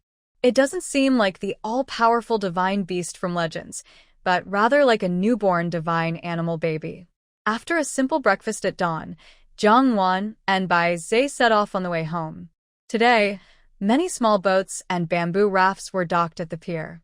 To avoid getting blocked by the matchmaker again at the gate, they hid when they were still hundreds of meters from home. They hid behind a big tree and carefully observed for a long time, acting like thieves. Only after confirming there was no danger did they breathe a sigh of relief. After entering the house, Jiang Nuan couldn't help but complain to Bai Zhe, I never thought I would be so afraid of matchmakers. It's really terrifying, Butler Chen reported. The day after you left, several matchmakers came again. Young master is annoyed by their daily visits and personally told them that you only want a concubine, not to marry. And even if we wanted a concubine, it has to be after you turn 18. He finally sent those people away. Hearing this, Jiang Nuan was instantly delighted. Her brother really understood her so well. He was the best. If she had known, she would have simply shut the door and kept Jiang Yan out. Why hide anymore? But what about those boats and bamboo rafts at the dock, and why are there so many? Butler Chen chuckled. You're talking about that. Those matchmakers didn't succeed in your case, and, unwilling to make a wasted trip, they saw our village's good conditions and went off to find other families to match. Jiang Nuan's attitude immediately changed, and she was very happy. That's great. You know, we have quite a few eligible brothers and sisters in our family. If they really help create some good matches, it wouldn't be a wasted trip. However, the happy occasion was overshadowed by a sad incident before they could enjoy the wedding feast. A married woman in the family, who had been married for many years with no children, was abandoned by her husband with a divorce paper. In a moment of despair and fearing to ruin her unmarried cousin's reputations, she hanged herself right in the woods on the day of the divorce. Luckily, someone found her in time and saved her, then informed her family. That married woman was Aunt Sueyu's youngest sister-in-law, Aunt Sueyu, whom Jiang Nuan also knew. When Jiang Nuan was young, this aunt often helped her. Aunt Sueyu was only about 24 or 25 years old at her prime. Now, she looked haggard, with a heart like dead ashes, and her entire body seemed aged beyond her years, looking like someone in their 30s or 40s. There were fresh red scars on her neck from the hanging, and her eyes looked hollow and lifeless, frightening to see. Her mother and sister-in-law wept as they held her, saying, How could you be so foolish? That beast's family wouldn't accept you. Just come back home. Why do you want to end your life? Old people are losing their children. Have you ever thought about your parents? Jiang Nuan watched for a while and asked only, Did your aunt see a doctor all these years? Sueyu lifted her head, tears streaming down her face. Yes, I have. She said I couldn't give birth because I did too many wrong things in my past life. So, I am destined to be childless this life. Jiang Nuan frowned deeply. Her voice also turned more serious. Are you sure you're talking to the right doctor? Yes, a fairy woman from the neighboring village. A fairy woman is a shaman or spiritual healer. In the north, they're also called performing spiritual rituals. Hearing this, Jiang Nuan immediately felt a surge of anger. You are utterly foolish. The women in the room were startled by Jiang Nuan's strict tone. She continued, you believe those kinds of people? They are just a bunch of crooks pretending to be divine, fooling others for their own gain. But Jiang Nuan also understood that Cui Yu's aunt was like most women of her time. They weren't truly stupid, only limited in their thinking by the era. This wasn't their fault, but the fault of the times. Jiang Nuan realized she was being a bit too harsh. She relaxed her tone slightly and then looked at Cui Fong. If you trust me, I will arrange for a boat to take you to the county town to see a doctor from Manhwa Hall. Hearing this, everyone suddenly understood. Yes, let's go to the medical clinic. Even if you can't have children, at least your injuries and illnesses can be treated. Cui Yu initially didn't want to go, afraid of hearing more bad news she didn't want to hear. But seeing her parents and relatives insist, she had no choice but to agree. Jiang Nuan personally took everyone to the county town to see the doctor at Manhwa Clinic. The doctor was the same old doctor from before. After hearing the reason, the doctor took her pulse and said, your emotions are not balanced, your body is weak, and you have blood stasis. With some proper care, it will be fine. Nothing serious. Cui Yu's sister-in-law, Aunt Pang, overheard the doctor's comments and immediately asked, Doctor, do you mean my sister-in-law can still have children? Of course. It's her husband who needs to be checked carefully. Cui Yu was hit hard by this news, feeling like she'd been struck by lightning. Impossible. She's already pregnant with someone else's child. Well, this was even worse news. Jiang Nuan sneered. You also said she's pregnant elsewhere, but who the father is? That's not certain. Although Jiang Nuan hadn't reached womanhood yet, she was highly respected in the village. Sometimes her words carried more weight than the village head or elders. So, no one questioned her for saying such bold things, even though she was an unmarried girl. The senior doctor also said, it might not be his fault. I haven't examined him, so I can't say for sure. Still, it's best to have him come and see for himself. Aunt Fat was angry then, saying, that rascal definitely won't dare to come. Aunt Fat's husband was furious, nearly turning red in the eyes. If he dares not to come, we'll go and bring him ourselves. He almost caused my sister's life. This can't just be ignored. Jiang Nuan immediately put a large silver coin in front of the senior doctor and said, are you willing to come with us? Don't worry, we guarantee your safety. The doctor quickly pocketed the coin, pretending to be serious and just. Listen, saving lives and healing the sick is my duty. If someone needs me to see a doctor, I can't refuse. Of course, I will go with you. Jiang Nuan nodded happily. That's very good. Jiang's daughter was wrongly divorced and nearly forced to death by her husband's family. No one could accept this injustice. After returning to the village and telling the elder, he immediately became furious. This is utterly unreasonable. Truly unreasonable. He took a copper gong and struck it loudly at the ancestral hall door, quickly gathering over 100 people, both men and women, young and old. The elder stood on a high stool with a cold face. Everyone, I called you all here today about Tsuyu. Today, Dr. Renha from the Tang Clinic has confirmed that Tsuyu is healthy. The one who can't bear children is Sun Shan, Tsuyu's ex-husband. He can't have children himself and is trying to blame Tsuyu for it. It's clear he's trying to kick her out to make room for his new wife and her child. Can you all bear this injustice? Everyone in the village knew about Tsuyu's years of being abandoned and rejected by her husband, even contemplating suicide. They felt sympathy, but also frustration. In this era, passing on the family line was extremely important. Women without children were considered failures. Even family members found it hard to criticize, though everyone thought Sun's family was too harsh, abruptly divorcing without warning or a word, just turning her out. Now that everyone understood the real reason, their pent-up anger erupted like a volcano.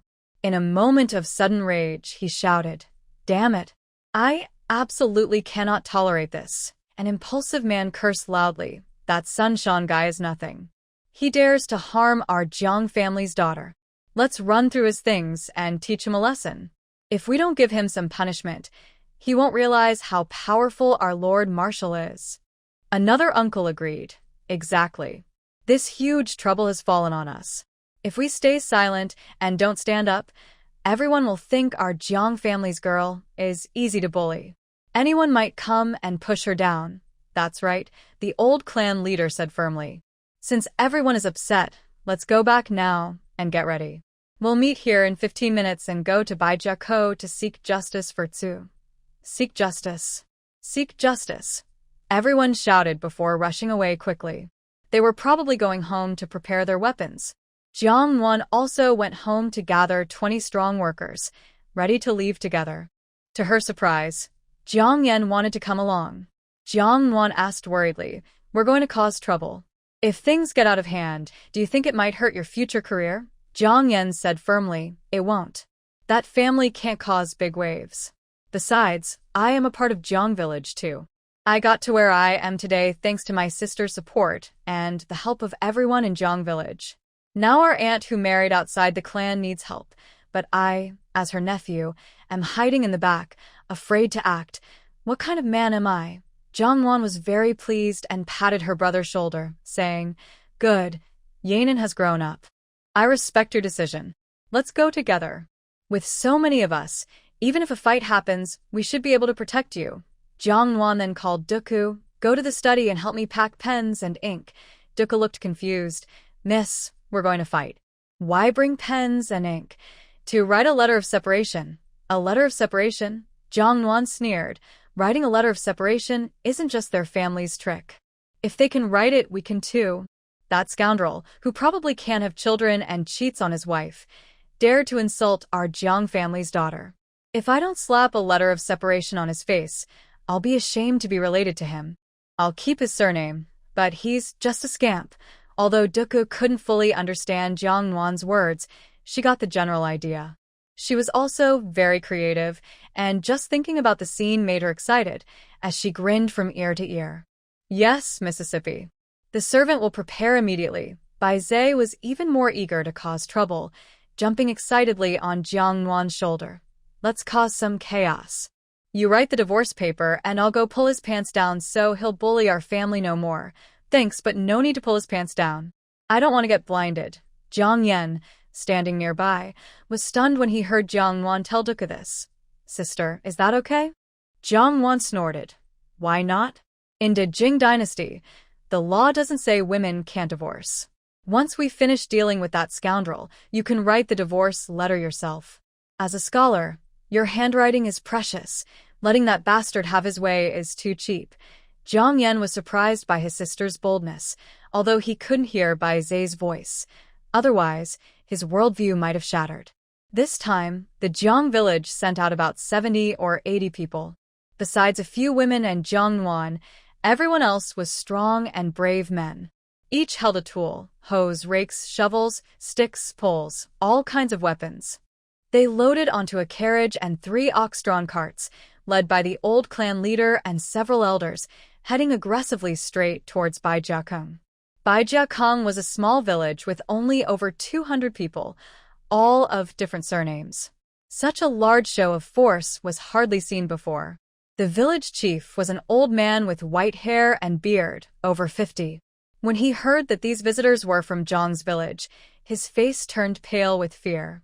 Ever since Sun Shan, the beast, divorced his wife over a flirtatious widow and Zhang's family was humiliated enough to hang themselves yesterday, he knew trouble was brewing.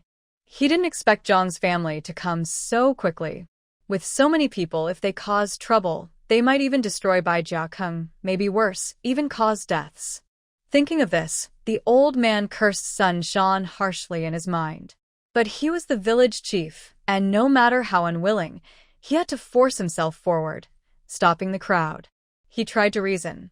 "Brother, what are you doing? Let's sit down and talk calmly. Why resort to violence?" But the old clan leader was unaffected and replied expressionlessly, "What's there to say? Sun Shan, that bastard, has crossed the line. Why aren't you standing up for justice? All right, now he's finally afraid. Get out of my way, or else I'll settle with all of you together." He pushed past the village chief of Baijiao and led his men straight to Sun Shan's house.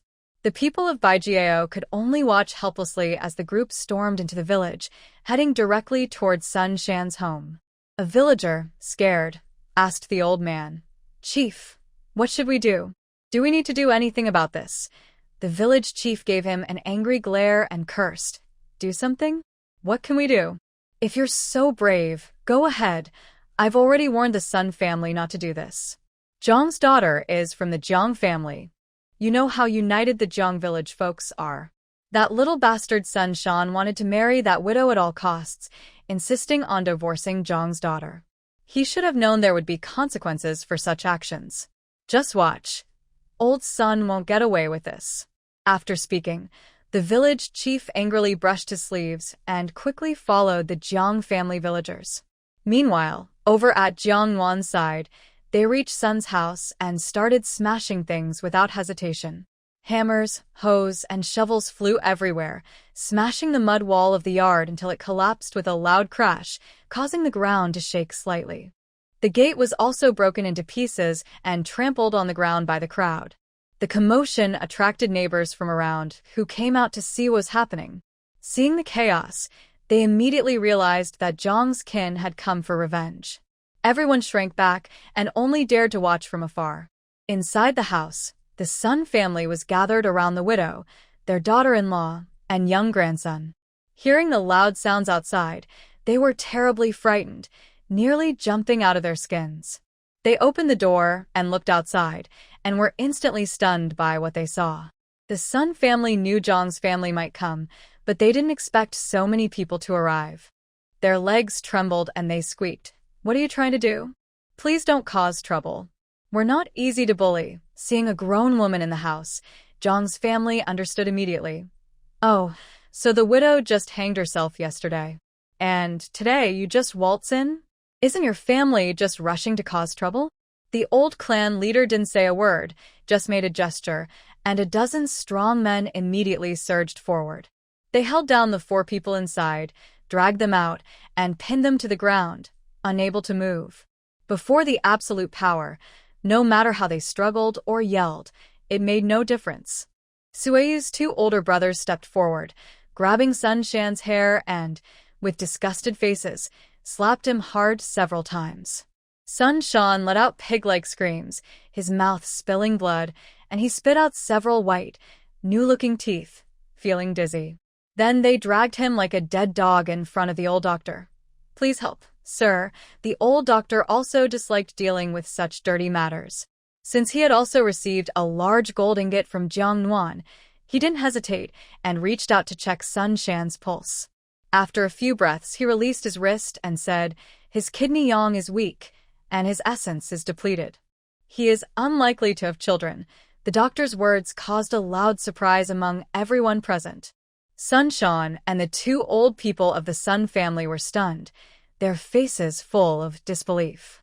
Sun Shan's wife, realizing what was happening, cursed loudly. "Where did you come from with your dirty words? Spouting nonsense here. It's clear that Jiang's daughter is infertile, but she wants to blame my son. Our new daughter-in-law is pregnant. She got pregnant with my son after only 2 months of marriage. How dare you say my son is not capable?" The veteran doctor, who had been practicing medicine for many years, hated being doubted. He angrily said, "I am a doctor at Renha Hall in the county town. I've been practicing medicine for decades, and I would never make such a mistake. If you don't believe me, you can pull down his pants and check." At this moment, some people in the crowd recognized the doctor. After all, there are only 2 clinics in the county town, and many villagers had been treated at Renha Hall, so they naturally knew him. So they commented, "He really is a doctor from Renha Hall. He's been practicing medicine for decades and has excellent skills. His words are definitely reliable." While people doubted, they hesitated to pull down Sun Shan's pants and check his testicles. That was too embarrassing for anyone unless absolutely necessary. However, there was especially one unscrupulous little person in the crowd who loved trouble. When Bai Zhe heard about pulling down the pants, he immediately became excited and started trembling. Before Jiang Nuan could stop him, the little guy suddenly appeared in front of Sun Shan, with sharp claws extending out, scratching and hooking. With a ripping sound, He completely pulled off Sun Shan's pants, revealing his bare bottom. That thing was so openly displayed in front of everyone, causing a wave of surprised exclamations. Sun Shan felt cold all over. He screamed and instinctively tried to cover himself. However, both of his arms were held tight and couldn't move, making him feel ashamed and furious. At the same time, the young girls and wives quickly turned away, covering their eyes and not daring to look again. Even Jiang Nuan was pulled around by Jiang Yan, and their aunts deliberately stood in front of her, so she wouldn't see anything inappropriate. The young girls were shy, but the older women showed no such worries. They stared with wide eyes, wishing they could get closer to Sun Shan to see more clearly. But that doctor also seemed obsessed with medicine in a strange way. To prove his medical skills, he reached out with his dirty hand, directly grabbing and squeezing. Everyone saw at once. Sun Shan's long, thin body looked like a yellow cucumber, but his two balls were clearly much smaller than those of a normal man. It looked like a big cucumber with two small bumps hanging off it, very odd and obviously a congenital deformity. "Everyone, you see for yourselves," the doctor said. "I didn't lie. I've examined Jiang Tsueyu, and her body is fine. The real infertility belongs to Sun Shan." The chubby aunt's husband punched Sun Shan hard in the stomach. "Damn it, he has a donkey-like thing down there, but he's sterile, a useless egg." He struck twice more, making Sun Shan scream and cry out in pain. Sun's parents couldn't believe what they were hearing. The doctor was telling the truth. They had a son who couldn't have children. Their family was about to have no descendants. When they realized this, the old man of the Sun family collapsed suddenly, unable to breathe properly, and fell over. But Sun's wife was strong. "No, my son can still have children. He can still have children. Hu Guafu is still pregnant." The old doctor checked Hu Guafu's pulse again and said, "She's over 3 months pregnant." Everyone burst into laughter when they heard this. The chubby aunt laughed so hard she couldn't stand up straight, sticking her face close to shout. "This widow only been with your son for 2 months, but she's more than 3 months pregnant. That's hilarious. I have seen people collecting cow dung to fertilize fields and picking up silver coins in their pockets, but I have never seen anyone place a green hat on their own head. Truly a foolish insult. I suggest you stop calling yourself Sun Shan. Change your name to Sun Green Turtle or Sun Big Toad. It sounds better. It turns out your family only cares about a random outsider's child, mistreats my sister, and even divorced her. Your family deserves to be cut off and never have descendants again." "No, it's not true. It's not true." The old woman from the Sun family was already half crazy from the repeated blows. Somehow, she found the strength to break free from the 2 strong men holding her and lunged at Widow Hu, grabbing her collar and shaking her hard. "Tell me the truth. Whose is the baby in your belly? Is it Sun Shan's?" Widow Hu, being shameless but not stupid, only seduced Sun Shan to find a backup plan. She never intended to cause harm or death. Now, with the Jiang family members showing up and Sun Shan seemingly about to face big trouble, intervening would be foolish. So she firmly denied it. "Bah, what good things are you thinking, you old fool? Look at your son, such a coward, a eunuch. Can he even father a child? The father of my child is someone else. Honestly, your family just brought me here temporarily to take the blame. I'm just a green turtle who took the fall." Despite having an answer in his heart, hearing Widow Hu openly admit the child wasn't from the Sun family made the old woman from the Sun family lose control. She crazily tore at Widow Hu's hair, hitting and slapping her face with fierce force. She had completely forgotten that just 15 minutes ago, she was affectionately calling her mother and daughter-in-law. Seeing this, the 2 Jiang men who had been holding Widow Hu back decided to let her go and watch the fight between the 2 women. Widow Hu was not easy to bully.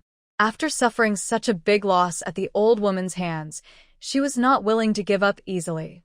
She immediately started fighting with the old woman.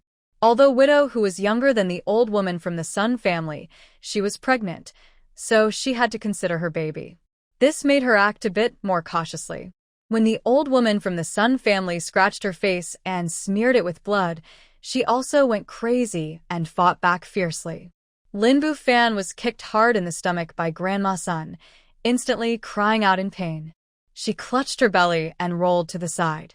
Blood immediately seeped out from under her skirt.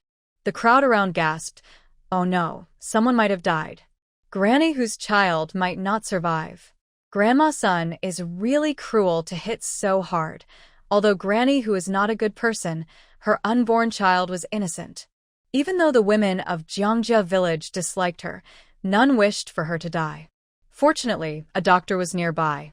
The older man quickly ordered someone to help Granny, who to the side, and gave her acupuncture to stop the bleeding. Then outside, another commotion arose. It was the group from the neighboring village coming back with a so-called fairy woman they had captured. The woman looked old and unfriendly, with wrinkled skin, arched eyebrows, and triangular eyes. She didn't seem trustworthy. Seeing so many people from Jiangjia village come to catch her, she was already terrified. Now, brought to Baijia Valley for questioning, she saw the tragic state of the Sun family and became so frightened she nearly fainted. Without hesitation, she spilled everything she knew.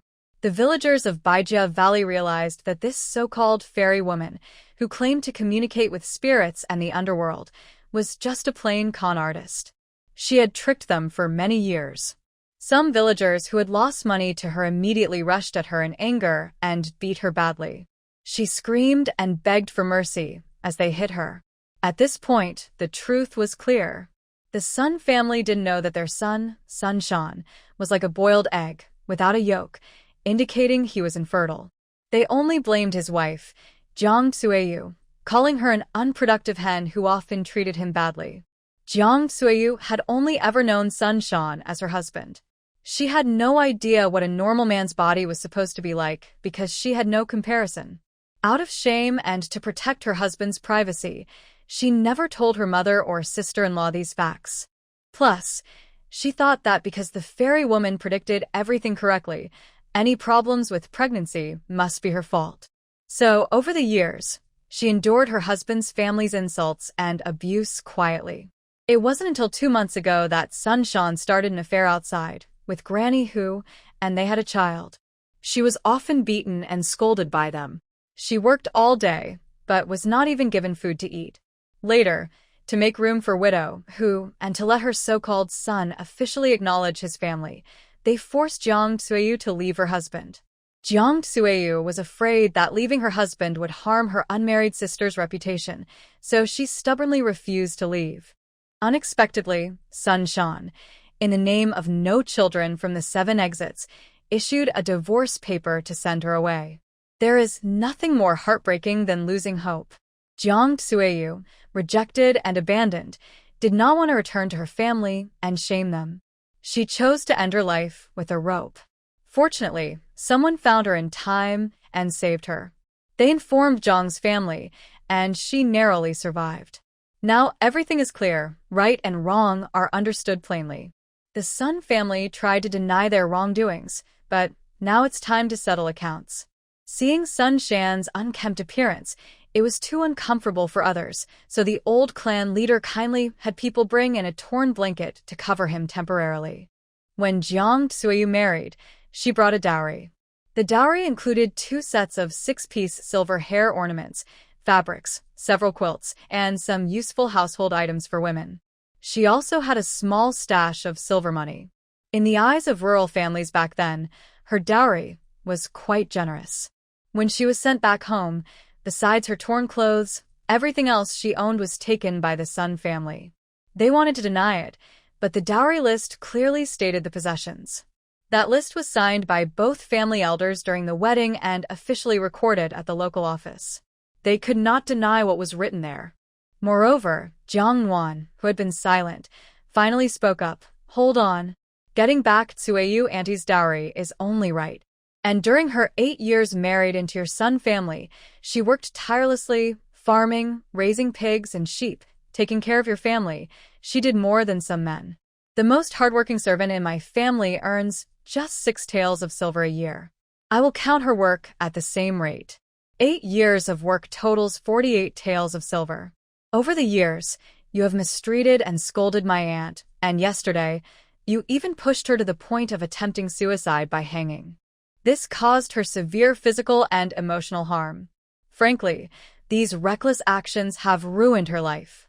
Should we consider the cost of her lost youth?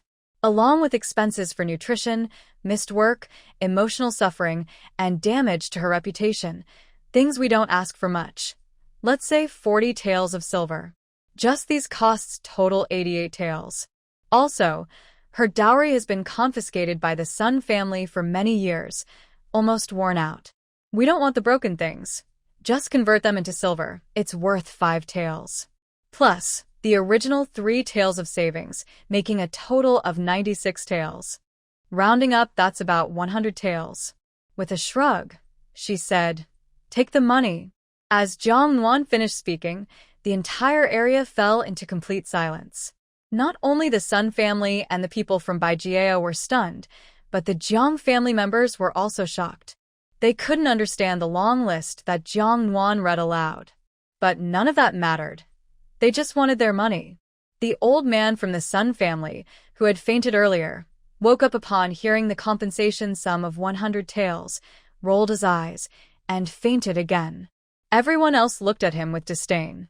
Just this much courage, and he dares to scold their Jiang family girl? What a cowardly fool. The old man was fainted, but the mother and son still stubbornly resisted. They wailed loudly, pretending their family had no money, and cursed the Jiang family as bandits who had robbed their village. The village elder paid no attention to their howling. He simply ordered people to subdue them and search the house. Women were good at finding valuables. A dozen Jiang family women rushed inside, overturning boxes and rummaging through everything. Soon, they found all the hidden silver and valuable jewelry the Sun family had stored away. They even searched the mouse holes and under the urine bucket, not missing anything, including Jiang Sueyu's 2 sets of wedding hairpieces. But that wasn't enough. The women of the Jiang family struck again, tearing apart even the pillowcases and bedsheets. They even cut up the old Sun couple's undershorts, large trousers, and soles of shoes. Finally, they found a banknote worth 50 taels. When Granny Sun saw that even the last of their possessions was taken out, she collapsed to the ground and cried loudly. The Jiang family counted all the silver they found, but it was still less by more than 20 taels. Since there wasn't enough money, they decided to take things instead. The uncles and brothers of the Jiang family rushed into Sun's backyard, chasing away all 13 sheep and 3 pigs in the pen. They also took everything valuable inside Sun's house, including the 2 iron pots on the stove. Anything worth a little money was packed up and taken, and what couldn't be taken was smashed. They seemed to dig up the ground to find more. After collecting the money, it was the scoundrel's turn. Jiang Yan personally stepped forward and wrote a divorce letter in Jiang Sueyu's name. The full text was, "After 8 years of marriage, you committed 3 clear crimes.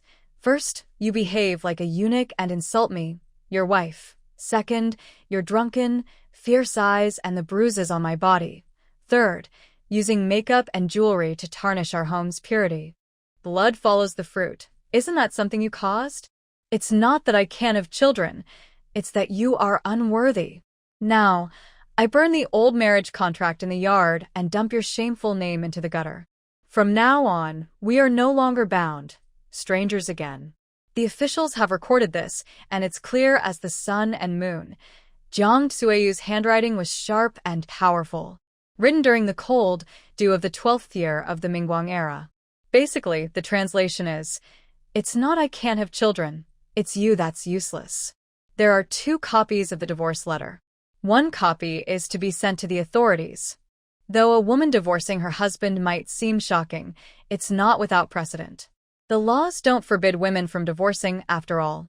Given Jiang's family ties with the magistrate, this is just a small case, a minor matter. As for the other copy, Jiang Nuan slapped it onto the scoundrel's face and said, "Do you see clearly? This is the divorce letter from my Aunt Jiang Sueyu. It's not that you divorce her, but she's divorcing you. You are unkind, dishonest, and shameful. You deserve this. I wish you and your kind a lifetime of misery. From now on, Go lock yourself up and stop bothering others." Once everything was settled, everyone couldn't wait to leave that filthy place with the pigs and sheep. They only left behind Sun's family of 3 and the half-dead widow, sobbing loudly like they'd lost their parents. Getting that evil thing out of their minds brought them some relief. Back home, they told Jiang Nuan what happened, and she burst into tears again. Loud, wailing tears, not just quiet sorrow. It felt as if she was pouring out all her years of suffering in that one long cry. Jiang Nuan took charge and bought back the 10 sheep and 3 pigs that had been sent back from Sun's family at market price. The silver they found earlier at Sun's house totaled 87 taels. Her parents and 2 sisters-in-law did not take a single penny of this money. They all gave it to her. When others asked why they didn't keep some of the money for themselves, especially since her young sister-in-law might marry again someday, they said, "That money is her hard work for the past 8 years. She can give it to whoever she likes and take it wherever she wants. We are family. We don't need to worry about others meddling." Their firm words made the other person speechless, and from then on, no one dared to interfere. Despite this, after the incident, Jiang Nuan remained quiet and downcast. She was sensitive and felt inferior, perhaps afraid of gossip, so she rarely went outside. Each day, besides some simple chores, she would sit by the window and space out. Her parents and brothers-in-law worried. She was depressed and tried to find Jiang Nuan to ask for advice on how to help her. After thinking for a while, Jiang Nuan went directly to Jiang Nuan and simply explained her plan without saying much. "Earlier, the emperor gifted me a piece of wild mountain near Guolan village upstream. I asked the villagers there to clear it and plan to build a vineyard. Because I don't have enough workers, I will send some of my people later to manage it. If you feel uncomfortable living at home, why not go help with the vineyard work? I will pay you for it. The houses are already built. They're wooden stilt houses. There's a stream in front, so water is convenient.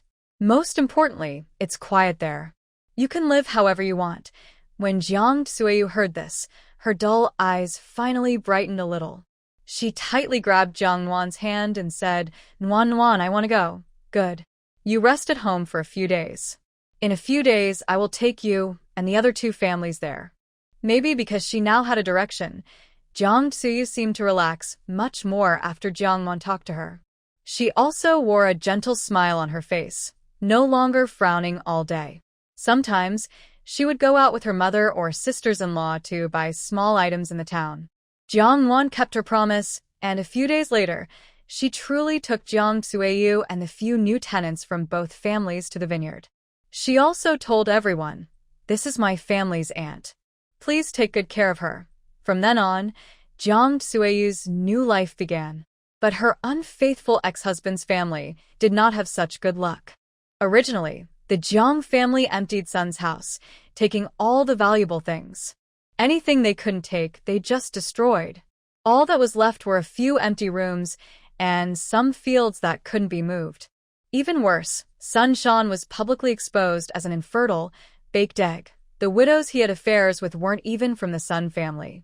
Not only had he been unfaithful, but his wife also divorced him.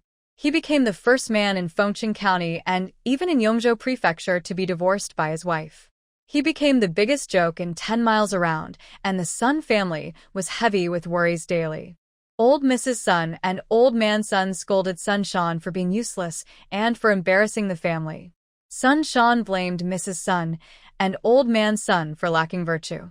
"Isn't it because you kept arguing in my ear every day, saying Jiang is a hen that can't lay eggs and telling me to divorce her and marry someone else? Or because you never beat her, scolded her, or made her hungry? I think all of this horrible situation is your fault." They argued intensely, even starting a fight. Sun Shan, being young and strong, fought back fiercely, making the 2 old folks cry out in pain.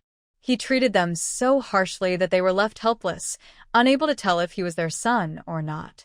Only the village chief of Baijia Cave, worried someone might get hurt, occasionally came to check, but no neighbor dared to intervene, just watching as a joke. Jiang's wife was a very good woman. The Sun family didn't know how to cherish her. They only hit and scolded her. If they had been a little kinder to Jiang, things wouldn't have ended like this. As for that widow she also didn't have a good ending. She was kicked in the belly by Mrs. Sunday. Although a doctor from Manhwa Hall quickly stopped the bleeding, she still had a miscarriage. Widow was unwilling to accept this and kept coming to Sun's house to cause trouble, especially in the first 3 days after her confinement. This made the Sun family's life even harder, but that's a story for another time. There was also the so-called spirit medium, the old fraudster with 3 eyes and a crooked brow, called Immortal Lady. After being exposed by the villagers of Jiang family village, he was beaten up by the victims from Baijiao village. They broke 3 ribs on the spot. He struggled to escape and managed to crawl back home, but he died in bed before nightfall. Lying and cheating people out of their money is as bad as harming parents. Such a person does not deserve mercy. His son knew he was wrong and dared not report him. That night, he quietly dug a hole and buried his mother. He also feared that the news would spread, causing more people to seek revenge. So, he packed up the family's belongings overnight and disappeared without a trace with his wife and children. Poor the old fraudster, he spent his whole life scheming, only to end up wrapped in a straw mat. He didn't even get a proper coffin. This is just retribution. These messy stories, Jiang Nuan only listened to them long after and just smiled. She was truly busy. A few days after Jiang Tsui's matter was settled, the date for the frost descent came. After frost descent, they would harvest the tea seeds. Because someone was managing it and the weather was good.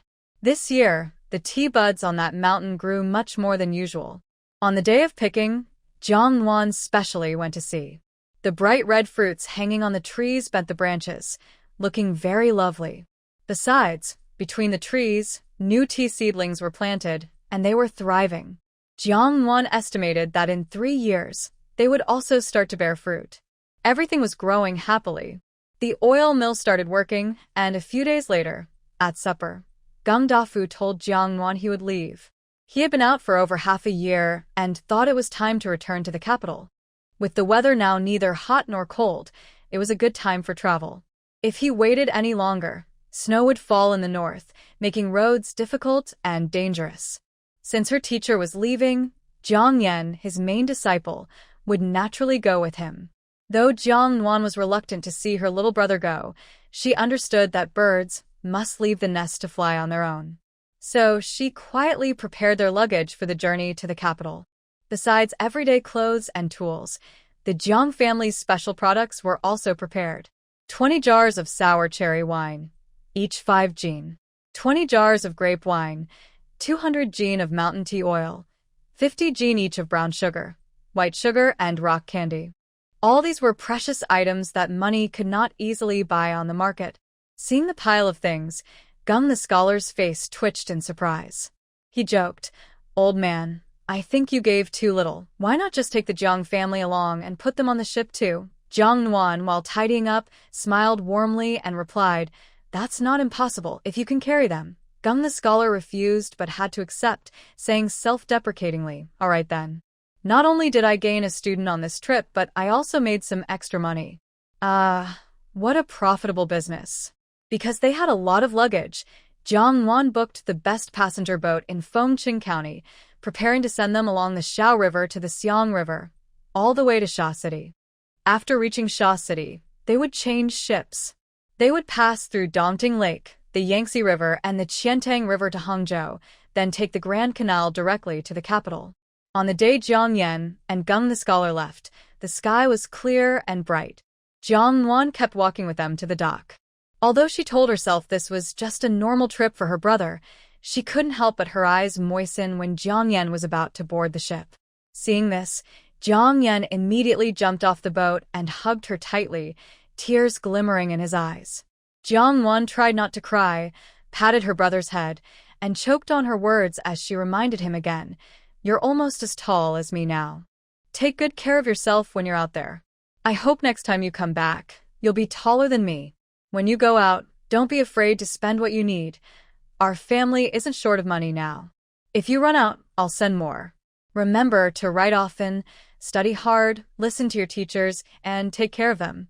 Jiang Nuan kept talking until she finally had to let Jiang Yan board the ship.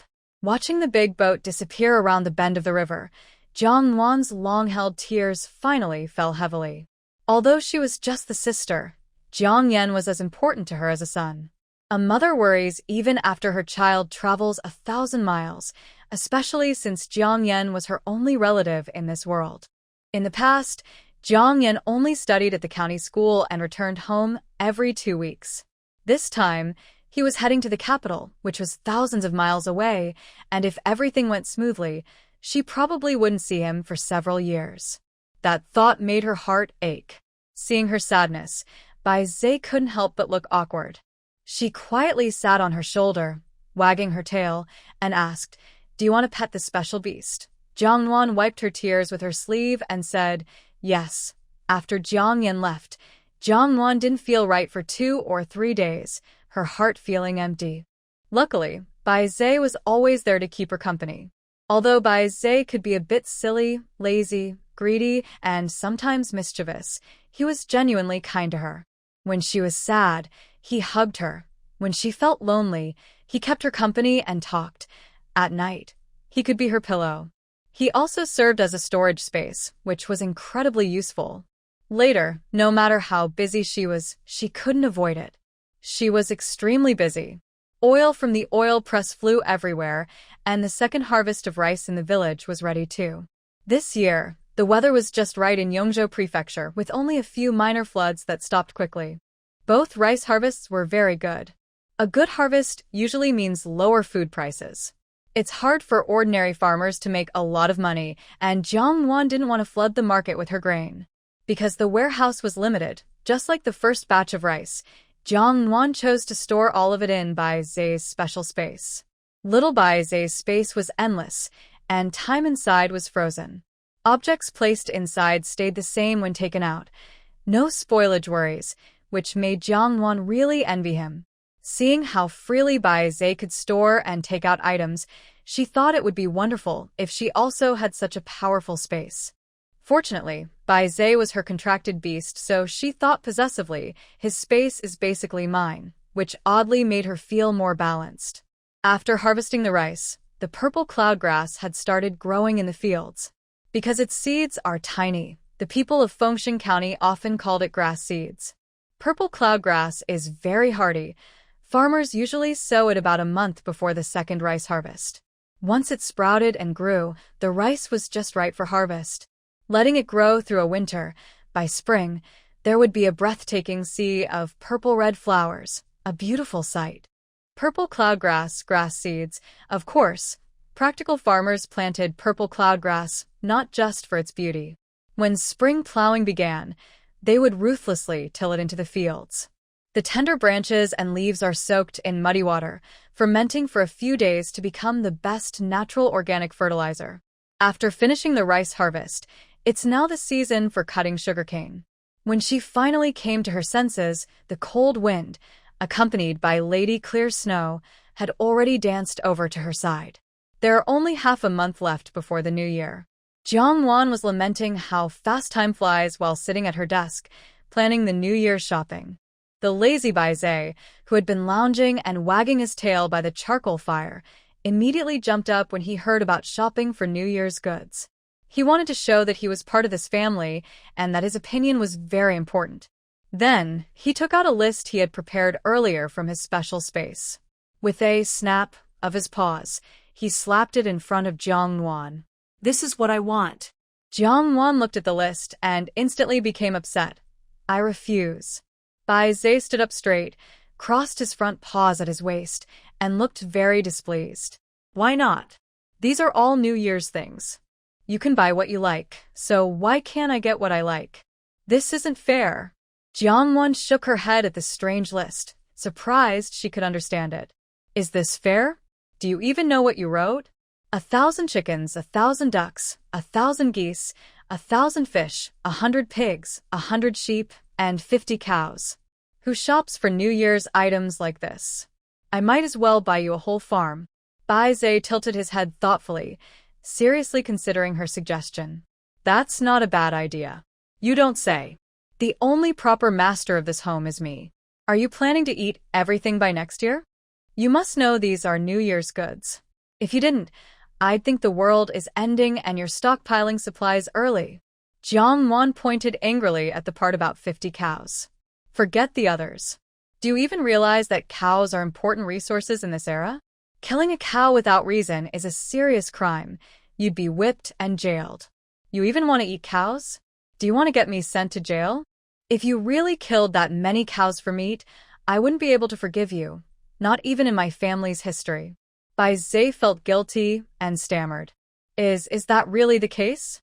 Jiang Nuan sharply poked it with her finger. You, the divine beast among the auspicious animals, can't you read more often? If you really dislike reading, use your wise horn on your head to scan for cheating. I won't say anything. Although Bai Zhe's list of meat purchases was quite outrageous, Jiang Nuan didn't completely reject it. She simply removed no from the list, changed the pigs and sheep to 10 each, and increased the poultry to 100 birds, making some adjustments. Although she was the only master at home, her tenants, servants, and helpers were many.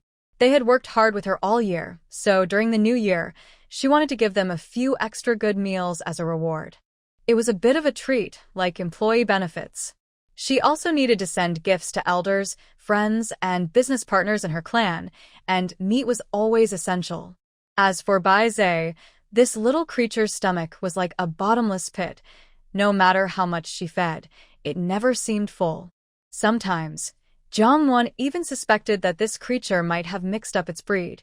It seemed more like a glutton than a divine beast. After finishing the shopping list, Jiang Nuan didn't worry about the buying. Her butler Chen would handle it. Chen had been with her for nearly 2 years and had become quite capable. Giving him some authority made her life easier. Otherwise, doing everything herself would be too exhausting. A good leader only needs to learn how to make decisions and manage subordinates. Jiang Nuan truly was very wise. Before the government office's seal was placed, Jiang Nuan also bought 2 large farms. One was located opposite Zhang's village in Ganhe village, which was perfect. It was sold by Master Wang, whose son did very well in the city and wanted to take his parents there to retire. However, Master Wang's mother refused to leave her hometown, stubbornly staying behind. The Wang couple had no choice but to stay in Ganhe village to care for her. 2 months ago, the old lady passed away and the couple had no more attachments. They planned to sell their fields and farms and move to the city to enjoy life with their son. But the farm was very large and far from the county town. It had been listed for over a month with no inquiries. Finally, someone from the village suggested they ask Jiang Nuan if she was interested. Master Wang's eyes lit up, and he brazenly visited her to ask. To his surprise, Jiang Nuan was actually interested. After visiting the site, she decisively decided to buy it. Both farms are large, over 1,000 acres each. One is close to the river, near the smaller farm that Jiang Nuan bought for her group. The land is fertile and good for rice planting. The other is farther from the Feng River, at the foot of Kanyu Ridge. It's suitable for growing sugarcane. The tenants for both farms are already in place, saving Jiang Nuan the trouble of finding new workers. However, she dislikes the cart mouth area in the middle of the river, also called the Cursing Splash Beach. She finds it very unpleasant. Currently, during the dry winter season, the river water is shallow, so shallow that she can roll up her pants and wade across the sandbar. All the large rocks, hidden at the bottom of the river a year ago, are now visible. They look like angry monsters with fangs. She remembered almost drowning in this dangerous place more than a year ago. Suddenly, a bold idea came to her mind. She wanted to clear all the submerged rocks in this part of the river. She had thought about doing this before, but at that time, she was very poor with barely any money. Now, she isn't exactly rich, but she has enough savings to support such an effort. She is someone who dares to think and act. When she returned to the village, she immediately shared her plan with the old village chief. The old chief stroked his beard and said, "This bad place has caused many deaths throughout history. Even in our village, quite a few have lost their lives there. If you really clean up the Cursing Splash Beach, it would be a great contribution. But it will also cost a lot." Jiang Nuan smiled and patted her purse. "No problem. Money can be earned again after being spent. And besides, if we dredge the cursing splash, it's easier for us to go to Ganhe village. That's true. The next day, Jiang Nuan went to see Zhou Mingfang. He was in charge of building the pier in Jiangjia village initially. Jiang Nuan thought that since the water is shallow now, building a dam to block the river shouldn't be too difficult. However, Zhou Mingfang frowned when she mentioned this. That's not possible. Building a pier on the riverbank is one thing, but the cursing splash is right in the river. If we want to dredge it, we need to build a dam upstream first, drain the water, and then start work. Only professional water engineers can do this. I'm not experienced enough, so I can't take on this task. Jiang Nuan had no choice but to leave disappointed. However, she was never one to give up easily. After leaving the Zhou family, she went to find Lu Yu. Lu Yu listened to her purpose and was surprised by her boldness, but also admired her courage. This is a good thing for the people. It should be managed by the court, but because the treasury is tight, it's difficult. If it's not an urgent issue, the Ministry of Revenue rarely approves funds. Finghe, Xiaoshui, and the Yangtze River are large rivers, and if I request money for dredging, it's very unlikely to be approved. Since you're willing to pay out of your own pocket to clear the waterways, I, as a private citizen, support you with 100 taels of silver, but don't think it's too little. My senior brother, I am truly poor. This 100 taels is almost my half-year salary. Hearing this, Jiang Nuan smiled and said, then let's forget it. I don't need that 100 taels. Don't worry, if you go out, you might not even have enough for tea money. You just need to find someone skilled in water management for me. Lu Yu tapped his fingers on the table thoughtfully and said, you know what? I really do know a water expert from Shaoqing. He used to be a clerk in the water department of the Ministry of Works, and he has supervised many dredging projects and the building of protective dikes. 2 years ago, his mother passed away, and he returned home to mourn. Now that his mourning period is over, he should be free. Before the court formally reinstates him, he's probably available. So, I'll write a letter for you. You can go to Shaoqing and invite him personally. I believe he will come. Hearing this, Jiang Nuan immediately beamed with joy and nodded eagerly, like a chick pecking rice. The dry season only lasts a few months, and time waits for no one. Jiang Nuan quickly arranged her household matters in a day. On the 19th day of the 12th lunar month, she set out with 4 servants and her maid Do Ko, taking a boat directly to Shaoqing. It was the first real long-distance trip Jiang Nuan took after being reborn into this world. She traveled by water, first taking a boat from Fengcheng to Yongzhou Prefecture, then transferring to another boat to Shaoqing. The whole journey took 5 days. They arrived in Shaoqing in the afternoon of the 23rd day of the 12th lunar month smoothly. After entering the city, Jiang Nuan found a inn close to the house of the former water department official Qian Qichang, using Lu Yu's directions. She rested there for one night, then on the morning of the 24th day, she knocked on the door of Qian's house, the day before the new year. She handed over her visit card and the letter of introduction Lu Yu had written. Although presenting the visiting card on this day was a bit impolite, the tight schedule left Jiang Nuan with no choice. Fortunately, the Qian family did not mind and responded that very afternoon. They asked Jiang Nuan to visit again the next day, which slightly eased her worries. The next day, Jiang Nuan arrived on time, bringing generous gifts from her family. Qian Qichang and his wife personally greeted her at the door, which made Jiang Nuan feel quite honored. This was partly thanks to Lu Yu, who had written a letter to Qian Qichang expressing her sincere admiration and praise for Jiang Nuan. Lord Lu's close friendship with the family and his brother being a disciple of the renowned scholar Geng made him important. Within just 2 years, he had received imperial recognition twice.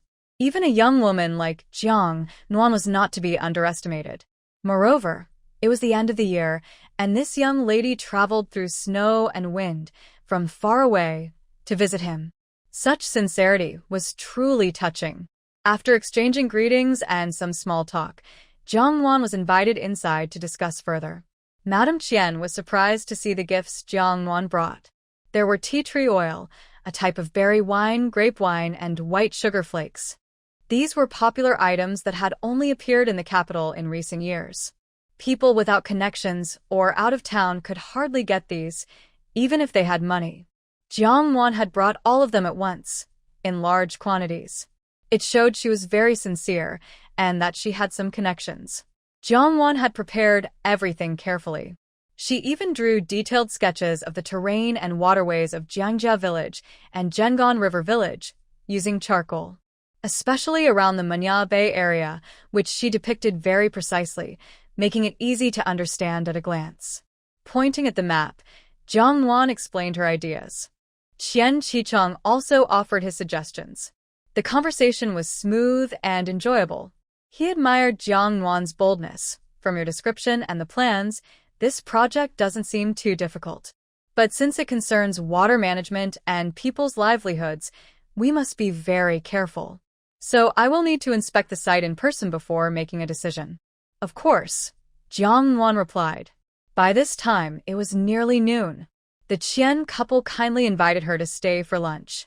Jiang Nuan, unable to refuse politely, accepted gratefully. The next morning, Jiang Nuan took people directly to Shacheng Wharf, hoping to catch the boat just in time to return home for the New Year's Eve. But things didn't go as planned. Before reaching Yongzhou Prefecture, it unexpectedly started snowing. The snow was mixed with icy particles, accompanied by howling winds, making it extremely cold. The passenger boat had been sailing against the wind and snow for most of the day. By evening, a thick layer of ice had formed on the deck. Especially under the eaves of the boat's porch, icicles clung heavily, some longer than a person's arm. The wind was fierce and the snow intense. Such extreme weather made the captain too afraid to continue. In such cold weather, if the boat capsized in the river, no one would survive. So, they had to regretfully tell everyone, that's enough, no more complaints. Heaven is sending us this test. Let's stay here for now, celebrate the new year, and leave after the holiday. Everyone had no choice but to grumble as they disembarked and looked for places to stay. This was a small town, about the size of a palm, and not many passenger ships stopped here normally. Now, due to the bad weather, many ships were stranded and couldn't go on, so they had to land. This small town, usually quiet, suddenly became crowded. The only 3 inns were all full. Jiang Nuan and his group arrived late and couldn't find a room, so they had to find a folks' house. Otherwise, they risked freezing in this ghostly weather. A servant told them, go straight to the first intersection ahead, turn right at the 3rd house. That's a 2-courtyard blue brick house. The owner is an old scholar who has failed many exams and has no income to support himself. He's divided his front yard into sections and rents it out cheaply, offering travelers a place to rest and earn a few loose silver coins. If you really can't find anywhere else, you might ask there. Though it's not as good as our inn, at least you'll have a place to stay. Jiang Nuan gave him a copper coin as thanks. Holding by Zhe, he led his party toward the place indicated by the servant. Sure enough, they found a somewhat run-down blue brick house. Outside, a sign was hung with a big character written on it. One of Jiang Nuan's servants went to knock on the door, and shortly after, a well-dressed man in blue stepped out. The man heard they were there to stay and said, "This house has already been rented by our master. Please find another place." Then he was about to close the door. Jiang Nuan quickly stepped forward, blocking the man with her hand. "Please wait a moment." The man looked at her with a frown. "What's the matter?" Jiang Nuan pointed to her face and cheerfully tried to get friendly. "Big brother, do you still remember me?" The man looked at her suspiciously. "Do we know each other? You seem a little familiar." Jiang Nuan reminded him. "Last year in Fengcheng County, you sold me an ox cart for 5 taels of silver." Hearing that, the man looked at her carefully and then smiled brightly. "So it's you, little girl. You're wearing something different today. I didn't recognize you at first. Why are you here?" Jiang Nuan sighed helplessly. "On the way home, snow and strong wind blocked our path here. The inn is full, but the staff said there's a guest house nearby where we could stay. So, we came here and didn't expect to meet you." The man shrugged. "That's too bad. You're a bit too late. Our family's master has rented this courtyard. You'll have to look elsewhere." Jiang Nuan quickly spoke politely. "Big brother, please help us ask your master. If there is any extra space, could you please reserve 2 rooms for us? Just 2. It's getting dark now, and it's freezing outside. We're unfamiliar with the area and have nowhere else to go. It's just me, my maid, and 4 workers from my family. We promise not to cause trouble. Please, I beg you." The man hesitated, scratching his head while looking at her. Since she's just a young girl, she doesn't seem threatening, so he nodded. "All right, I'll ask my master. If it's not allowed, don't blame me." Jiang Nuan clasped her hands in gratitude. "Thank you very much." Meanwhile, in the largest room of the front courtyard, a young man, tall and elegant, dressed in a moon-white brocade robe, was sitting by a charcoal fire, flipping through a book. He appeared to be about 20 years old, with sharp eyebrows, bright eyes, and a handsome face like a carved jade. Truly, he was exceptionally charming. Thanks to Baby Ruichin for the AI illustration. Suddenly, there was a gentle knock on the door. The man, without lifting his head, asked, "What is it?" We overheard the servant outside saying, "Master, there's a young girl outside. She is accompanied by a young maid for attendants and a small pet creature about the size of a palm. Because the inn is full, they couldn't find a place to stay, so they came to ask us for 2 rooms." Li Ronglua heard this and frowned slightly, asking, "Do you know her?" Yunya had been with him for many years. Based on his understanding of Yunya, he wasn't the kind of person to meddle in others' affairs. Outside, Yunya said, "I wouldn't say I really know her. This young girl is from Fengqing County. I once helped her with a cow when I was dealing with affairs there. She's just an ordinary villager. Never mind. It's cold for everyone. If there are rooms available, give them too." Yunya's face lit up with joy. "Thank you, sir," on her behalf. Jiang Nuan and the others waited outside in the biting cold for a while. When the door opened again, a man smiled and said, "My master agreed. Come in, everyone. But our master prefers peace and quiet. You mustn't make loud noise. If you annoy him and get thrown out, don't say I didn't warn you." Jiang Nuan bowed and said, "Thank you very much. Rest assured, we won't disturb him. My name is Jiang Nuan. May I ask, what is this elder brother's name? Then I'll call you Mr. Yun." "No, I'm just a martial artist." "I am our master's bodyguard." Jiang Nuan agreed happily. "Bodyguard Yun? That's fine. Whatever you prefer." Jiang Nuan and her group's rooms were on the right side of the main hall. The 2 rooms were small and simple, with no fire lit inside, and freezing cold like a freezer. Jiang Nuan took Lu Ko and Bai Zhe into one room and the 4 attendants into the other. After settling in, the attendants put down their luggage and started building a charcoal fire. In such cold weather, without fire, no one could endure it. Jiang Nuan used Bai Zhe's spiritual space to fetch some ingredients, planning to cook something warm. She had asked Yunya if she could use the kitchen here. As for Lu Ko, Jiang Nuan's interactions with Bai Zhe had never been hidden from her. They were obvious and open. Ancient people were superstitious and believed in ghosts and spirits. Lu Ko, this little girl, had always thought Jiang Nuan was a goddess descending to pass through hardships, and she was her loyal fan. Following Jiang Nuan's commands, Lu Ko had kept this secret very tightly, not even revealing it to her own mother.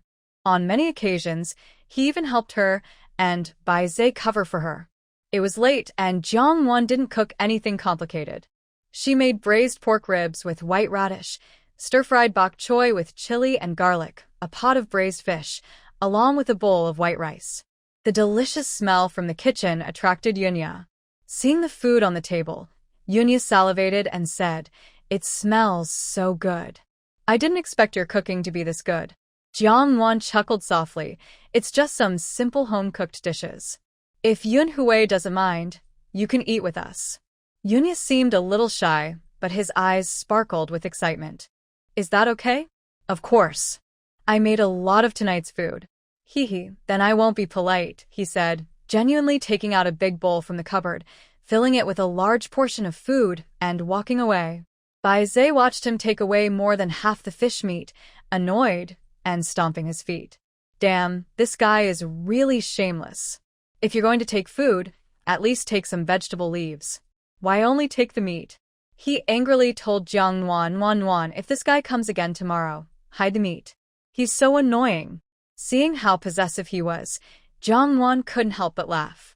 After dinner, Duku brought someone to boil hot water in the kitchen. Jiang Nuan soaked her feet happily, feeling much more comfortable. Before going to bed, Duku in a daze asked her, "Miss, are we going to spend the new year here?" Jiang Nuan turned over, hugged by Zhe tightly, and with her eyes closed, replied, "Probably." The next morning, the snow had stopped and turned into a solid sheet of ice, making every step slippery.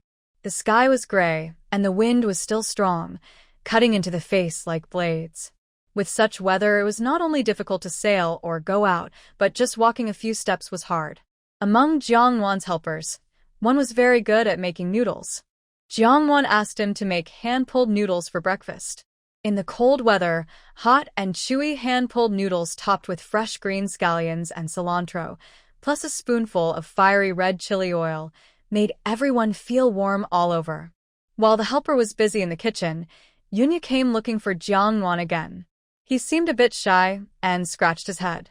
Miss Jiang Nuan, may I discuss something with you?" "Go ahead," she replied. As long as it wasn't about dismissing them, anything could be discussed. He said, "My master thinks your cooking is very delicious. Could you help us by cooking meals together these days?" "Of course, we will pay you for your help. We'll cover all the ingredients and give you some extra silver." Jiang Nuan smiled gently. "What did you just say?" "Your master thinks my cooking is good." When she mentioned this, Yunya, a rather big man, looked somewhat wronged. "Honestly, the bowl of rice I took from you last night, I didn't get to eat a single bite. Our master took it all." He quickly added, "But really, it's not his fault. The truth is, as servants, our cooking skills aren't great. At best, we can cook well enough not to cause hunger. Our master is very noble and proud, so it's a bit unfair to him." Jiang Nuan smiled happily. "That's fine. It's fate that we met here. It's just cooking for a few more people, nothing too big." But Yunya dared to ask eagerly, "Can we add a few more people?" "How many?" "8 more, and including my master, that makes 9 people." After some thought, Jiang Nuan nodded. "More hands, more help. It's also a way to repay their kindness for sharing the room." Since she agreed to help with cooking, she wouldn't let breakfast be missed. She told the staff that these days they'd need to cook for a few more people. Fortunately, Yunya was generous and courteous. Besides covering ingredients, he also gave her a daily hardship allowance. Jiang Nuan didn't take a single coin. She shared everything with Do Ko and the others. Knowing that Yunya and his master were from the north, on New Year's Eve, Jiang Nuan specially prepared a small meal of dumplings for them. The group of gentlemen was delighted. Yunya even came to express thanks on behalf of his master. After dinner, Jiang Nuan asked Yunya about it and then took out some fireworks bought from the city. She set them off in the yard. The bright fireworks drew everyone's attention. Even the young master from Yun Yao Ko came out of the room and stood under the eaves, watching the fireworks. He had a tall stance, handsome appearance, and extraordinary presence. That was Jiang Nuan's first impression of him. At the same time, Li Rongluo also saw Jiang Nuan, a pretty young girl, innocent and simple. Unfortunately, the light in the yard was very dim, faint and blurry. They were a little apart, so he couldn't see her clearly. He only thought her smile sounded very sweet, like a fragment of Kunshan jade. This regret lasted until the next morning. On the first day of the new year, he woke early to look at the sky under the eaves. The young girl was holding a strange-looking white small beast, accompanied by her little maid, carrying a food box from the kitchen area. When she saw him, she was first stunned, then confidently greeted him. "Hello, Lord of Yun Guardian." This way of addressing him was strange and new. It was the first time someone called him that. Li Rongluo also saw her face clearly for the first time. Just one look left him stunned on the spot. His hands under his sleeves clenched into fists instantly, trembling with excitement. She looked so much like someone he knew. Almost instinctively, he softly responded to her greeting. "Happy New Year." After greeting her, Jiang Nuan returned to her room. Li Rongluo was left standing there, staring blankly at her departure. He only snapped out of it when Yun Yao called him twice. He called Yun Yao into his room and asked, "Do you know her name?" "Oh, you mean her. She's called Jiang Nuan." He mumbled, "Jiang Nuan. There's even a warm character in her name." He paused briefly, then asked further, How old is she? Yunyao shook his head. I don't know. I'm just a common servant. I just met her by chance. It's not good to inquire about a young lady's age without reason. Go now, find out everything about her in detail. Yunyao suddenly understood. Sir, do you suspect she is? Li Rongluo nodded with a serious expression. She looks very much like my mother. Especially her eyes, exactly the same. I have to suspect.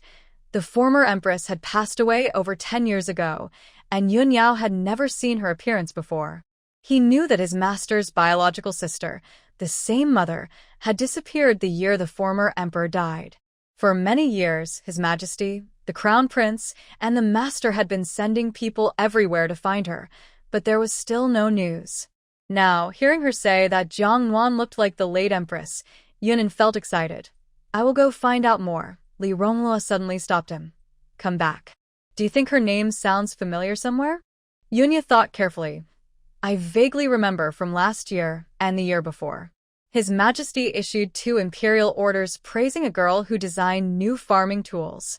That girl was also from Fengcheng County, and I think her name was Jiang Nuan. Li Rongluo knocked his fingers on the table, then suddenly looked up. Send a letter to my father and eldest brother, saying I plan to delay returning to the capital for 2 months.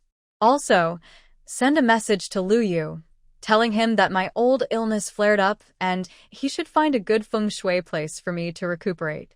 Preferably. You know what I mean.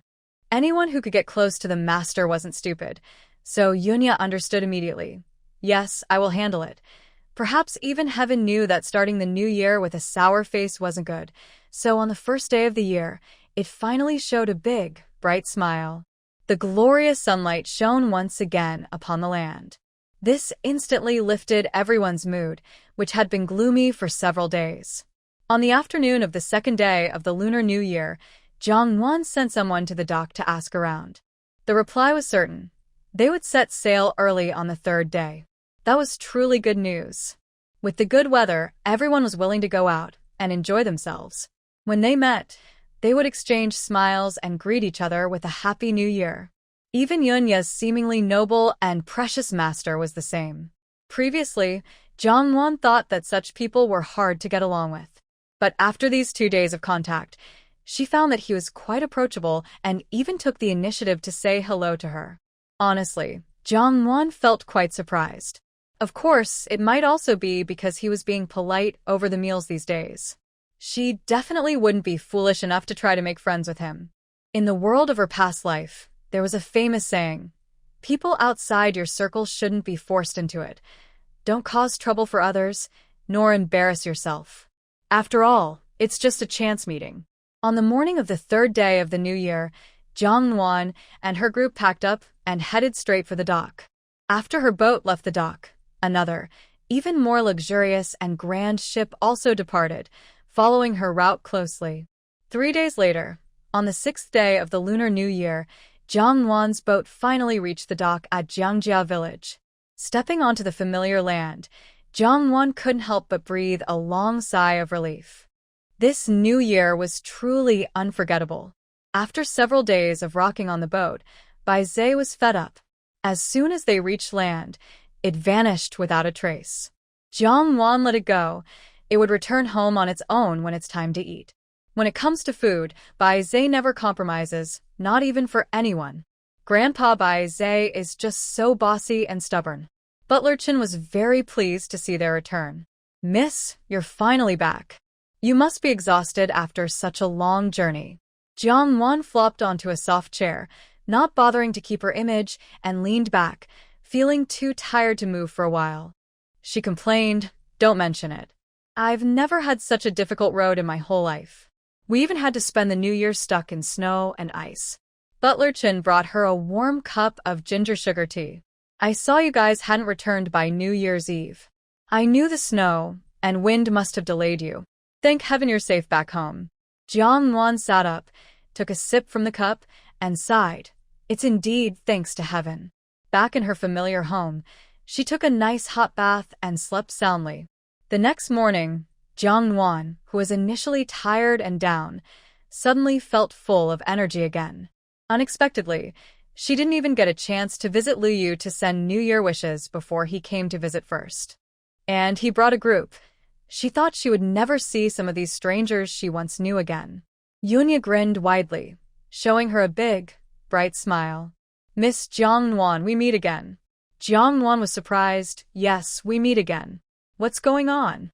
Lu Yu quickly explained, pointing at Yunya's boss. This is Li Luo, my distant nephew. He fought on the battlefield some years ago, got injured, and developed a hidden illness. This time, he traveled all the way from the capital to visit me. But on the way, he caught in this snowstorm, and his old illness flared up.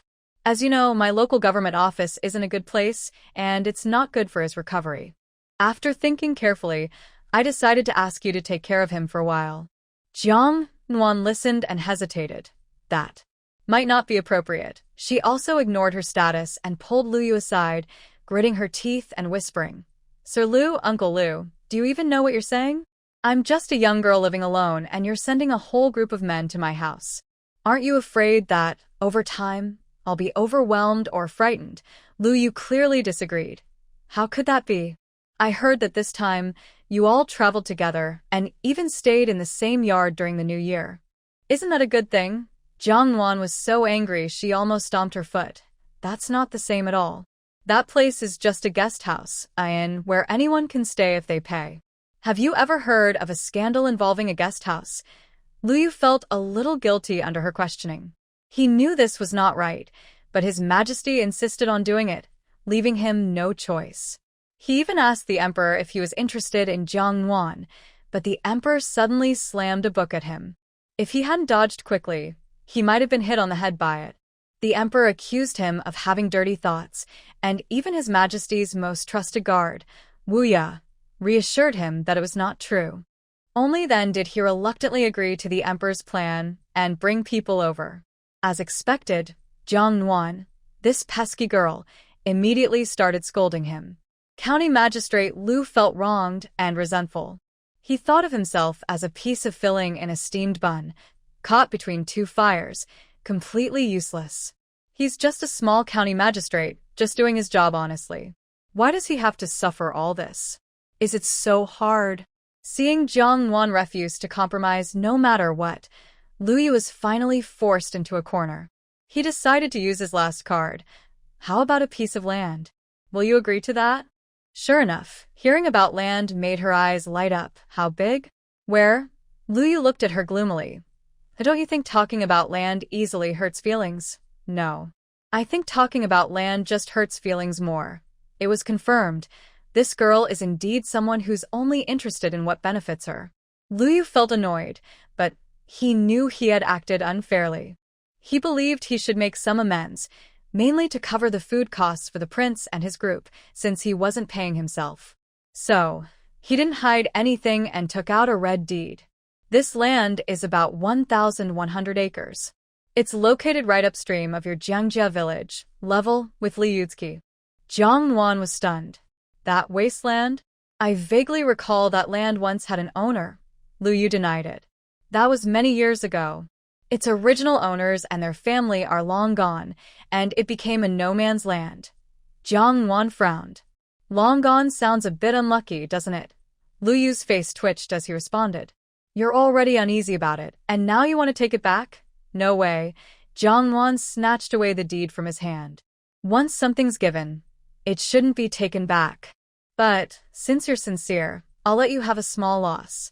Your nephew can stay there as long as he wants, and I'll make sure he's well-fed and strong. Lu Yu secretly glanced at his handsome and noble master and exclaimed inwardly, You should raise him normally. Fatten him up? It's not like raising pigs. Anyway, the matter was settled. However, they still needed a plausible excuse for this arrangement, so Jiang Nuan wouldn't have to explain to others, even within their family. She thought for a moment and discussed with Li Luo. My mother's surname is also Li. Since you're older than me, let's pretend I have a distant cousin on my mother's side who came from far away searching for kin. How does that sound? Li Luo naturally had no objections. Although he preferred to be Jiang Nuan's true older brother, before everything was thoroughly investigated, he couldn't jump to conclusions. For Jiang Nuan, her adoptive mother, Li Shi, who is also Jiang Yan's biological mother, was born into a servant family, so there was some flexibility on her side. It seemed reasonable to give Li Luo the identity of a cousin. Besides, there's no rule saying a servant's daughter can't have relatives in her family. No one comes out of a stone. So, with 1,000 acres of land as compensation, Li Luo and his 8 guards successfully moved into Jiang Nuan's home. Jiang Nuan arranged for them to stay in the guest room at Jiang Yan's courtyard, which was quite comfortable. At the same time, she told the household servants to be careful in their service. Because of his prior trouble over fish meat at the guest house, Bai Zhe was somewhat unhappy about Li Luo and his group staying at their home. Jiang Nuan gently complained, Nuan, why did you agree to let them stay here? They're all big and can eat a lot. They'll surely drain our house's supplies. Maybe we should just send them all away. Jiang Nuan, a little amused, gently held Bai Zhe in front of her and patiently explained, that probably won't work. First, he is Lord Lu's nephew, and you know how close Lord Lu is to our family. Furthermore, he is an official, and we are common people. He asked us to take care of his nephew as a sign of respect, and we should honor that. Second, Li Luo was injured defending his country on the battlefield. He is a hero, and heroes should be respected. Now, he's just recovering from old illnesses caused by the cold, and wants a quiet place to rest. If we kick him out, wouldn't that be too harsh? Third, and most importantly, look at Li Luo. Does his aura seem like that of an ordinary person? Clearly, he's someone who's been in high positions for a long time. And those 8 guards, each muscular and strong, are definitely trained fighters. They move swiftly and behave calmly, showing they've undergone strict military training. Ordinary officials or wealthy families probably can't afford such guards. In summary, Li Luo's status and background are undoubtedly high. We common folks cannot afford to offend him. So, we should just serve good wine and delicious food to them. Besides, they're not only staying here for free, they've also given us a large piece of land as part of their expenses. If we had to buy that land ourselves, it would cost at least 2,000 or 3,000 silver coins. Despite this, Bai Zhe still frowned, feeling unhappy. Jiang Nuan gently rubbed its little head and said softly, all right, don't be upset. At noon, I'll have Sister Sun make your favorite braised pork. As expected, hearing about braised pork made Bai Zhe immediately become cheerful. Okay, I want 2 bowls. At noon, Jiang Nuan held a welcoming banquet for Li Luo and his group in the flower hall at the front yard. Considering his old health issues, Jiang Nuan mainly prepared nourishing and gentle dishes, like stewed chicken with wild fungi. He avoided dishes that were heavy in oil and spice. She also arranged drinks such as cherry wine and grape wine. The fruit wines have a low alcohol content, so drinking a little is fine. Li Luo ate a lot, and Jiang Nuan could tell he seemed to like the food. After the meal, Lu Yu said goodbye and left. Li Luo also returned to his room to rest. He noticed a row of beautiful tea tins on the table in the living room. Out of curiosity, he opened one and found it was filled with sugar, not tea leaves. He was suspicious and opened the other tins as well. Except for one containing tea leaves, the rest were precious sugars: white sugar, brown sugar, and rock sugar. Thinking about the large jars of grape wine and cherry wine from lunchtime, and even the cooking oil used, likely camellia oil, these items are expensive and hard to find in the capital. Yet here they were, visible all around in this small rural home. It seemed his little cousin's family had many secrets. He was even more surprised after seeing the modern bathroom facilities inside the house. They were convenient, clean, hygienic, and saved a lot of effort. He immediately decided that when he returned to the capital, he would upgrade his own mansion's bathrooms to this style. Li Luo's arrival naturally was not hidden from the villagers, and Jiang Nuan didn't try to hide it. She openly introduced him as her distant cousin, her mother's and uncle's nephew, who had come from afar to find family. The village elder sighed. Your mother came here alone with your father back in the day. We thought she had no family left. But who would have guessed she had such a handsome nephew? You are truly lucky. Since he's your cousin, you should treat him well. It's not easy for someone to travel so far, so you should make a good impression. The elder was warm-hearted. He then asked his son to bring over a large piece of cured meat weighing at least 3 or 4 jin, about 1.5 to 2 kilograms. He said it was for the eldest nephew to add to the meal. Jiang Nuan guessed they probably wouldn't even eat it themselves. Word about the visit spread, and villagers kept bringing over gifts. These included chickens, ducks, geese they raised themselves, and big, fat fish caught from the river, showing their warm hospitality. Because Li Luo is extremely handsome, some elders even came to inquire if he was available for marriage. Fortunately, Li Luo said he was already engaged, which discouraged their interest. It took Li Luo 2 whole days to accept this fact. He discovered that his little cousin, who seems like a sister, is actually a hidden rich person. In the capital city, she has valuable items like sugar and wine, all coming from her. Li Luo felt both surprised and proud about this. Every day, he eats dishes cooked in camellia oil, drinks ginger and jujube tea, and freely adds as much colorful candy as he wants.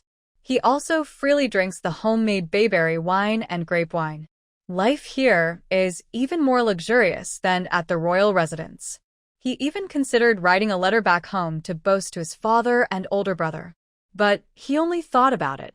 His little cousin's identity isn't confirmed yet, so he decided to wait until it is certain before telling his family, to prevent them from feeling disappointed.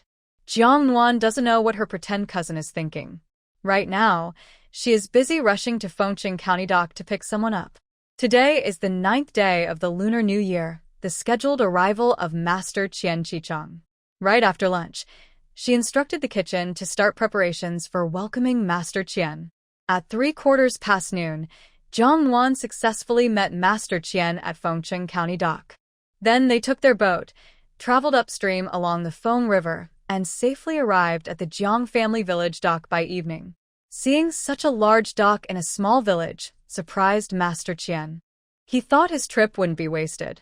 When he entered the Jiang family, he was unexpectedly shocked to see someone he shouldn't have seen. He almost knelt down, feeling weak in the knees. As he was about to greet, he saw Li Luo signaling to him with his eyes. Master Qian's mind raced, and he stiffened his knees, almost collapsing. Jiang Nuan calmly watched everything and became more certain of her earlier judgment. This Li Luo definitely holds an important position. She smiled and introduced to Master Qian. This is my distant cousin Li Luo. Due to health reasons, he is currently staying at my house to rest. She also introduced to Li Luo. Cousin, this is Qian Qichang, a former official in the water department, a master in water management. I specifically asked someone to help dredge the river. Qian Qichang hurried forward to greet him. Young Master Li. I am Qian Qichang. Greetings, Mr. Qian. I receive your courtesy. Qian Qichang is full of questions now. He doesn't understand why the noble Prince Jin would hide his identity and appear here. He also doesn't understand why he has become Jiang Nuan's cousin. However, he understands the importance of keeping a low profile. Matters involving the revered aristocracy are not things a small person like him should investigate. Qian Qichang is a practical man. The next day after arriving at Jiangjia village, he had Jiang Nuan take him to Cursing Mother's Beach. Jiang Nuan informed the village elder. The old man and his 2 sons personally led the way. To Jiang Nuan's surprise, Li Luo and his group also came along, under the pretense of wanting to enjoy the scenery after being bored at home. Jiang Nuan looked at the sky today. The sun was shining brightly, a gentle breeze was blowing, and it didn't feel cold. It was good to go out for a walk, which could help her recover. Though she really couldn't see how he was sick. After seeing the terrain of Cursing Mother's Beach and the giant rocks in the river, Qian Qichang's face grew serious. These rocks must be removed. Otherwise, more ships will suffer damage here in the future. The village elder nodded solemnly. It's long overdue. We have a saying here. Cursing Mother's Beach, Cursing Mother's Beach, 10 ships cross, 7 ships capsize. Fishermen pierce the Dragon King's palace with their poles, and curses shake the mountain corners. That's how dangerous this place is. Not to mention, in recent decades, nearly 100 ships have capsized here. Countless people have drowned.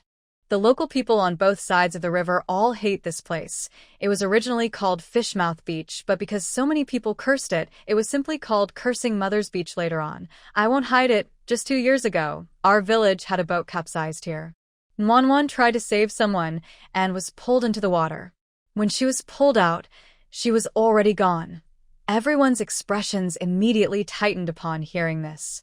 Especially Li Luo, whose knuckles under his sleeve turned white and pupils shrank suddenly. He questioned the village elder sharply. What exactly happened? Li Luo was very eager. His normally controlled aura suddenly spilled out, surprising the old clan leader. He briefly explained Jiang Nuan's experience. Thanks to Bai Zhe, that little creature. If it weren't so strong and didn't remove the nails in time and reseal the coffin, Nuan might have really died. That little fellow is clever. The old clan leader chuckled and reached out to pat Bai Zhe, who was sitting on Jiang Nuan's shoulder. The little creature was praised and immediately held its head high, looking proud. See? I am so handsome. They said this small beast, a kind of unknown species, saved Jiang Nuan. Li Luo's opinion of it skyrocketed from just an ordinary pet to a treasure-level divine beast. A noble young man stretched out his slender finger to pet Bai Zhe, but the proud little creature dodged it. It even bared its teeth at him in a cute yet fierce way, as if saying, "Don't touch me." Actually, that's exactly what it was saying, but Li Luo couldn't understand. Li Luo was not angry. It was just a small eater. Gaining its trust wouldn't be so easy. Qian Qichong led several subordinates, accompanied by the old clan leader and his 2 sons, to plan around the middle of the river near Carp Fish Island. They traveled back and forth along both sides of Jiangjia village and Ganhe village for 3 whole days. On the 4th day, they presented detailed diagrams of the plan. The design was similar to Jiang Nuan's earlier idea, to build a dam on the upstream side of the Mianyao Beach, aligned with the carp mouth, to temporarily divert water flowing toward Ganhe village into the Jiangjia village river.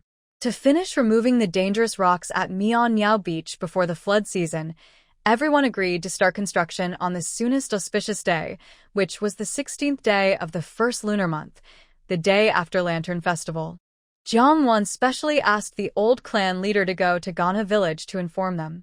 This wasn't just a notice but a consultation, because even before Jiang Nuan left for Shaqing to invite Qian Qichong earlier in the year, the old clan leader had already contacted the village head of Ganhe village. Mianyao Beach is right at the entrance of Ganhe village, and compared to Jiangjia village, they were the most severely affected. The people of Ganhe village wanted the dangerous rocks at Mianyao Beach cleared more than anyone else. Today, Jiang Nuan from Jiangjia village paid out of her own pocket to hire people to clean the river. They naturally had no objections, and even supported it wholeheartedly. Moreover, County Magistrate Liu held a meeting with the leaders of the villages along the river to discuss this matter. The plan was settled. Temporary levees would be built, and the people to dredge the river were hired by Jiang Nuan with her own money. On the day of construction, the riverbank of Gonggon village was crowded with people, old and young, about 2,000 or 3,000 in total. They held hoes, shovels, pickaxes, or carrying poles and baskets, looking excited and determined. There were also many animals and carts, like ox carts, donkey carts, and mule carts. Jiang Nuan saw that the village chief from the neighboring village, the one who fought with the old clan elder last time, was also there. The crowd was so large that Jiang Nuan and Magistrate Liu, who was in charge of the opening ceremony, were stunned. Jiang Nuan leaned over and asked her own elder, "Grandpa, I thought we only hired 200 people. Why are there so many?" The old elder cheerfully explained, "They all came willingly. The bad troublemaker from the bank of the river has caused problems for our villages along the river for many years and generations. Hasn't anyone in each village died because of it? Everyone has long wanted to remove this troublemaker but couldn't afford it, just worried and helpless. Now that you've stepped forward and taken the lead, they all want to contribute their part. That's why so many came." Hearing this, Jiang Nuan was deeply touched. Such simple-hearted villagers. In everyday life, there might have been small disputes between villages over certain issues. But when it was time to work together, everyone could put aside past grudges and stand united. Not just Jiang Nuan. Magistrate Liu and Li Luo were also moved when they heard the story behind it. At the appointed time, Magistrate Liu Yu and Qian Qichang led the river worship and opening ceremony, reciting prayers and giving encouragement. When it was Jiang Nuan's turn, she only said one sentence: "Thank you all, dear villagers, for your support." Then she bowed deeply. All words could be expressed in this single deep bow.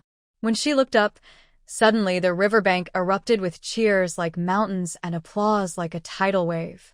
After the worship ceremony, Qian Qichang gave the order, and the project officially began. The workers, chosen by him to take land, started their work immediately. Hoes, shovels, and pickaxes swung rapidly, and dust billowed into the air. People used their shoulders, baskets, rods, and carts to work hard and steadily. Although tired, everyone's face was full of bright smiles. This was because more people joined the project than expected, which sped up the work significantly. What might have taken 10 days was finished in just 2 or 3 days. A simple dam made of stones and dirt was quickly stretching towards the middle of the river.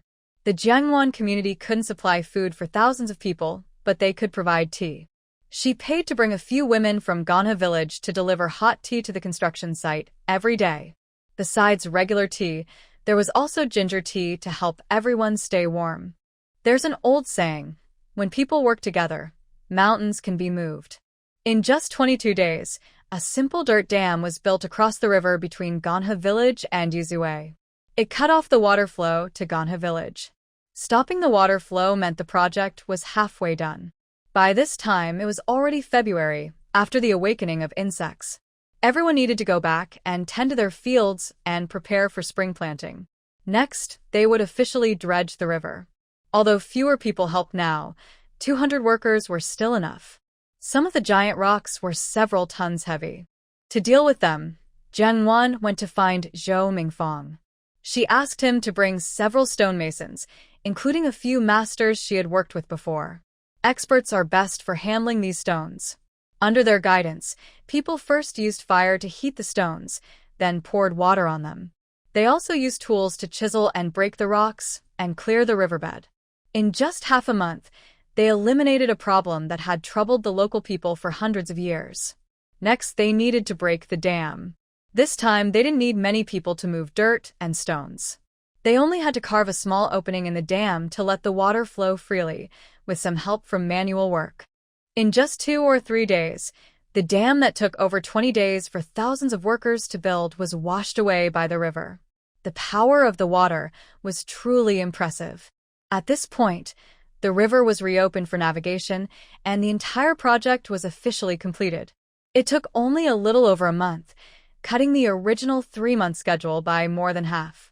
Seeing the once dangerous and turbulent rapids, like the ghostly gates of hell, now become calm and peaceful, everyone felt both happy and emotional. From now on, tragic accidents like boat capsizings and deaths would no longer happen. On the 3rd day after the project was finished, Jiang Nuan booked the largest restaurant in town and held a celebration banquet. All the key workers involved in the river dredging project and representatives from nearby villages were invited. Jiang Nuan rarely drank, but she had a couple of glasses. She couldn't handle the alcohol well, and by halfway through the banquet, she was feeling a little dizzy. Li Luo had to take her home first. In the carriage, the young girl's face was flushed, and her eyes looked hazy. Holding the equally tipsy Baize, she spoke drunken words. "Baize, your drinking skill is really bad." As she said that, she picked up the long, straight Baize and waved him in the air. "Hey, don't sleep. Wake up. It's such a happy moment. How can you sleep? Get up and talk to me." Li Luo chuckled and felt both amused and helpless. He was worried she might stumble and fall, so he carefully kept his hand on her to support her. But she was cuddling her little beast and leaning back on the carriage seat, squinting and whispering to it. "Baize, do you miss your parents?" "I miss my dad and mom. Even though I'm not their biological daughter." Her voice was soft, but since Li Luo was close by, he could hear her clearly. His pupils shrank suddenly, and his body stiffened in shock. Li Luo was about to ask more, but he saw the girl already leaning on her little beast and sleeping soundly on the bench. He sighed bitterly, deciding to let it go. Now knowing that the girl was not Jiang Xiu's biological daughter, it was even more likely she was his younger sister. He just didn't know exactly how she ended up here or how she became a Jiang family girl. From his investigations, he was almost certain. It seemed that the villagers in Jiang's village didn't know that Nuan was not Jiang Xiu's bio child. Even Jiang Yan, the actual son of the Jiang family, didn't know either. The couple who knew the secret had already passed away, and probably no one else knew the full story except the young girl herself. He initially planned to ask her directly once Jiang Nuan woke up tomorrow, but after thinking it over carefully, he decided against it. Despite being polite to him normally, the young girl was actually very guarded. Li Luo believed that earning her trust would take quite a bit of time. Oh well, there's always tomorrow. One day he would find out everything. Li Luo looked at the little girl sleeping peacefully on the bed. Her slightly childish face gradually resembled her mother's familiar features in his memory. In her rarely expressive eyes, the light became softer. Finally, he couldn't help but gently stroke her dark hair. He then took off his coat and draped it over her, carefully adjusting it to keep her warm. Softly, he whispered, "Sleep peacefully. Brother is here." Jiang Nuan had become so intoxicated the night before that she couldn't remember anything after waking up. Her maid whispered to her, "Miss, you drank so much yesterday. You were so drunk you couldn't be woke up. It was the young master who carried you out of the carriage. Although it wasn't very cold yesterday, it certainly wasn't warm either. Luckily, the young master wrapped you in his coat. If the carriage had kept going, you might have caught a cold." Jiang Nuan was surprised. "Really? I must thank him properly." As someone who believed in repaying kindness, Jiang Nuan went to thank Li Luo. But she didn't expect Li Luo to act unusually formal, like an older cousin scolding her. "Young lady, don't drink so much outside in the future. You have no caution. What if you meet a bad person?" Jiang Nuan also thought she might have behaved improperly yesterday, so she humbly accepted his advice. "Thank you, elder cousin, I will be more careful." The owner's alcohol tolerance was poor, and Bai Zai's tolerance was even worse. It slept until past noon without waking. But with past experience, Jiang Nuan wasn't too worried. Once she saw it breathing steadily, she let it rest. After the celebration meal was over, Qian Qichong prepared to return to the Sand City. The night before leaving, Li Luo called Qian Qichong to his study. He straightforwardly said, "You did a very good job this time. I have already written to Father Emperor. After you return home, get things in order and head straight to the capital to resume your official duties." Qian Qichong was overjoyed to hear this. He fell to his knees and bowed, saying, "Your humble servant, Qian Qichong. Thanks, Your Majesty, for your great kindness." "Thank you, Prince Jin, for your support." Li Luo waved his hand. "Once back in your position, do your work well. That's all." As he left Li Luo's study, Qian Qichong's steps seemed to float. The reason he agreed to Jiang Nuan's invitation and took on this project was mainly because he had finished dealing with Dingyu and there had been no news from the court lately. He was feeling restless and bored at home, so he wanted to find something to do. Secondly, it was also because of his love for water management work. After coming here, he discovered that the respected Prince Jin was also involved. He hadn't thought much at that moment, just wanting to do his best to complete the task. At the very least, he wanted to honor the high commission Jiang Nuan paid him and serve the local people. He never expected there would be such a delightful surprise. He thought that his recent efforts had been noticed by Prince Jin.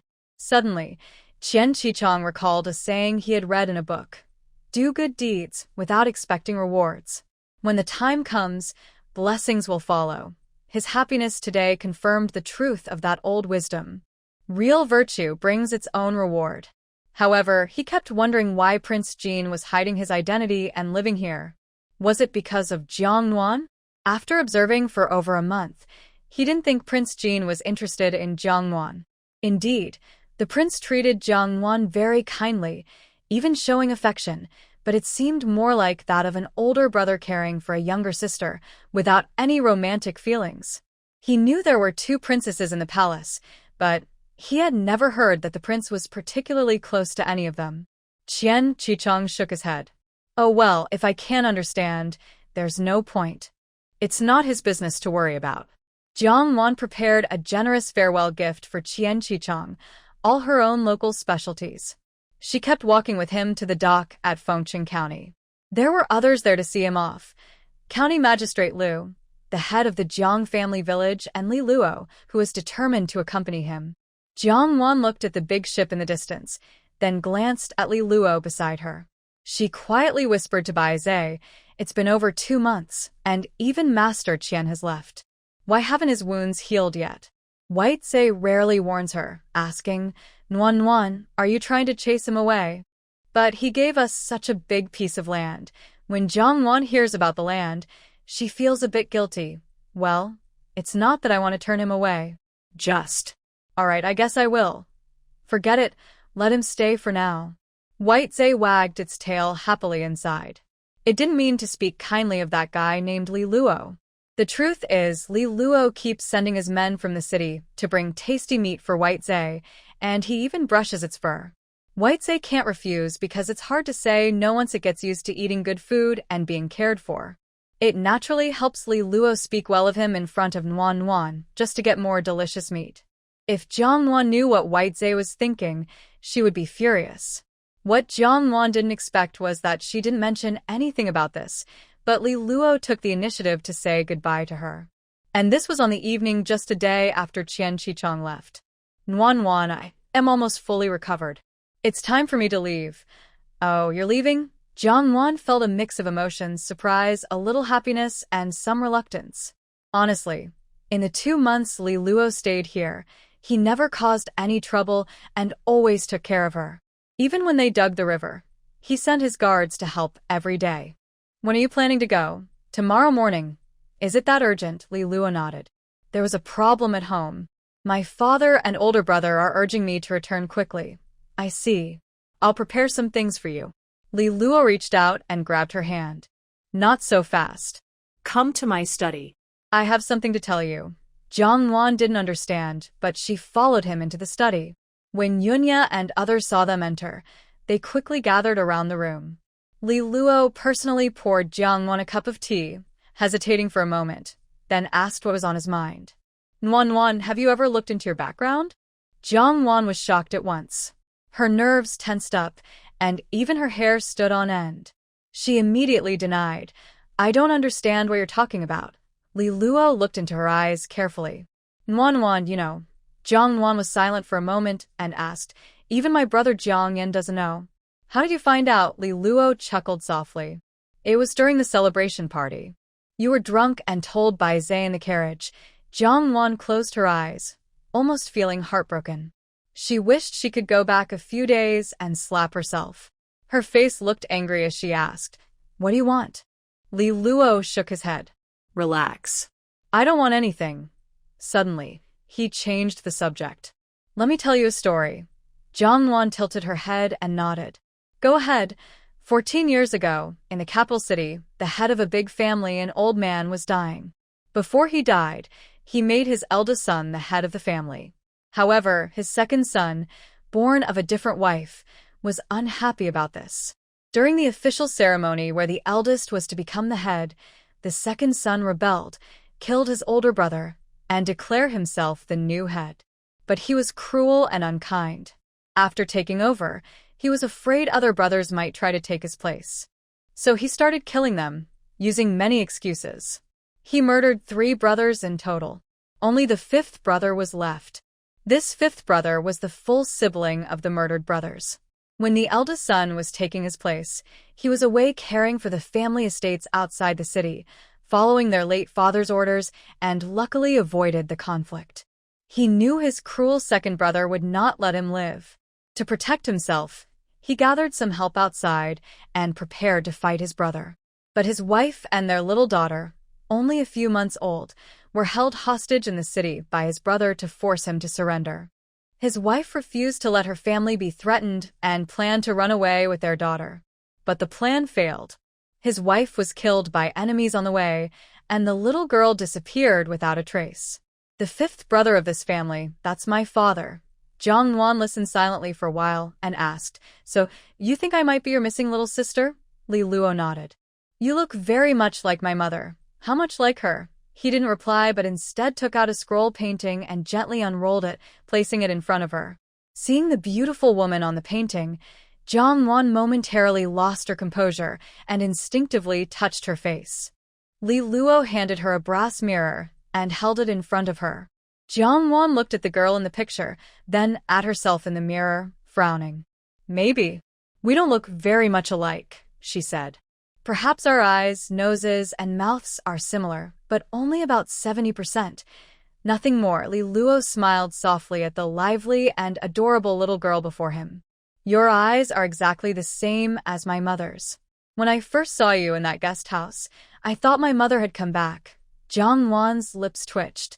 "So, you focused on me, then asked Lu Yu to help you lie, pretending he was your distant relative, to find an excuse to bring you here under the pretense of illness, actually to spy on me?"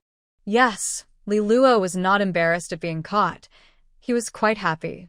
His sister was clever. She immediately guessed what was really happening. Jiang Nuan bit her lip and gave a sad laugh. "All right, you guessed right. I am not a biological daughter of the Jiang family. But what does that prove? Many girls go missing in this world, and there are lots of lookalikes. I also don't have any birthmarks or a jade pendant that could prove my identity, so I think you should be cautious." Li Luo nodded. "You're right to be careful.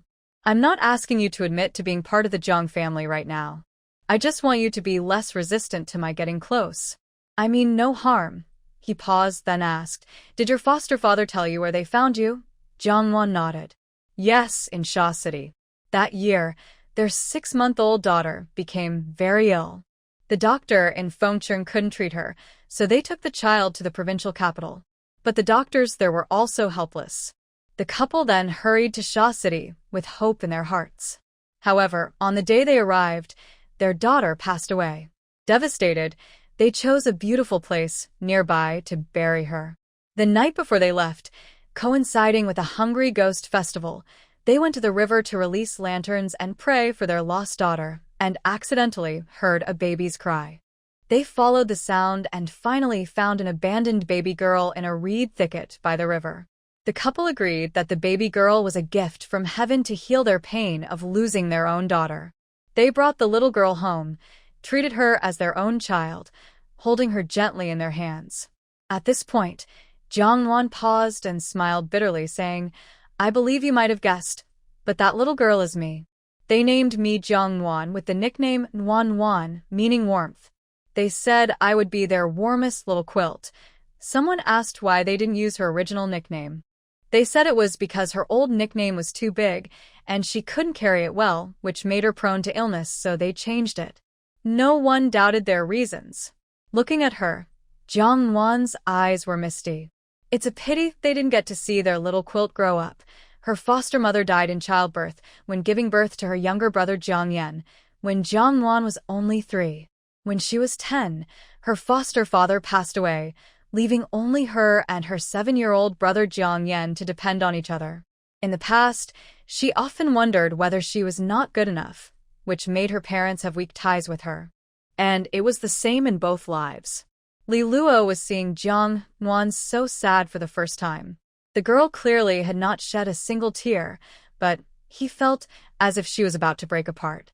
He felt so distressed that he wanted to hug her and comfort her properly, but was afraid it might surprise or scare her. In the end, he simply reached out gently to tousle her hair and softly said, "Everything is past. If you want, you can call me older brother."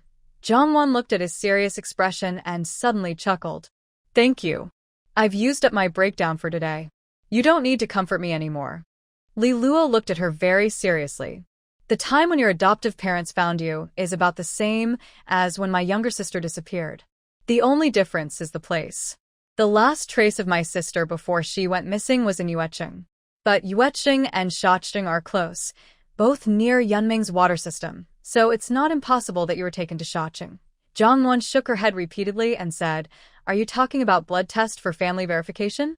That thing is purely nonsense and can't be trusted." Li Luo furrowed his brows and looked at her. "Why do you say that?" Jiang Nuan carefully organized her words, trying to explain in a way Li Luo could understand. She explained in detail about the composition of blood and why relying on a blood test isn't reliable. This new and unfamiliar knowledge surprised Li Luo, making him blink in shock. Jiang Nuan summarized, so, any two people's blood can mix, which doesn't necessarily mean they are related by blood. You can try it yourself. Li Luo looked at her suspiciously. How do you know that? Jiang Nuan didn't bother making up lies. Anyway, I just know. Just think of it as something I learned from a fairy in my dream. Li Luo, a bit cunning himself, could only give up and not argue further. Although Li Luo couldn't persuade Jiang Nuan to go to the capital with him, he had already convinced himself that Jiang Nuan was his missing sister. He planned to handle everything at home first, then go to Jiangnan. After leaving Li Luo's study, Jiang Nuan turned around to prepare a gift for him to take back to the capital the next day. Though she appeared to be calm outwardly, her heart was not as peaceful as it seemed. She was not a cold-hearted person. On the contrary, being an orphan twice made her crave family bonds even more. However, without direct evidence to prove she and Li Luo were siblings, relying solely on their similar looks to her mother and to quickly recognize each other would be irresponsible for both sides.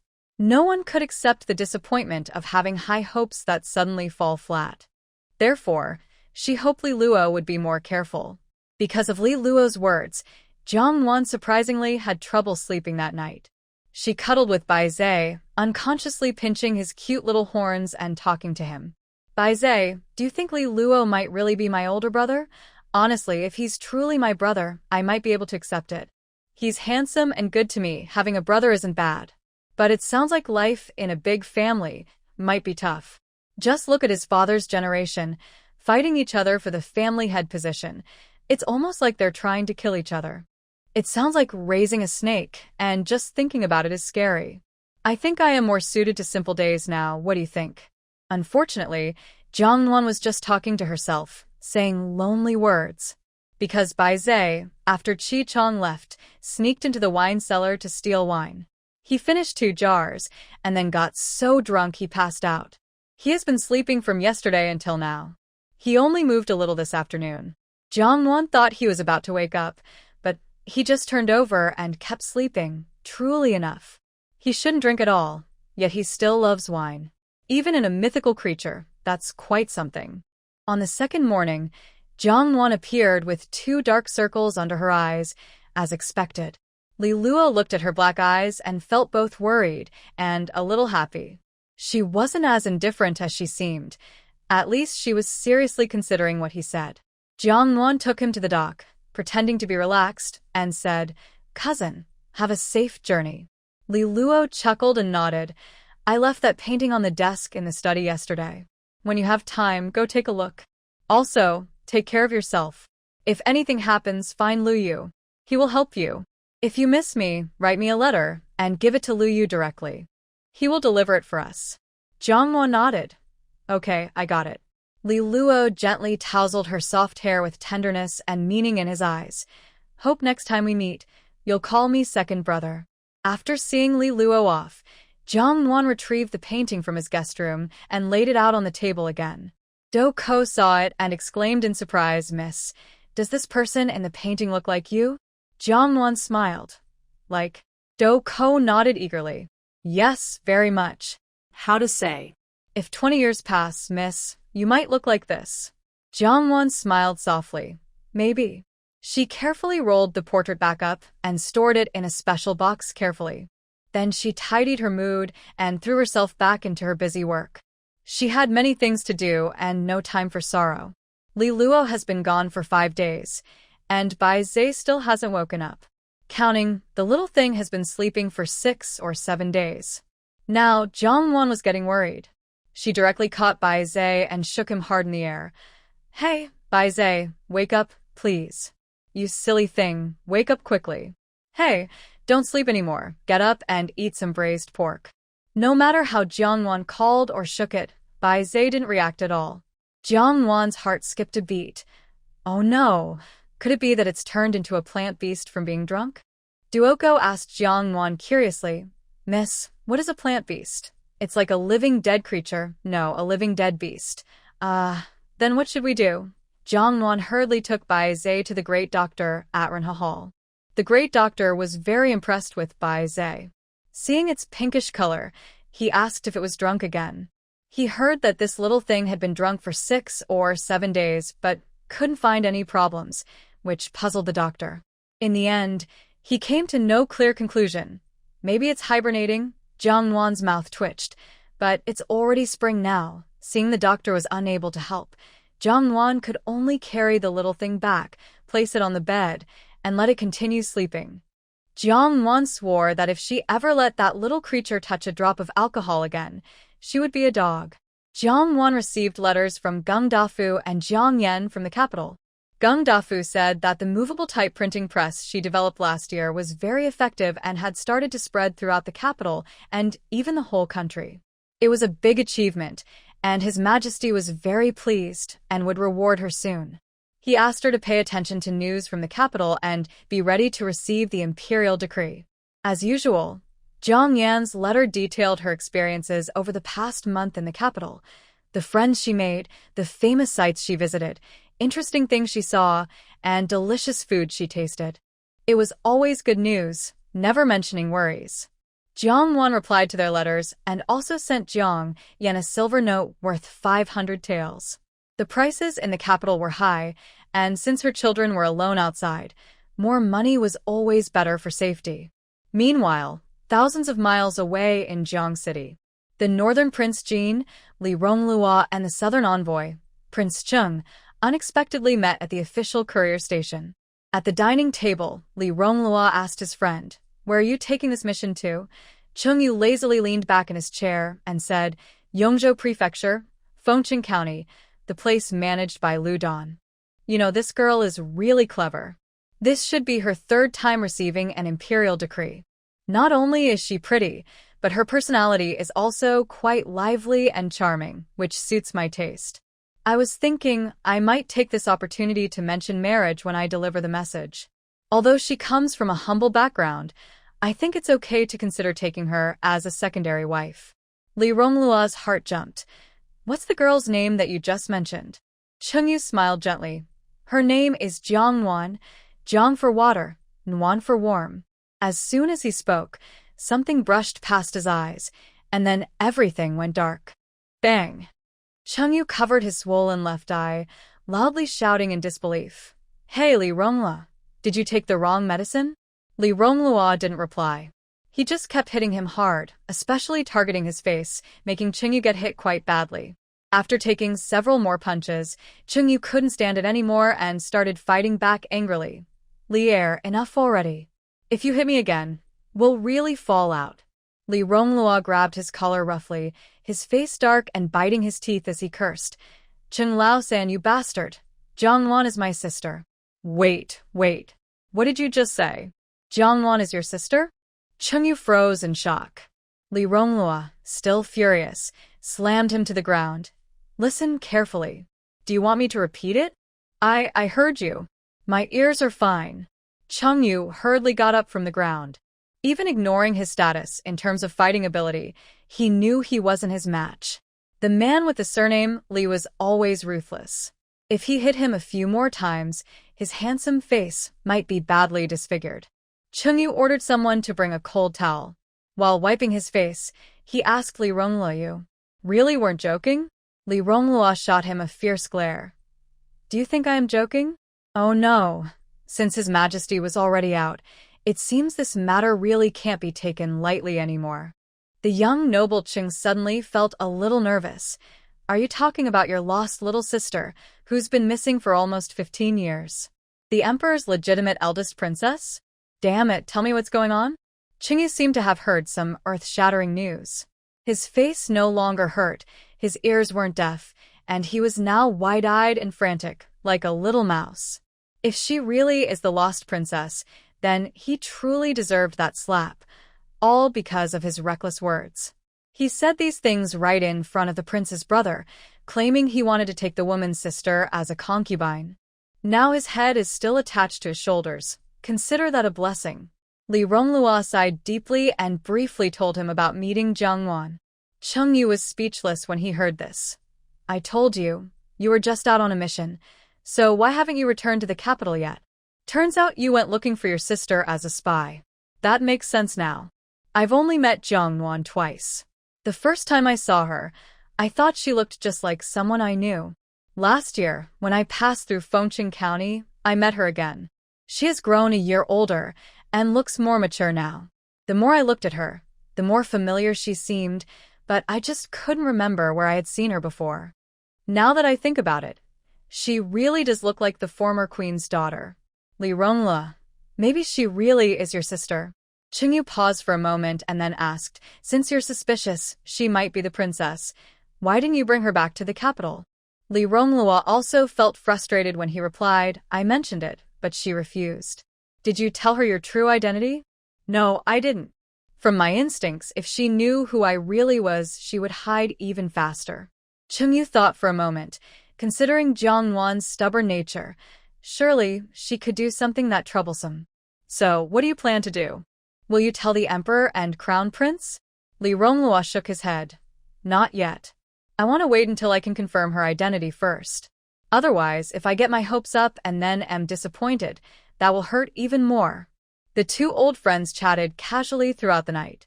As they prepared to return to their rooms to rest, Chengdashi, the eldest son, touched his swollen face and grimaced as he scolded a certain prince.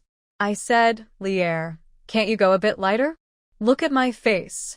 Do I still have to see anyone tomorrow? I still have official duties to attend to. Li Rongle looked at him expressionlessly for a moment before seriously saying, Indeed. I think a symmetrical face would look better. With that, he delivered a swift punch to Chengdashi's other eye. In the room, Chengdashi's loud cry echoed again. Damn it, Lier, I can't stand being with you. Outside the door, Li Rongluo's voice was full of anger. If you dare to trouble my sister again, I won't show mercy. Jiang Nuan was very busy. Last year, she bought 23 jin of high-yield rice seeds and set aside the best, most fertile paddy field to grow seedlings. She used plenty of organic manure and assigned people to watch over it day and night in shifts. Normally, rice is grown with 6 to 8 jin of seeds per mu. If these seedlings grow well, they could be planted on more than 3 mu of land. Don't underestimate these 3 mu. As long as nothing goes wrong, after this year's harvest, she can plant 2 crops next year. The area of high-yield rice planting will grow exponentially. Besides the 2 original villages, Jiang Nuan planned to also cultivate the 2 big villages in Ganhe village. After planting rice, she would immediately plant sugarcane. Golanyao village also sent news for her to check out the newly built vineyard. In addition, her new piece of wasteland needed lots of people to help clear the land. All these matters together made Jiang Nuan feel a little overwhelmed. She was busy every day until late at night, under a lot of pressure. She then realized she had rushed too fast and had mishandled things. Well, she jokingly thought, she didn't actually have what she thought. In short, she was currently seriously short of labor. She rubbed her chin, thinking about going to Huangyapo to buy some workers, or putting up another job advertisement, when Deputy Magistrate Liu came to see her. The old man rarely brought her a few pounds of pork as a gift, smiling very flatteringly. Nuan, can we discuss something? Seeing him like that, Jiang Nuan tensed up immediately, shivering from the goosebumps on her hands. If you have something to say, just say it. Don't talk to me like that, I get scared, she added. Liu looked awkward. All right, I'll just be direct then. Since last autumn, Bufengzhou and Duzhou, in the northwest, haven't had rain. Due to the drought, local people are about to give up and leave. They've had to pack up and head south, with the farthest already arriving at Yongzhou Prefecture. The higher-ups want us to stop these people temporarily and settle them here, so they won't continue heading south. Once their hometowns have rain and can be farmed again, they'll return home naturally. We Fengcheng County also sent some people here. I was thinking that your stall is big, and maybe you need some extra help. So I asked if you wanted workers. If possible, could you help me place some people? People? Jiang Nuan's eyes lit up instantly. She currently needs workers. It was like a pillow to a headrest. Perfect. But she still needed to ask clearly, since this old fox wasn't the first to try to trick her. First, Tell me the government's conditions for placement, and then I'll decide whether to take in a group. Liu didn't hide the details. The officials will build temporary houses for them, and they will give each person enough food for 2 months. How much food per person per day? Jiang Nuan nodded.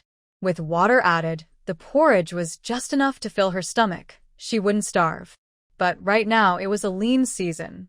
Even the local people from Fengcheng didn't always have enough to eat. Due to limited social productivity, she couldn't blame the officials too harshly for their situation. Jiang Nuan asked again, what's the total number of people? How many are young and strong? How many are elderly, children, women? Lu Yu's voice was heavy. Total is 743 people. More than half are young and strong. About 30% are women and children, and less than 10% are elderly.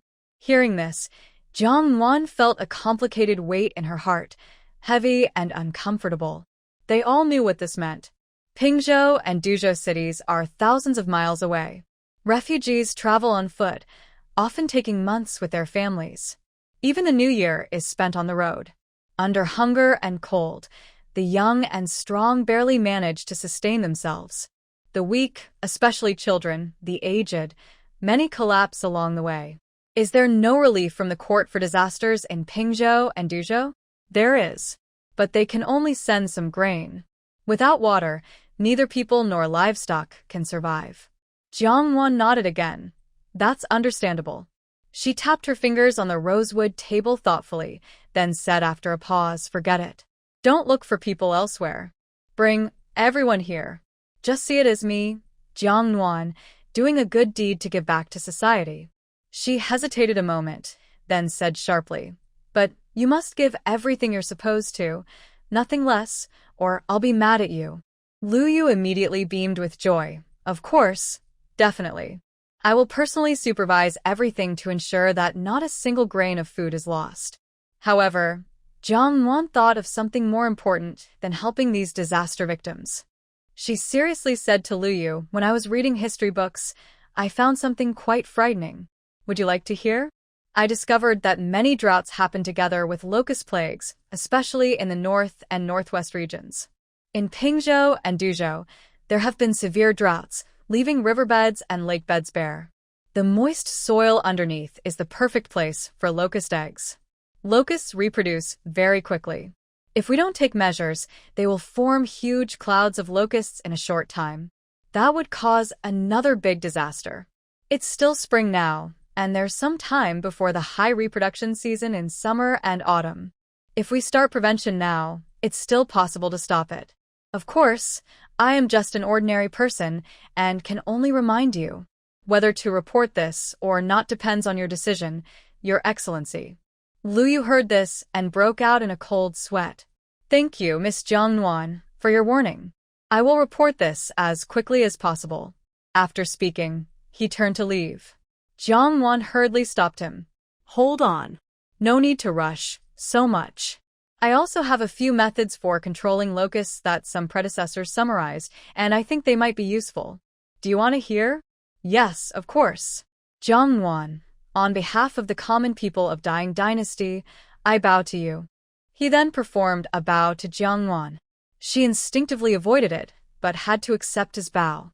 Thanks to the advanced internet in her past life and the successful locust control experience shared by predecessors, she felt a little more hopeful. Lu Yu took what Jiang Nuan wrote for him without delay, like he had a burning tail, and left quickly. Jiang Nuan saw him off at the door, watching his hurried figure disappear around the bend in the road. She couldn't help but smile lightly. Honestly, although this old man had some faults, she had to admit he was a good official. After sending Lu Yu off and turning back into the house, Duku ran over happily shouting, Miss, Baze is awake. Baze is awake. Hearing this, Jiang Nuan's previously gloomy mood instantly brightened. Let's go back and check. That little fellow had been sleeping deeply ever since he secretly drank wine and got drunk that day, already for half a month. During this time, no matter how Jiang Nuan called, it didn't wake her up. Today, she finally woke up. The little creature had just awakened and was lazily acting like a beast. Seeing Jiang Nuan, it instinctively pounced and jumped onto her shoulder. acting cute and rubbing against her neck. Nuan Nuan. Jiang Nuan gently held its small behind with one hand and lightly stroked its tiny head, feeling both annoyed and amused. You're awake now, Bai Zhe softly hummed in response. I am awake. Will you steal wine again in the future? No, I won't. Sounds nice when you say that, the little thing replied happily, but its eyes were darting around playfully. If words could be trusted, even pigs would be able to climb trees. Jiang Nuan moved Juankang aside, picked it up onto her lap, poked its chubby belly, and looked at it carefully. She was surprised to find, Bai Zhe, it seems like the horns on your head have grown a little. There's a small branch now. Hearing this, Bai Zhe happily pawed at its horns. Really? That's great. I've grown a bit more. After a moment of joy, Bai Zhe seemed to remember something. It reached into its space with its paw and pawed around. Finally, it pulled out a silver ring, presenting it proudly to her as if offering a treasure. Nuan Nuan, this is for you. Jiang Nuan was very surprised. A gift for me? It's beautiful. Thank you. She took it and slipped it onto her left index finger, fitting perfectly. She usually didn't wear jewelry, especially on her hands, because she found it bothersome. But since Bai Zhe gave it to her, she was happy to wear it, even if just to make the little guy happy. Suddenly, the little creature proudly threw out a big surprise. This isn't just an ordinary ring. This is a Sumeru ring. It can hold everything in the world and be taken out or stored anytime and anywhere as desired. Jiang Nuan froze in surprise. A Sumeru seed? Is it that legendary Buddhist treasure?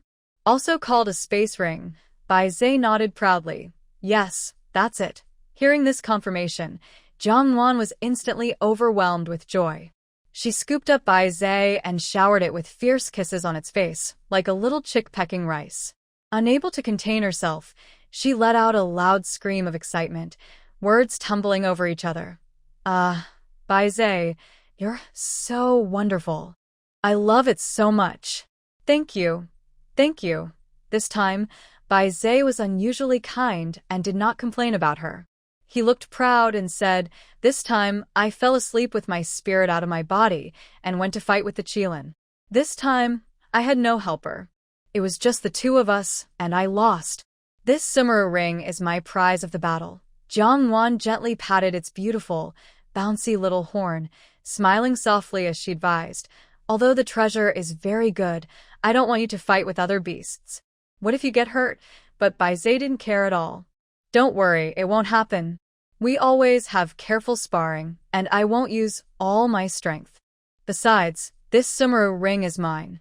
If I accidentally lose it and it gets picked up, I will go and get it back. It didn't want to give it to me when I asked, so I got angry and fought with it. Last time, it found some helpers and I couldn't beat it. This time, I finally saw my chance and took it back. That's how it is. Our little Z's is really great. The owner praised him a lot after getting what he wanted. White Zhe taught Jiang Nuan how to control the space ring using her mental strength. She was very smart and learned it quickly after only 2 demonstrations. Plus, with her memories from the past life, her mental power was much stronger than normal. With her own storage ring, Jiang Nuan moved everything originally stored in Bai Zhe's ring, grain, other supplies, and even the broken wooden basin she used when she was drifting at sea, into her new space ring. The space inside the ring was endless. She couldn't grow plants or raise creatures like in the stories, but she was quite happy with it. She had always admired Bai Zhe's talented space power, and now that she had her own, her dream had come true. It felt amazing.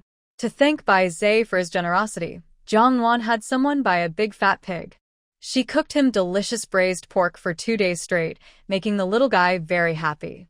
Luyu proved to be a very practical person. On the 3rd day after they returned, he arranged for people to send those over 700 refugees to the place Jiang Nuan designated, which was the barren patch of grass that Li Luo had given her. More than 700 people, old and young, stood on the wild grass, looking crowded and noisy.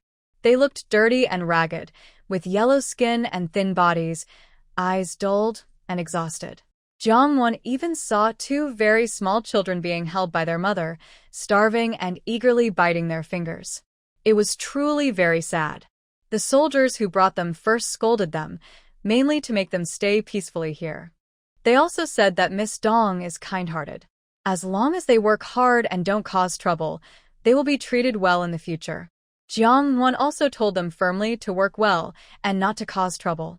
Later, someone set up about 10 large iron pots in the open space to start cooking. Meanwhile, the person Lu Yu sent was building simple straw houses at the spot Jiang Nuan had marked earlier. Seeing this, the refugees who could move easily quickly went over to help. Jiang Nuan watched silently, nodding to herself. Her opinion of these refugees improved quickly. Most of them seemed honest and capable. When the food was ready, there was thick brown rice porridge with some minced meat mixed in. The aroma was so good that the refugees couldn't help but salivate.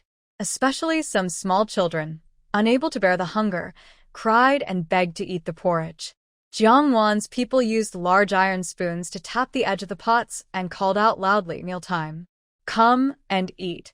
Line up properly, no fighting or pushing. The elders and children go to the front. Anyone who tries to cut in line or snatch food, don't blame me for being harsh with this big iron spoon." The simple straw houses were quickly built, within just 2 days. The refugees now had places to shelter from the wind and rain, and they ate full, with their bodies washed and cleaned. They soon calmed down. Jiang Nuan also called some doctors from the county to check each of them. Luckily, many were sick, but it wasn't contagious diseases, which eased her worries a bit. She instructed the doctors that regardless of who was sick, they should treat and give medicine freely. Money was not to be a problem. Here, human life was the most valuable. At the same time, she asked the person in charge of logistics for the refugees to buy an extra pig every day to help improve their nutrition. Many of them were so thin they looked like walking sticks. Without enough food, how could they have strength to work? After about a week of this care, the people finally gained some weight, and their faces looked healthier. When Jiang Nuan arrived again, all the refugees saw her and silently bowed to greet her. They probably didn't say a word, but inside and in their hearts, they were full of gratitude. There were over 700 people. Jiang Nuan sent 100 to help at the grape farms in Golanza village. 2 large farms from Ganj village each sent 30 people. Although these farms were big, they were already managed by tenants, so they didn't need so many workers. As for Jiang Nuan's original 2 farms, each sent 20 people. The rest stayed on this empty grassland area to help open up the land. Jiang Nuan provided all the tools needed for breaking the ground and promised 3 meals a day. They earned 300 coins for each acre of land they cleared. Workers sent to other farms were paid daily. Jiang Nuan thought this was the fairest way, and the refugees didn't expect such good treatment. They had traveled a long way and endured hardships, and finally settled here. They thought just having food to eat and not starving was enough. But unexpectedly, this young lady not only fed them 3 meals a day, but also arranged for medical care and paid wages for their work. Everyone felt deeply grateful and secretly decided to do their best to work hard and repay her kindness. After fully arranging the refugees, Jiang Nuan finally relaxed. But she didn't dare to rest for a day. She hurried to Gulinyao village to check on her grape farm. After a few months, the barren mountain had completely changed. Rows and rows of grape seedlings were planted all the way to the horizon. The workers were busy building trellises for the grape plants. Looking around, the tender green grape seedlings looked like tiny green fairies dancing gently in the spring breeze, light and beautiful. Jiang Nuan praised the Yao villagers who managed the grape farm and told them she would give them an extra bonus this month. This decision made the Yao villagers very happy, and they secretly promised to work even harder in the future. Here, Jiang Nuan also saw Jiang Suiyu. The woman who looked very pale before had changed a lot after months of rest. She looked healthier, with a rosy complexion and a glowing face. Her expression was more relaxed and free. She told Jiang Nuan that the people here are very gentle, and she is having a very good time living here. She also likes it very much. She plans to stay here forever and not leave. Jiang Nuan reassured her, saying, "Aunt, just stay here peacefully for now. After this busy time is over, I am going to build a winery here, specially to make grape wine. When Jiang Nuan heard this, her eyes lit up. That's great. Then I will always have something to do. Jiang Nuan looked into her eyes and said, once my winery is built, I will need a reliable manager to take care of daily affairs. Would you be interested in doing that, Aunt? Jiang Nuan was surprised. Can I do it? Jiang Nuan encouraged her. Try it, and you'll know if you can. But first, you need to learn how to read. Jiang Nuan looked at her quietly for a while.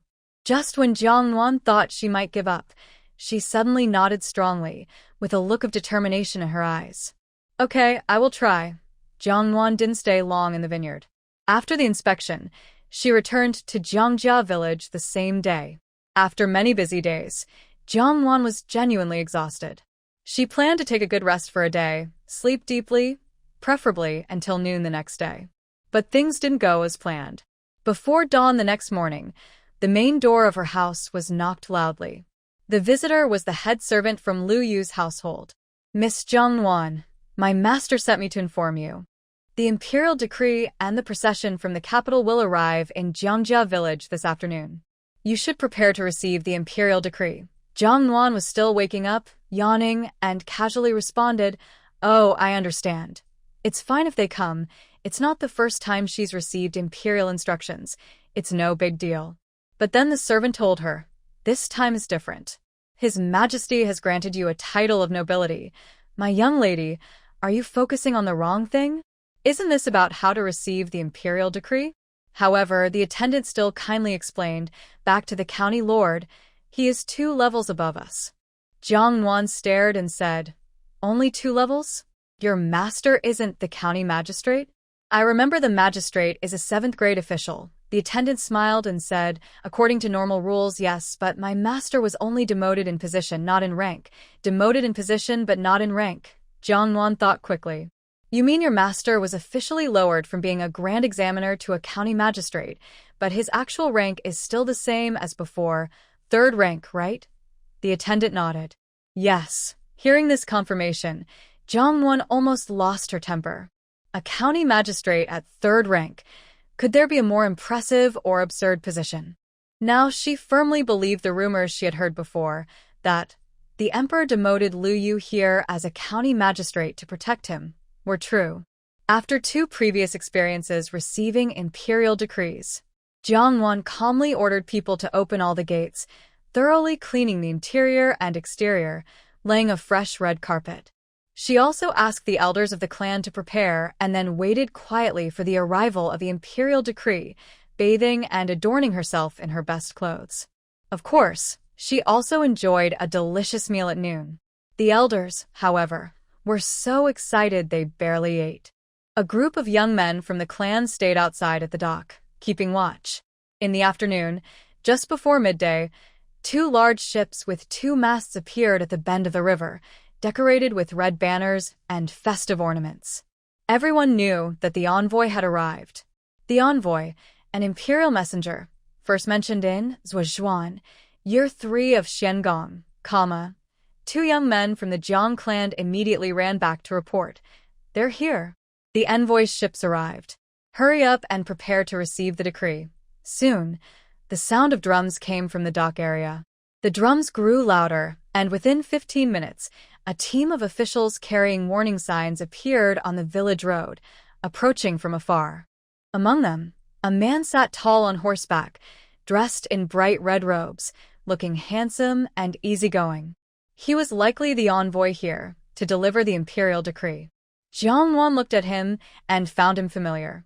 Bai Zhe blurted out, Wow, Nuan, isn't this the guy who came to buy wine from us last time? And the time before that, he bought our tiger and some lingji mushrooms. Jiang Nuan also laughed and said, Yes, it's him. At this age, someone not a palace eunuch but able to deliver imperial commands must come from a high-ranking close advisor to the emperor. No wonder Lu Yu was allowed to accompany them to Zhang's house. The procession stopped at the gate of Zhang's house, and the person dismounted from the horse. Lu Yu personally stepped forward to introduce Jiang Nuan. Nuan, this young man is the heir of the Duke of England's mansion in the capital. He is also the messenger of the imperial order this time. Jiang Nuan immediately understood. As she had guessed before, he was indeed important. He is the heir of a noble family, which makes his status very honorable. She quickly stepped forward to bow and greet him. Greetings, young master of the Duke of England. Jiang Nuan subtly avoided her gaze, knowing she was very likely the emperor's eldest princess. He didn't know her before, but now he didn't dare accept her courtesy, even with 10 guts. Jiang Nuan's attitude was very gentle. Miss Jiang Nuan, please don't leave. Lu Yu beside him watched this, a flicker of emotion in his eyes. Then he returned to calm. Jiang Nuan personally led him into the courtyard, where a ritual altar had been prepared. She was familiar with the process, kneeling before the incense table, and a few villagers behind her also knelt naturally. Jiang Nuan shook the imperial decree in his hand and recited loudly. By the decree of heaven, Emperor issues. He read aloud the imperial edict. Our method of governing the country begins with ensuring the peace of the people. The key to peace is agriculture. A prosperous culture and education are the foundation of a thriving era. Today, we commend Fengcheng County's daughter Jiang Nuan. Though a woman, she is intelligent, clever, and devoted to the state and the people. In farming, she diligently studies and innovates, creating new agricultural tools, superb craftsmanship. She also explores new ways in literary culture, developing movable type printing. Using her intelligence, Jiang Nuan has achieved these 2 feats, supporting the nation's economy and benefiting the people. Her merits are great, and her virtues profound. Her talent and virtue make her a model for women. She shall be honored by the court, recognized for her deeds, and encouraged in the future. She is promoted to Jiahe Beneficent County Lady, officially called Jiahe County Lady, with a rank equal to that of a prince's daughter. She is granted 500 liang of gold, 2,000 liang of silver. She is awarded 200 bolts of silk, 300 bolts of fine silk. She receives 1,000 acres of fertile land in the capital area to be her permanent estate. Furthermore, she is granted a set of gold-inlaid headwear with turquoise, a set with red ruby, and another with gold-inlaid jade. She is also given a set of white jade hairpins and ornaments, a string of pearls, a pair of East pearls, a pair of agate bracelets, 2 jade pendants, and various precious jewelry and treasures to honor her achievements. By imperial order, be diligent and careful. Keep a kind heart and continue to develop your wise talents. Cherish this special honor and do not replace my command. Announce this everywhere so everyone will know. My humble daughter, Jiang Nuan, thanks the holy blessing. Long live our emperor, eternal and everlasting. The royal decree was very long, filled with praise. Although Jiang Nuan's legs went numb from kneeling, she was still very happy. Getting a promotion and wealth, who wouldn't love that? After receiving the decree, dozens of firecrackers outside suddenly exploded in unison, smoke billowing into the air, loud and deafening. Her family members all looked joyful and proud. Like the previous 2 times, the old head of the family personally opened the ancestral hall's main door to greet Jiang Nuan and bring in the decree, placing them on the offering table inside. This was Jiang Nuan's 3rd time entering the inner hall of Jiang's ancestral hall. She knew she was not a blood relative of the Jiang family, so every time she saw the line of ancestral tablets at the top, she felt a little guilty. But she was not afraid, because, as a daughter of the Jiang family, she had earned honor for her clan. According to tradition, after delivering the decree, the messenger would return to the capital to report.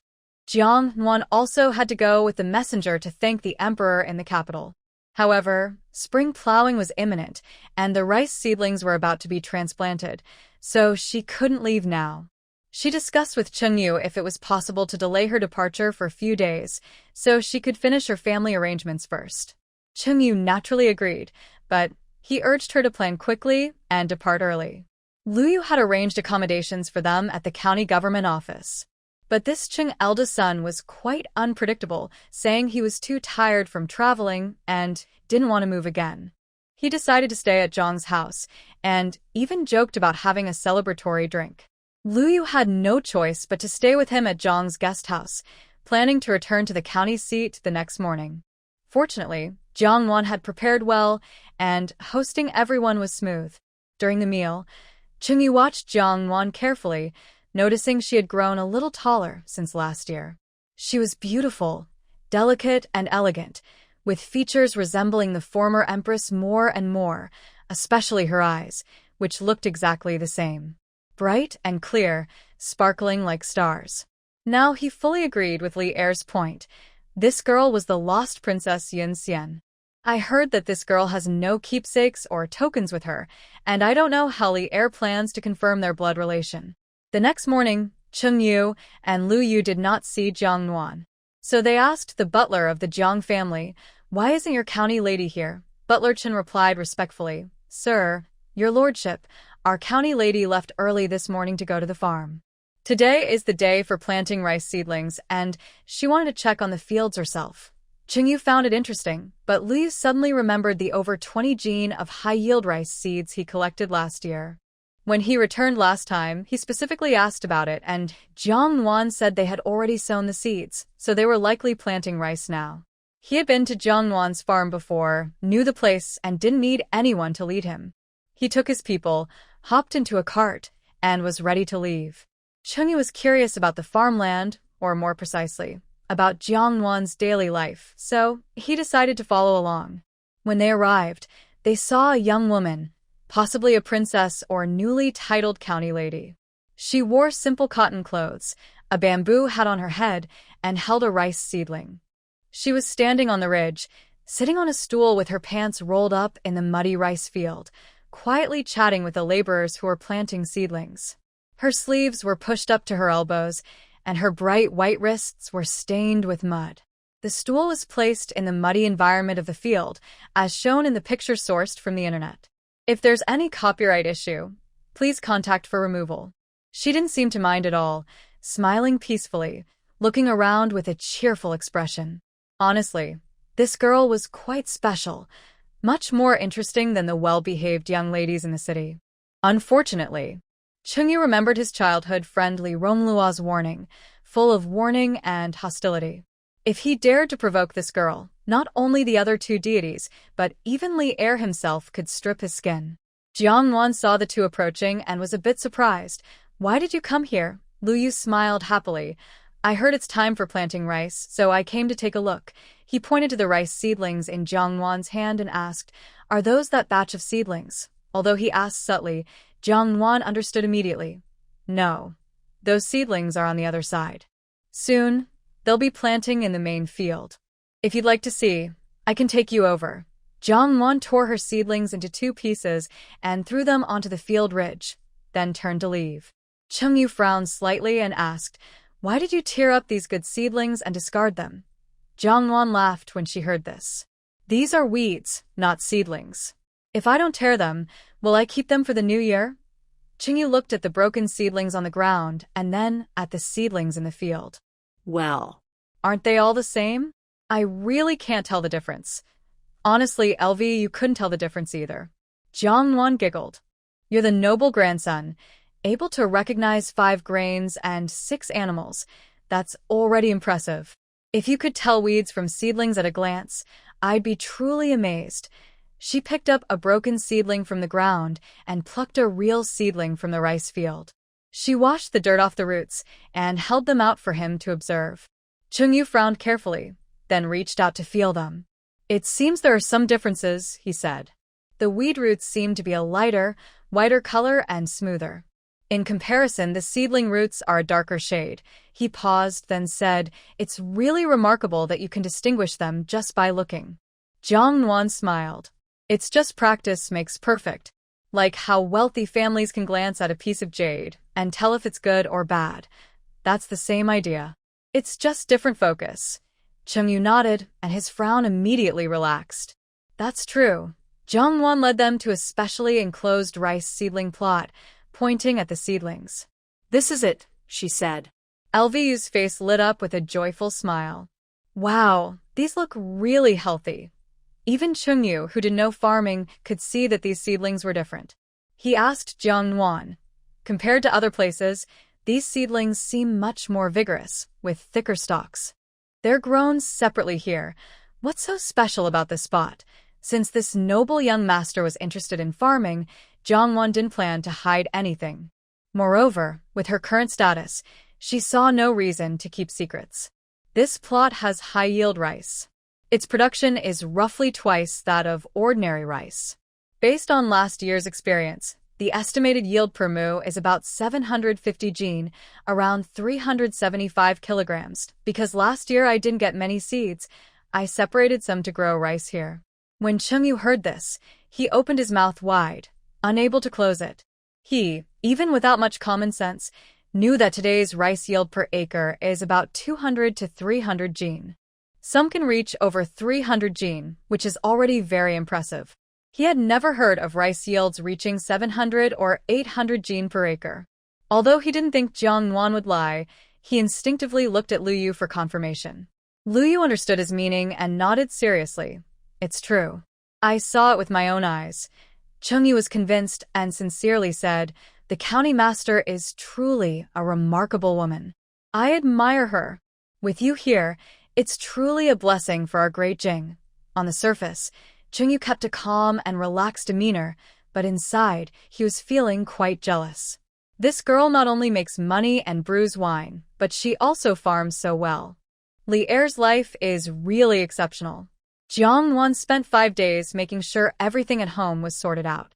During these 5 days, she was busy as a spinning top, working late into the night almost every day. In about 10 days, it would be Qingming Festival, the day before heading to the capital. Jiang Nuan took her servants and offerings to visit her adoptive parents' graves.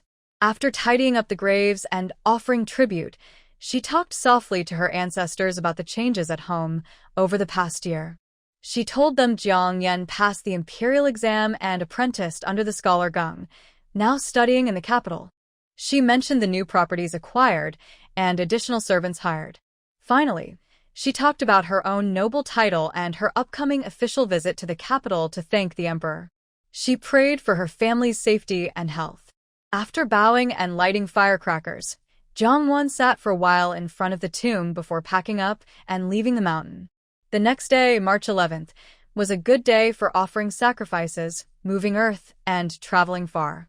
Early, Jiang Nuan bade farewell to her neighbors and followed Qingyu north toward the capital. When they stopped at Fengcheng County's dock, County Magistrate Liu, along with shopkeeper Hu, Zhou Mingfang, and others, came to see them off. Especially shopkeeper Hu and Zhou Mingfang. They never expected that, in just a few short years, a girl from a farming family, without any help, would rise to a level they could only admire from afar. They felt emotional while also admiring this young girl's strength and wisdom, feeling proud to be connected to her. After over 10 days of sailing, the big boat arrived smoothly at the city of Sha. They disembarked and took the land route, traveling day and night. It took almost another 20 days before they finally reached the capital city on the afternoon of April 22nd. The entire journey lasted 1 month and 11 days. Jiang Nu couldn't remember the last time she sat in a carriage for so long. Her rear felt sore and sore. She longed for cars and highways from her previous life. Geng Dafu personally went to the city gate to meet Jiang Yan. Jiang Nu was surprised and asked, "Why are you here, sir?" Geng Dafu stroked his beard with a cheerful smile and said, "Your savior has arrived in the capital, so I came to welcome him." "What matters brought you here? Was everything smooth on the way?" he asked. Jiang Nu smiled happily and nodded. "Thanks to you, except for the carriage almost breaking my back. Everything was fine." "Ha ha ha. You little girl, even if you become a county lady, you're still so cautious." The young boy hadn't seen Jiang Nu in half a year and had grown quite a lot taller, almost half a head taller than Jiang Nu seeing his elder sister after such a long time. Jiang Yan was full of happiness and excitement. Even the usually mature boy couldn't help but show some childishness and attachment. The city gate wasn't the place to chat for long. After exchanging a few words, everyone's carriage set off again. The Jiang family had no property in the capital, so staying at an inn was the best choice. The inn was specially for officials coming to report their work and foreign envoys. It was similar to the diplomatic hotel in her previous life, with a very good environment. News from the palace said that Jiang Nu, tired from the journey, should rest for one night before going to thank the emperor the next day, which was considered humane. After sending Jiang Nuan to the inn, Chengyu went to report to the palace. Geng Dafu and Jiang Yan stayed behind to have dinner with her.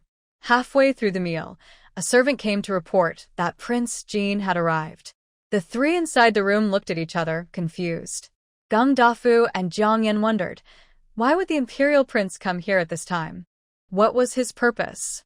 Jiang Nuan wasn't thinking about herself. She just thought he came to find Geng Dafu.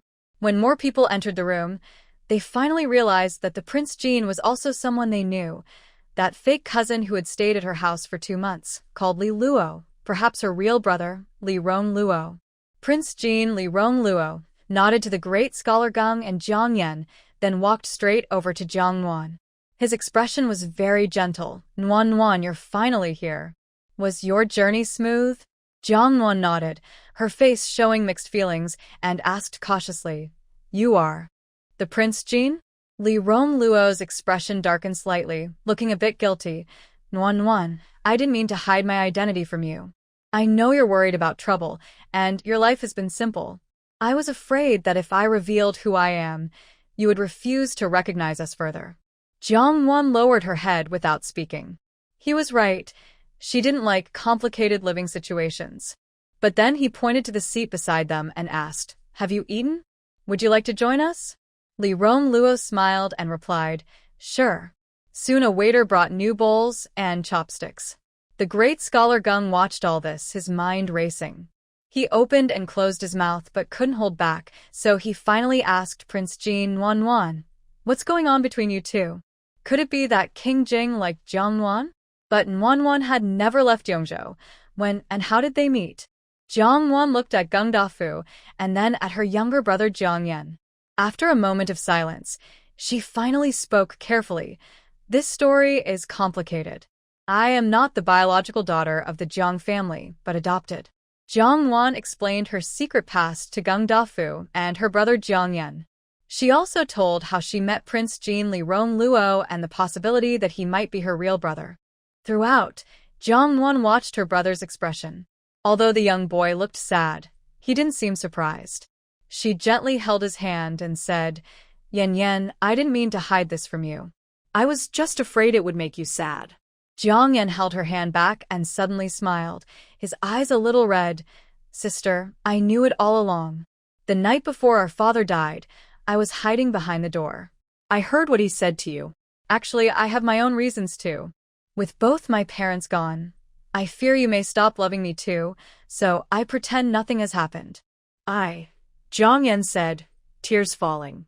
No matter how strong or mature he tries to be, he is still a 12-year-old child. Jiang Nuan felt deeply sorry and quickly hugged the young boy, gently patting his back to comfort him. You are great, the best little brother in the world.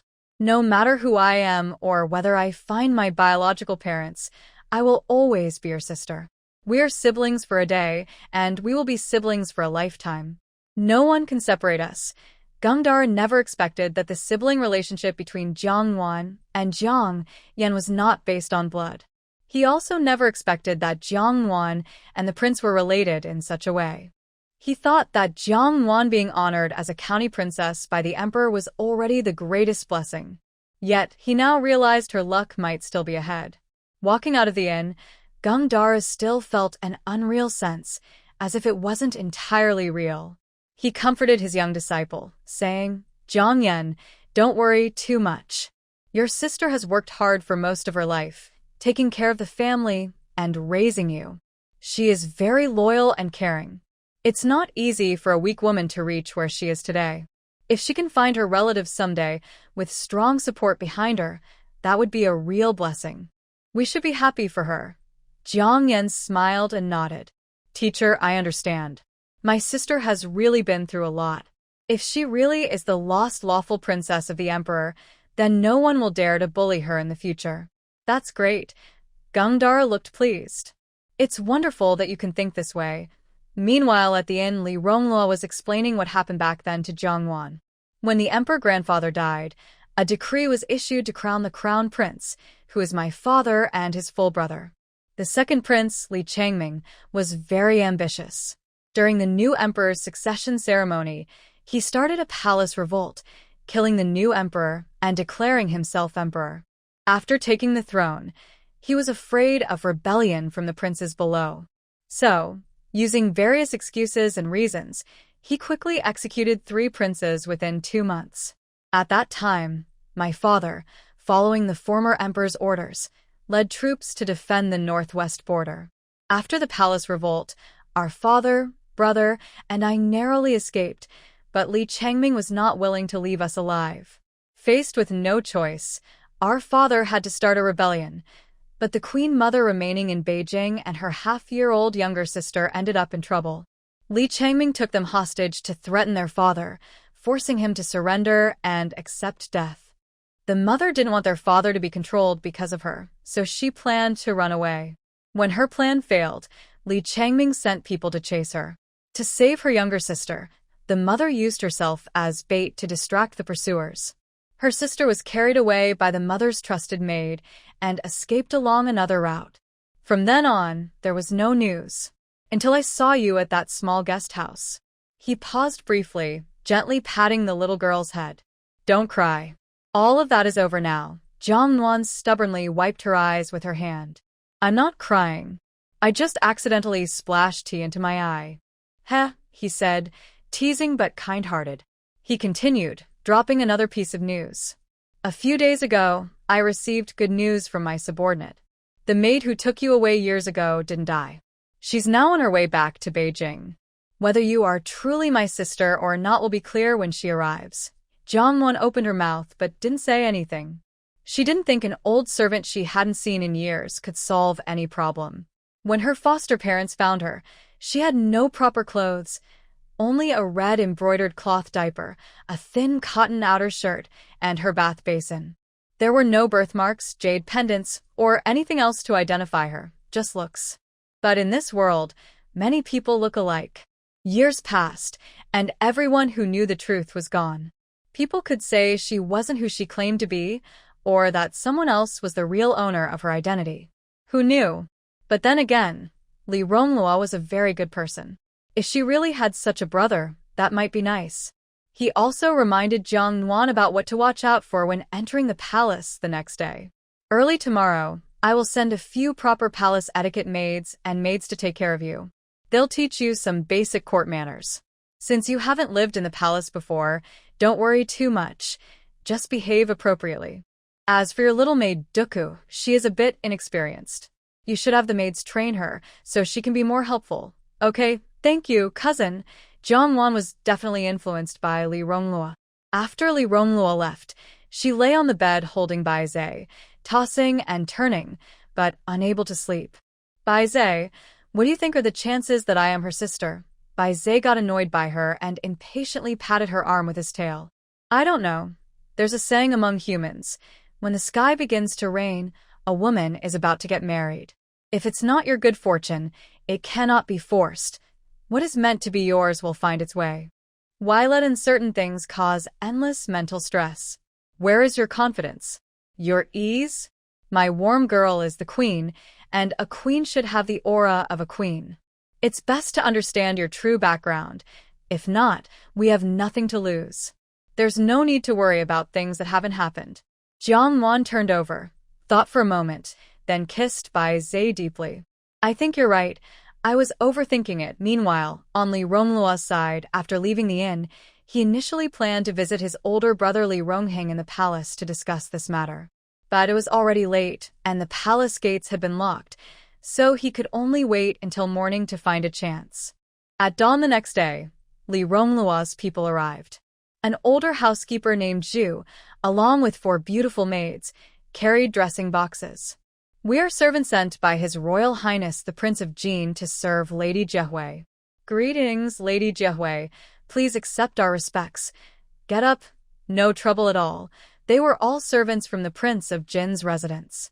Although they didn't understand why their prince sent them to serve a common girl promoted to a lady.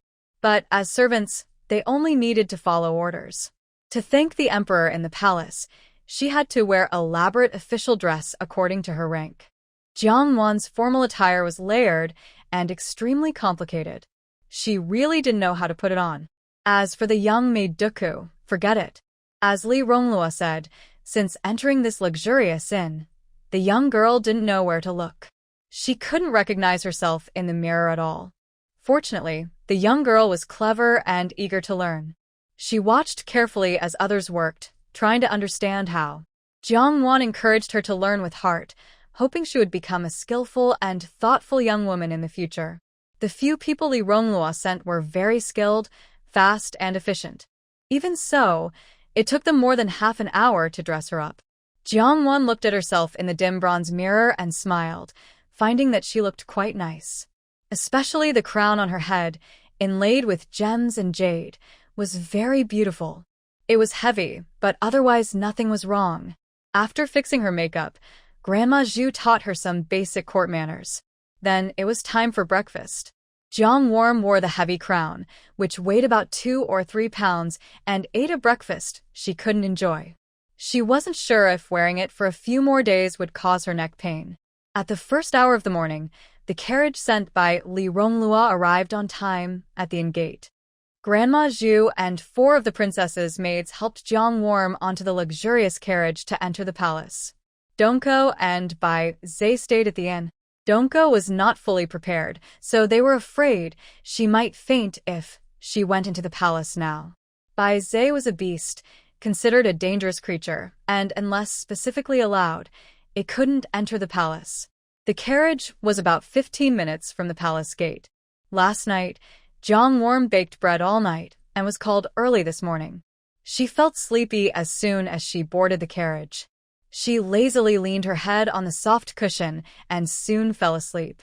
Grandma Zhu watched her sleep peacefully and secretly smiled. She thought to herself that this simple rural girl really was naive. She could fall asleep on the carriage and had no guard. She hoped she wouldn't meet any difficult people once inside the palace. Meanwhile, over with Prince Jean, Li Ronglua.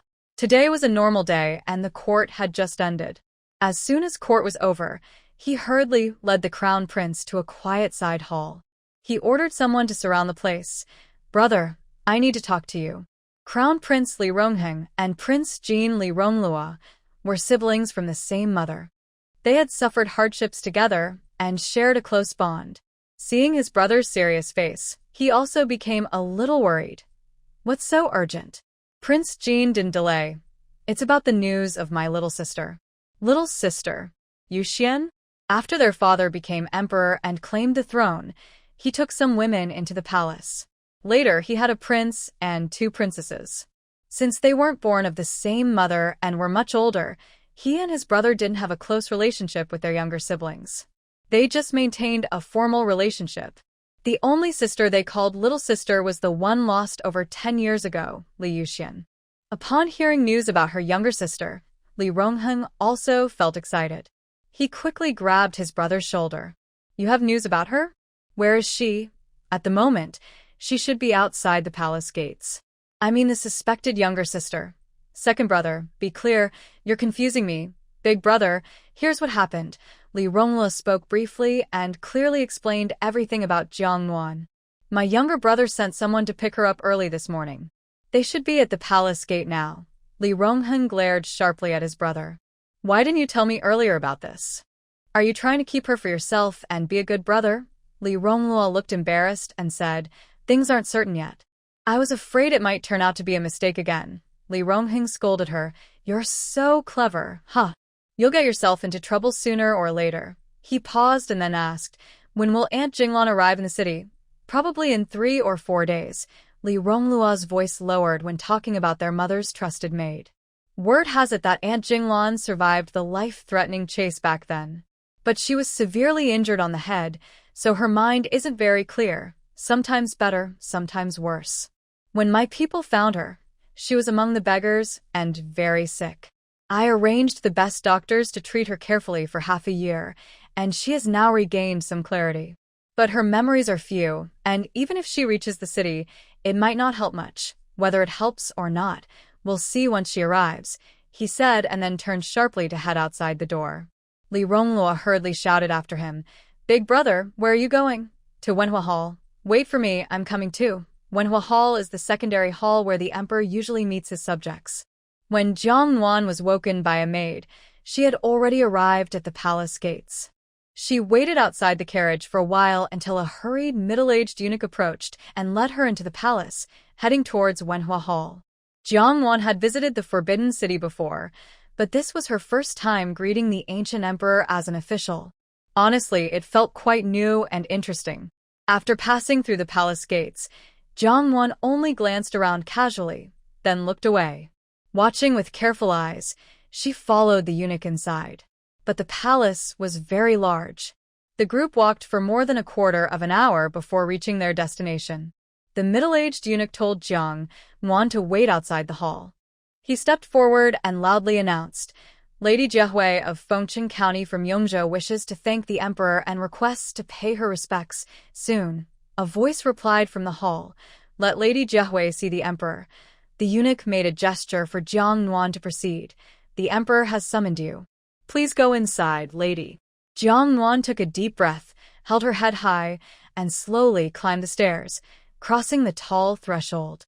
Inside the hall, she saw a grand throne decorated with dragons and gold at the center.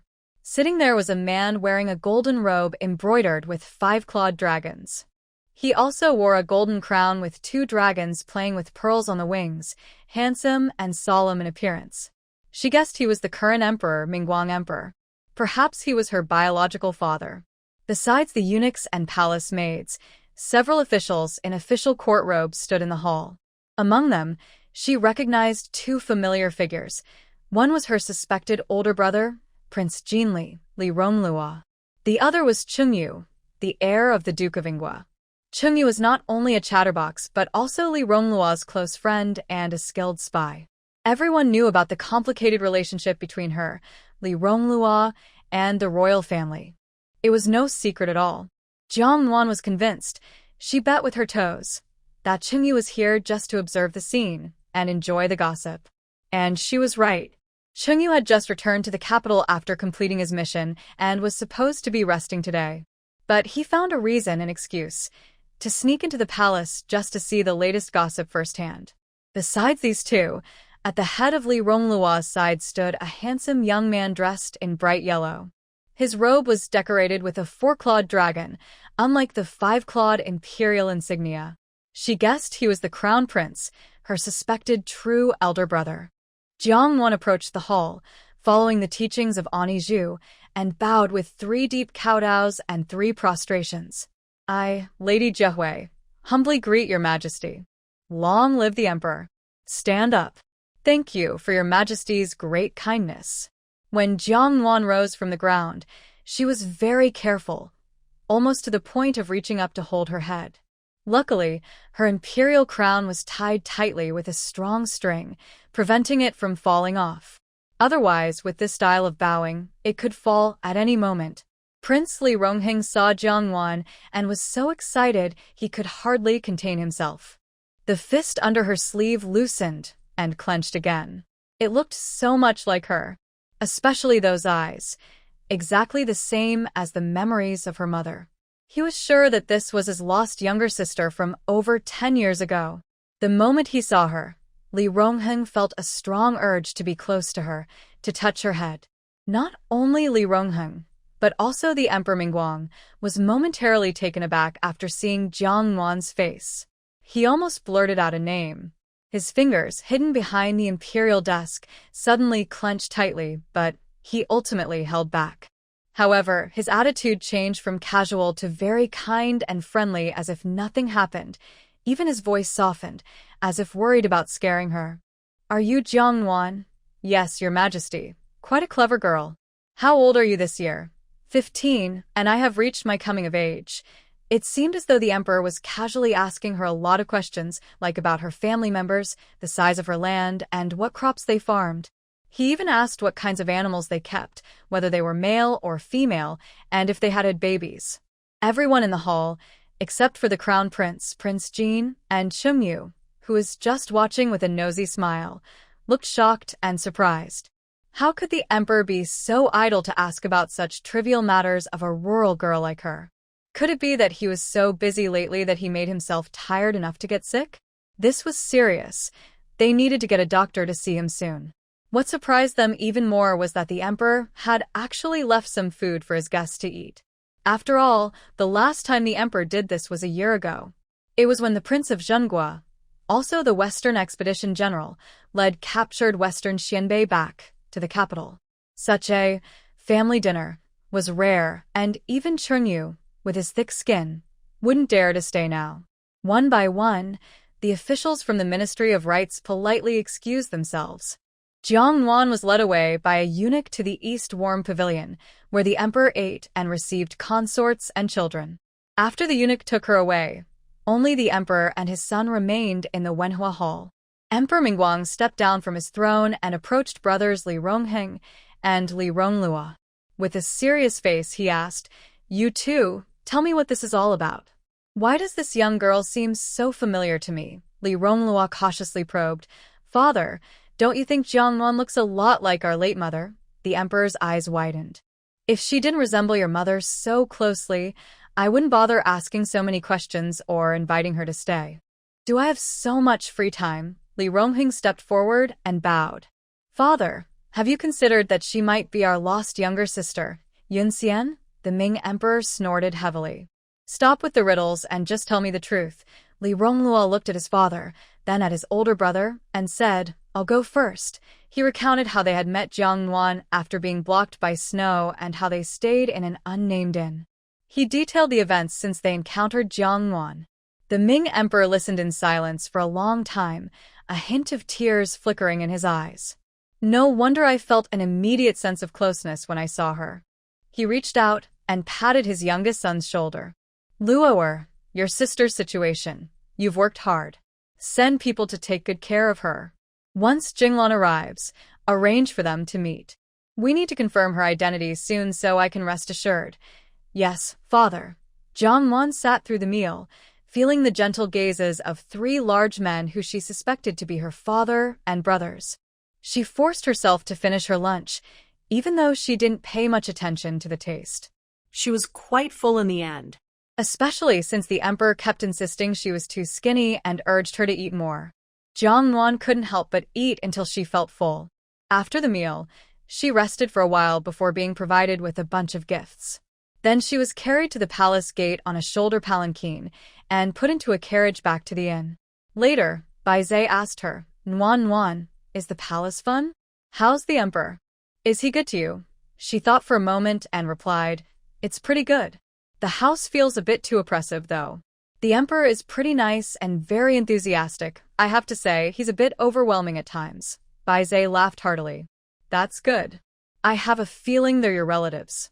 Even if they're not, I'll find a way to make them your kin. Imagine if you were a princess. Then I, the emperor, could walk freely in the Imperial city, eating as much meat as I wanted. I wonder if the chef in the palace cooks better braised pork." Jiang Nuan looked at this foodie beast with a tired heart. Forget it. There's no hope. Deep down, Jiang Nuan knows that the emperor is probably so kind to her because he might suspect she is his daughter. In the next few days, Jiang Nuan's life at the inn was very relaxed. She spent most of her days eating and sleeping. When she woke up, she took Bai Zhe, Doko, and the maids from the Prince Jin's estate shopping. Beijing truly lives up to its reputation, much more prosperous than Yongzhou. Here, you can find snacks from all over the country and many kinds of items, all in one place. There are also many foreign merchants living here. Jiang Nuan bought many interesting little things to send back to her elders and friends in the village. She also visited the main branch of a foreign trade shop but didn't see her local specialty products inside. She asked and learned that her goods were so popular that they needed to be ordered a month or even 6 months in advance. Otherwise, they couldn't buy them. Honestly, Jiang Nuan was happy that her products were so well received in the market. During this time, she prepared generous gifts and visited the Gung family's estate once for a meal. Jiang Yan also came to visit her at the inn twice. As a student, he was visiting such a respected teacher, like Gung Deru. Most of Jiang Yan's day was spent studying. He had little free time. Being able to visit her twice was already very good. Li Rongluo came every day, bringing delicious food and fun things to Jiang Nuan. Even a crown prince sent someone to deliver gifts. Honestly, their actions put a lot of pressure on Jiang Nuan. If it's proven that they are related by blood, it's fine. But if not, she would feel very awkward, like her toes are scraping the ground in embarrassment. As the saying goes, people fear fame, pigs fear fat. Being overly favored can bring trouble. One day, when Jiang Nuan was out shopping again, she was stopped outside a tea house. "Countess Jia Hui, my young lady requests to see you." Jiang Nuan looked suspiciously at the maid blocking her path. "Do I know you?" she asked. The maid seemed surprised by the question and paused for a moment before replying. "No, you don't." Jiang Nuan smiled and said, "Since you don't know me, why do you think I will follow you? What if you are kidnappers?" The maid choked for a moment. "Miss, my lady is the eldest daughter of the Annan Marquis house. We kindly invite County Mistress Ji Hui to come upstairs for a chat." Ignoring the maid, Jiang Nuan turned to Zhu Mama and asked, "What is the background of the Annan Marquis house? Does their eldest daughter have a title or noble rank?" A hint of admiration flickered in Zhu Mama's eyes. She leaned in and whispered, "County Mistress, the Annan Marquis house is a second-rank marquisate. They have a consort who has given birth to the fourth prince. Unfortunately, the fourth prince died young, and consort was heartbroken and became a bit crazy. She is usually confined in her palace and rarely goes out. But their eldest daughter does not have any noble title." Hearing this, Jiang Nuan was pleased. "Then there's no need to bother. Let's go." But the maid, frustrated, refused to give up and stepped forward to stop her, proudly questioning, "If the county mistress treats our young ladies so disdainfully, won't the Annan Marquis house hold us responsible?" Hearing this, Jiang Nuan immediately turned cold. "Don't threaten me with the Marquis house. Zhu Mama, teach this ungrateful person a lesson." "Yes, county mistress." Zhu Mama stepped forward to scold her, but suddenly a loud shout came from inside the tea house. "Hold on." Jiang Nuan turned her head and saw a woman in elegant clothes coming out from inside the tea house with a proud expression. This must be the eldest daughter of the Annan Marquis house. The visitor's eyes seemed to be above her head, and she sneered, "The Duke County Mistress is quite imposing. I advise you to stay low profile since you are new here." Jiang Nuan smiled coldly. "Where do you get your nerve? I am just an ordinary commoner without any title or rank, yet I have a second-rank county mistress coming to meet her. I wonder, does the Marquis house teach its family proper manners like this?" Zheng Wanru never expected that this rustic girl, Jiang Nuan, would be so daring. She was so angry that her lips trembled. What does the county mistress think? She's just a rootless peasant with a humble thatched hut. My father is the Marquis of Annan, and my aunt is even a palace consort. Jiang Nuan sneered mockingly and pretended to be frightened. "Oh, I'm so scared. I admit that when it comes to competing with Daddy's connections or Auntie's influence, I truly can't compare to you. So, I, the local lord of this county, can only rely on my own skills to make a living." As soon as Jiang Nuan finished speaking, everyone around started to laugh loudly. Zheng Wanru's face turned white with anger. Embarrassed and furious, she suddenly raised her hand and slapped Jiang Nuan hard. Everyone around gasped in shock. Everyone thought that this country girl, the county lord, would definitely be beaten easily. But unexpectedly, the attacking hand was caught quickly by Jiang Nuan and then pushed away. With lightning speed, she slapped back hard, making a crisp sound. Zheng Wanru covered her face, her eyes full of fear and disbelief.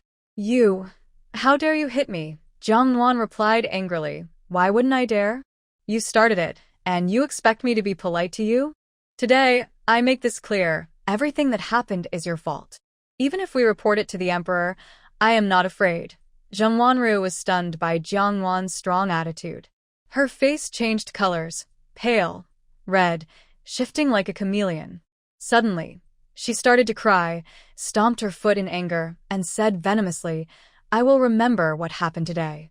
We're just riding along and watching how things turn out. Let's go." This quarrel happened quickly and ended just as fast.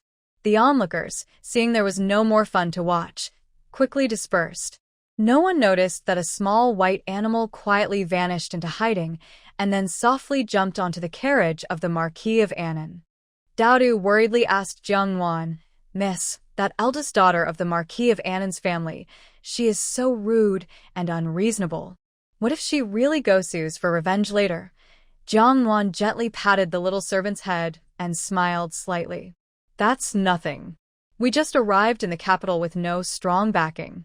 But no matter what, the title we hold was granted by His Majesty himself. Even if she's the eldest daughter of the Marquis, she's still just a commoner beyond her status. If a commoner dares to attack a second-ranked official on the street, that's insubordination, going against those above her. And she's already in the wrong. Of course, I should fight back. There are many people in the capital watching us, waiting to see us make a mistake. If I were afraid of the Marquis of Annan's power and chose to endure this time, others would see us as weak, and weakness invites bullying. In the future, everyone might step on me, and I don't want such days. This time, I defended myself, so the next time she sees me, she won't dare to act so boldly again. In a way, it's like punishing the bad to warn others. As for whether Annan's family will retaliate because of this. She paused for a moment, then said, "It's a blessing, not a bad thing. Sometimes, bad things can't be avoided. Some problems won't go away just because we are afraid." Madame Zhu watched all this quietly, feeling both surprised and admiring. She thought, no wonder this young girl managed to earn the title of county princess at such a young age. She is very clear-headed. What happened on the street quickly spread. When Li Ronglua heard the news, he immediately came to the inn to take Jiang Nuan to his palace. Jiang Nuan refused, saying, "Since my identity is unclear now, staying at your palace would be inappropriate. Besides, she probably doesn't dare truly harm me." Li Ronglua knew she was always clever, so he didn't insist. Instead, he advised her, "What you did today was right. If anyone else is idiotic enough to cause trouble, just hit them back. If anything happens, I will protect you.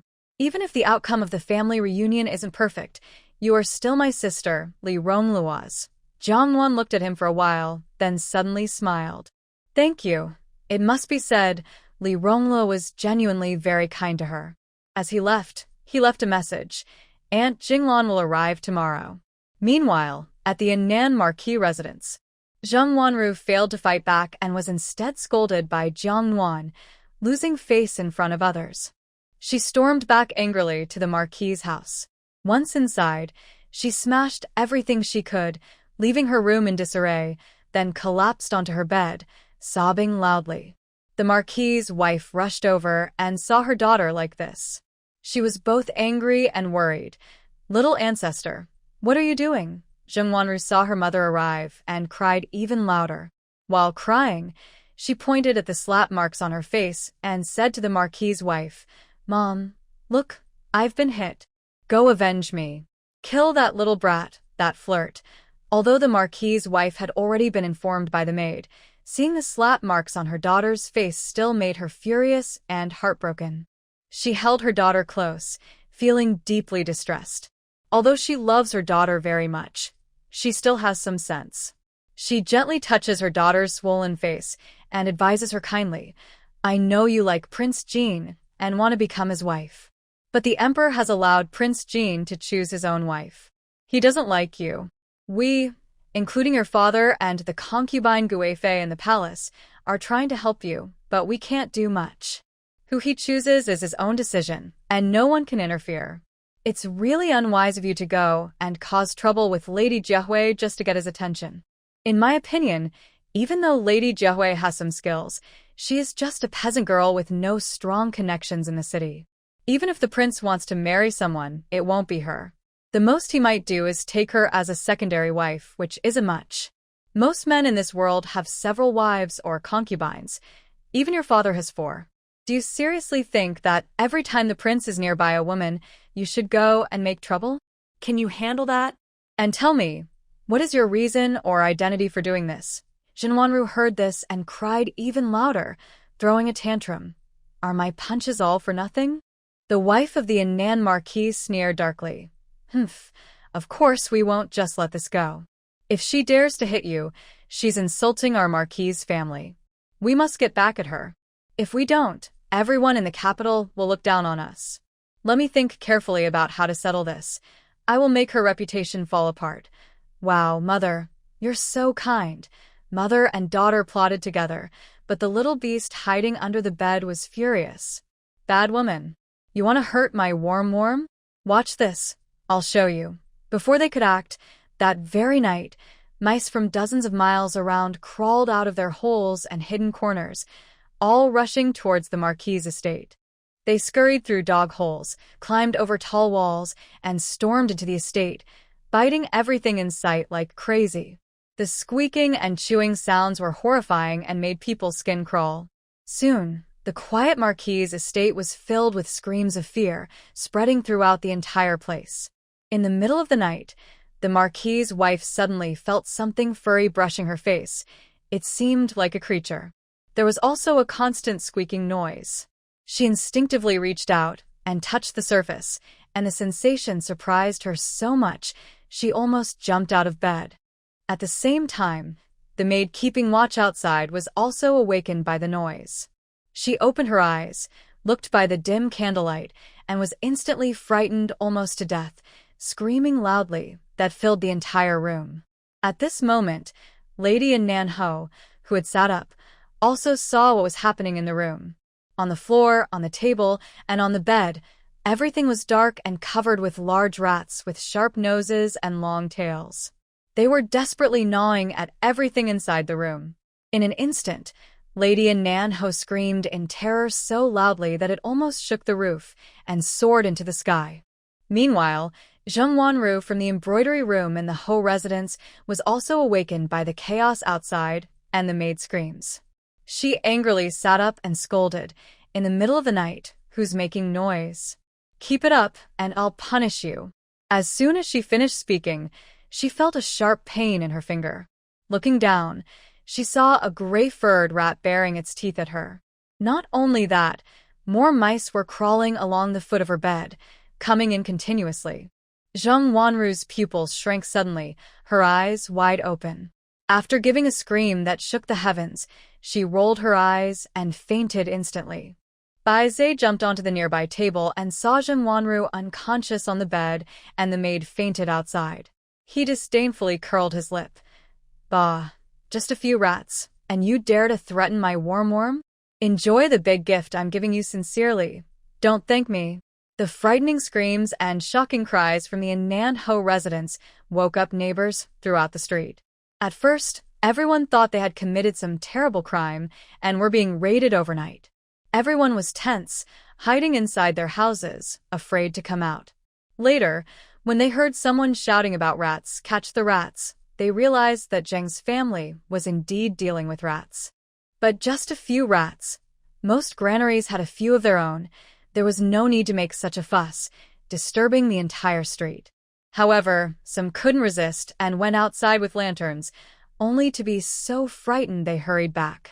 With a bang, they shut the door, sweating all over. Good grief, has the Zheng family inside the Nan Ho residence stirred up a rat's nest? The rats came from who knows where, swarming like a tide from all directions toward the Zheng family. Their squeaking sounds were so loud that it made people's bones feel numb. Very frightening. With so many rats, it seemed as if all the rats in the city had gathered at the Nan Marquis' estate. It was probably because they had done something truly outrageous and had angered the heavens. Bai Zhe didn't return until late at night. Jiang Nuan sensed a familiar presence. Half asleep, she opened her eyes, hugged it, and rubbed against it, whispering, "Did you go ruin someone's toilet again?" Bai Zhe huffed proudly. "Not at all. Is this humble beast someone who doesn't have ambitions?" It then became excited. "Nuan, I tell you, that's way more fun than messing with bathrooms. Once it's light, I'll take you to see the fun." "Okay, dear. Let's wait until morning. Now it's time for you to sleep." The next morning, everyone was stunned by the terrible scene at the Nan Marquis' estate. The entire wall was covered with marks where rats had climbed over. Dark gray paw prints densely covered the walls. At the base of the wall, there were countless rat holes. The dirt and dust that was pulled out formed a pale, grayish line outside the wall. Some might even think it was a border drawn with lime. The regal red gate was chewed into ragged holes, one of which even caused it to collapse.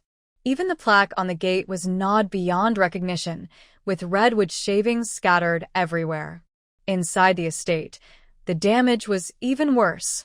Dead rat bodies and foul-smelling blood were lying everywhere on the ground. Every wooden part, whether pillars, buildings, or furniture, was broken or damaged. At the main residence of the Nuan Marquis family, only 7 of 16 supporting pillars remained standing. As for other objects, only valuables like gold, silver, jade, and porcelain remained untouched, as rats could not chew through those. All other belongings, clothes, curtains, books, paintings, food, and medicinal herbs, were completely destroyed. The wind scattered debris all around. The most tragic scene was in the courtyard where the legitimate daughter, Jiang Nuan, lived. The entire 2-story embroidered building had fallen into ruins, broken into pieces. Jiang Nuan, with her hair in disarray, sat crying loudly in the wreckage, cursing her servants as she wept. "Are you all dead? Hurry up and call a doctor. Can't you see my hand has been bitten by a mouse?" Meanwhile, Lord Annan was only wearing a simple shirt, staring blankly at everything as if still dulled by the terrible disaster. His eyes were full of despair. "It's over. Everything is gone. How could this happen?" As for Lady Annan, after being rescued by servants from the house, she had gone half mad. She kept shouting, "Mouse! Catch the mouse! Kill it quickly!" The entire Annan Marquis' residence was filled with gloom and sorrow. Gloomy winds and rain outside. This disaster was very strange. Everyone was talking about it, thinking that the Annan Marquis' house must have done some bad deeds, and heaven punished them for it.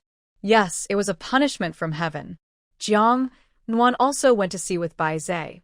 Honestly, when she saw the artwork of the little creature, Jiang Nuan almost dropped her chin in surprise. Did you bring those mice here?" she asked. Bai Zhe raised his head proudly. "Of course. I even brought half of the city's mice here. They're so naughty." Then he added, looking gossipy, Nuan, that woman on the street yesterday who tried to hit you, she likes Li Rongluo. But Li Rongluo doesn't seem to like her back. She also called you a lowly person and a flirt. She and her mother plotted to hurt you. That's why I wanted to teach her a lesson.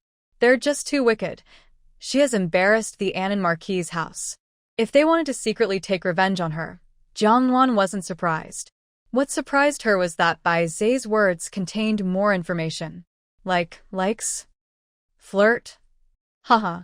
So this young lady of the Annan Marquis' house wanted Li Rongluo but couldn't get her, and she's targeting her as an outsider. Realizing this, Jiang Nuan couldn't help but sneer. Enemies who shoot without understanding the situation. No wonder Li Rongluo looks down on her. She's just too foolish. Jiang Nuan kissed Bai Zhe on his little head. "For lunch, I'll reward you with 2 plates of braised pork with caramelized sauce."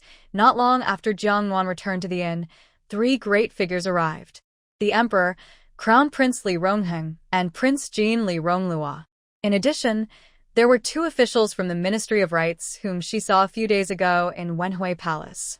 There was also a woman who seemed a little confused, with gray hair and a weathered face. Jiang Nuan guessed that this woman was probably Aunt Jinglan, as Li Rongluo mentioned. After a few days of rest, the grand court hearing finally arrived. Jiang Nuan knelt and saluted. "Your Majesty, I am Ji Hui. Respectfully greetings to the Emperor, the Crown Prince, and the Prince of Jin."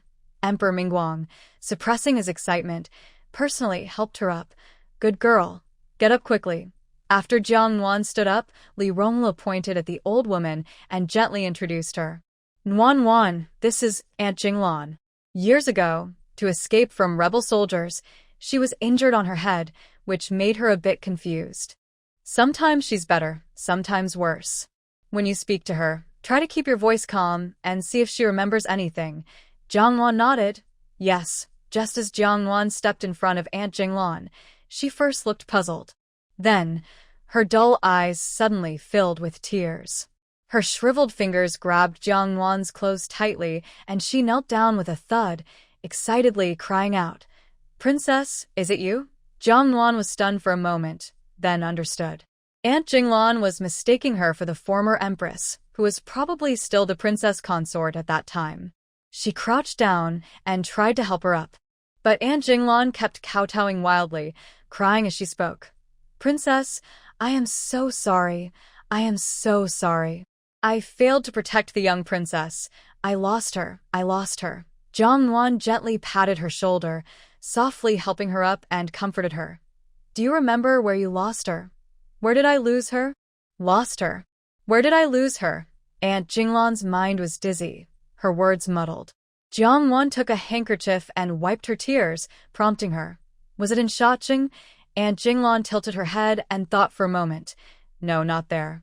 It was in Yuqing near Yunming's." She suddenly seemed to remember something dreadful, her face turning extremely frightened. She curled up on the ground, her pupils shrinking violently. She quickly mumbled to herself, "The rebels are chasing us. They've been following all along. Little princess, what should we do?"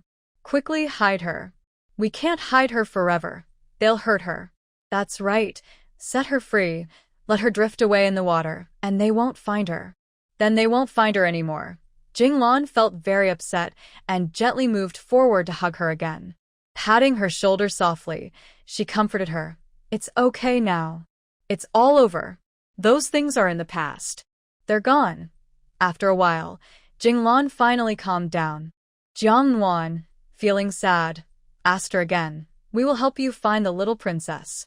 I want to ask if the little princess has a birthmark or a special token like a jade pendant that can help us recognize her."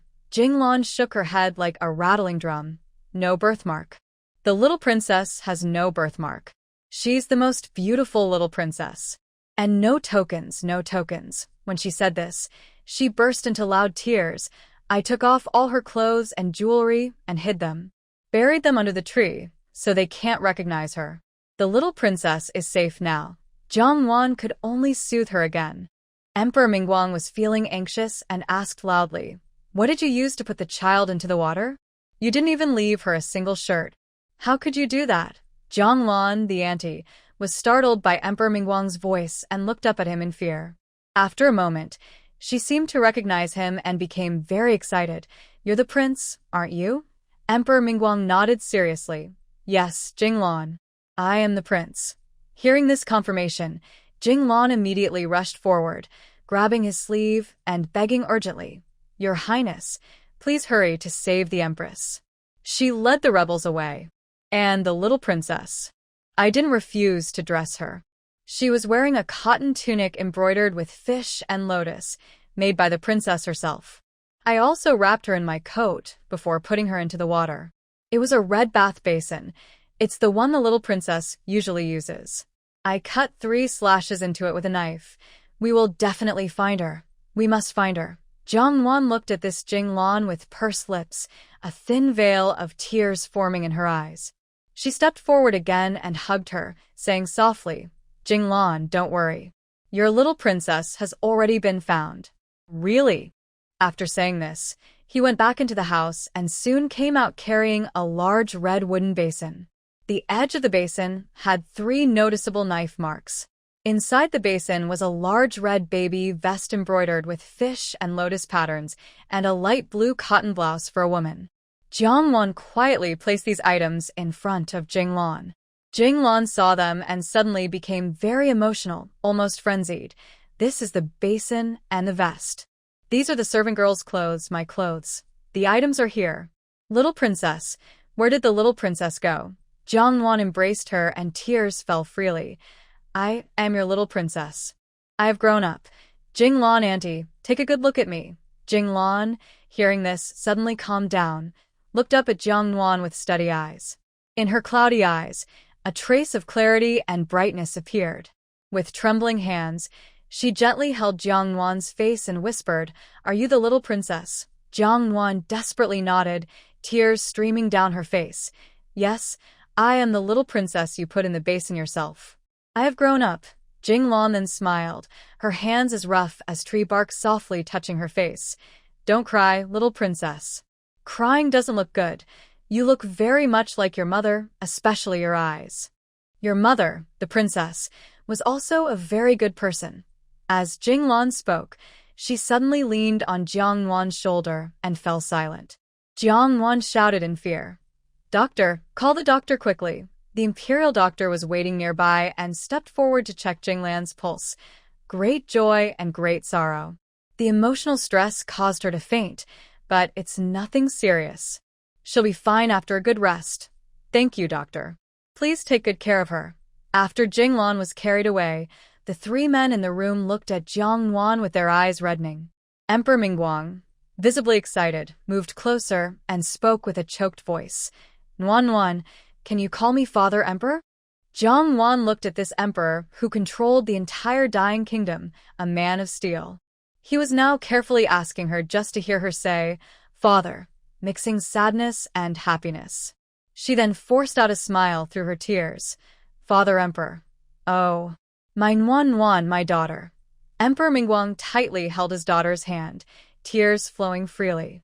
14 years, almost 15 years. Father finally found you. It was my fault. I didn't take good care of you and your daughter. Jiang Nuan felt the strength and warmth from the hand, suddenly feeling unexpectedly safe and secure. It was like the warmth her foster father Jiang Xiaozai gave her many years ago.